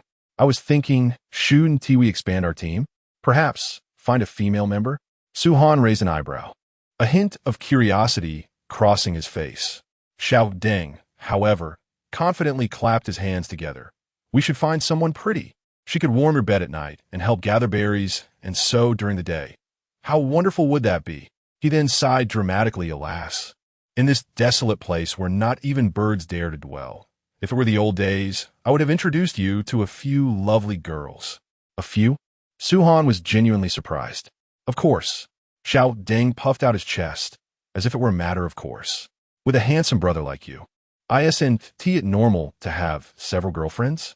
Unable to restrain his curiosity, Su-han asked, do you know many girls? Absolutely. Xiao Deng leaped up, shaking his head of yellow hair. Don't underestimate me, brother. I may not have much money, but with a simple phone call, I could summon a dozen girls without issue. Observing his exuberance, Su-han suddenly recalled a humorous anecdote he had encountered online about spirited young men who, despite their empty pockets, surrounded themselves with numerous companions.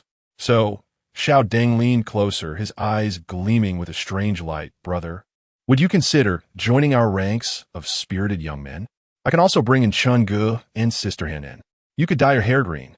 Chun-gu is red, and Sister Han-in has blue. His excitement mounted as he gestured animatedly. This way, we could form a vibrant red, yellow, blue, and green ensemble. Truly the most eye-catching in this survival world. Once we venture out, all the monsters will surely make way for us. Su-han's gaze grew increasingly cold, and within his heart, he had silently made a decision. Ding! Dawn has arrived. A sudden alert echoed through the void interface, followed by a series of messages. Current time, 6 o'clock, 00. Today's weather, cloudy with rain. Temperature, 32:23. Daylight duration, 12 hours. As the alert faded, the darkness outside was abruptly lifted as if a great hand had swept away a black veil, allowing the morning light to pierce through the mist, casting mottled shadows upon the ground. Su-han promptly interrupted Xiao Deng's colorful plans, speaking lightly. You needn't chop wood today. Accompany me outside. Xiao Deng's excitement was abruptly quelled. He glanced at Su-han's expression and then at the newly brightening sky, an inexplicable sense of foreboding washing over him. Instinctively, he shrank back, and a fleeting thought of kneeling and supplication crossed his mind. Don't overthink it. Su-han discerned his thoughts, suppressing a chuckle as he reassured. No need to kneel. Yet, Xiao Deng still wore a forlorn expression, dragging out his words. Brother, dear uncle, we are family. You wouldn't harm me, would you? Of course not, Su-han replied, patting his shoulder with a warm, yet unyielding smile. However, it is crucial for you to understand that in this mist-laden world, contemplating survival is far more vital than experimenting with hair dye. With that, he took the lead and stepped outside. Xiao Deng observed his retreating figure, scratching his yellow hair and hesitantly following, muttering to himself, "If we're going out, why must he smile so creepily? He wouldn't be planning to feed me to a monster, would he? No, I'm far too capable for him to let that happen." Their destination was the queen bee. Su Han activated the portal, mindful of the weak queen awaiting nourishment. 10 minutes later, the rich sweetness of the honey tree enveloped him. We've arrived. Su Han quickened his pace. Ahead, the robust trunk of the honey tree soared into the clouds, with countless bees dancing among the branches. Sunlight filtered through the leaves, casting a golden-green glow upon the wings of the bees. As Xiao Deng steadied himself, he instinctively recoiled at the sight of the swirling bees. It wasn't until he observed them circling around them twice before dispersing that he sighed in relief. These little creatures truly recognize people. They're more perceptive than the village's big yellow dog. Without responding, Su Han approached the tree, deftly launching his serpentine grappling hook to latch onto a sturdy branch. As the metal claw embedded itself into the bark, he leveraged it to soar into the air, skillfully climbing through the vines until he swiftly reached the branch where the hive resided. Xiao Deng stood below, stretching on his toes to catch a glimpse, chiding, "Brother, do take care. That tree sap is sticky. A fall would be troublesome." The hum of the hive was several times louder than the previous day. Asuanid. The outer layer of beeswax automatically unfolded to the sides. "Master, you have arrived." The queen's voice resonated in his mind, laced with a faint tremor. "Good morning." Su Han nodded in response, retrieving a dark red blood crystal from his spatial bag. With a flick of his finger, he tossed it into the center of the hive. The queen, nestled in the heart of the hive, lifted her head slightly, her mouth parts parting as the blood crystal traced an arc through the air, landing precisely within her grasp. A soft pink aura emanated from within her, causing the once dull carapace to glisten subtly, and her previously withered abdomen appeared to swell slightly. "Thank you, Master." The voice of the queen bee grew clearer, her 6 compound eyes gazing at Su Han with an added sense of dependence. Observing this, Su Han rummaged through the bottom of his backpack and produced the blood bat crystal, its surface swirling with faint blood lines, revealing the outline of bat wings. "Is this of any use to you?" The queen bee's half-closed compound eyes suddenly widened, her wings instinctively fluttering twice, generating a gentle breeze. "It is useful. I can sense the powerful life force contained within." This bloodbat crystal was a product of the blood vine's absorption of the blood essence from bloodthirsty bats, and its life energy was far more formidable than that of ordinary blood crystals. Su Han smiled and tossed the bloodbat crystal towards her. As the queen bee caught it in her mouth, the crystal transformed into a cloud of crimson mist, surging down her mouth parts and into her body. This time, the red light surrounding her was no longer a faint diffusion, but blazed fiercely like flames, with golden patterns swirling across her dark red carapace, as if it had come to life. Suan quietly observed her transformation. Her original 30-centimeter body length gradually stretched in the crimson glow until it reached half a meter. 2 pairs of folded membranous wings unfurled, with orange-red light bands appearing at the edges, sparking tiny embers as they flapped. The once withered abdomen became plump and rounded, the cold gleam of her stinger growing increasingly sharp, raising the temperature of the surrounding air. After a few minutes, the red light gradually receded, revealing the queen bee in her fully restored form. Her dark red carapace was adorned with golden flame patterns. Her 6 compound eyes sparkled like transparent rubies, and waves of heat rolled as her wings beat. The previous sense of frailty utterly vanished, replaced by a pressure befitting a high-tier creature. She slightly bowed, offering a gesture of submission to Su Han. "Thank you for your generous gift, Master. I have fully recovered." Su Han opened the void interface, and the Queen Bee's information panel had been updated. Name: Crimson Flame Queen. Status: active, peak condition. Special abilities: Queen's Pressure reduces the attack and movement speed of all enemies by 30 during combat, while enhancing the attack power of allied pets by 40. Range extends to 50 meters. Life resonance. Establishes a soul link with the master. When the master is injured, the queen bee shares 50 of the damage. When the queen bee is injured, the master can expend 10 of mental energy to restore 30 of her health.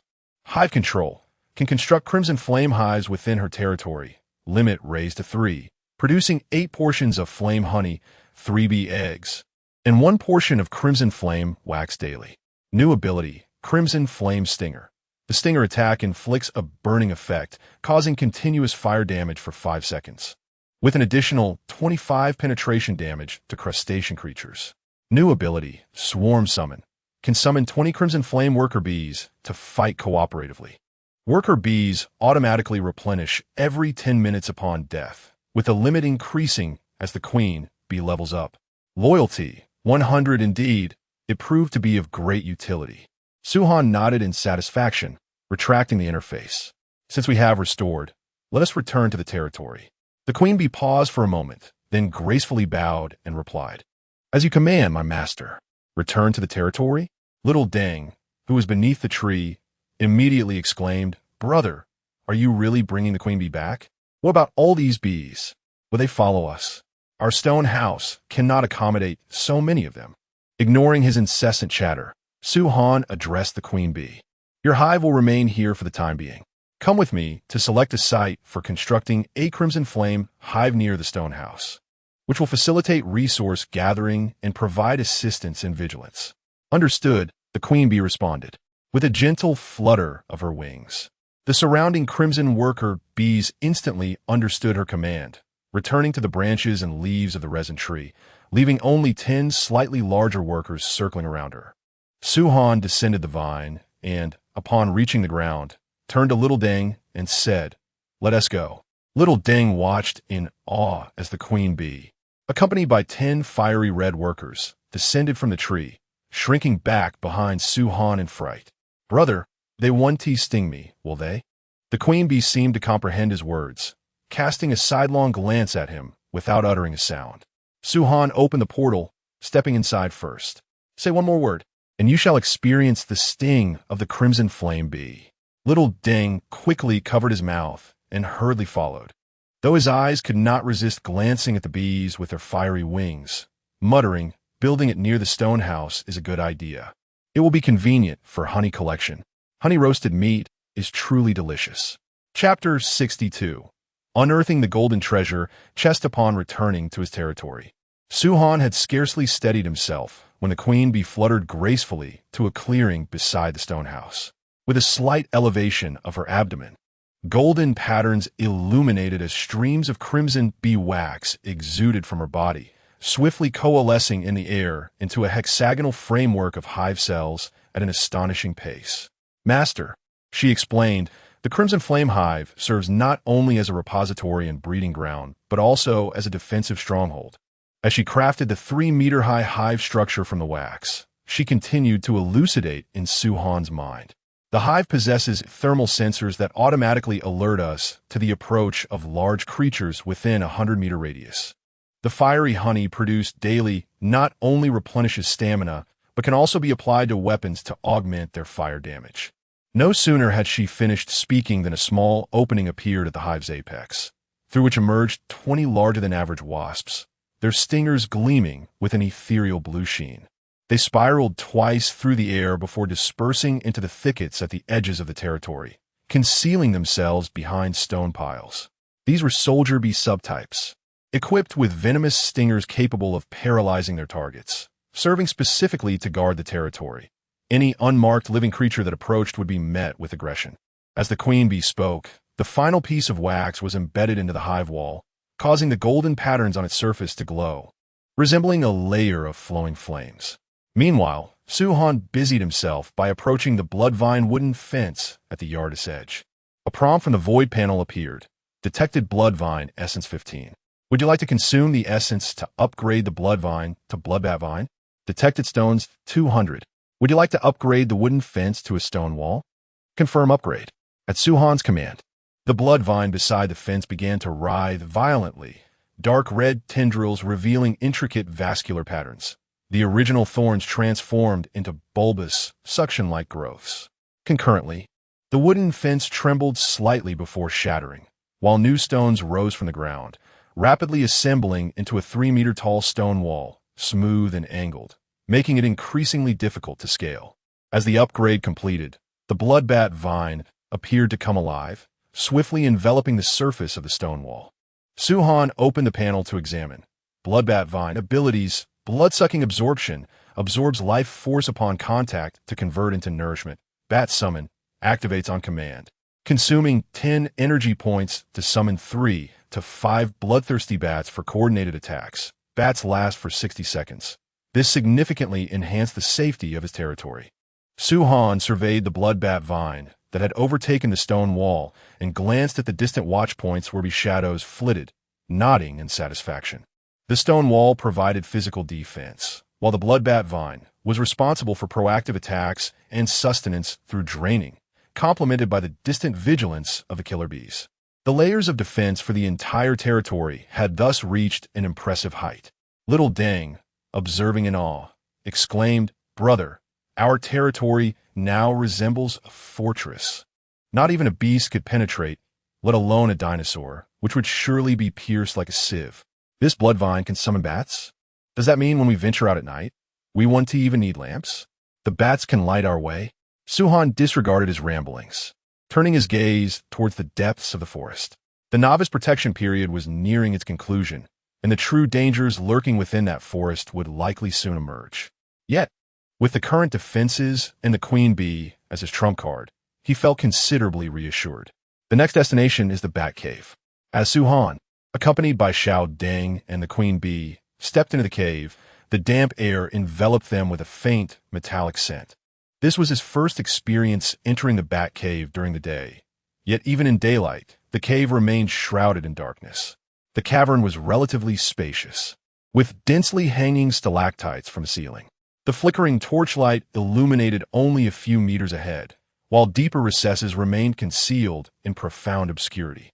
My goodness, this place is as dark as night, even during the day. Xiao Deng held another torch, glancing around, wondering if the bloodthirsty bats had indeed been eradicated by the blood vines, for not even a single carcass was in sight. Suanbimant silent, quickening his pace towards the direction of the underground river that lingered in his memories. The ground gradually became slick, and the humidity in the air intensified. Before long, the sound of rushing water echoed ahead.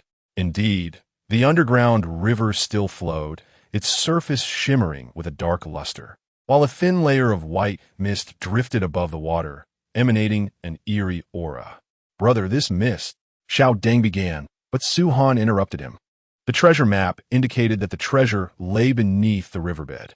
Suhan retrieved 3 items from his spatial backpack: a yellowed treasure map, an iron shovel, and a hollow reed wrapped in hemp rope. "You take this underwater breathing device and dive down to take a look."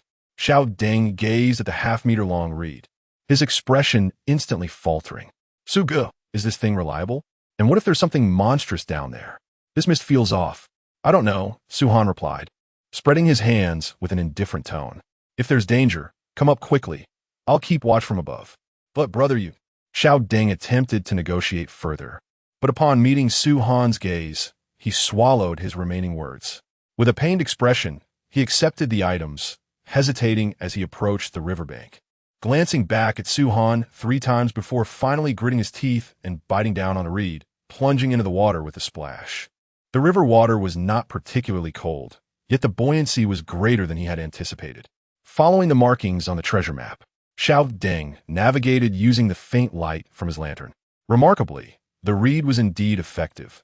Even when submerged, he could breathe in fresh air quite clearly. The riverbed was covered in thick silt, yielding softly underfoot. Fortunately, there were no immediate dangers, only a few small silver fish, mere fingers in length, gliding past his feet. Steadying his nerves, Xiao Deng began to explore the riverbed in accordance with the treasure map, soon halting beside a recessed crevice in the stones. He took out the iron shovel and began to dig through the silt. After only a few strokes, he struck something solid. His heart leaped with joy, and he hastened to clear the surrounding muck, revealing a golden treasure chest roughly half a meter square. The chest surface was adorned with copper edges, intricately engraved with elaborate patterns, clearly of great value. "Wow, there really is treasure," Xiao Deng exclaimed, almost dropping the reed in his excitement. He quickly placed the open treasure chest into his spatial backpack and turned to swim back to the surface. This was his chance to strike it rich. He would surely flaunt this discovery to his brother upon returning. Just as he was nearing the bank, a thunderous roar suddenly erupted, a sound reminiscent of a fierce wind sweeping through the crevices or the breath of some colossal creature. The noise emanated from within the swirling white mist of the water. Little Deng was paralyzed with fear, his lantern trembling in the water as if it might slip from his grasp at any moment. He was now merely a meter away from the fog, able to discern the mist rising and falling slowly, as though it possessed a life of its own. Should he venture in for a closer look? A thought suddenly sprang to mind, taking root and igniting a restless curiosity within him. After all, his elder brother was above. If danger truly lurked, he could always escape in time. Gritting his teeth, he adjusted the golden treasure chest on his back, raised the lantern, and cautiously swam towards the fog. He decided to first dip the lantern into the mist to test the waters. In the next moment, little Deng's eyes widened in horror as the lantern nearly slipped from his fingers. To his astonishment, coiled within the fog was a python as thick as a barrel. Its body was adorned with dark green scales that glimmered with a cold sheen in the dim light. Measuring at least several meters in length, its massive form intertwined. With a colossal head resting at the center, its eyes tightly shut as if in slumber. The earlier loud noise had emanated from its nostrils, stirring the surrounding mist. Little Deng's heart raced furiously, and he dared not exhale, hastily retreating. This was no jest. If that creature awakened, his meager abilities would be utterly insufficient. He practically flailed his way back to the shore, finally managing to grasp the hand that Su Han extended, tumbling onto the bank. Just as he removed the reeds from his mouth, he collapsed onto the ground, gasping for breath, his words stumbling over one another. Yet he still managed to extract the golden treasure chest. "Elder brother, there's a giant snake in the fog." Su Han took the golden chest, weighing it in his hands. It was locked and could not be opened. His gaze shifted toward the fog on the river's surface, his expression darkening. Chapter 63. Slaying the misty giant python. Upon hearing Xiao Deng's trembling and exaggerated account, Su Han lightly tapped the edge of the golden treasure chest with his fingertips. It remained motionless. Did it not notice your presence? Indeed, it did not move, Xiao Deng assured, his voice quivering slightly. It was coiled there like a mountain, eyes firmly shut. I suspect it may have fallen into a deep slumber, were it not for the thunderous sound of its breathing. I would have thought it a mere boulder. Su Han nodded, redirecting his gaze towards the mist shrouding the river's surface. Xiao Deng's words resonated with a certain truth. Given the ecosystem of the bloodthirsty bat cave, the giant python had no reason to overlook a living creature presented to it. Unless it was in a peculiar state of being. This might indeed be an opportune moment. A faint crimson glow suddenly flickered in his eyes, as though veiled by a sanguine filter, and the outlines of the surrounding scenery emerged with intricate black lines. His SSS-level talent, Eye of True Sight, had silently activated. Within the purview of this vision, the life threads of all things were laid bare, be it the fissures in rock or the vital points of living beings, manifesting in the most direct manner. Turning to Xiao Deng, Su Han's red gaze swept across his neck, causing Xiao Deng to shiver involuntarily. As if a predator had set its sights upon him, a cold sweat broke out on his back. "You stay here, do not wander off." Su Han's voice had turned notably colder. "Why, yes, of course." Xiao Deng nodded vigorously, not daring to voice any dissent. His elder brother's gaze was truly intimidating, unmistakably indicating he was about to act decisively. Su Han retrieved a new hollow reed from his spatial bag, placing it between his lips, while his left hand grasped the lantern and his right tightened around the demon hunter's gun. Taking a deep breath, he leapt into the dark river.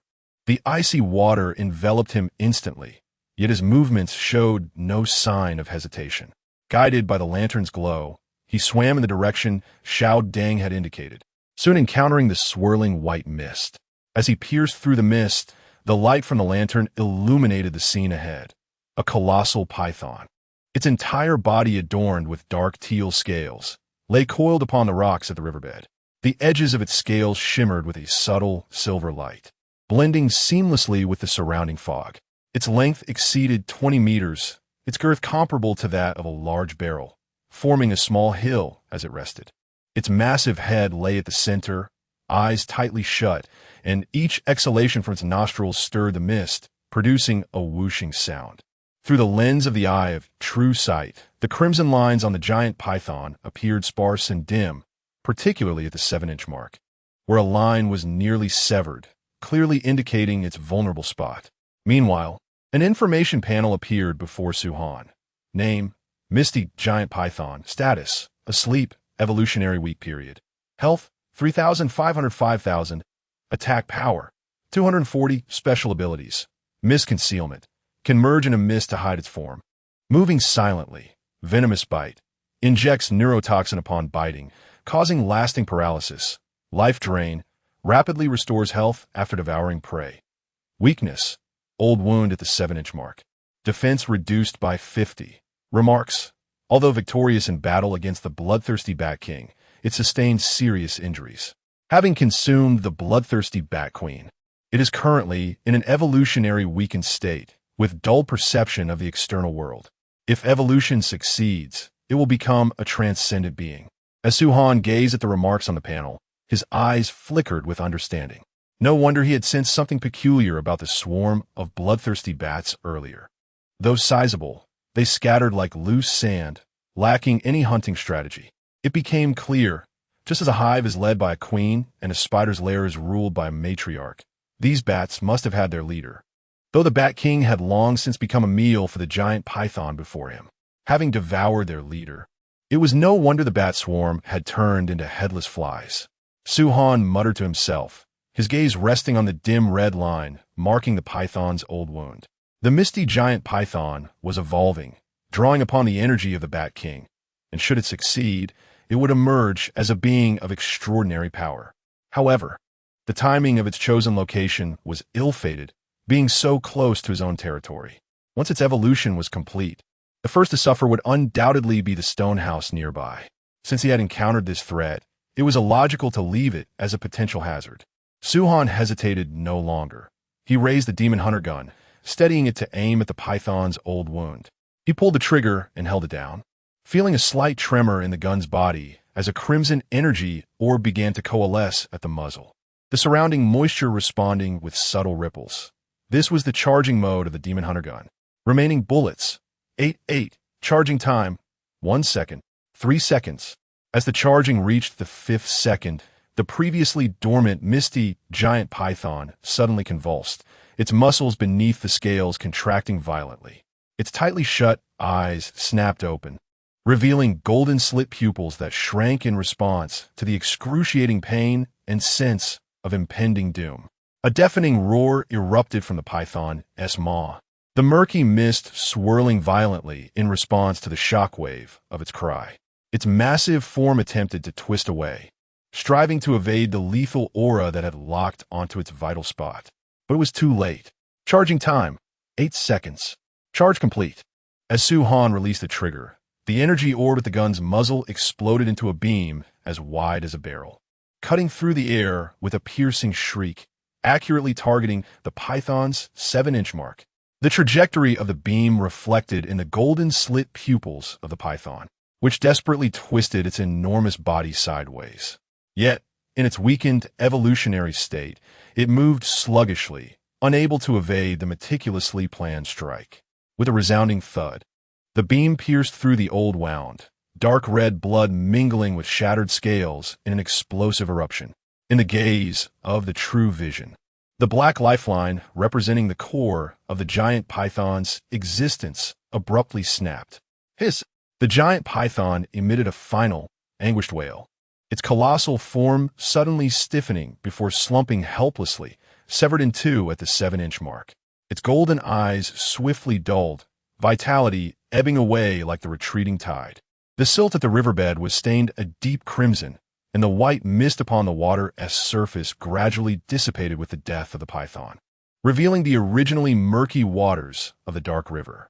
Su-han gripped the still warm demon hunting gun, watching the slowly sinking carcass of the giant python, his taut shoulders slightly relaxing.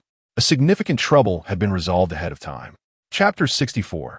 A shot to break open the subterranean rock layers. Ding. Do you wish to decompose the corpse of the mist python? Without hesitation, Su-han selected confirm. The river suddenly surged, and a pale blue system light enveloped the python's carcass. Countless minuscule points of light streamed from the body, coalescing within the light screen into several items. Decomposition successful.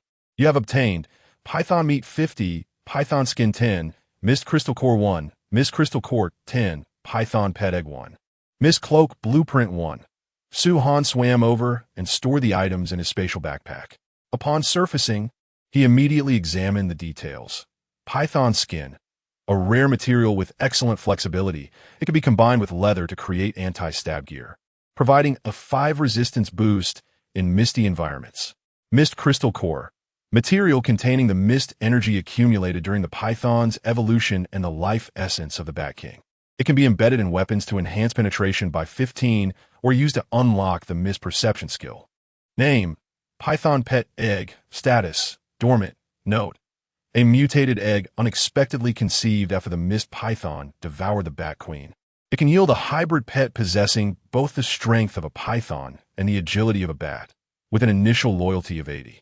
Hatching conditions: requires Flame Honey 5 Bloodbat Crystal 1 to be left undisturbed in an environment above 35°C for 72 hours. Mist Cloak Blueprint: when worn, it allows the user to blend into mist or shadows, reducing the probability of detection by 80 while moving.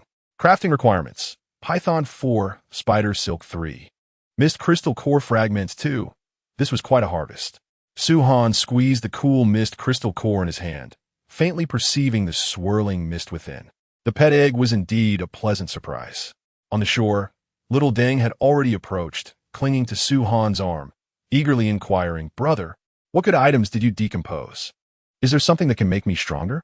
That massive snake must have yielded some powerful treasures.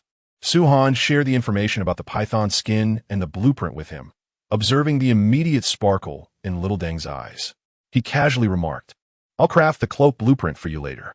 As for the crystal core, he weighed the core in his hand, noting it would be ideal for constructing extraordinary edifices. Regarding the pet egg, the recently constructed red flame beehive still radiated warmth, perfectly meeting the hatching conditions. He decided to return and process these items. After reviewing his gains, he considered that they might prove useful once the novice protection period concluded. Little Deng gazed at the information about the mist cloak, exclaiming in wonder, "It can make one invisible? If I had this earlier, I could have stolen honey without getting stung by bees. Brother, please make it quickly. I want to be the first to try it." Just then, a violent tremor erupted without warning from the depths of the cave. Stalactites above quivered, and large chunks of rock tumbled into the dark river, splashing water up to half a meter high. "What is happening?" Little Deng cried, clutching the nearby rock, his face turning pale. Just as he stowed the decomposed items in his backpack, he noticed the queen bee take flight, issuing sharp commands to the worker bees above. Several fiery worker bees immediately dashed towards the entrance through which they had entered, only to return within moments, swirling anxiously around the queen. "Master, the passage has completely collapsed." The queen's voice carried an unusual gravity. "Rubble and broken stalagmites have sealed all exits." Su-han gazed into the depths of the dark cavern, realizing that the tremor they had just experienced was far from a mere landslide. As he pondered a strategy, the young Deng suddenly exclaimed, "Hey brother, don't you feel a bit warm?" His words prompted Su-han to notice that the air around them was rising in temperature at an alarming rate. Even the originally cool river water began to exude a faint warmth.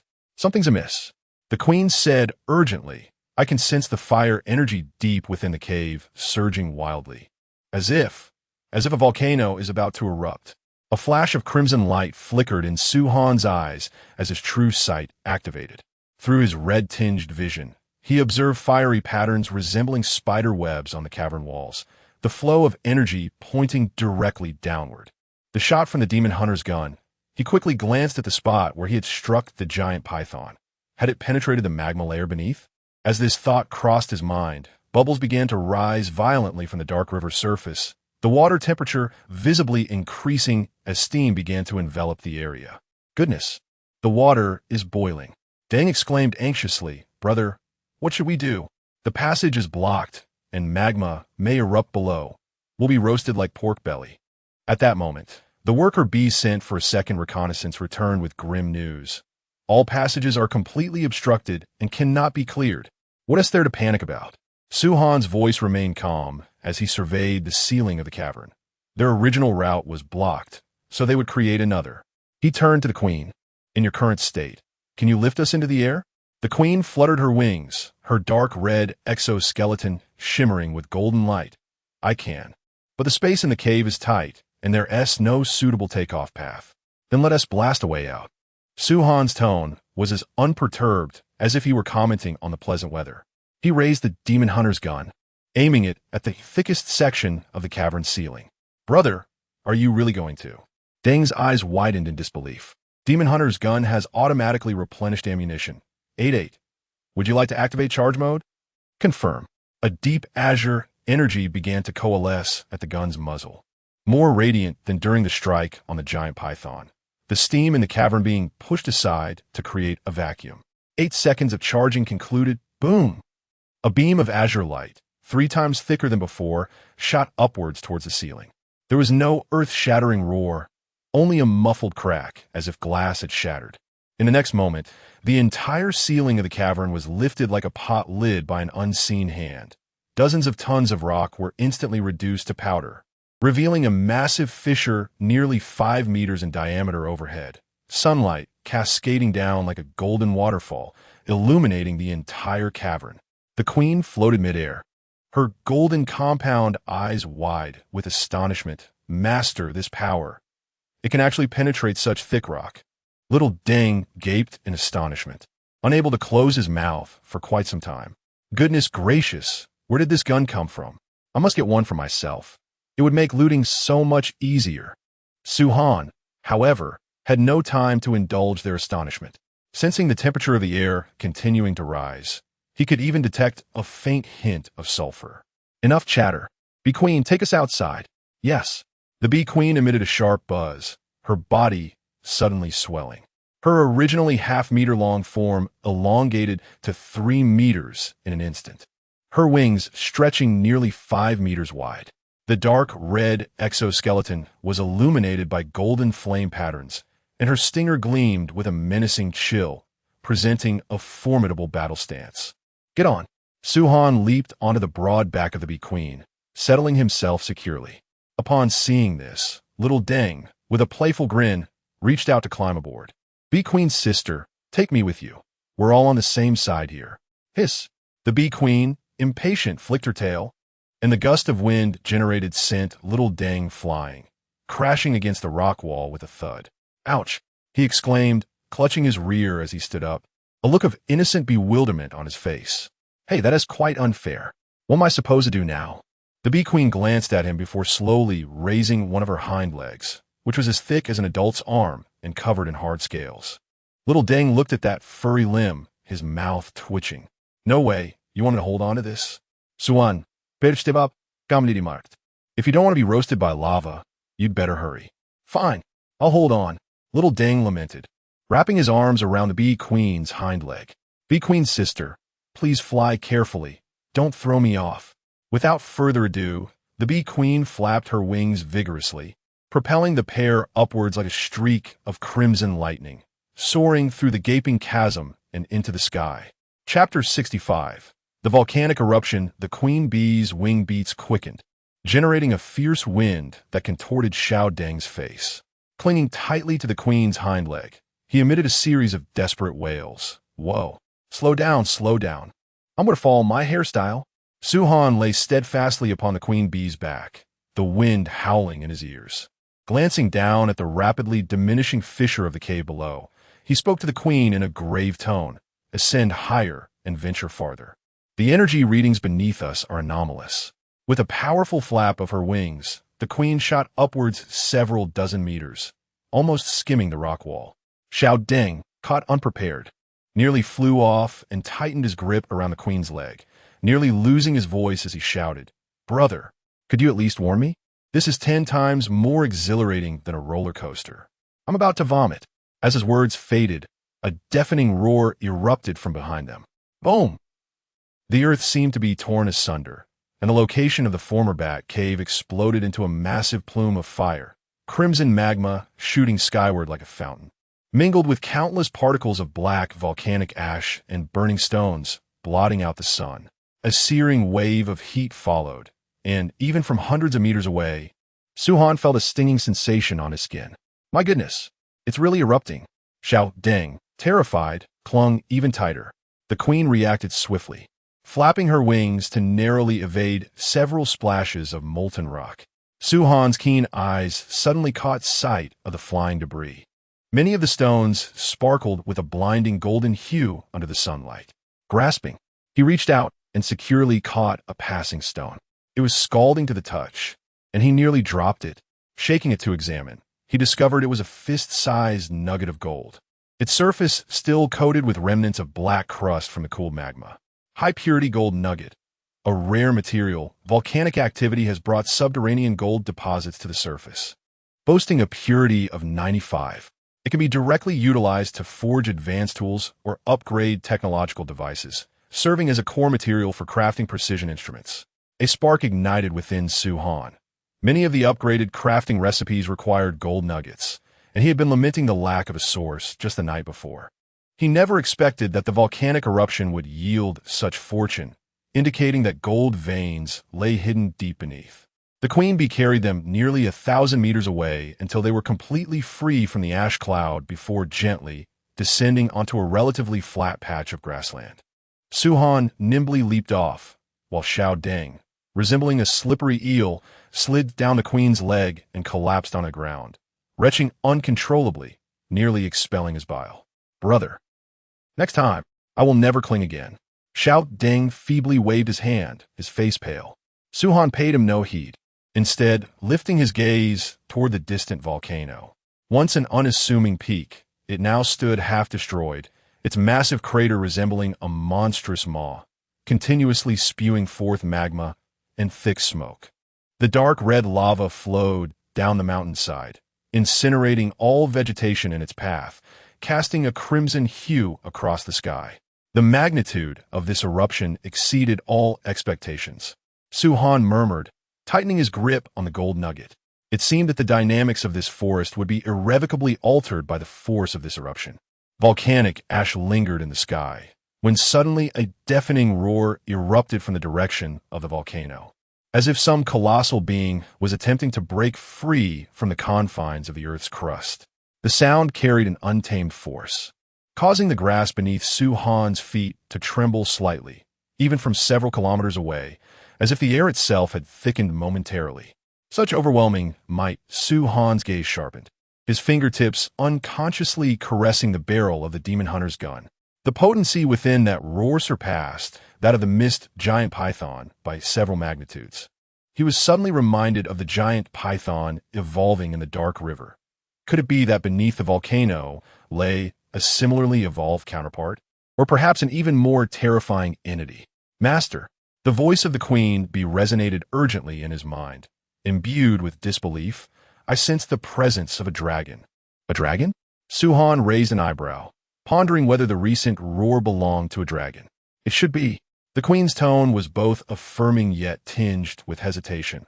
However, it feels somewhat different from the ancient dragon essence in my inherited memories.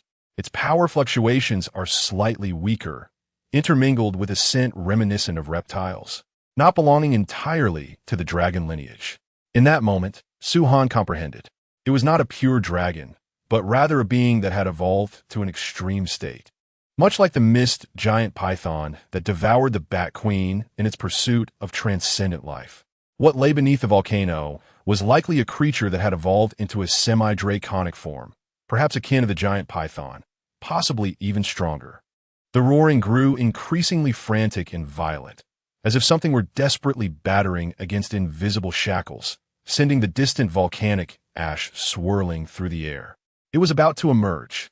The queen's wings tensed, her dark red exoskeleton shimmering with a golden hue. Master, you must leave. I will hold it back with the worker bees. Her gaze fixed upon the volcano, laced with a hint of reluctance.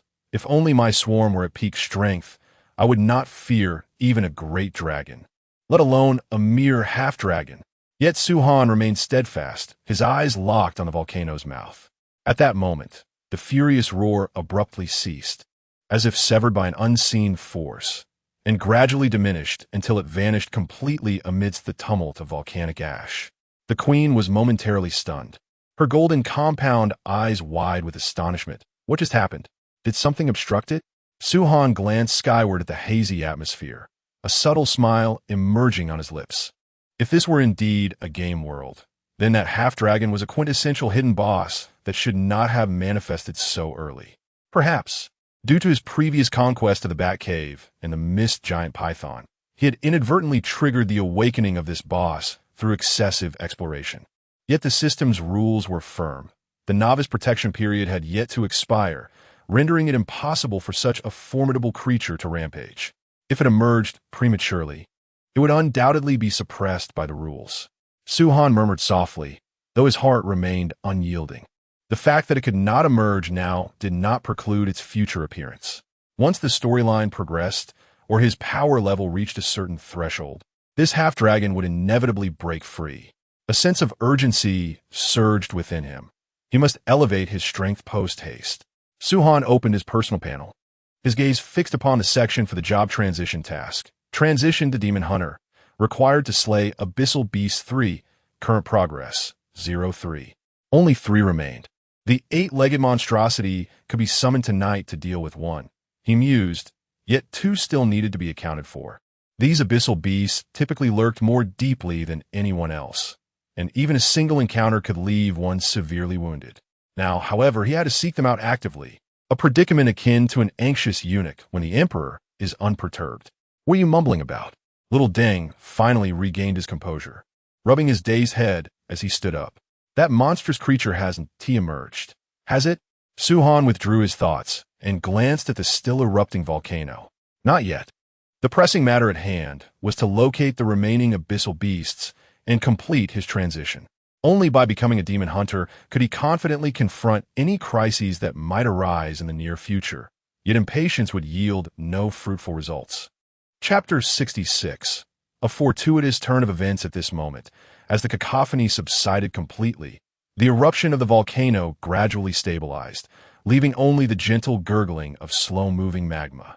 Suhan gazed at the crimson sky, the gold piece in his fingertips still radiating residual warmth. There was no urgency to be found against the encroaching otherworldly beings. Rather, this volcanic eruption appeared to have unlocked a treasure trove hidden beneath the earth. Queen Bee, he looked up at the red figure hovering in the air. Your command, master. The voice of the Queen Bee resonated within his mind. Send your worker bees to the edge of the volcano, Suhan instructed, pointing towards the areas where the magma had yet to spread. Collect whatever stones and crystals you can find that were brought forth by the eruption. Be cautious of the high-temperature zones. Understood. The Queen Bee promptly replied. As her words fell, the surrounding crimson worker bees divided into several teams, soaring towards the volcano like a rain of red arrows, carving striking paths through the ashen gray volcanic dust. Little Deng leaned closer. Brother, what use could those stones possibly have? Suhan shook the gold piece in his hand, sunlight filtering through the volcanic ash and reflecting a dazzling light upon it. Do you think this is worthless? Goodness, gold. Little Deng's eyes widened in astonishment as he snatched the gold piece, weighing it in his hands. We've hit the jackpot. Had I known the volcano would spew gold, I should have collected more earlier. Not just gold, Suhan replied, turning his gaze to the vision relayed by the worker bees. Among the scattered remnants beyond the gold pieces, there were black crystals emitting a faint glow, silver ores gleaming with metallic luster, and even a few transparent gems refracting a rainbow of colors under the sunlight. Although their specific uses remained unclear, it was evident that these materials, brought to the surface by volcanic activity, were anything but ordinary. These resources are ample enough for us to upgrade several pieces of equipment, Su-han remarked, tucking away the gold piece, a subtle thrill evident in his tone. The transition to a demon hunter could wait a couple of hours, but he could not afford to miss out on these fortuitous resources. In the distance, the first team of worker bees was already returning, clutching several pieces of black ore, which the queen bee promptly delivered to Su-han. Obsidian crystal contains fire energy, can be used to enhance the armor-piercing effects of weapons, dealing an additional 10 damage to otherworldly creatures.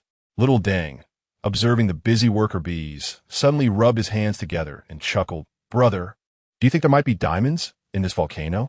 Su-han disregarded his fanciful musings, his focus fixed on the direction of the volcano.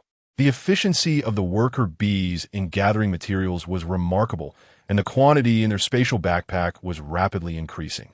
Let us return to the camp and await further news, he said, patting Little Dang on the shoulder. Once we have gathered enough materials, we shall address your tattered garments. I'll fashion you a stab-resistant vest from snake skin, so you won't be frightened into a fetal position next time we encounter a monster. Little Dang's expression instantly soured. Please, brother, that snake skin is so chilly. Wearing it feels like being wrapped in a shroud. Su-han chose not to respond, turning instead towards the direction of the camp. The sunlight gradually pierced through the volcanic ash, casting dappled shadows upon the ground. Although the otherworldly demons have yet to be located, the materials acquired unexpectedly are sufficient to elevate the defense and equipment of the territory to a new level. Upon returning to the stone house, Su-han activated the portal, which led directly to Xiao Dang's domain. You should head over there and chop some trees. The warehouse is in need of a fresh batch of building materials. How much should I chop? Xiao Dang, having just recovered from his harrowing ordeal with the volcano, queried with a downcast expression. Chop as much as you can, Su-han instructed, gesturing towards the portal. Return before nightfall. Xiao Dang grumbled, Big brother, are you exploiting me for labor? Nevertheless, he shouldered his axe and stepped through the portal. Su-han turned his attention towards the fiery beehive, retrieving a massive serpent pet egg from his bag. The egg shimmered in a dark azure hue, its surface adorned with fine, vascular-like patterns that pulsed gently. He pricked his fingertip and let a drop of blood fall onto the shell, watching as the crimson liquid rapidly permeated the surface, causing the egg to emanate a soft, rosy glow. Do you feel it? He whispered, gently placing the egg in the temperature-controlled zone within the hive, where the soft, fiery honey wax created an environment ideal for incubation. Pressing his fingertip against the shell, he could distinctly sense a faint heartbeat within, akin to a tiny heart pulsing, and even perceived a curled shadow writhing inside the egg. This child possesses remarkable vitality. The queen bee's voice resounded in his mind. She fluttered her wings, directing several streams of fiery energy towards the egg. With the nurturing properties of the honey and the hive's energy field, it should hatch within 3 days. Nodding in agreement, Su-han rose and moved towards the level 3 workstation. In the interim, while waiting for the worker bees to gather materials, he recalled the 2 treasure chests still residing in his backpack.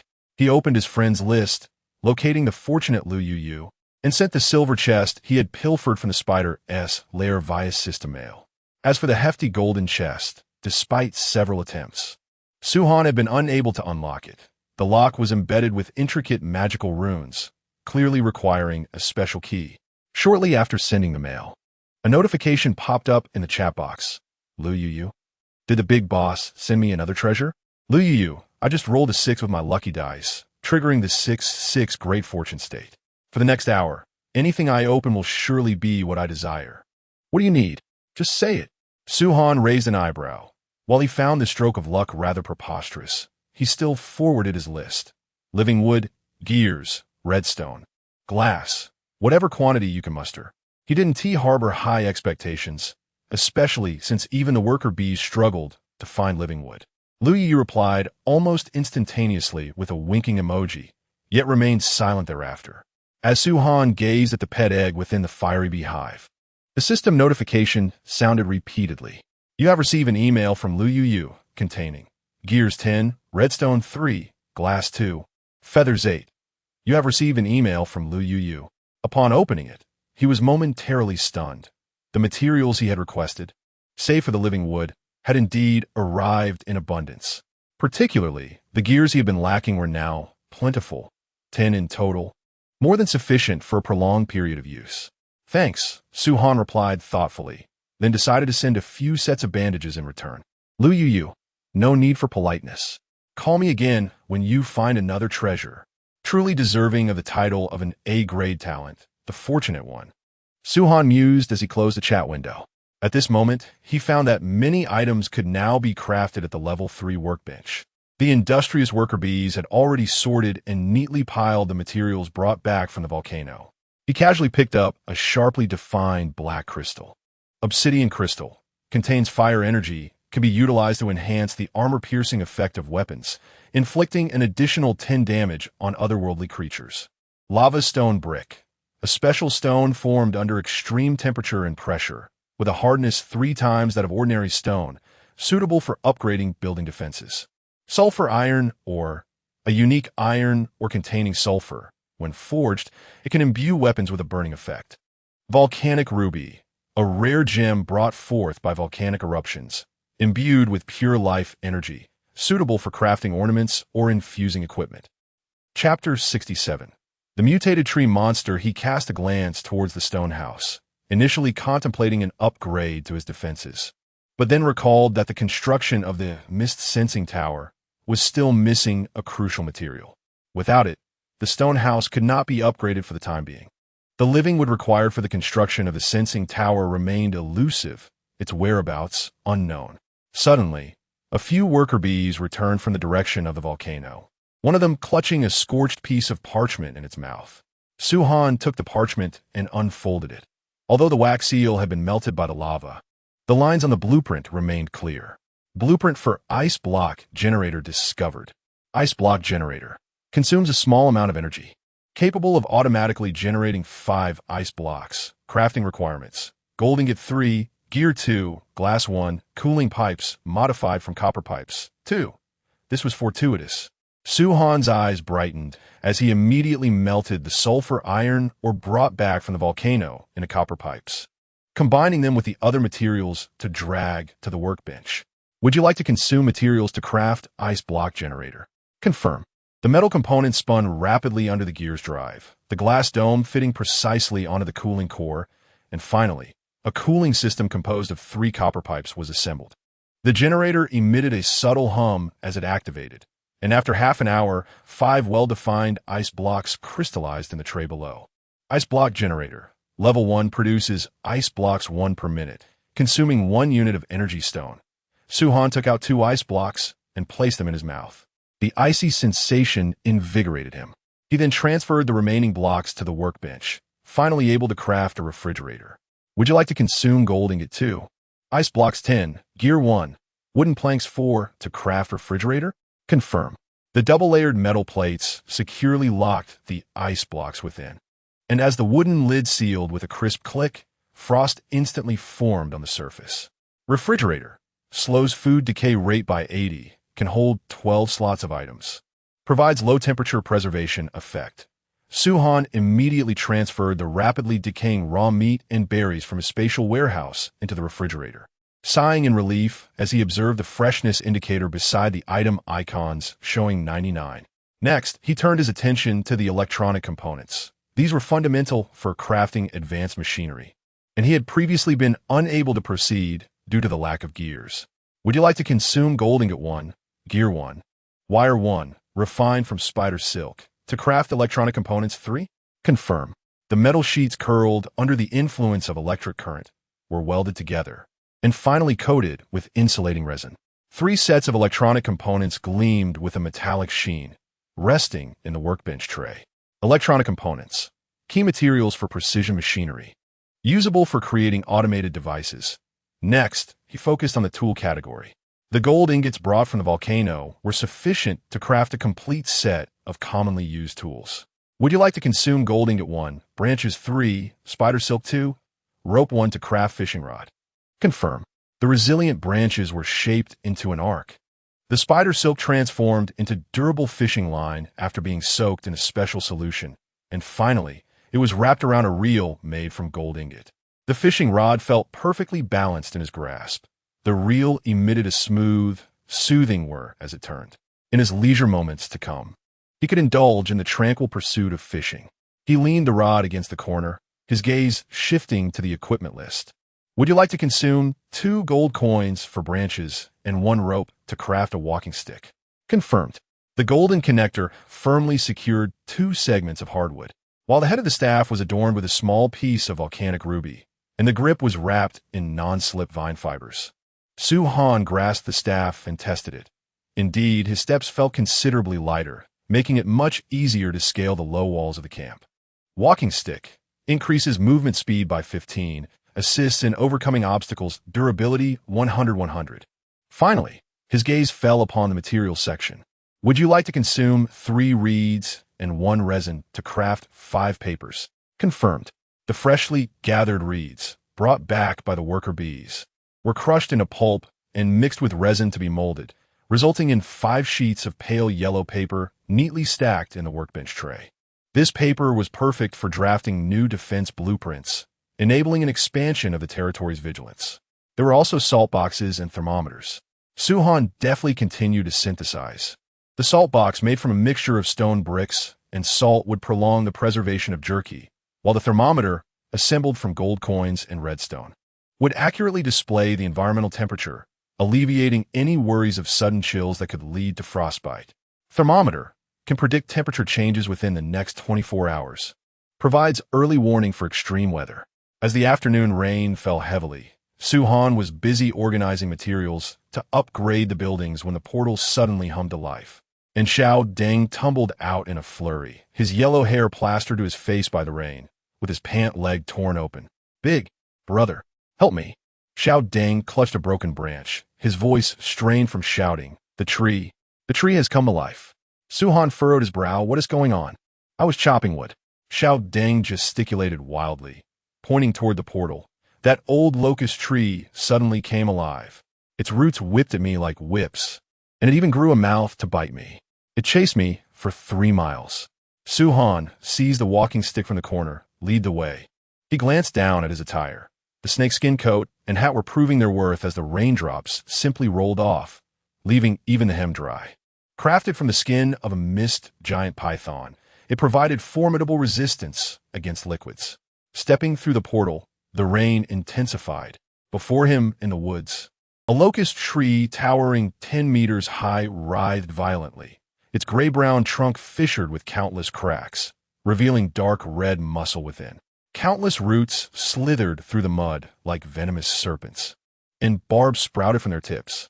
Name: mutated bloodthirsty Huai tree. Health 1,000 to 1,200. Attack power 80. Skills: root entanglement. Binds the target with roots, inflicting continuous damage and reducing movement speed. Sap ejection. Emits corrosive sap, causing durability loss to armor.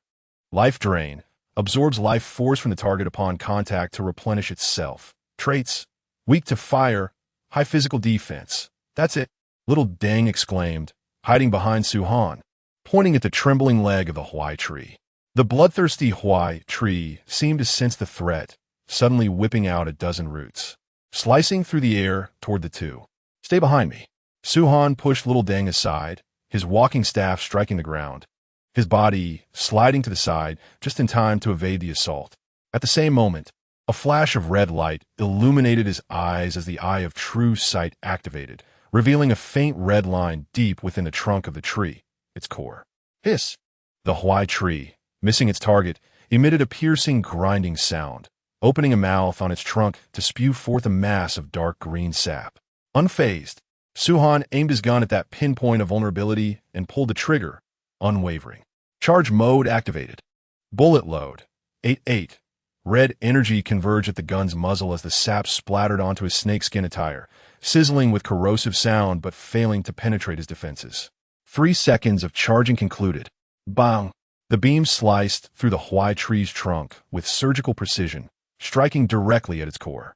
The bloodthirsty Huai tree froze, its entangled roots falling limp as its massive body crashed into the mud with a thunderous thud. Dark green sap oozed from the fissures in its trunk, swiftly losing vitality. Defeated the mutated bloodthirsty Huai tree. Rewards: with 20, living with 3, sap essence 1, Huai tree seeds 5. Su-Han gazed at the living wood in his inventory, his pupils narrowing. Living wood, a special timber imbued with active life energy, warm to the touch, capable of autonomously absorbing surrounding spiritual energy. It is a core material for constructing the extraordinary edifice Mist Sensing Tower and possesses a slight restraining effect on plant-type monsters. To think it was living wood. Previously, I was lacking this material for the construction of the Mist Sensing Tower. It seems I have stumbled upon fortune without effort. Little Deng peeked from behind, staring at the severed Huai tree in awe, his mouth agape, bro. Your gun is astonishingly powerful. This thing has tough skin and thick flesh. I couldn't leave a mark after 3 axe swings. Su-Han stowed away the demon hunter's gun and bent down to retrieve the living wood from the ground. The timber felt warm in his grasp, pulsating faintly, as if life flowed within. Fortune smiled upon him. Yet his mind was calculating. With the living wood, the construction of the Mist Sensing Tower could commence. With the warning capabilities of the Sensing Tower and the imminent hatching of his giant python pet. Even if that half-dragon from the volcano emerged, there might still be a fighting chance. The rain continued to fall, but Su-Han's spirits brightened. He patted little Deng's shoulder, gather the wood, and also uproot this tree to prevent any further incidents. Little Deng gazed at the scattered timber on the ground, then turned his attention to the living wood in Su-Han's hands, suddenly realizing, "Brother, is this with the living wood you mentioned before?" "Suan nadi di no fermaschen." "That's fantastic." With renewed vigor, little Deng seized an axe and rushed forward, exclaiming, "I'll carve it right away. I promise to do it thoroughly." Su-Han observed his industrious figure, stowing the living wood into his spatial backpack, while his gaze drifted into the depths of the rain curtain. The perils of this survival world were increasing, yet his confidence was growing ever stronger. Chapter 68. The super lumberjack Little Deng was vigorously chopping at a tree root with his axe when, with a sudden clang, the axe struck nothing but air. He glanced down to discover a dark, gaping hole emerging from what had recently appeared to be solid earth, the edges of which were still shedding soil. Does this tree harbor a nest? Just as Little Deng leaned in for a closer inspection, he was startled by a rustling sound from within the hole, followed by pairs of glowing red eyes piercing through the darkness. Good heavens! Little Deng was so frightened that he leaped back 3 feet, dropping his axe in the process. It was a horde of rats. A multitude of them, as large as soup bowls, surged forth from the burrow. Their grayish-black fur glistened with an oily sheen, revealing their yellowed teeth, while their claws gleamed with a metallic luster. The most terrifying aspect was their eyes, which glowed a blood red and emanated a pungent stench of decay. Name: Corpse Bone Rat Swarm. Quantity: 23. Health: 80 attack power. 30. Skills: Group Bite. When 3 or more attack simultaneously. Inflicts an additional 50 damage and applies a bleeding effect. Decay Infection. Being bitten carries a probability of inducing a weakened state, reducing movement speed by 10. Burrowing Ambush. Capable of tunneling underground for short-range assaults. "Help me, big brother," Little Deng cried, ducking behind Su-Han for protection. These creatures possess an incredibly strong bite. I once witnessed them gnawing through stone. Having just stowed a living tree in his backpack, Su-Han's gaze sharpened at the sight. He swiftly drew the blowgun strapped to his waist. The rainwater beaded off his snakeskin attire as he deftly maneuvered through the mud, avoiding the initial wave of the rat swarm. "What's the fuss?" Su-Han lifted the blowgun, and 3 reed arrows fashioned from his stings whistled through the air, striking true into the eyes of 3 corpse bone rats. 2 of them exploded upon impact, while the third let out a wretched scream, only to be trampled into a pulp by its advancing kin. The rat horde, incited by the scent of blood, became even more ferocious.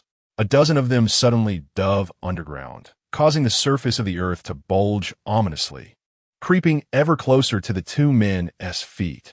"Here they come," Su-Han shouted, his eyes flashing crimson as his true sight locked onto the subterranean movements of the rats. He swiftly pivoted, replacing the blowgun with his demon-hunting rifle, aiming at the mounds of earth below him before pulling the trigger. Bang! The bullet penetrated the ground, unleashing a chorus of agonizing shrieks. 3 mounds simultaneously collapsed, sending 7 or 8 corpse bone rat carcasses flying, their innards mixing with the soil and splattering everywhere. There's still some escaping. Little Deng seized his axe and swung wildly, but the last few rats pressed him back relentlessly. Su-han, uninterested in charging up for a single shot, activated continuous fire mode.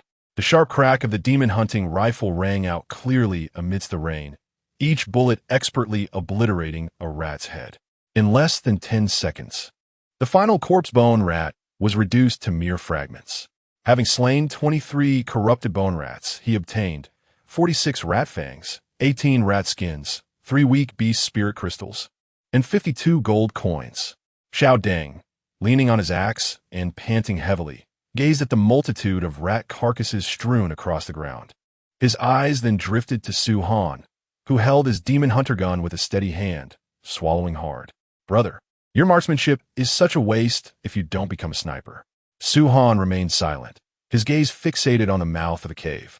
Moments earlier, the sound of gunfire had echoed strangely from within. He approached, using the butt of his gun to clear away the rubble, and was astonished to uncover a half-buried wooden chest. This is... Xiao Deng's eyes brightened as he rushed over to drag the chest out. The chest, encased in iron and wood, bore a rusty lock, but was otherwise intact. Su-han took the chest, weighed in his hands, and pried it open with the barrel of his gun. Click! The lock sprang open. Inside the chest, there were no treasures of gold or jewels. Only a collection of metallic parts gleaming in the light and a stone emitting a faint glow. Obtained 10 gears, 2 energy stones, 150 gold coins. Gold coins. Su-han raised an eyebrow, surprised by the abundance of coins. Gold coins, usable for transactions with certain special entities or for gambling at a slot machine. A new item had emerged. Could it be reminiscent of the slot machines he recalled? Tossing in game coins would set the reel spinning, and matching symbols would signify a win.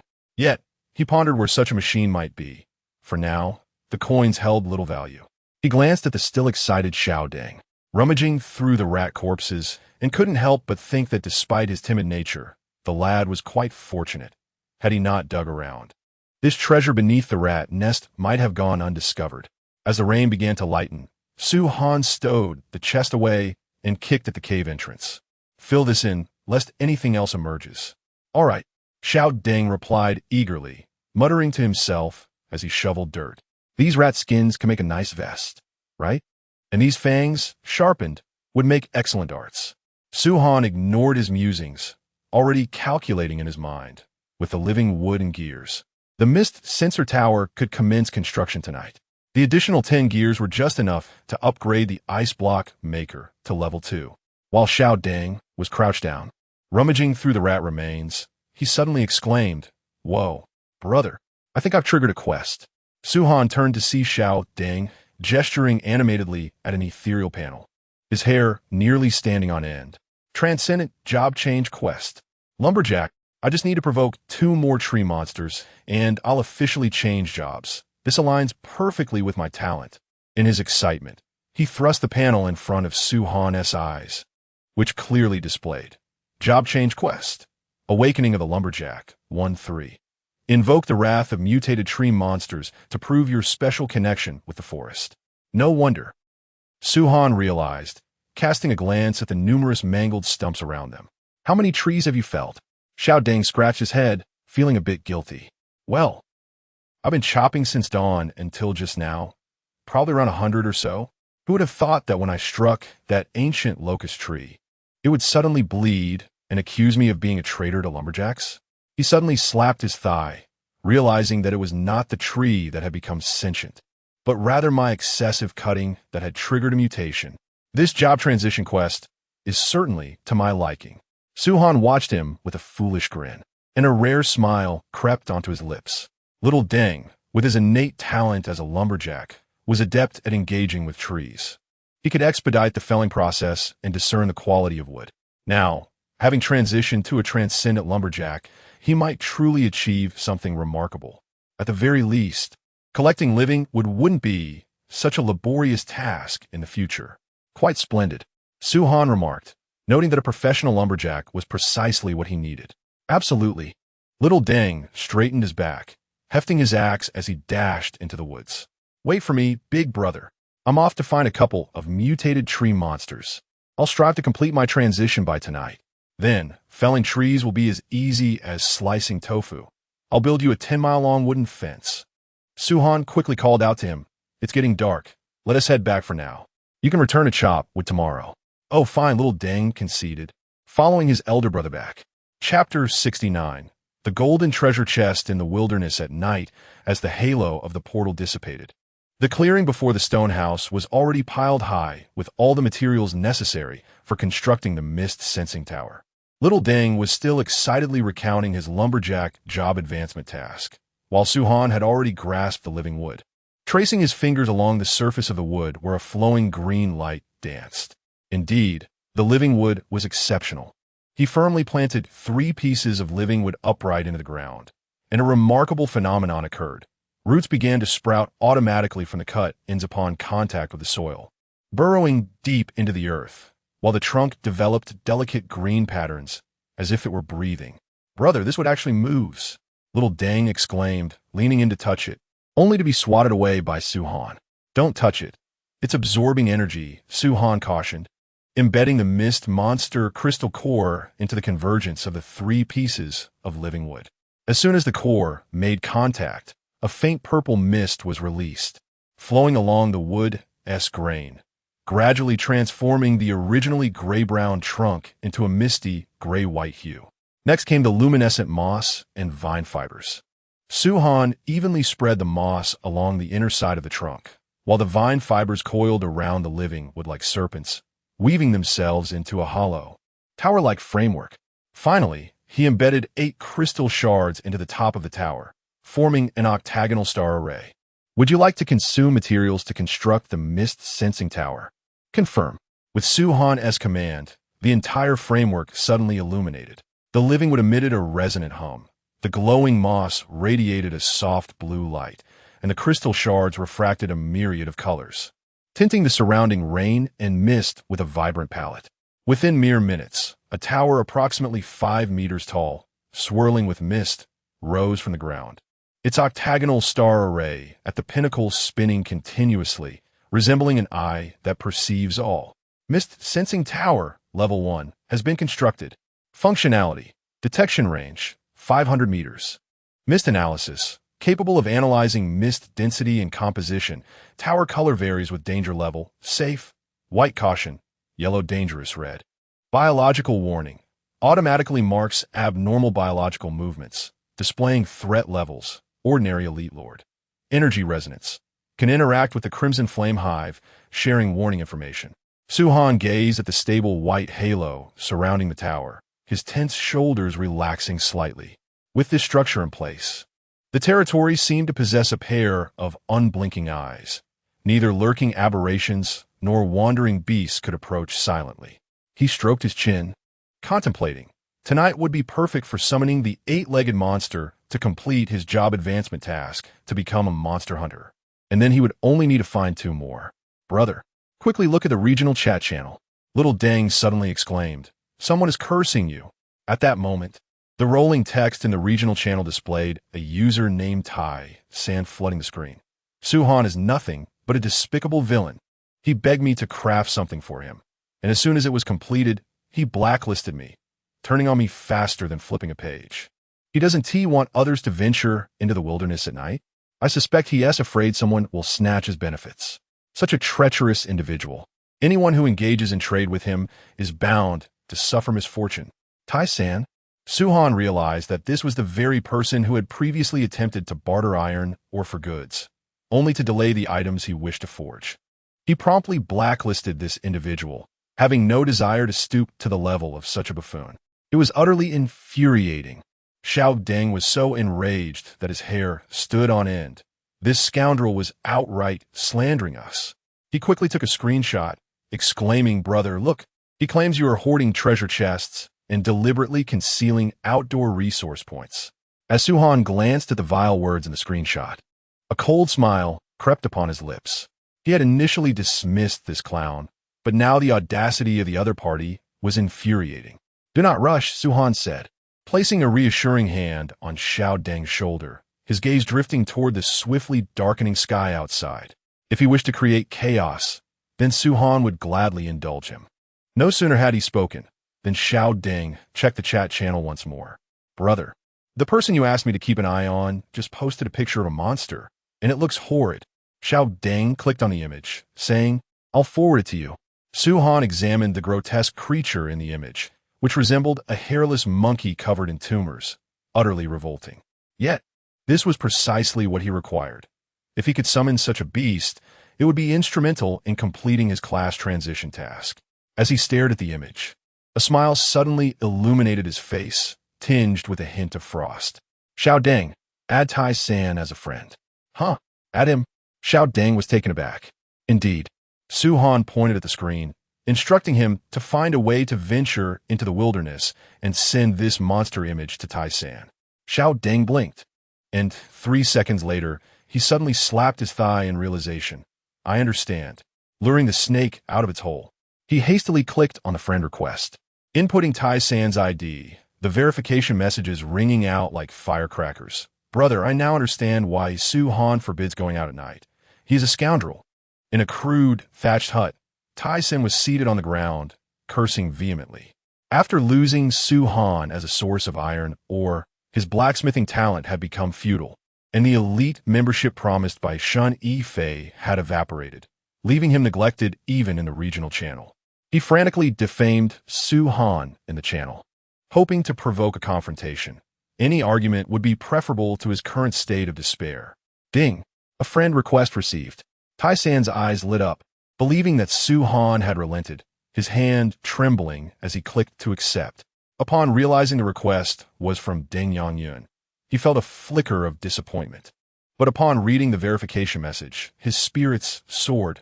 Brother, have you also been duped by that rascal? Deng Yangyun, not just duped. He forbids going out at night because treasure chests spawn outdoors. I just picked up a golden one. Image. Tai San clicked on the image, his pupils constricting sharply. The screen displayed a radiant golden treasure chest, one he had never encountered before. He had observed that most individuals boasting in the channel possessed only iron chests, and occasionally a silver one. To think he could now behold a golden chest. Was it true that one could only find such treasures by venturing out at night? Tai San, is this for real? Where did you find it? Deng Yangyun, can be false. I discovered it by the tree outside. You didn't find it? Tai San swallowed hard, glancing at the pitch-black wilderness, his greed swiftly overshadowing his fear. He immediately seized a torch and cautiously circled the vicinity of his dwelling, his gaze fixated on the surroundings. Regrettably, not a single treasure chest came into view. Feeling somewhat discontented, he sent a message. I've ventured out. Why can't I locate any treasure chests? The reply came swiftly. Send me a picture of your surroundings, and I'll guide you to where the treasure lies. I just spotted another one behind a crooked tree. Without a moment's hesitation, Tai San raised his communicator, capturing an image of the torchlight illuminating the dark woods behind him, and sent it. Inside the stone house, Xiao Deng chuckled as he observed the screen displaying the pitch-black forest behind Tai San. Brother, look, you've taken the bait. He then turned and snapped a photo of the golden treasure chest on the ground, captioning it, head towards the crooked tree on your left. I just picked it up from there. Naturally, he had no intention of venturing out. The night was perilous, and he had no desire to court danger. As for the golden chest, it was the one he had obtained from the Batcave. After sending the message, he patted his chest confidently, saying, Rest assured, brother, this fool will undoubtedly go for it. I wouldn't be able to resist either. Su-han remained silent, gazing out at the deepening night. The aura of the sensing tower still radiated a safe white light, yet he sensed that trouble was brewing, and it would soon come knocking at his door. By the way, brother, be cautious. There may be monsters guarding the treasure nearby, Xiao Deng sent, along with an image of the aberrant creature. Chapter 70. All attributes maximized with the flickering light of the torch. Tai San cautiously navigated through the forest, his steps unsteady. Deng Yangyun had mentioned that the treasure chest lay concealed within the thicket ahead. Yet after wandering for some time, all he could hear was the whispering wind and the sound of his own labored breaths. Damn it, could he be deceiving me? He spat in frustration, just as a notification from a friend chat jolted him. Deng Yangyun, be careful, brother. There as a monster guarding that treasure chest. It looks like this image. Curiosity overwhelmed his caution, and as he clicked on the image, a wave of nausea washed over him. The screen revealed a half-human, half-monkey creature, completely hairless, with dark purple skin riddled with oozing tumors. Its claws glinted like sickles, and when it opened its mouth, 2 rows of jagged, yellow teeth were exposed. You have been mentally contaminated, rationality -1. Gasping, Tai-san quickly exited the image, a shiver running down his spine as the hairs on the back of his neck stood on end. Rationality decreased? Suddenly, he recalled Su-han's warning on the regional channel. Do not randomly open images sent by others at night in the wild. They might be traps rather than mere pictures. Cursing under his breath, he realized it was indeed a trap. Cold sweat drenched his back. Forgetting about the treasure chest, he turned and sprinted towards the thatched hut with the campfire behind him. The torch in his hand shook like a rattle, flames licking at the damp branches, crackling loudly. However, he had run far in search of the treasure chest, and the firelight appeared as small as a grain of rice in his vision, seemingly close, yet feeling like an insurmountable distance. Faster, faster. Tai-san felt as though a fire was lodged in his throat, his lungs nearly bursting, just as he spotted the pile of firewood by the hut's entrance. A mere 5 meters away, he abruptly froze in place. The wind carried no sound except for the rapid thumping of his heart. Even the chirping of insects had ceased. Something was amiss. Gasping for breath, doubt loomed larger in his mind. Was there truly a monster? Was Su-han merely exaggerating to hoard the resources of the wilderness for himself? The campfire, merely 5 meters away, radiated a warm and enticing glow. Tai-san's eyes darted, his feet feeling as though they were glued to the ground. Should he return for the treasure chest? What if it was real? Deng Yangyun had even sent an image. Surely he wouldn't fabricate such a thing, would he? In that moment of hesitation, something caught his peripheral vision, a movement on the ground. It was mist. Unbeknownst to him, white vapor had begun to coil around his ankles, shimmering with an eerie chill in the torchlight. He distinctly remembered this area being dry when he had run through. Had the fog rolled in? A chill ran down Tai-san's spine as he finally suppressed his greed. Life was paramount. He had barely taken 2 steps when a sudden, excruciating pain struck the back of his head, as if a heavy hammer had crashed down upon him. What was happening? Why did his mind feel so empty? The last flicker of confusion flitted through Tai-san's thoughts, and the campfire before him warped and blurred, ultimately plunging him into a suffocating darkness. The torch clattered to the ground, illuminating a grotesque visage. A hairless monkey crouched upon the back of the Iron 3, one claw pressing down on its head, while the other had already peeled back the skullcap. The mingled red and white of its brain was scooped out and crunched eagerly in its mouth. The monkey's beady eyes glanced at the torch on the ground, its lips curling into a sinister grin, as if mocking the foolish prey that had wandered into its grasp. Meanwhile, the bonfire by the thatched cottage, 5 meters away, continued to burn quietly, as if oblivious to the unfolding horror. "Brother, that guy's icon has turned black."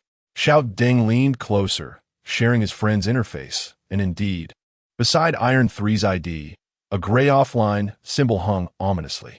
He chuckled, clearly amused. Looks like he fell to the otherworldly beast. Serve him right for his loose tongue.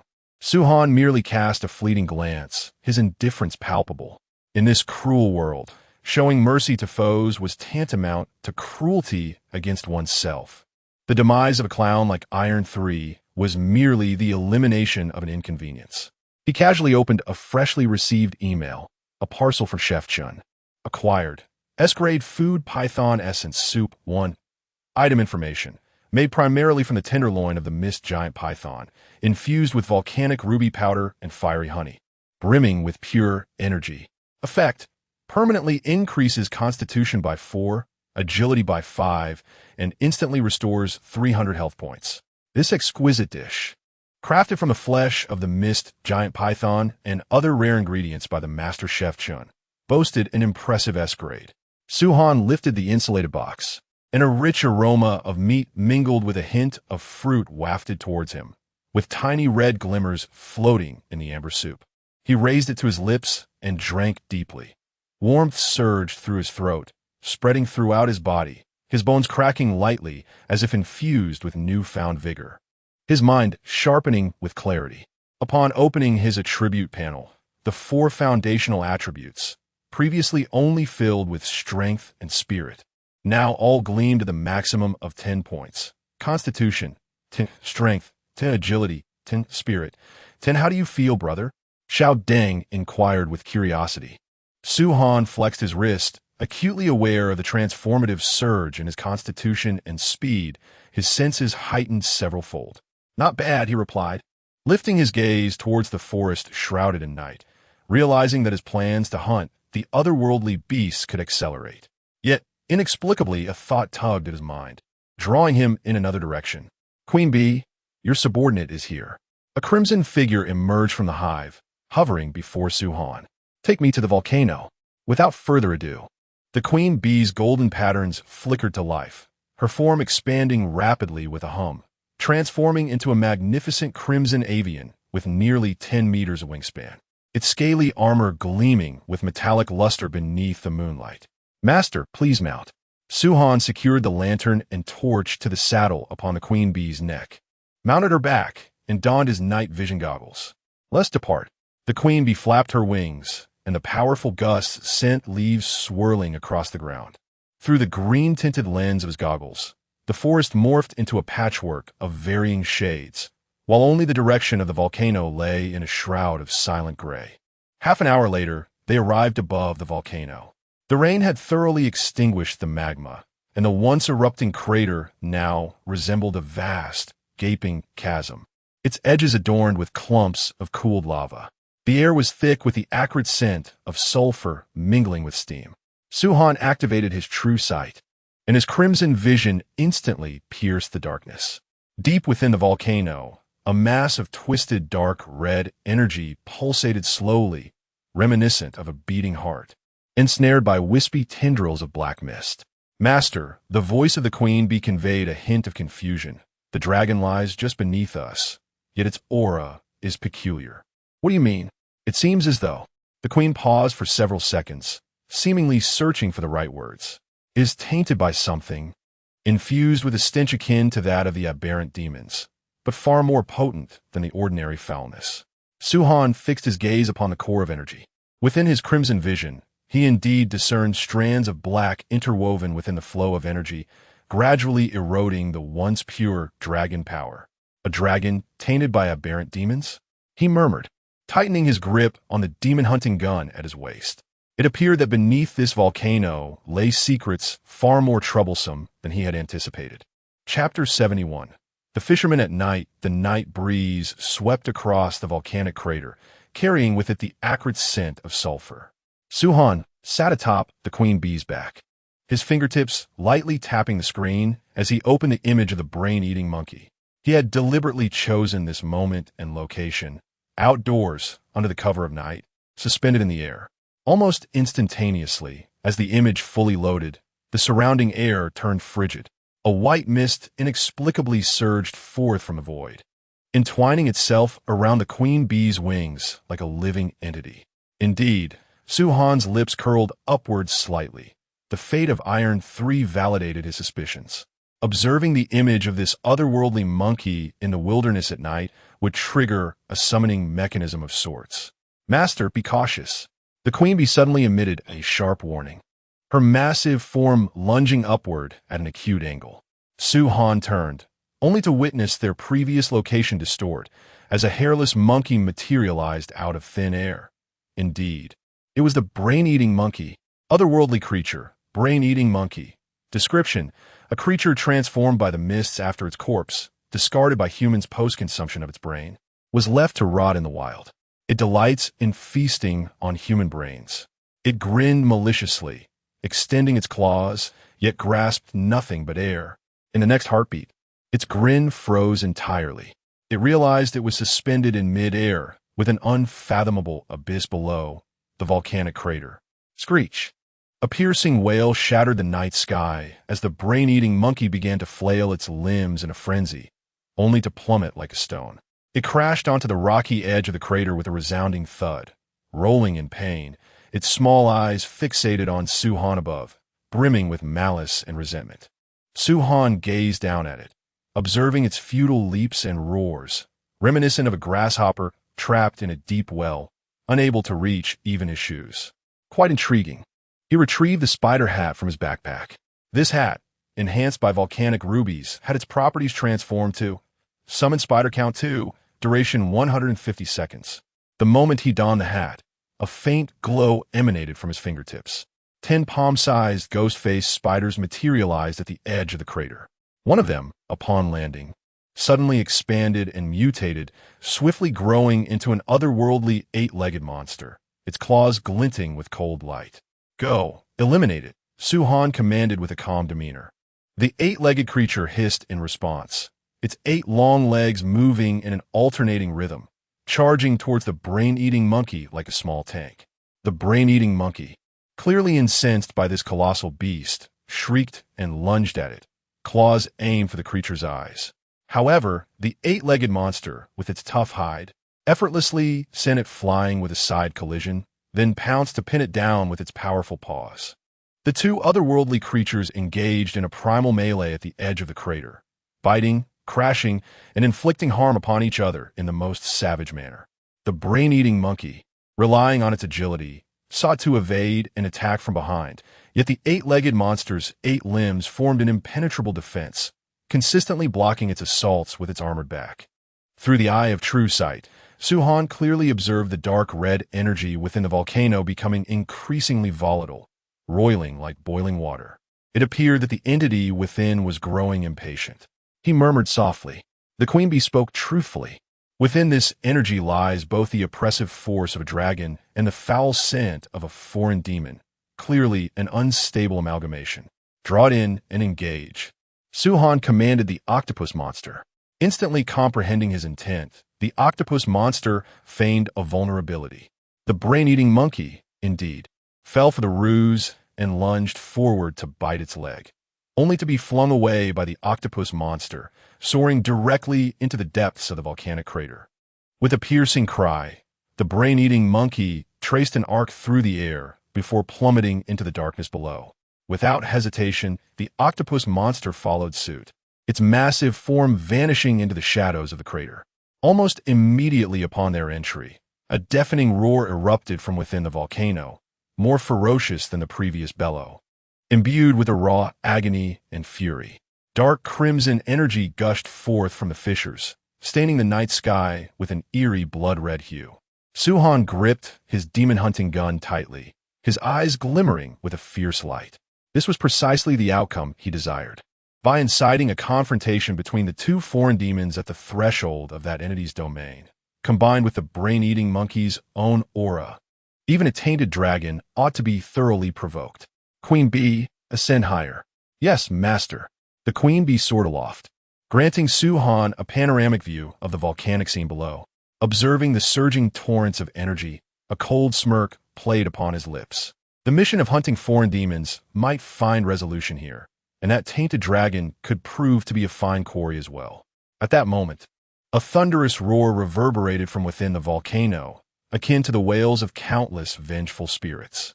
The once dark, red energy surged violently, as scalding magma mixed with swirling black mist erupted in a towering column of flame. With a resounding crash, the octopus monster and the brain-eating monkey were hurled like ragdolls, skidding across the volcanic ash and leaving deep furrows in their wake, unable to rise for a considerable time. Following this, the rocky walls of the crater collapsed, revealing a colossal creature slowly emerging. It measured nearly 10 meters in length, one half adorned with dark golden dragon scales, marred by a web of cracks. The other half appeared to have been corroded by potent acid, exposing dark red muscle fibers, upon which countless black tendrils writhed, where one would expect to find dragon horns. 2 twisted bone spikes protruded. One eye gleamed with a pure golden slit, while the other was clouded and suffused with the frenzied crimson glow characteristic of foreign demons. Name: Corrupted Abyss Half-Dragon. Description: a failed evolutionary descendant of dragons, tainted by foreign demon energy during a critical breakthrough, resulting in a grotesque half-dragon, half-demon state. Retaining some draconic power, Yet dominated by the destructive desires of the foreign demon, it embodies uncontrollable calamity. With a furious roar, the corrupted abyss half-dragon fixated on the two intruders, its golden slit eye ablaze with wrath. It lashed its tail violently, sending volcanic ash swirling into the air. The brain-eating monkey, paralyzed by terror, curled into a trembling ball, instinctively aware of the absolute dominance exerted by the apex of the food chain over its own kind. Do not allow a moment's respite. Su-han's voice resonated through the mental link, reaching the mind of the octopus monster. The eight-legged creature immediately sprang to its feet, its massive paw seizing the nearby brain-eating monkey, hurling it towards the half-dragon with the force of a hammer throw. With a piercing shriek, the unprepared monkey soared through the air toward the half-dragon. The half-dragon, disdainful, raised its spiked forepaw and swatted the monkey away, only to be caught off guard as the eight-legged creature lunged beneath it, firmly gripping its hind leg. Roaring in pain, the half-dragon lowered its head and unleashed a jet of black flames intermingled with molten rock. The eight-legged creature reacted swiftly, releasing its grip and rolling away, narrowly escaping the flames that singed its back and scorched the ground beneath. Chapter 72. Triple kill. The brain-eating monkey, having been sent flying, landed only to be kicked by the eight-legged beast toward the side of the half-dragon, forcing it to divert its attention. The monkey found itself in a predicament, having to evade the half-dragon's assaults while simultaneously guarding against the ambush from behind by the eight-legged creature, essentially becoming a pawn in this conflict. The battlefield erupted into chaos. The corrupted abyss half-dragon, utilizing its size advantage, charged recklessly, its claws capable of smashing massive craters into the ground, while its tail swept across, compelling the two aberrations to retreat repeatedly. Wherever the golden vertical pupils focused, there erupted a conflagration. The eight-legged beast, like a piece of resilient taffy, capitalized on its agile legs, occasionally leaping onto the half-dragon's back to tear at its scales, or deliberately pushing the brain-eating monkey into the line of fire, narrowly avoiding fatal blows each time. The brain-eating monkey, caught in the middle, suffered the most, enduring blows from both sides, nearly crushed into pulp by the half-dragon on several occasions, and relying solely on instinct to flee in frenzy, at times being forcefully shoved toward the half-dragon's fangs by the eight-legged beast. Interesting. Su-han sat atop the queen bee, observing with keen interest. The half-dragon possessed formidable strength but lacked agility, making it susceptible to the two aberrations. The queen bee's golden compound eyes fixated on the battlefield. Master, something is amiss. The aura of the corrupted abyss half-dragon was becoming increasingly chaotic, and the aberrant characteristics upon it were accelerating their spread. Su-han narrowed his eyes, witnessing the dark golden scales rapidly shedding from the half-dragon, revealing muscle from which more black tendrils emerged. And even the golden vertical pupils began to be eroded by crimson light. With each hit from the eight-legged beast or the brain-eating monkey, the aberrant energy within its wounds surged. It was the attacks from the two aberrations that stimulated its transformation. Su-han realized that they were effectively accelerating its mutation. In the midst of the fray, the corrupted abyss half-dragon suddenly emitted a shrill cry, unlike any dragon's roar, as a dense black mist erupted from its body. A second mouth split open at its neck, filled with serrated fangs. The bony spikes on its back grew wildly, piercing through its original wings and transforming into bone wings reminiscent of aberrations. The most terrifying change was in its claws, which split at the tips into numerous smaller tendrils, corroding and smoking the ground they touched. Corrupted abyss half-dragon. Aberration level 70, strength 30, speed 20, acquired skill corrosive breath. It had become even more powerful. The queen bee's wings tensed slightly. Master, shall we intervene? Su-han gazed at the now frenzied half-dragon, noting that the eight-legged beast had begun to falter, and the brain-eating monkey was being relentlessly pursued. Yet a smile crept upon his lips. Not yet. Let's observe a while longer. Once it fully transforms into an aberration, we shall eliminate it together. He issued a new command to the eight-legged beast. Entangle it, do not let it escape. The eight-legged beast, as if responding to a frenzied call, lunged once more at the half-dragon, even enduring a direct hit from the corrosive breath in order to rend a deeper gash into the half-dragon's flesh with its paw. Meanwhile, the brain-eating monkey, under the intimidation and enticement of the eight-legged beast, was compelled to charge forward once again as cannon fodder. The melee continued, and the aberration of the corrupted abyss half-dragon raced toward an irreversible transformation. The corrupted abyssal dragon emitted its final, mournful wail, a sound that was far from a dragon's roar. Its golden scales shattered completely, revealing muscle fibers ensnared by frenzied black tendrils that consumed it. The once luminous golden vertical pupil was swiftly engulfed by a crimson glow, and from the fractured horns protruded several bony spikes. The original dragon's head twisted grotesquely, ultimately splitting into 3 segments, resembling a blood-red carnivorous flower in full bloom. Name: Corrupted Abyssal Demon Dragon. Description: a failed specimen of complete demonic transformation. Its dragon lineage entirely devoured by demonic energy, reduced to a harbinger of destruction. At last, a glint of determination ignited in Su-Han's eyes.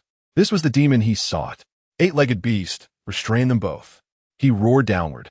Knowing the summoning time of the eight-legged beast was dwindling to a mere 30 seconds, action was imperative. Responding to the final command, the eight-legged beast lunged at the corrupted abyssal dragon, its 8 elongated limbs ensnaring the dragon's neck with relentless tenacity, disregarding its own body being pierced by tendrils, forcing the demon dragon's head towards the ground. The brain-eating monkey, seizing the moment, leapt onto the eight-legged beast's back, its claws frantically raking at its compound eyes. This clever monkey understood the necessity of neutralizing the immediate threat first. A remarkable scene unfolded. The 3-headed dragon was pinned to the earth by the 8-legged beast, whose head was raised, enduring the assault of the brain-eating monkey, aligning the 3 heads in a straight line. Now, Su-Han shouted, "Eight-legged beast, hold steady." The 8-legged beast emitted a pained shriek, its carapace torn open by the monkey's claws, and its abdomen pierced by the dragon's bony spikes. Yet, its 8 legs remained taut and unyielding, preventing the demon dragon's head from budging an inch. In midair, Su-Han's demon hunter gun was charged with energy, a crimson glow pulsating at the muzzle. Under the scrutiny of the all-seeing eye, the fatal lines across the 3 heads of the demon were starkly visible. He pulled the trigger, unleashing a beam of red light as thick as a barrel, slicing through the night sky with a piercing shriek aimed directly at the ground. The brain-eating monkey was the first to sense the impending doom, its terrified gaze rising just in time to meet the annihilating beam. Despair filled its small eyes, causing it to momentarily forget its assault, letting out a brief, desperate scream. The 3-part maw of the corrupted abyssal dragon opened wide, not to attack, but instinctively seeking to evade. However, the 8-legged beast's grip was unyielding. It could only watch as the crimson light loomed larger in its vision. The last vestige of intelligence in its golden pupil now consumed by fear of death.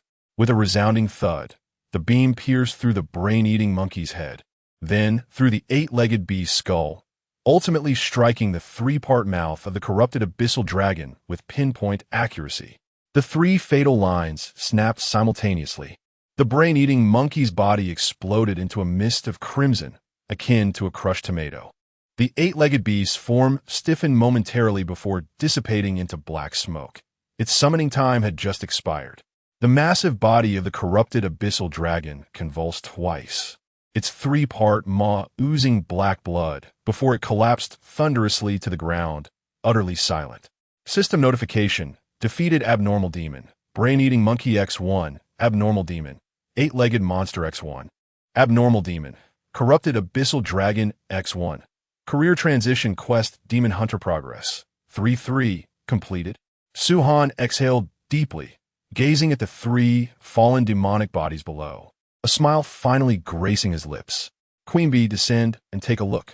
The Queen Bee descended, her golden compound eyes sweeping across the scattered remains. Master, your shot was truly remarkable, clean and efficient. Su-Han landed gracefully, giving a kick to the corpse of the abyssal dragon. Just right. It saved me considerable effort. He opened his personal interface, watching the demon hunter transition icon begin to flicker, his eyes brimming with anticipation. This expedition to the volcano was indeed worthwhile. Chapter 73. The extraordinary success of career transition. The transition begins. As the system's prompt faded, a blinding crimson light erupted from Su-han's body. He could feel a searing energy surging from his heart to his limbs, every fiber of his muscles screaming in a symphony of tearing and restructuring, while his bones emitted a deep, resonant hum, akin to countless tiny hammers forging within. A low moan escaped his lips, not born of pain, but rather a pure, tremulous sensation of power detonating within him. His vision suddenly expanded. The energy flows that once required the eye of true vision to perceive were now crystal clear to the naked eye. Amidst the lingering stench of the abyssal demon dragon, he could discern 7 distinct components of demonic energy intermingling. Most intriguingly was the mental clarity he experienced. The rational fluctuations accumulated from slaying demons dissipated in an instant. His mind felt as if a thin membrane had been pierced, stripping away all fear, irritation, and hesitation, leaving only absolute calmness and lucidity. In this moment, he did not need to activate the eye of true vision to maintain an unwavering state of reason. Career transition successful. You have become a demon hunter. Simultaneously, the demon hunter gun in his hand began to vibrate violently, its surface's ghostly blue patterns fading away, replaced by intricate dark golden designs, as if carved from the bones of demons.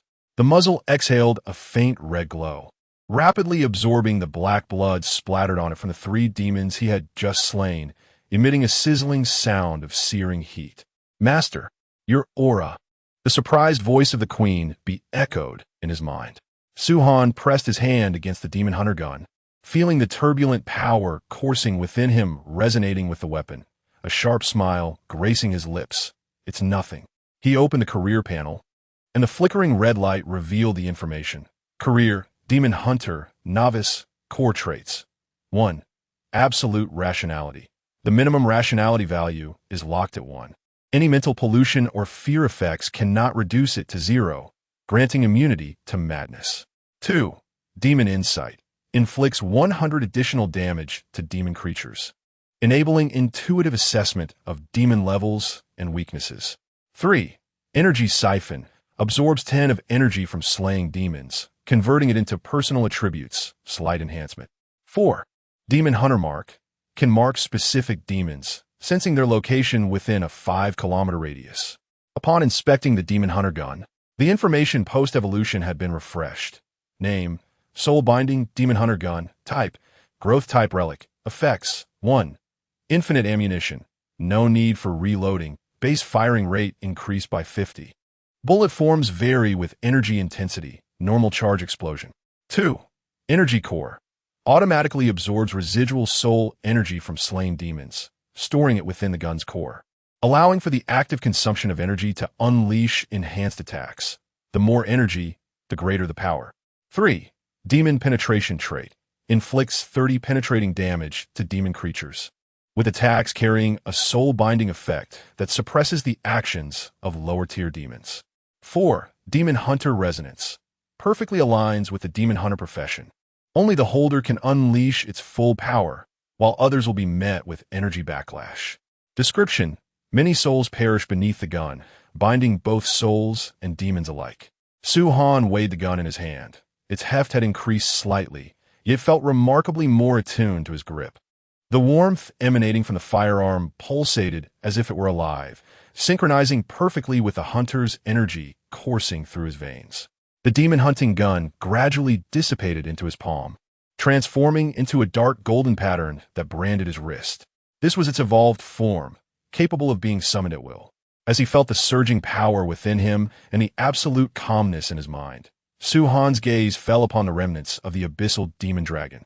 Its dark golden blood still released wisps of steam, and its tendril-like muscle fibers twitched faintly. His fingertips brushed over the gun's patterns, and his rational mind quickly calculated the utility of these remains. "Queen Bee, can you absorb these demon remnants?" he inquired.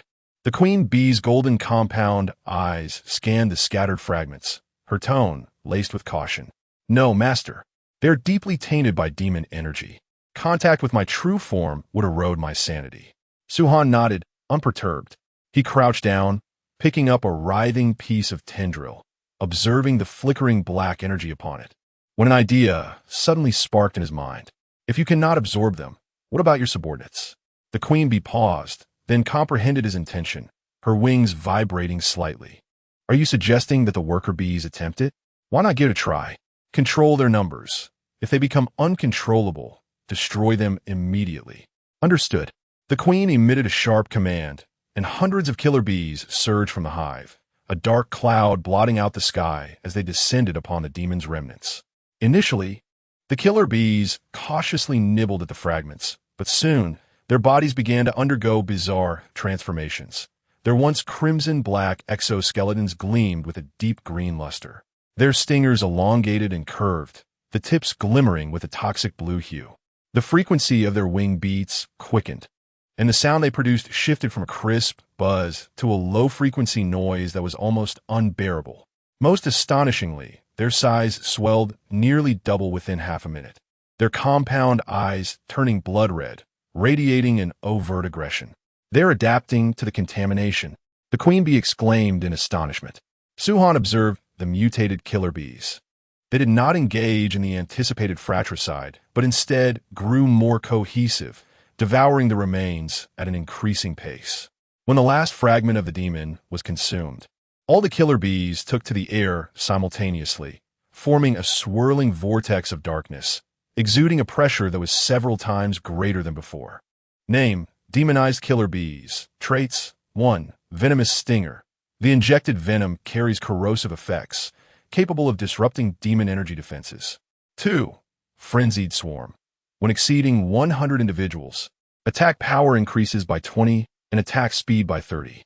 3. Contamination resistance. Immune to low-tier demon energy, able to navigate freely in contaminated areas. Description: killer bees transformed by demon energy, retaining their instinct for cooperation while imbued with a desire for destruction. It appears to be a success, Suhan mused, a glimmer of satisfaction in his eyes. From this point onward, the task of clearing demon remnants would be entrusted to them. The queen bee gazed at her subordinates, now transformed into fearsome beings, her tone laden with complexity. Their aggression had surged several-fold, rendering them ill-suited for mundane tasks. What we require most at this moment is indeed combat prowess.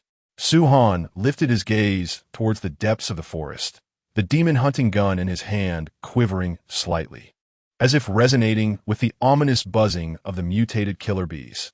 It is time to return and check on Little Dang's situation. The mutated killer bees surged behind the queen like a tide of darkness. Just as Suhan turned to depart, his steps abruptly halted. His supremely rational mind swiftly replayed the recent battle. While the half-dragon had been vanquished, its lair remained unexplored. I nearly overlooked that, he murmured softly, a glimmer of sharpness flashing in his eyes. There is no reason for a demon lair of this caliber to be unoccupied. Queen, have the mutated killer bees scout ahead. He gestured towards the volcano's mouth, instructing them to remain vigilant, reporting immediately if they encounter insurmountable danger. Understood. The queen issued the command, and hundreds of mutated killer bees swiftly formed a vanguard, surging into the darkness of the volcano's mouth like a black wave. Chapter 74. The golden treasure chest. Suhan mounted the enlarged queen bee, following closely behind. The interior of the volcano proved to be far more intricate than anticipated. The recent eruption appeared to have opened multiple passages, with uncooled magma clinging to the rock walls, casting a flickering orange glow that illuminated the corridors in an erratic dance of light. Having ventured less than 100 meters, a sudden cacophony of intense, hissing sounds pierced the air, accompanied by the piercing shrieks of killer bees. Something was amiss. Suhan's gaze sharpened. Before him, dozens of lava worms, each as thick as an arm, emerged from the fissures in the rock walls. Their bodies were a vivid red, continually dripping like molten lava, devoid of eyes, yet featuring a mouth brimming with sharp fangs, ravenously tearing into the killer bees. Name: lava worm. Characteristics: fire-type damage, immune to low-level physical attacks, vulnerable to low temperatures, drops. Lava core can be used to craft fire-type equipment. Attack, Su-han commanded succinctly. The demonized killer bees surged forward, no longer merely biting, but thrusting their stingers deep into the worm's body. The ethereal blue venom, upon contact with the lava-like flesh, emitted a sizzling sound of corrosion, releasing wisps of white smoke. One worm, besieged by dozens of killer bees, saw its outer layer of magma eroded by the venom, exposing its flesh and blood, which was swiftly consumed. In the span of merely a minute, the swarm had annihilated several lava worms, leaving behind a pile of remnants turned black after cooling. Acquired. Lava Core 28, quite efficient, Su-han remarked with satisfaction, nodding in approval. The transformation of the killer bees had indeed proven worthwhile. Continuing deeper, the passage widened, revealing a vast underground cavern. At the heart of the cave lay a long-cooled magma pool, surrounded by scattered white bones, clearly remnants from the half-dragon storeroom. Beside the pile of bones, a key embedded with red gemstones lay quietly, accompanied by several herbs emanating a faint red glow. "I found it," Su-han exclaimed as he leapt down from the queen bee and approached to retrieve the key. Item: Golden Treasure Chest Key. Use: unlocks golden quality treasure chests upon examining the herbs. An information panel automatically appeared. Item: Dragon's Blood Herb. Quality: S-grade. Effect: contains pure dragon bloodline energy, can be used to nurture or evolve crawling-type creatures. With a high probability of awakening dragon characteristics, Su-han's eyes sparkled. This herb was tailor-made for the mist giant python egg. He further explored the depths of the cavern and discovered a fist-sized star iron fragment. Item: Star iron fragment. Quality: S-grade. Use: core material for crafting high-level weapons. Naturally restrains otherworldly demons, a bountiful haul indeed. Su-han stowed all the items into his backpack and turned to the still vigilant queen bee. "Let us retreat." The queen bee issued the command, and the demonized killer bees swiftly assembled, trailing behind the two as they exited the volcano. Su-han glanced back at the silent mountain, reflecting on the night's extraordinary gains. Not only had he completed his job transition, but he had also acquired the dragon's blood herb, the star iron, and even the key to a golden treasure chest. Next, it was time to return and discover what lay within the golden treasure chest. A smile graced his lips as he mounted the queen bee, vanishing into the night. As he approached the boundaries of his territory, Su-han was met with a cacophony of unsettling buzzing that sent shivers down his spine. He gestured for the queen bee to descend, and as his gaze pierced through the darkness, his brows furrowed in concern. Outside the walls of his domain, a dense swarm of venomous mosquitoes swirled like a black cloud, obscuring the sky. These mosquitoes, the size of a palm, exhibited an eerie bluish hue in their abdomens, their mandibles gleaming menacingly as they relentlessly battered against the walls, thwarted only by the rapidly proliferating bloodbat vines. The bloodbat vines appeared almost sentient, their dark red tendrils, armed with sharp thorns, deftly ensnaring and striking out at the intruders. Each time a mosquito became ensnared, the vines constricted tightly, the green leaves quickly staining crimson as they drained the life essence from their captive. Those few that managed to evade the vine's grasp were swiftly torn to shreds by the bloodthirsty bats that darted from the foliage. Although smaller than the mosquitoes, the bats compensated with their agility and ferocity, weaving through the swarm and leaving behind a trail of dark, sanguine mist with each pass. Within this peculiar yet robust defense, the mosquitoes launched their frenzied assaults, while the vines and bats executed their precise executions, creating an unusual yet formidable barrier. Intrigued, Su-han dismounted from the queen bee, his analytical mind rapidly dissecting the situation. The recent rainfall had created pools of standing water, serving as a breeding ground for the mosquitoes. Approaching the walls, he observed a single mosquito ensnared by the bloodbat vine, withering within 3 seconds into a pile of black debris. These bloodbat vines were a product of his earlier experimentation with bloodbats, and he was pleasantly surprised by their efficacy against flying foes. "Master, shall we clear the standing water from the perimeter?" inquired the queen bee's voice within his mind. "No need," Su-han replied, shaking his head, his gaze sweeping over the continuously accumulating yet swiftly vanishing mosquitoes outside the walls, a smirk forming on his lips. They were perfectly suited to nourish the bloodbat vines. Although the venom of these mosquitoes pose a nuisance, their energy was of considerable purity, and allowing the vines to absorb more might even lead to their evolution. He raised his hand, signaling the queen bee, and hundreds of demonic killer bees immediately surged forth to join in the massacre of the mosquitoes. The already beleaguered swarm of mosquitoes crumbled under the assault, dissipating like a black cloud at an observable pace.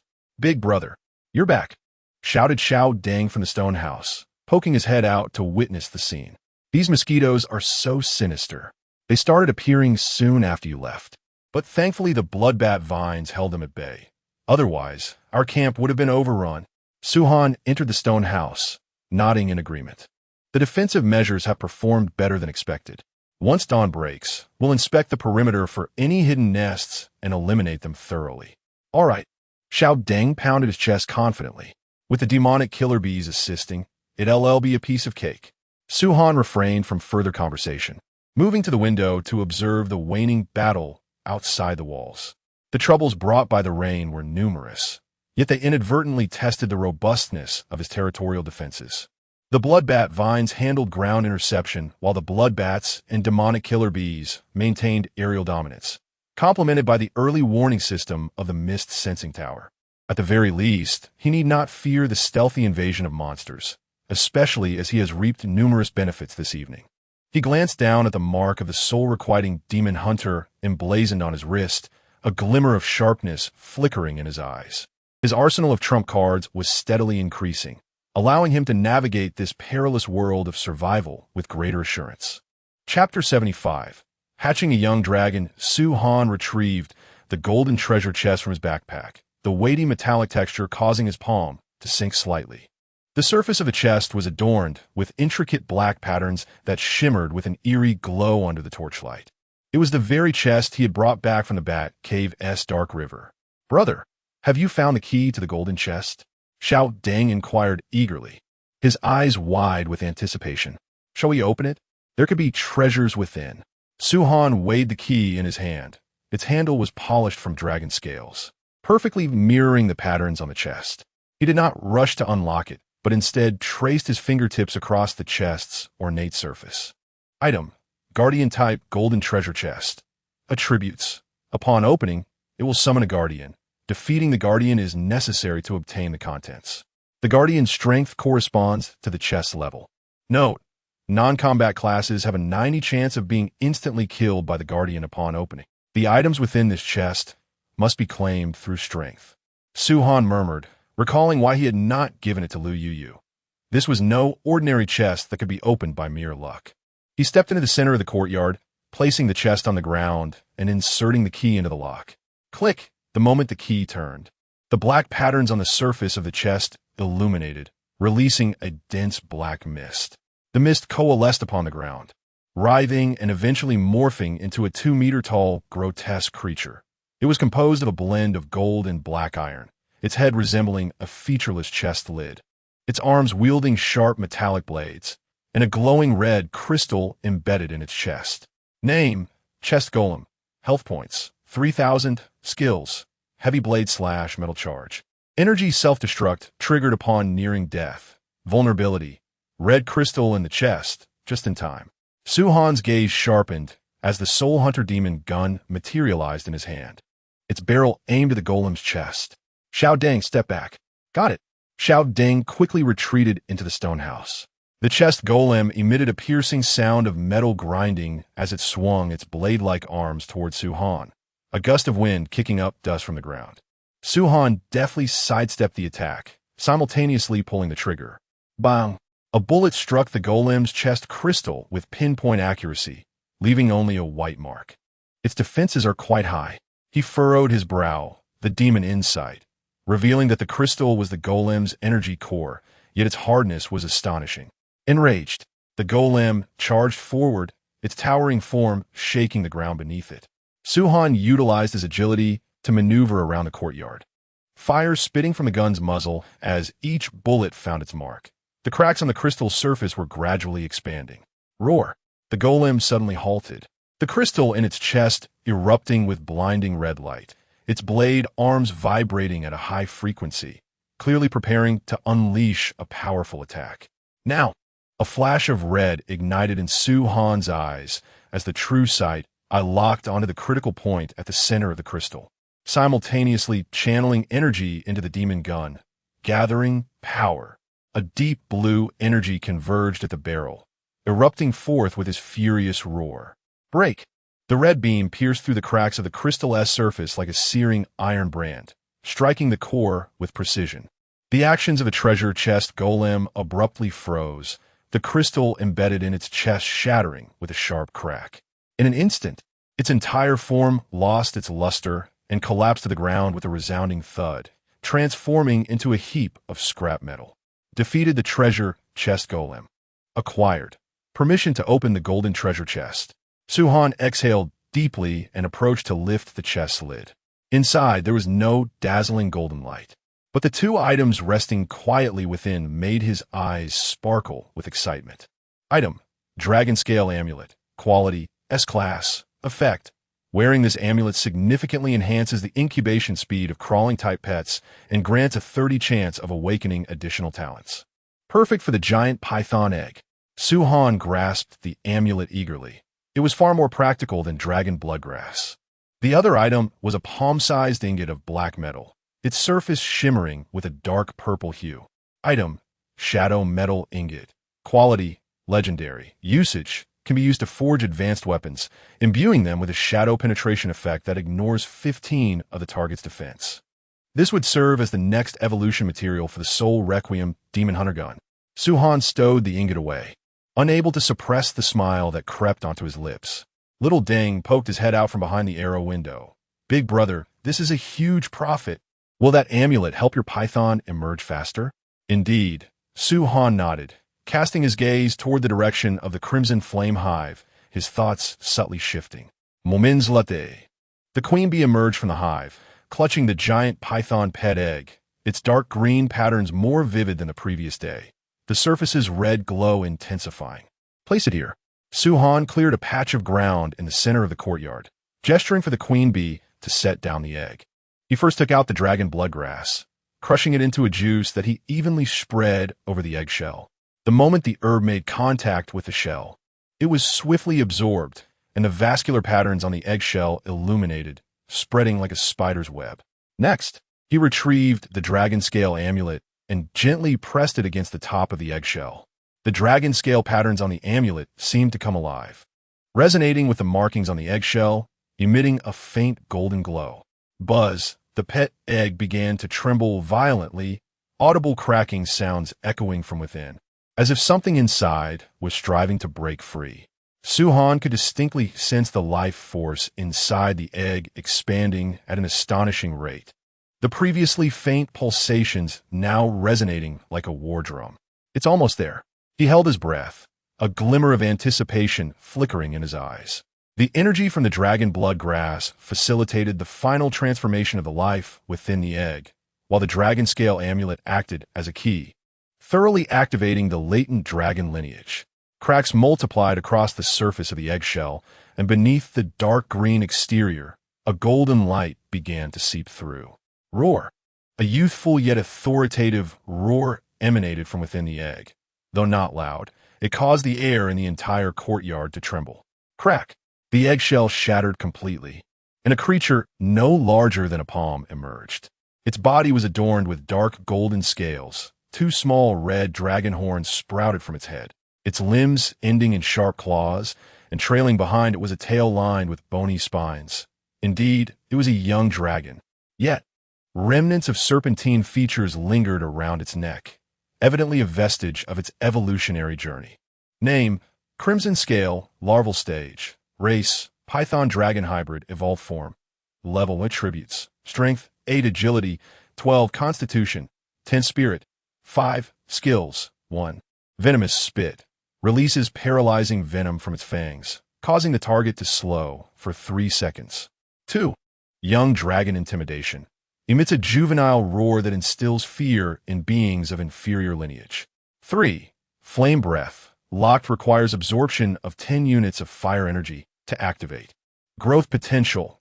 SS-level. Crimson Scale shook off fragments of its eggshell, its golden slit-like pupils gazing at Su-Han, devoid of hostility.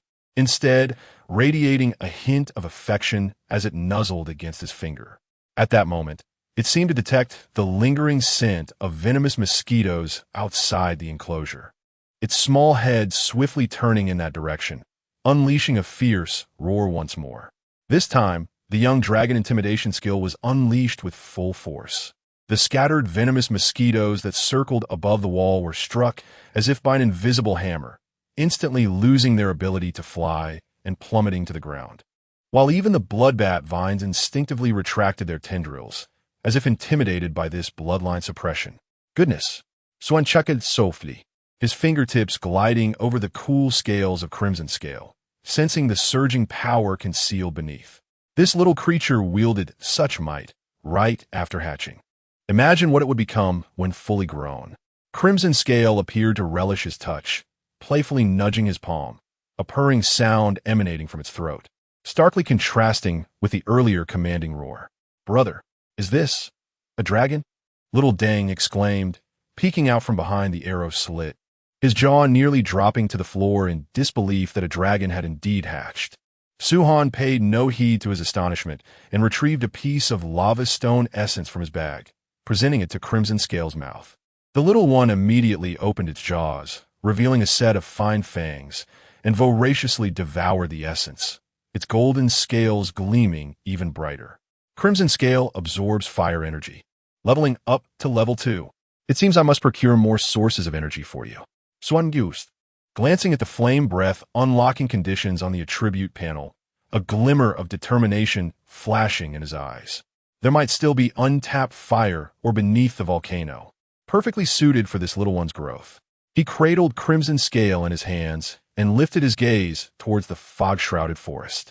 With the soul-bound demon hunter's gun, the enchanted swarm of bees, and now a legendary potential python dragon, the odds were increasingly in his favor. Chapter 76, The Onslaught of Serpents. The evolution of the young dragon at this moment. A cacophony of rustling sounds erupted from the depths of the jungle, reminiscent of countless creatures swiftly traversing through the foliage. The noise grew increasingly pronounced, accompanied by subtle tremors felt beneath the ground. "Master." The voice of the queen bee was laced with caution. The worker bees reported that an overwhelming number of serpents had emerged from the jungles to the east and south. Swansbrau furovedin alarm. How could a newly hatched red-scaled dragon attract such a multitude of snakes? He glanced down at the young dragon in his palm, only to see the little creature's scales bristling with tension, its golden vertical pupils fixated on the encroaching serpents. Its tiny claws anxiously scraped the ground, emitting a low, guttural growl. In the next instant, a youthful yet resolute thought entered Su-Han's mind, an amalgamation of excitement, anxiety, and determination. As if the creature was declaring, "They are coming for me." Trial? Su-Han swiftly comprehended this sentiment, a flicker of surprise igniting in his eyes. "Indeed, master." The queen bee promptly elucidated, her tone grave. "The dragon's might released upon hatching will draw all serpents within a 10-mile radius to challenge it. This is a primal instinct of serpentine creatures to test the dragon. To triumph is to be recognized as a true dragon. To fail is to be devoured by the multitude, obliterating any trace of its lineage." A shiver coursed through Su-Han's heart as he gazed down at the red-scaled dragon. The little one had already leapt from his palm, standing resolutely at the edge of the enclosure, gazing defiantly at the approaching serpents without a hint of retreat. "Go forth." Su-Han gently patted its head, his voice calm, yet imbued with strength, imparting the knowledge of who truly reigns supreme. The red-scaled dragon turned to nuzzle his finger in what seemed a farewell, then leaped over the enclosure, landing upon the muddy ground. SSS. At the jungle's edge, countless pairs of eerie emerald eyes ignited. Green snakes, patterned snakes, pythons. Serpents of all sizes emerged from behind trees, grass, and crevices, their bodies intertwining like a dark tide, surging towards the red-scaled dragon. Leading the charge was a mutated anaconda, as thick as a barrel, its scales shimmering in dark green hues, flicking its forked tongue, clearly the leader of the serpentine horde.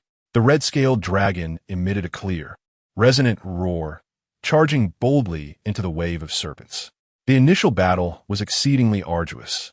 7 or 8 venomous snakes simultaneously ensnared its body, their fangs scraping against its scales, producing a grating sound. Though they failed to breach its defenses, they momentarily hindered its movements. The anaconda seized the opportunity, lashing its tail violently against the back of the red-scaled dragon. Ow! The pain ignited a fierce instinct within the young dragon. It coiled its body tightly before suddenly unfurling, its sharp claws instantaneously rending 2 venomous snakes asunder, while it unleashed a spray of paralyzing venom directly into the anaconda's eyes. Defeated ordinary venomous snakes, too. The red-scaled dragon gains energy, leveling up to level 3. Strength 2, Agility 3. A flash of golden light enveloped the red-scaled dragon as its form appeared to grow slightly larger, its scales glimmering with renewed brilliance. No longer relying solely on brute force, it deftly maneuvered through the throng of serpents, its small claws accurately shattering the skulls of each snake in its path. The frequency of venomous sprays intensified, leaving clusters of snakes paralyzed upon the ground, serving as stepping stones for its ascent. The emerald python, provoked by the venom, entered a frenzy, disregarding the excruciating pain in its eyes as it opened its massive jaws to strike at the crimson-scaled creature. However, the little one suddenly retreated, swiftly maneuvering around and climbing along the python's body, its sharp claws digging into the crevices of the scales. With a thunderous roar from atop the python's head, the young dragon unleashed its full might in a display of intimidation. The colossal serpent momentarily froze, its movements stalling as if caught in a trance. Now was the moment. The crimson-scaled creature bit down on the vulnerable crown of the python, the spot where serpents are most defenseless. A piercing shriek erupted from the python as it writhed violently. It could not shake off the young dragon perched upon its head. Its vitality ebbed away visibly, and it ultimately succumbed, collapsing lifelessly upon ground. The mutated emerald python, Elite, has been slain, granting the crimson-scaled creature a significant surge of energy, elevating its level to 5. Evolution triggered. Golden light burst forth from within the crimson-scaled creature, its form rapidly elongating to over 1/2 meter, as 2 pairs of membranous wings sprouted from its back, shimmering with dark golden scales that fluttered gently with each breath. The horns atop its head sharpened further, while its golden slit pupils took on an air of newfound majesty.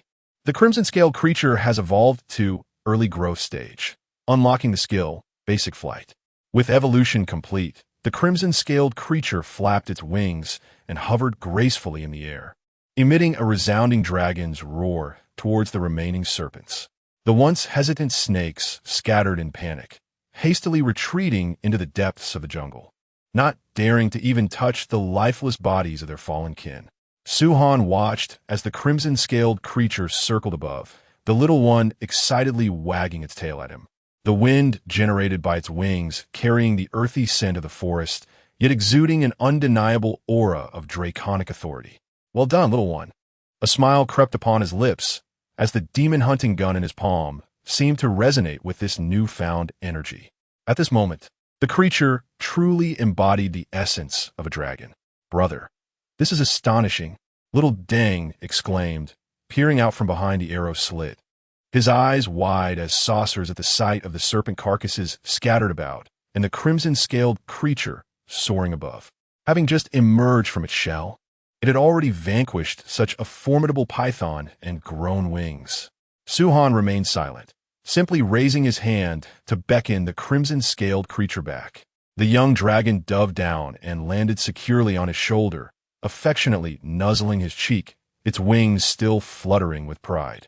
He could sense that after this trial, the creature's presence had grown considerably steadier, no longer the mere playful youngster from before, but now possessing a glimmer of the predator's sharpness in its gaze. It seemed that he had gained a reliable companion for future ventures. Suhan gently stroked the newly formed membranous wings of the crimson-scaled creature, feeling the cool hardness of the scales beneath his fingertips. The little one appeared to understand his thoughts, nuzzling against his wrist, and emitting a contented purr from its throat. Suhan's gaze fell upon the ever-growing form of the crimson-scaled creature, and a thrilling thought crossed his mind. If this little one continued to grow, it might one day be able to bear his weight. Just imagine, soaring through the misty forest atop a dragon, hunting down otherworldly beasts. The very notion sent shivers of excitement coursing through him. Chapter 77. Comprehensive evolution. At that moment, a flicker of movement caught the corner of his eye. The bloodbat vine on the stone wall was stirring. The once dark red tendrils now shimmered with an eerie shade of purple-black, their edges curling upward, exuding droplets of viscous sap that sparkled in the torchlight. They no longer merely entwined the venomous mosquitoes, but actively extended their tendrils toward the carcasses beyond the surrounding wall. With each mosquito they absorbed, the purple hue deepened, and the summoned bloodthirsty bats gained an additional circle of crimson around their eyes. Was this evolution? Suhan raised an eyebrow and swiftly approached the wall. The bloodbat vine seemed to sense his gaze, and all the tendrils began to thrash violently, the flower buds at their tips bursting open with a sharp pop, revealing an array of densely packed spikes. The venom dripping from these spikes corroded the hard volcanic rock beneath, creating small pits. Buzz! A purple-black radiance erupted from the depths of the vine, and the bloodbat vine expanded at a visibly rapid pace. The tendrils that once covered half the stone wall now spread across the entire perimeter. With the thickest main vine reaching the diameter of a bucket, its surface adorned with backward-facing barbs reminiscent of a mosquito's mouthparts. The bloodbat vine has completed its evolution. It has evolved into toxic blood vine. Name: toxic blood vine. Level: elite mutated plant. Traits: 1. Venomous blood-sucking. The tendrils carry paralyzing venom, injecting toxins while draining the target's blood, slowing their movements and causing continuous blood loss. 2. Lethal spores. The leaves can release toxic spores, creating a poisonous mist circle with a radius of 10 meters, inflicting ongoing corrosive damage on intruders. 3. Demon bat summoning. The summoned bloodthirsty bats evolve into toxic bats, with their stingers carrying potent poison, allowing them to recover a portion of the toxins after slaying a target. 4. Symbiotic enhancement. The more toxins absorbed, the greater the hardness and recovery speed of the tendrils. Harvestable: toxic vine sap, blood-sucking seeds, bloodbat crystals. By the heavens, this thing has mutated into something even more terrifying. Xiao Deng's voice echoed from within the stone house as he peered through the window, instinctively recoiling. Just moments ago, it was merely blood-sucking. Now it has even incorporated venom. Who would dare approach our territory now? Suhan reached out to touch the side branch of the toxic blood vine, feeling its cold, slippery texture beneath his fingertips. The tendrils swayed gently, as if in a gesture of goodwill. He sensed that while their aggressiveness had intensified, they remained receptive to his will. This is for the best. A faint smile graced Suhan's lips as his gaze swept over the jungle beyond the wall. With the conclusion of a novice protection period, the forest was teeming with monsters. Mere defense would not suffice. They must understand that approaching this place would lead to their doom. Qi Lin seemed quite intrigued by the transformation of the toxic blood vine, fluttering down to land on the main vine, playfully pawing at the spikes. Unfortunately, a drop of venom splashed onto him, prompting him to shake his paw in discontent and emit a low growl towards the vine. Enough! Don't cause a ruckus. Suhan lifted him down. This vine would serve as their first line of defense and needed proper care. He gazed at the continuously dripping toxic liquid from the vine, already formulating a plan in his mind. These venomous substances may potentially amalgamate with the stingers of the demonic killer bees to forge a more potent and lethal weapon. The territorial defense system has gradually evolved into an increasingly sophisticated construct, transitioning from the rudimentary grass huts of yore to the current formidable barriers of venomous blood vines. Swarms of enchanted bees and the juvenile crimson-scaled dragon, complemented by his newly acquired status as a demon hunter. As Suhan gazed upward at the celestial expanse, he noticed the night sky devoid of any luminescence, as if enveloped by an interminable shroud of darkness, absent of stars and moon alike. It was becoming increasingly intriguing. He caressed the dragon's head of the crimson-scaled creature, his gaze penetrating the mist-enshrouded depths of the forest. The enhancements to the territorial defenses were becoming more pronounced, yet an inexplicable premonition loomed larger within him. Once the 3-day novice period concluded, this world would likely undergo cataclysmic transformations. Would it revert to its original order, or plunge into deeper chaos? He cast a glance at his own hands, and his rational thought process allowed for a calm analysis, regardless of the outcome. Strength would always remain the fundamental basis of existence. Presently, his power was insufficient. "Brother, where are you going?" Little Deng inquired as he observed Su-Han turn towards the stone hut. "To create something," Su-Han replied without turning back, striding directly into the stone dwelling and closing the door behind him. Inside, the workstation glimmered with a metallic sheen. He placed the soul-binding demon hunter's gun upon the table and retrieved fragments of star iron, powder bones of the corrupted abyssal dragon, and a small vial of venom from the demonic killer bees. "Would you like to activate your unique talent ability to consume materials and modify the soul-binding demon hunter's gun?" "Activate," he commanded. A golden halo emanated from his fingertips, enveloping the demon hunter's gun. The dark golden patterns along the gun's body illuminated instantaneously, resonating with the materials laid upon the table. The star iron fragments transformed into a stream of light, merging into the barrel, while the bone powder adhered to the gun's surface, forming serrated anti-slip patterns. The venom was absorbed into the core of the firing mechanism, producing a faint hissing sound. He held his breath and focused, placing both hands upon the gun, envisioning the weapon's optimal form within his mind. Under his will, the soul-binding demon hunter's gun began to reshape. The barrel extended by 3 inches, a spiral pattern of star iron adorned the muzzle, and the serrated edges could now rend through an adversary's defenses in close combat. At the grip, a fearsome relief of a demonic dragon emerged. A low hum reverberated as azure energy coursed through the gun, merging with the venom to create a bizarre stream of purplish-black light. The air surrounding the workstation distorted under this surge of energy, causing the lava lamps on the walls to flicker erratically. Little Deng, hearing the commotion from outside, couldn't resist peeking through the door crack. He beheld flashes of light within the stone hut, accompanied by the faint sounds of metal forging, prompting him to quickly withdraw in shock. His brother crafting a divine artifact? Half an hour later, the brilliance subsided. Su-Han grasped the modified demon hunter's gun. It felt heftier than before, yet fit his grasp exquisitely, as if it were an extension of his very arm. Name: Soul Guardian Demon Dragon Hunter S Spear. Type: Relic. Effects: 1. Infinite ammunition. Base firing rate increased by 100. Bullets infused with demon dragon venom, causing lingering corrosion damage upon impact. 2. Star Iron Barrel. Armor-piercing effect enhanced by 50, capable of penetrating energy shields of 3rd tier and lower aberrations. 3. Demon Dragon Form. Consuming 50 energy allows transformation into melee mode, with the spear extending into a 2-meter-long demonic blade, possessing soul-devouring properties. 4. Demon Hunter Resonance. Completely synchronized with the Demon Hunter profession, enabling direct mental control of projectile trajectories, ensuring a hit rate of 100. Description: only by tasting the blood of the demon dragon can one truly comprehend the essence of hunting demons.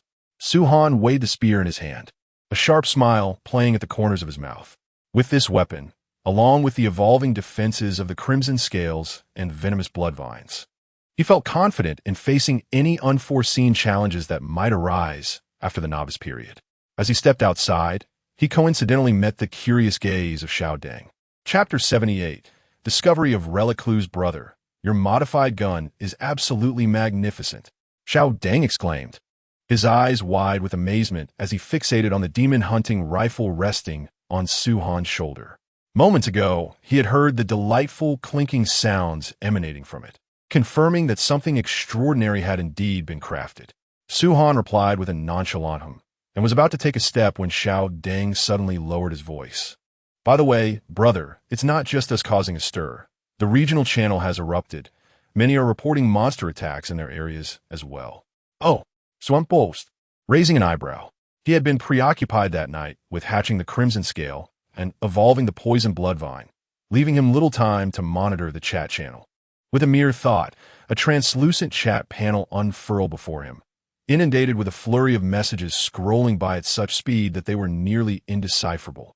Help. The outside is swarming with venomous mosquitoes. They're the size of a palm, and one bite leaves blisters. Oh no!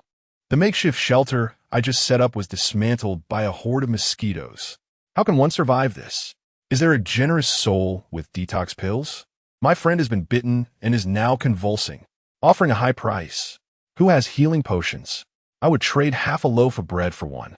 Please. I have a tattered leather armor that can fend off mosquito bites. Would 2 detox pills suffice for a trade? Who has medicine? I have 5 mysterious ores that I just mined. Please, I beg for your help. The pleas for mercy poured in like a tidal wave, interspersed with cries and curses. Suhan glanced through the messages and noted that those mentioning thatched cottages reported varying degrees of defensive effectiveness, yet was undoubtedly safer than temporary shelters. Furthermore, it appeared that the mosquitoes were not launching large-scale assaults, but rather engaging in probing harassment. It seemed the novice protection was not entirely ineffective. Suhan understood that the intensity of these venomous mosquitoes was evidently restrained within a specific range, providing ordinary survivors a glimmer of hope. At that moment, a message floated across the screen from the ID Shunyi Fei. Important reminder 1. Venomous mosquitoes are attracted to light and fear fire. Minimize light sources at night. And burning dried mugwort can effectively repel them. 2. The defensive efficacy of thatched cottages correlates with the quality of materials used. Reinforcing doors and windows with vines can enhance resistance. 3. Mosquito saliva contains paralyzing components. Immediately rinse with clean water after being bitten and apply juice from mint plants for relief. 4. They will not persistently attack a single target. Remain calm and do not provoke them. Immediately, others chimed in. Brother Fei is amazing. He has figured all this out. Thanks, Brother Fei. I'm off to find mugwort. Truly a mastermind, as expected. Shunyi Fei did not respond further, clearly focusing on his own defenses after delivering the crucial information. Indeed, Shunyi Fei possessed remarkable intellect, and his quick synthesis of counter-strategies amidst the collective lamentations of the masses was commendable. A faint smile graced Suhan's lips. As he pondered, he switched to the trading channel, and the sight before him caused his gaze to sharpen. The list of all healing items appeared in a grayed-out, sold-out state. While in the purchasing section, the price of detox pills had skyrocketed to exorbitant levels, and healing potions were similarly inflated. This presented a lucrative opportunity. Detox pills abound on his person, remnants of previous creations, and with ample materials at hand. He can produce them incessantly as long as his vigor permits. Previously, Suhan observed a multitude of individuals vending detox pills, indicating they possessed the blueprint.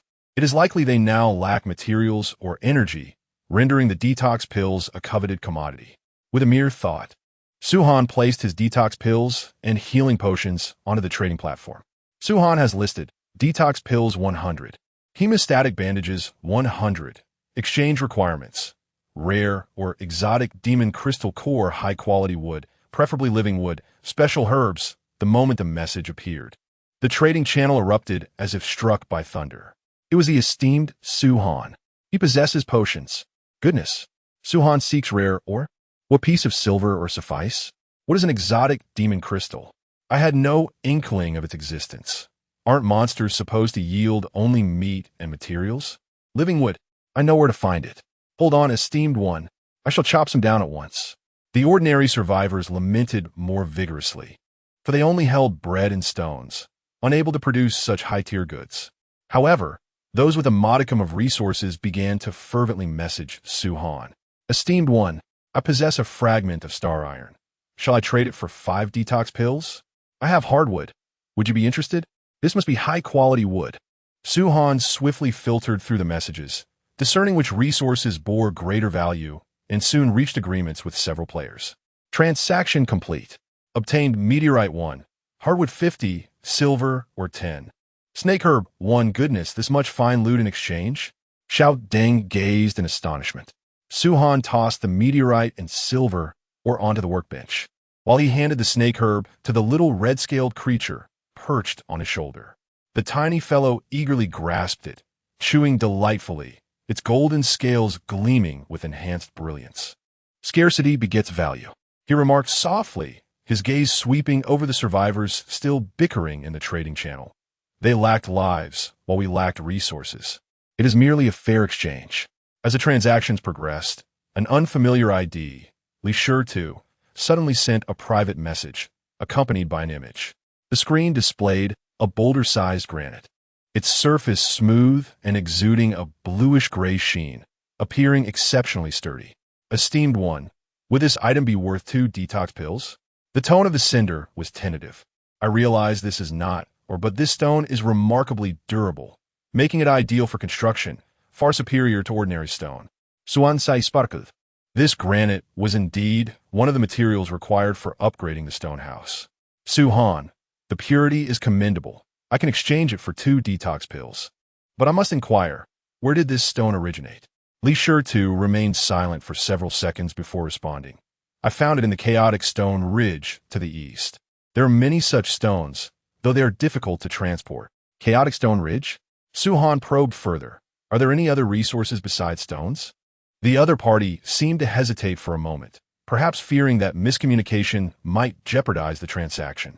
After half a minute, they finally replied, "There are a few collapsed stone platforms that resemble ancient houses. I even found a rusty plaque inside, but it was of no use, so I discarded it." "Ruins?" Suhan felt a flicker of interest. "Add a detoxification pill and provide me with the exact location." Transaction confirmed. Leaky 2 responded immediately, sending a string of coordinates located at the deepest part of the rocky hill, beneath a crooked tree where the stone platform lay hidden. Suhan promptly agreed to the exchange, trading 3 detoxification pills for a piece of granite and a potential lead on the ruins. "Brother, can this stone truly upgrade the stone house?" Xiao Deng leaned in, prodding the granite that had just appeared in the courtyard, as unyielding as iron. "Not only can it upgrade the stone house," Suhan circled the stone, his mind already calculating. "It could also enhance the wall's hardness by 30%, ideally fortifying it against those ramming-type monsters." He glanced towards the location given by Leaky 2, which was to the east of their dwelling, a place he had yet to explore.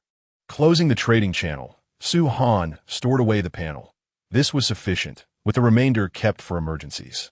Xiao Deng gazed at the mountainous pile of ores and granite in the courtyard, exclaiming, "With these materials, our fortress will undoubtedly be the sturdiest in this region. If those pesky mosquitoes return, they won't even be able to gnaw at the corners." Suandiman Saident, gently tracing the patterns on the surface of the granite with his fingertips. The stone platforms mentioned by Leaky 2 were likely remnants of ancient civilizations, potentially hiding unexpected treasures. However, he pondered whether the ruins on the other side would also exist in his vicinity, given their differing locations. Nevertheless, knowing the coordinates made exploration considerably easier. After all, it was merely a matter of time. If he could not find anything on his side, he would ask Leaky 2 to gather more for trade, as long as he could assemble the materials to upgrade the stone house. Chapter 79. The Two-Headed Bull Demon. After the worker bees completed their reconnaissance, a valley was discovered 10 miles to the east, where remnants of stone structures lay at the bottom. As the voice of the queen bee resonated in his mind, Suhan was casting the final piece of iron ore into the furnace. Perfect timing. He clapped his hands, and the crimson-scaled creature swiftly descended from the venomous blood vine, settling steadily upon his shoulder. It was the little one's first journey since emerging from its shell. The golden scales glimmered faintly under the torchlight as it excitedly nudged its head against his chin. "Queen bee, transform." In an instant, the Scarlet Queen expanded, her wings stretching nearly 10 meters wide, and her scales shimmered with a metallic luster in the night. Suhan leaped on her back, slinging the demon-hunting gun over his shoulder. The killer bee swarm will maintain a perimeter watch, keeping a distance of 500 meters. "At your command, master." The swarm dispersed like a cloud of darkness, and the queen ascended into the air. The night breeze brushed past his ears, and as Suhan glanced down at the crimson-scaled creature on his shoulder, he suddenly noticed a faint golden glow emanating from it, dispelling the surrounding darkness within a half-meter radius. even coloring the air currents stirred by the queen's wings with a golden sheen. This light is a gift of the dragon lineage, master. The queen's voice was filled with reverence, as the dragon bloodline possessed the ability to purify lower-tier dark energies. The light from the little one could even disperse the fog of foreign demons. The crimson-scaled creature, seeming to understand the praise, lifted its head higher, its golden radiance intensifying. Su-Han brushed his fingertips across its scales, feeling a sense of reassurance. With this little companion, the safety of their nocturnal endeavors was greatly enhanced. After 10 hours, the contours of the valley emerged in the distance. The valley bottom was more expansive than he had imagined, with moonlight filtering through the sparse tree canopy, illuminating the scattered ruins. The stone walls were covered in dark green moss, and corners were piled high with decaying leaves, the air thick with the scent of damp earth. Let's investigate. The queen glided low, and Su-Han leaped onto a flat stone slab. As his feet touched the ground, he frowned. The stone was unusually hard, far from ordinary rock. Under the torchlight, the grayish-blue surface was adorned with intricate patterns, revealing itself to be large blocks of granite, laid out like tiles across half the valley. So much granite. A glimmer of excitement flashed in Su-Han's eyes. This abundance of granite would be more than sufficient for upgrading the stone house, though its hardness suggested that conventional tools would struggle to extract it. He sought no tools, instead activating his true sight. In the red-tinted vision, fine depth lines emerged on the surface of each granite block, converging at a single point in the corners. Conserve energy. He raised his hand, summoning the demon-hunting gun, aiming at the convergence of the death lines. Bang! With a crisp sound, a half-meter square of granite shattered. Its surface as smooth as if it had been cut. Su-Han commanded the debris to fly into his spatial backpack, the entire process fluid and seamless, even causing the crimson-scaled creature to wag its tail with excitement. Continuing to scan with true sight when he shattered the third block of granite. A hollow resonance echoed from beneath the ground.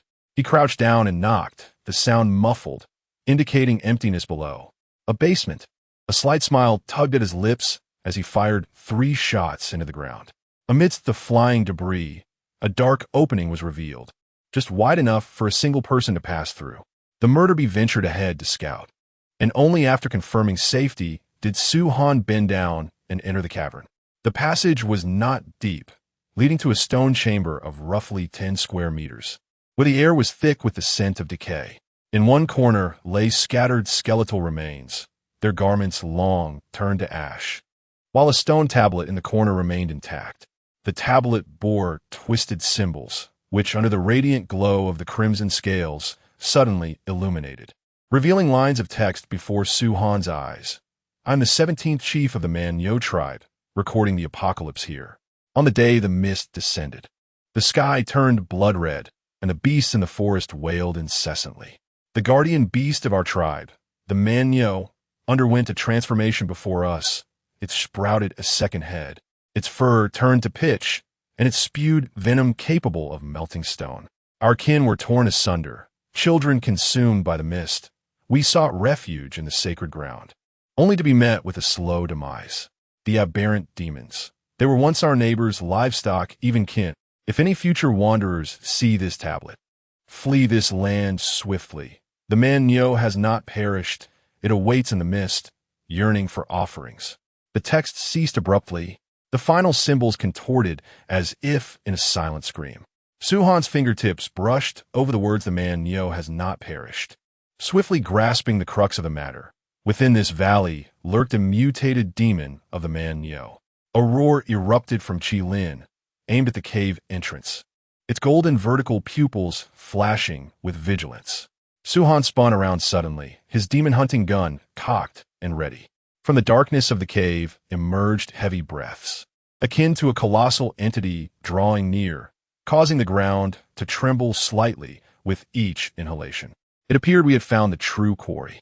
A cold smirk curved Su-Han's lips, devoid of fear, replaced instead by the thrill of the hunt. The golden light of Chi-Lin intensified, tearing a rift through the darkness at the cave's mouth, revealing a pair of blood-red giant eyes slowly opening amidst the mist. A thunderous roar erupted from the cave. A putrid wind swirling in with a black mist, rattling the bones scattered about. Suhan felt darkness envelop him. Those blood-red giant eyes now filled the entire cave entrance. As two heads began to rise from the murky fog, the left head, covered in oozing black fur, and the right, resembling a grotesquely stitched tumor, with greenish venom seeping from its orifices. Aberrant demon. Two-headed bull demon. Description: a mutated guardian beast of the Man-Yo tribe, having claimed over 100 lives. Born of the calamity within the black mist. Just in time, Suhan did not retreat, but advanced, firing his demon-hunting gun upwards. Boom! The stone ceiling shattered, debris raining down like stone hail. He propelled himself out of the chamber, landing firmly in the center of the valley.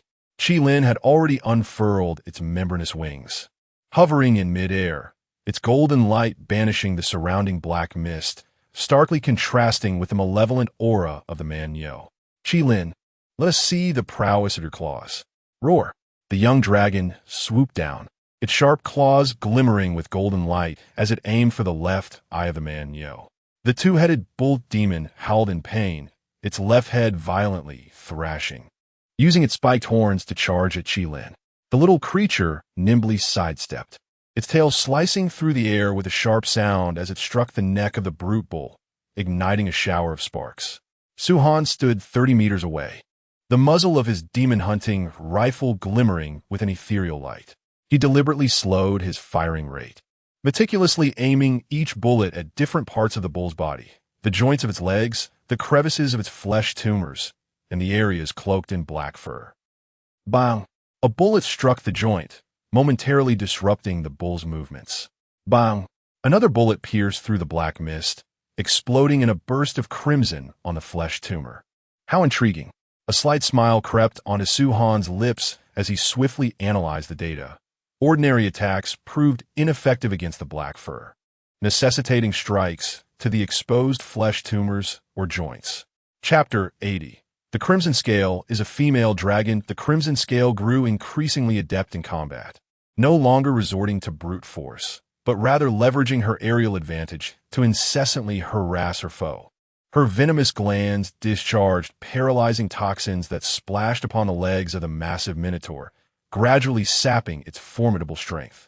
Each of her dives inflicted wounds, with her golden scales shimmering ever more brilliantly amidst the chaos of battle. The two-headed bull demon, thoroughly incensed, unleashed torrents of venom from both heads, the dark green liquid corroding the ground into hissing craters, a black mist spreading throughout the valley, veiling even the moonlight. Yet, this had no bearing on Suhan and his companions. The demon hunter's unwavering rationality immunized them against mental corruption, while the queen bee's extraordinary resistance to the aberrant was already maximized. It was merely a display of bluster. Suhan even found a leisure to regulate his breathing, observing the Minotaur's futile charges through the black fog, which lacked the merit to even diminish his composure. At that moment, the queen bee's voice rang out. "Master, the perimeter killer bees have detected a multitude of Minotaur creatures approaching, exceeding 50 in number." Suhan raised an eyebrow. "They can summon reinforcements? That saves me the trouble of seeking them out." He commanded the killer bees to eliminate the majority, sparing 5 alive. Understood. Half a minute later, 5 slightly smaller minotaurs burst forth from the black mist into the arena. They lacked the dual heads, yet their coats remained pitch black, with horns glowing a crimson hue. Name: Minotaur. An opportune moment to test the melee form. Suhan flicked his wrist, and the demon hunter's gun instantaneously transformed, the barrel extending into a 2-meter-long dark golden blade, its serrated edge oozing with purple-black venom, representing its newly modified melee form. Bang! The first Minotaur charged forth, only to be cleaved in half by the magical blade, its black blood splattering onto the blade, which absorbed it instantaneously. An impressive vampiric effect. Suhan swung the blade, his figure gliding like a wraith amidst the herd of cattle. He relied solely on the instinctual combat prowess of a demon hunter to evade attacks. Each swing of the blade striking precisely at the joints of the minotaurs, his movements fluid and graceful, markedly different from the calm demeanor he had exhibited during long-range sniping. Seeing this, the Crimson Scale mimicked his actions, using her claws to target the Minotaur's vulnerabilities, her golden radiance flickering across the battlefield. Master, a heavy rain is predicted in 10 minutes. The Queen Bee's warning prompted Su-Han to hasten his movements, a talent innate to her kind, allowing her to foresee short-term weather changes. Su-Han ceased his playful antics as the magical blade suddenly erupted in crimson light. Soul Devour. The dark golden energy surged along the blade into the last Minotaur, which, just as it prepared to roar, rapidly withered away, ultimately dissipating into a wisp of black smoke absorbed by the blade. Killed Corrupted Abyss Minotaur 5. Rewards. Minotaur Meat 20, Black Ironhorn 10. Barn Blueprint 1. Having dealt with the smaller foes, Su-Han's gaze shifted towards the still rampaging two-headed bull demon. The Crimson Scale had already inflicted wounds upon all 4 of its legs, golden blood mingling grotesquely with the dark green venom, rendering the scene both horrific and surreal. Crimson Scale, return. The young dragon obediently flew back to his shoulder, panting, its golden scales glimmering more brilliantly than before. Su-Han raised his demon-hunting gun, aiming at the tumor connection of the two-headed bull demon. Ethereal blue energy began to gather frantically, and the dragon relief on the gun seemed to come alive, emitting a deep roar. It was over. Demonic break, dragon strike. The crimson beam pierced through the black mist like the breath of a colossal dragon, striking its target with precision. The 2 heads of the bull demon exploded simultaneously, its massive body crashing to the ground. Black blood sizzling upon contact with the golden light of the red scales. Kill. Hunter's trait activated. Absorb 10 energy. Power 1. Constitution 1. As Su-Han landed, the killer bee had already begun to dismantle the corpse. The remains of the ordinary bull transformed into a pile of materials, while the core energy of the two-headed bull demon was devoured by the red scales. The size of the red scales visibly grew to half a meter, golden patterns appearing on its membrane wings. Red scales level up to level 10. Acquired skill, Dragon Flame Breath. Su-Han stowed away the demon-hunting gun and glanced at the overcast sky. Thunder rumbled in the distance. A torrential rain was imminent. Gathering his belongings, he prepared to return to his territory. Looking at the granite and barn blueprints within his spatial backpack, a smile crept onto his lips. Tonight's harvest was quite satisfactory. The red scales emitted a clear dragon's roar, soaring ahead of him, its golden light piercing through the curtain of rain, illuminating the path home. The winds on the journey were laden with increasing humidity, the red scales spiraling in the air, its half-meter-long body trailing a dark golden shimmer, dispersing the surrounding darkness into a warm halo of light. Su-Han sat atop the bee queen's back, his fingers unconsciously tracing the patterns of the demon-hunting gun, replaying the combat data from his encounter with the bull demon in his mind. Just then, a voice, as innocent as a little girl learning to speak, suddenly entered his thoughts. Master, when I reach level 20, you can ride me. Suan esti finith, abruptly looking up at the red scales in the air. The little creature seemed startled by his reaction, its golden vertical pupils blinking as its membrane wings gently flapped, tilting its head to gaze at him. Were you the one speaking? Su-Han tentatively responded in his mind. Yes. The little girl's voice brimmed with excitement. Just awaken my abilities, does Master like it? Su-Han couldn't help but smile. The contrast was striking, a half-meter-long young dragon, adorned with sharp scales and bone spines, yet speaking in a soft, sweet voice akin to a little girl. Are you a female dragon? He asked with curiosity. How did you suddenly learn to speak? The red scales fluttered in front of him, nudging his cheek with its head, its tone laced with a hint of pride. After reaching level 10, I awakened a fragment of ancestral memory. When dragons reach level 10, they can communicate with their chosen master telepathically.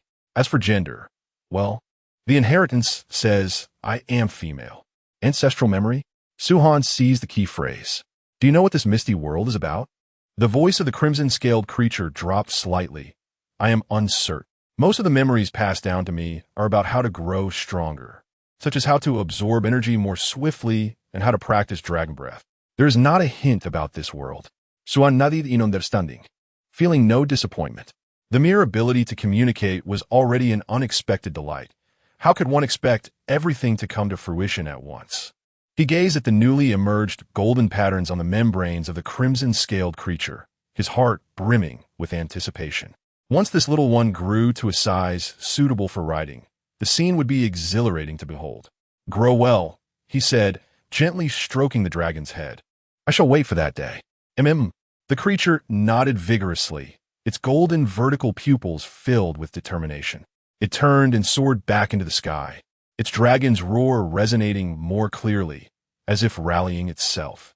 The queen bee flapped her wings, accelerating, and the outlines of their territory gradually became distinct through the curtain of rain.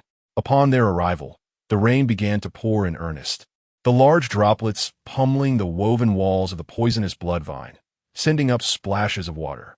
Remarkably, the poisonous blood vines appeared even more vibrant amidst the downpour, their deep purple tendrils greedily absorbing the rainwater, while the toxic spores on the leaves diffused into a pale purple mist, enveloping the entire territory in an eerie protective layer.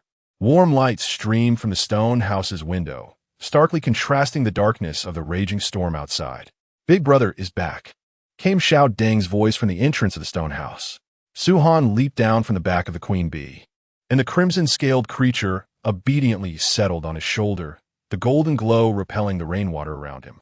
"How's the perimeter watch?" "Rest assured." Xiao Deng patted his chest. "The range of the poisonous mist has expanded. Just now, a few monsters attempted to sneak in during the rain, but as soon as they got close, they were incapacitated by the poison. The mutated killer bees have been dealt with." Su-Han nodded and stepped into the stone house. The warm, dry air greeted him, a stark contrast to the damp chill outside.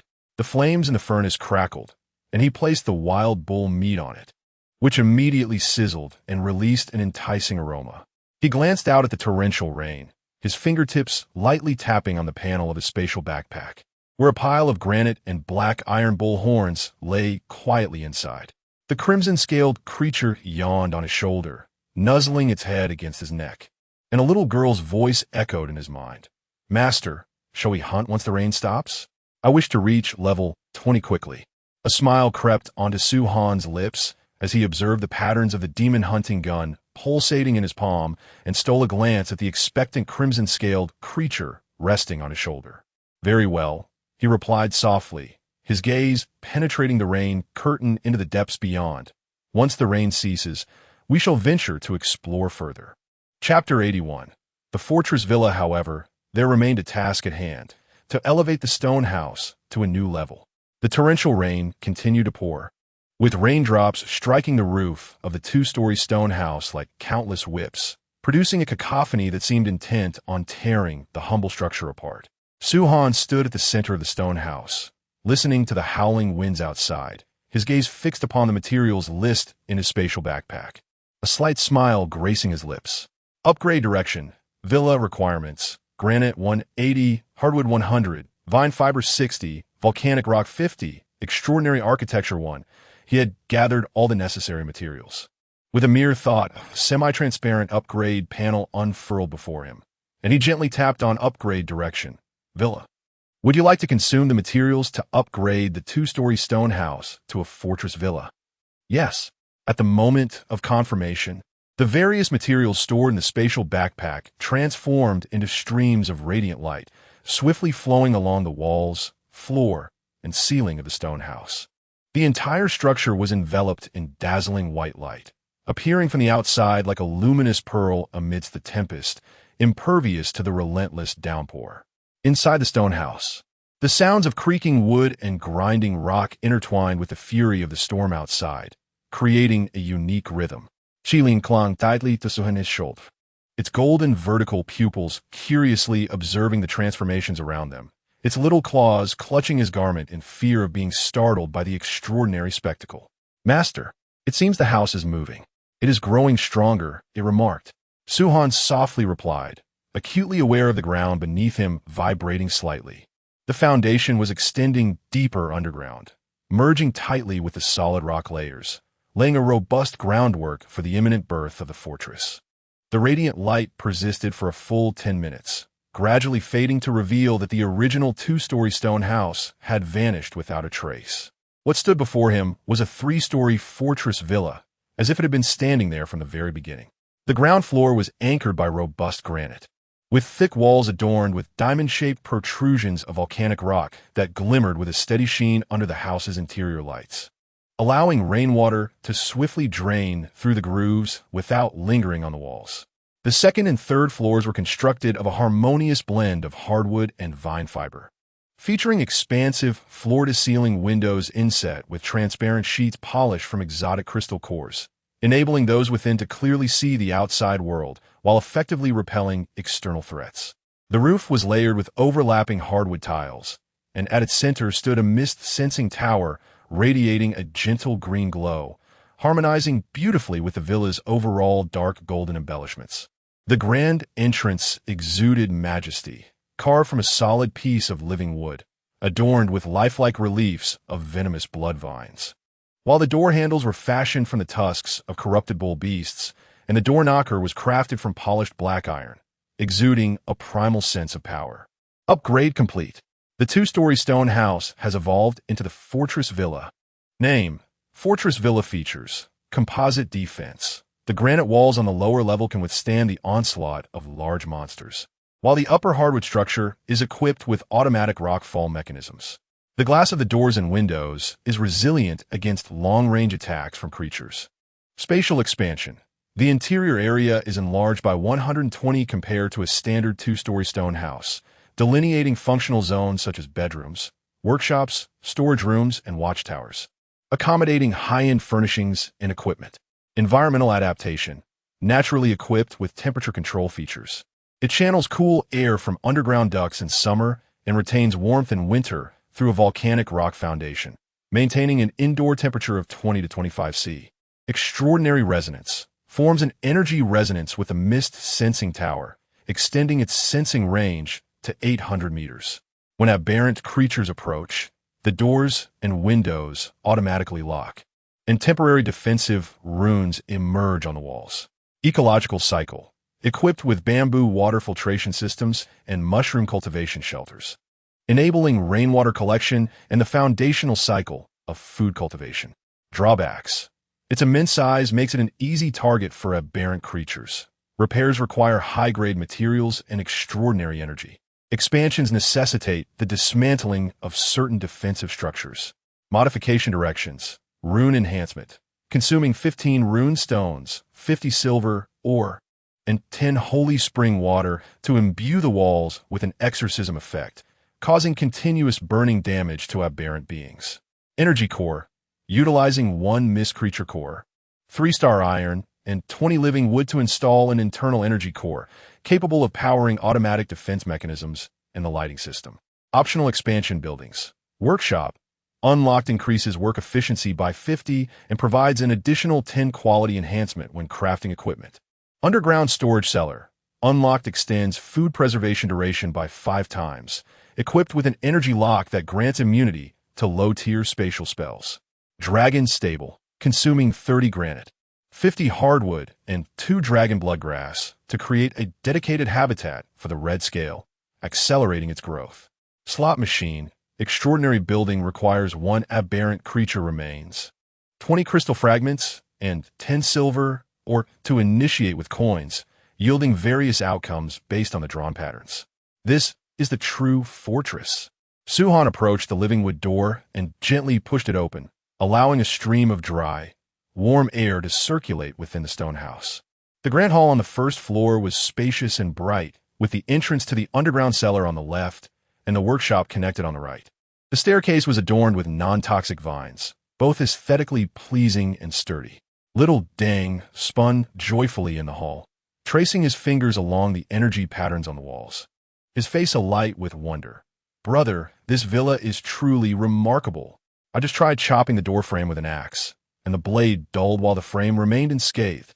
Suhan approached the floor-to-ceiling window, peering through the crystalline panes at the raging storm outside.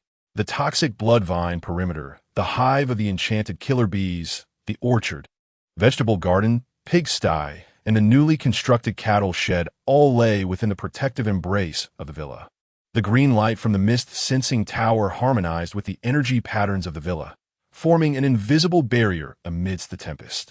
Suddenly, the red scale soared towards the three-story watchtower, emitting an excited dragon's roar. Swan followed closely, discovering that the observation tower was equipped with a telescope crafted from the bones of otherworldly demons, allowing for a clear view of the forest's edge 5 kilometers away. This would become our command center. Leaning against the railing, he watched as Chi Lin practiced his dragon flame breath atop the tower, golden flames dancing within the stone abode, tracing elegant arcs through the air. The hum of the workshop echoed from the villa's lower level, while outside, the demonic killer bees steadfastly held their positions amidst the tempest. The poisonous blood vines greedily absorbed the rainwater, thriving in their growth. His territory was visibly growing stronger at an astonishing pace. Su-Han glanced down at the mark of the demon-hunting gun on his wrist, then raised his gaze to the jungle depth shrouded in rain and wind. The novice phase was nearing its end, and the true challenges were on the horizon. Yet at this moment, standing atop this formidable fortress villa, feeling the solid foundation beneath him and the ever-growing companions by his side, he was filled with confidence, harboring a singular thought: whatever comes shall be vanquished. Chapter 82. The fate slot machine. Su-Han descended the staircase, his gaze sweeping across the spacious hall on the first floor. His fingertips lightly tapped the control panel, where the construction option for the second extraordinary building, the slot machine, gleamed enticingly. The remnants of the abyssal demon's corpse mingled with the remains of the corrupted bull, crystal shards and silver ore. He opened the furnace and tossed the silver ore he had previously acquired into the flames.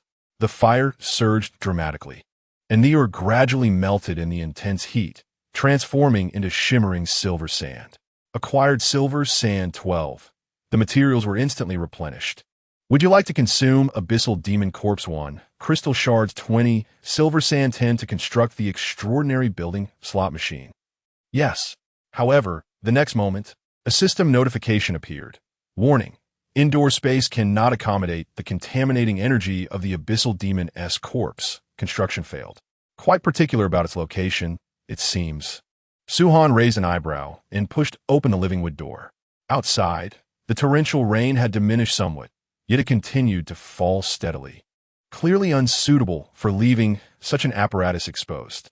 His gaze shifted to the corner of the yard where a sunshade had been erected, a previous extension used for storing miscellaneous items, which conveniently provided cover from the rain.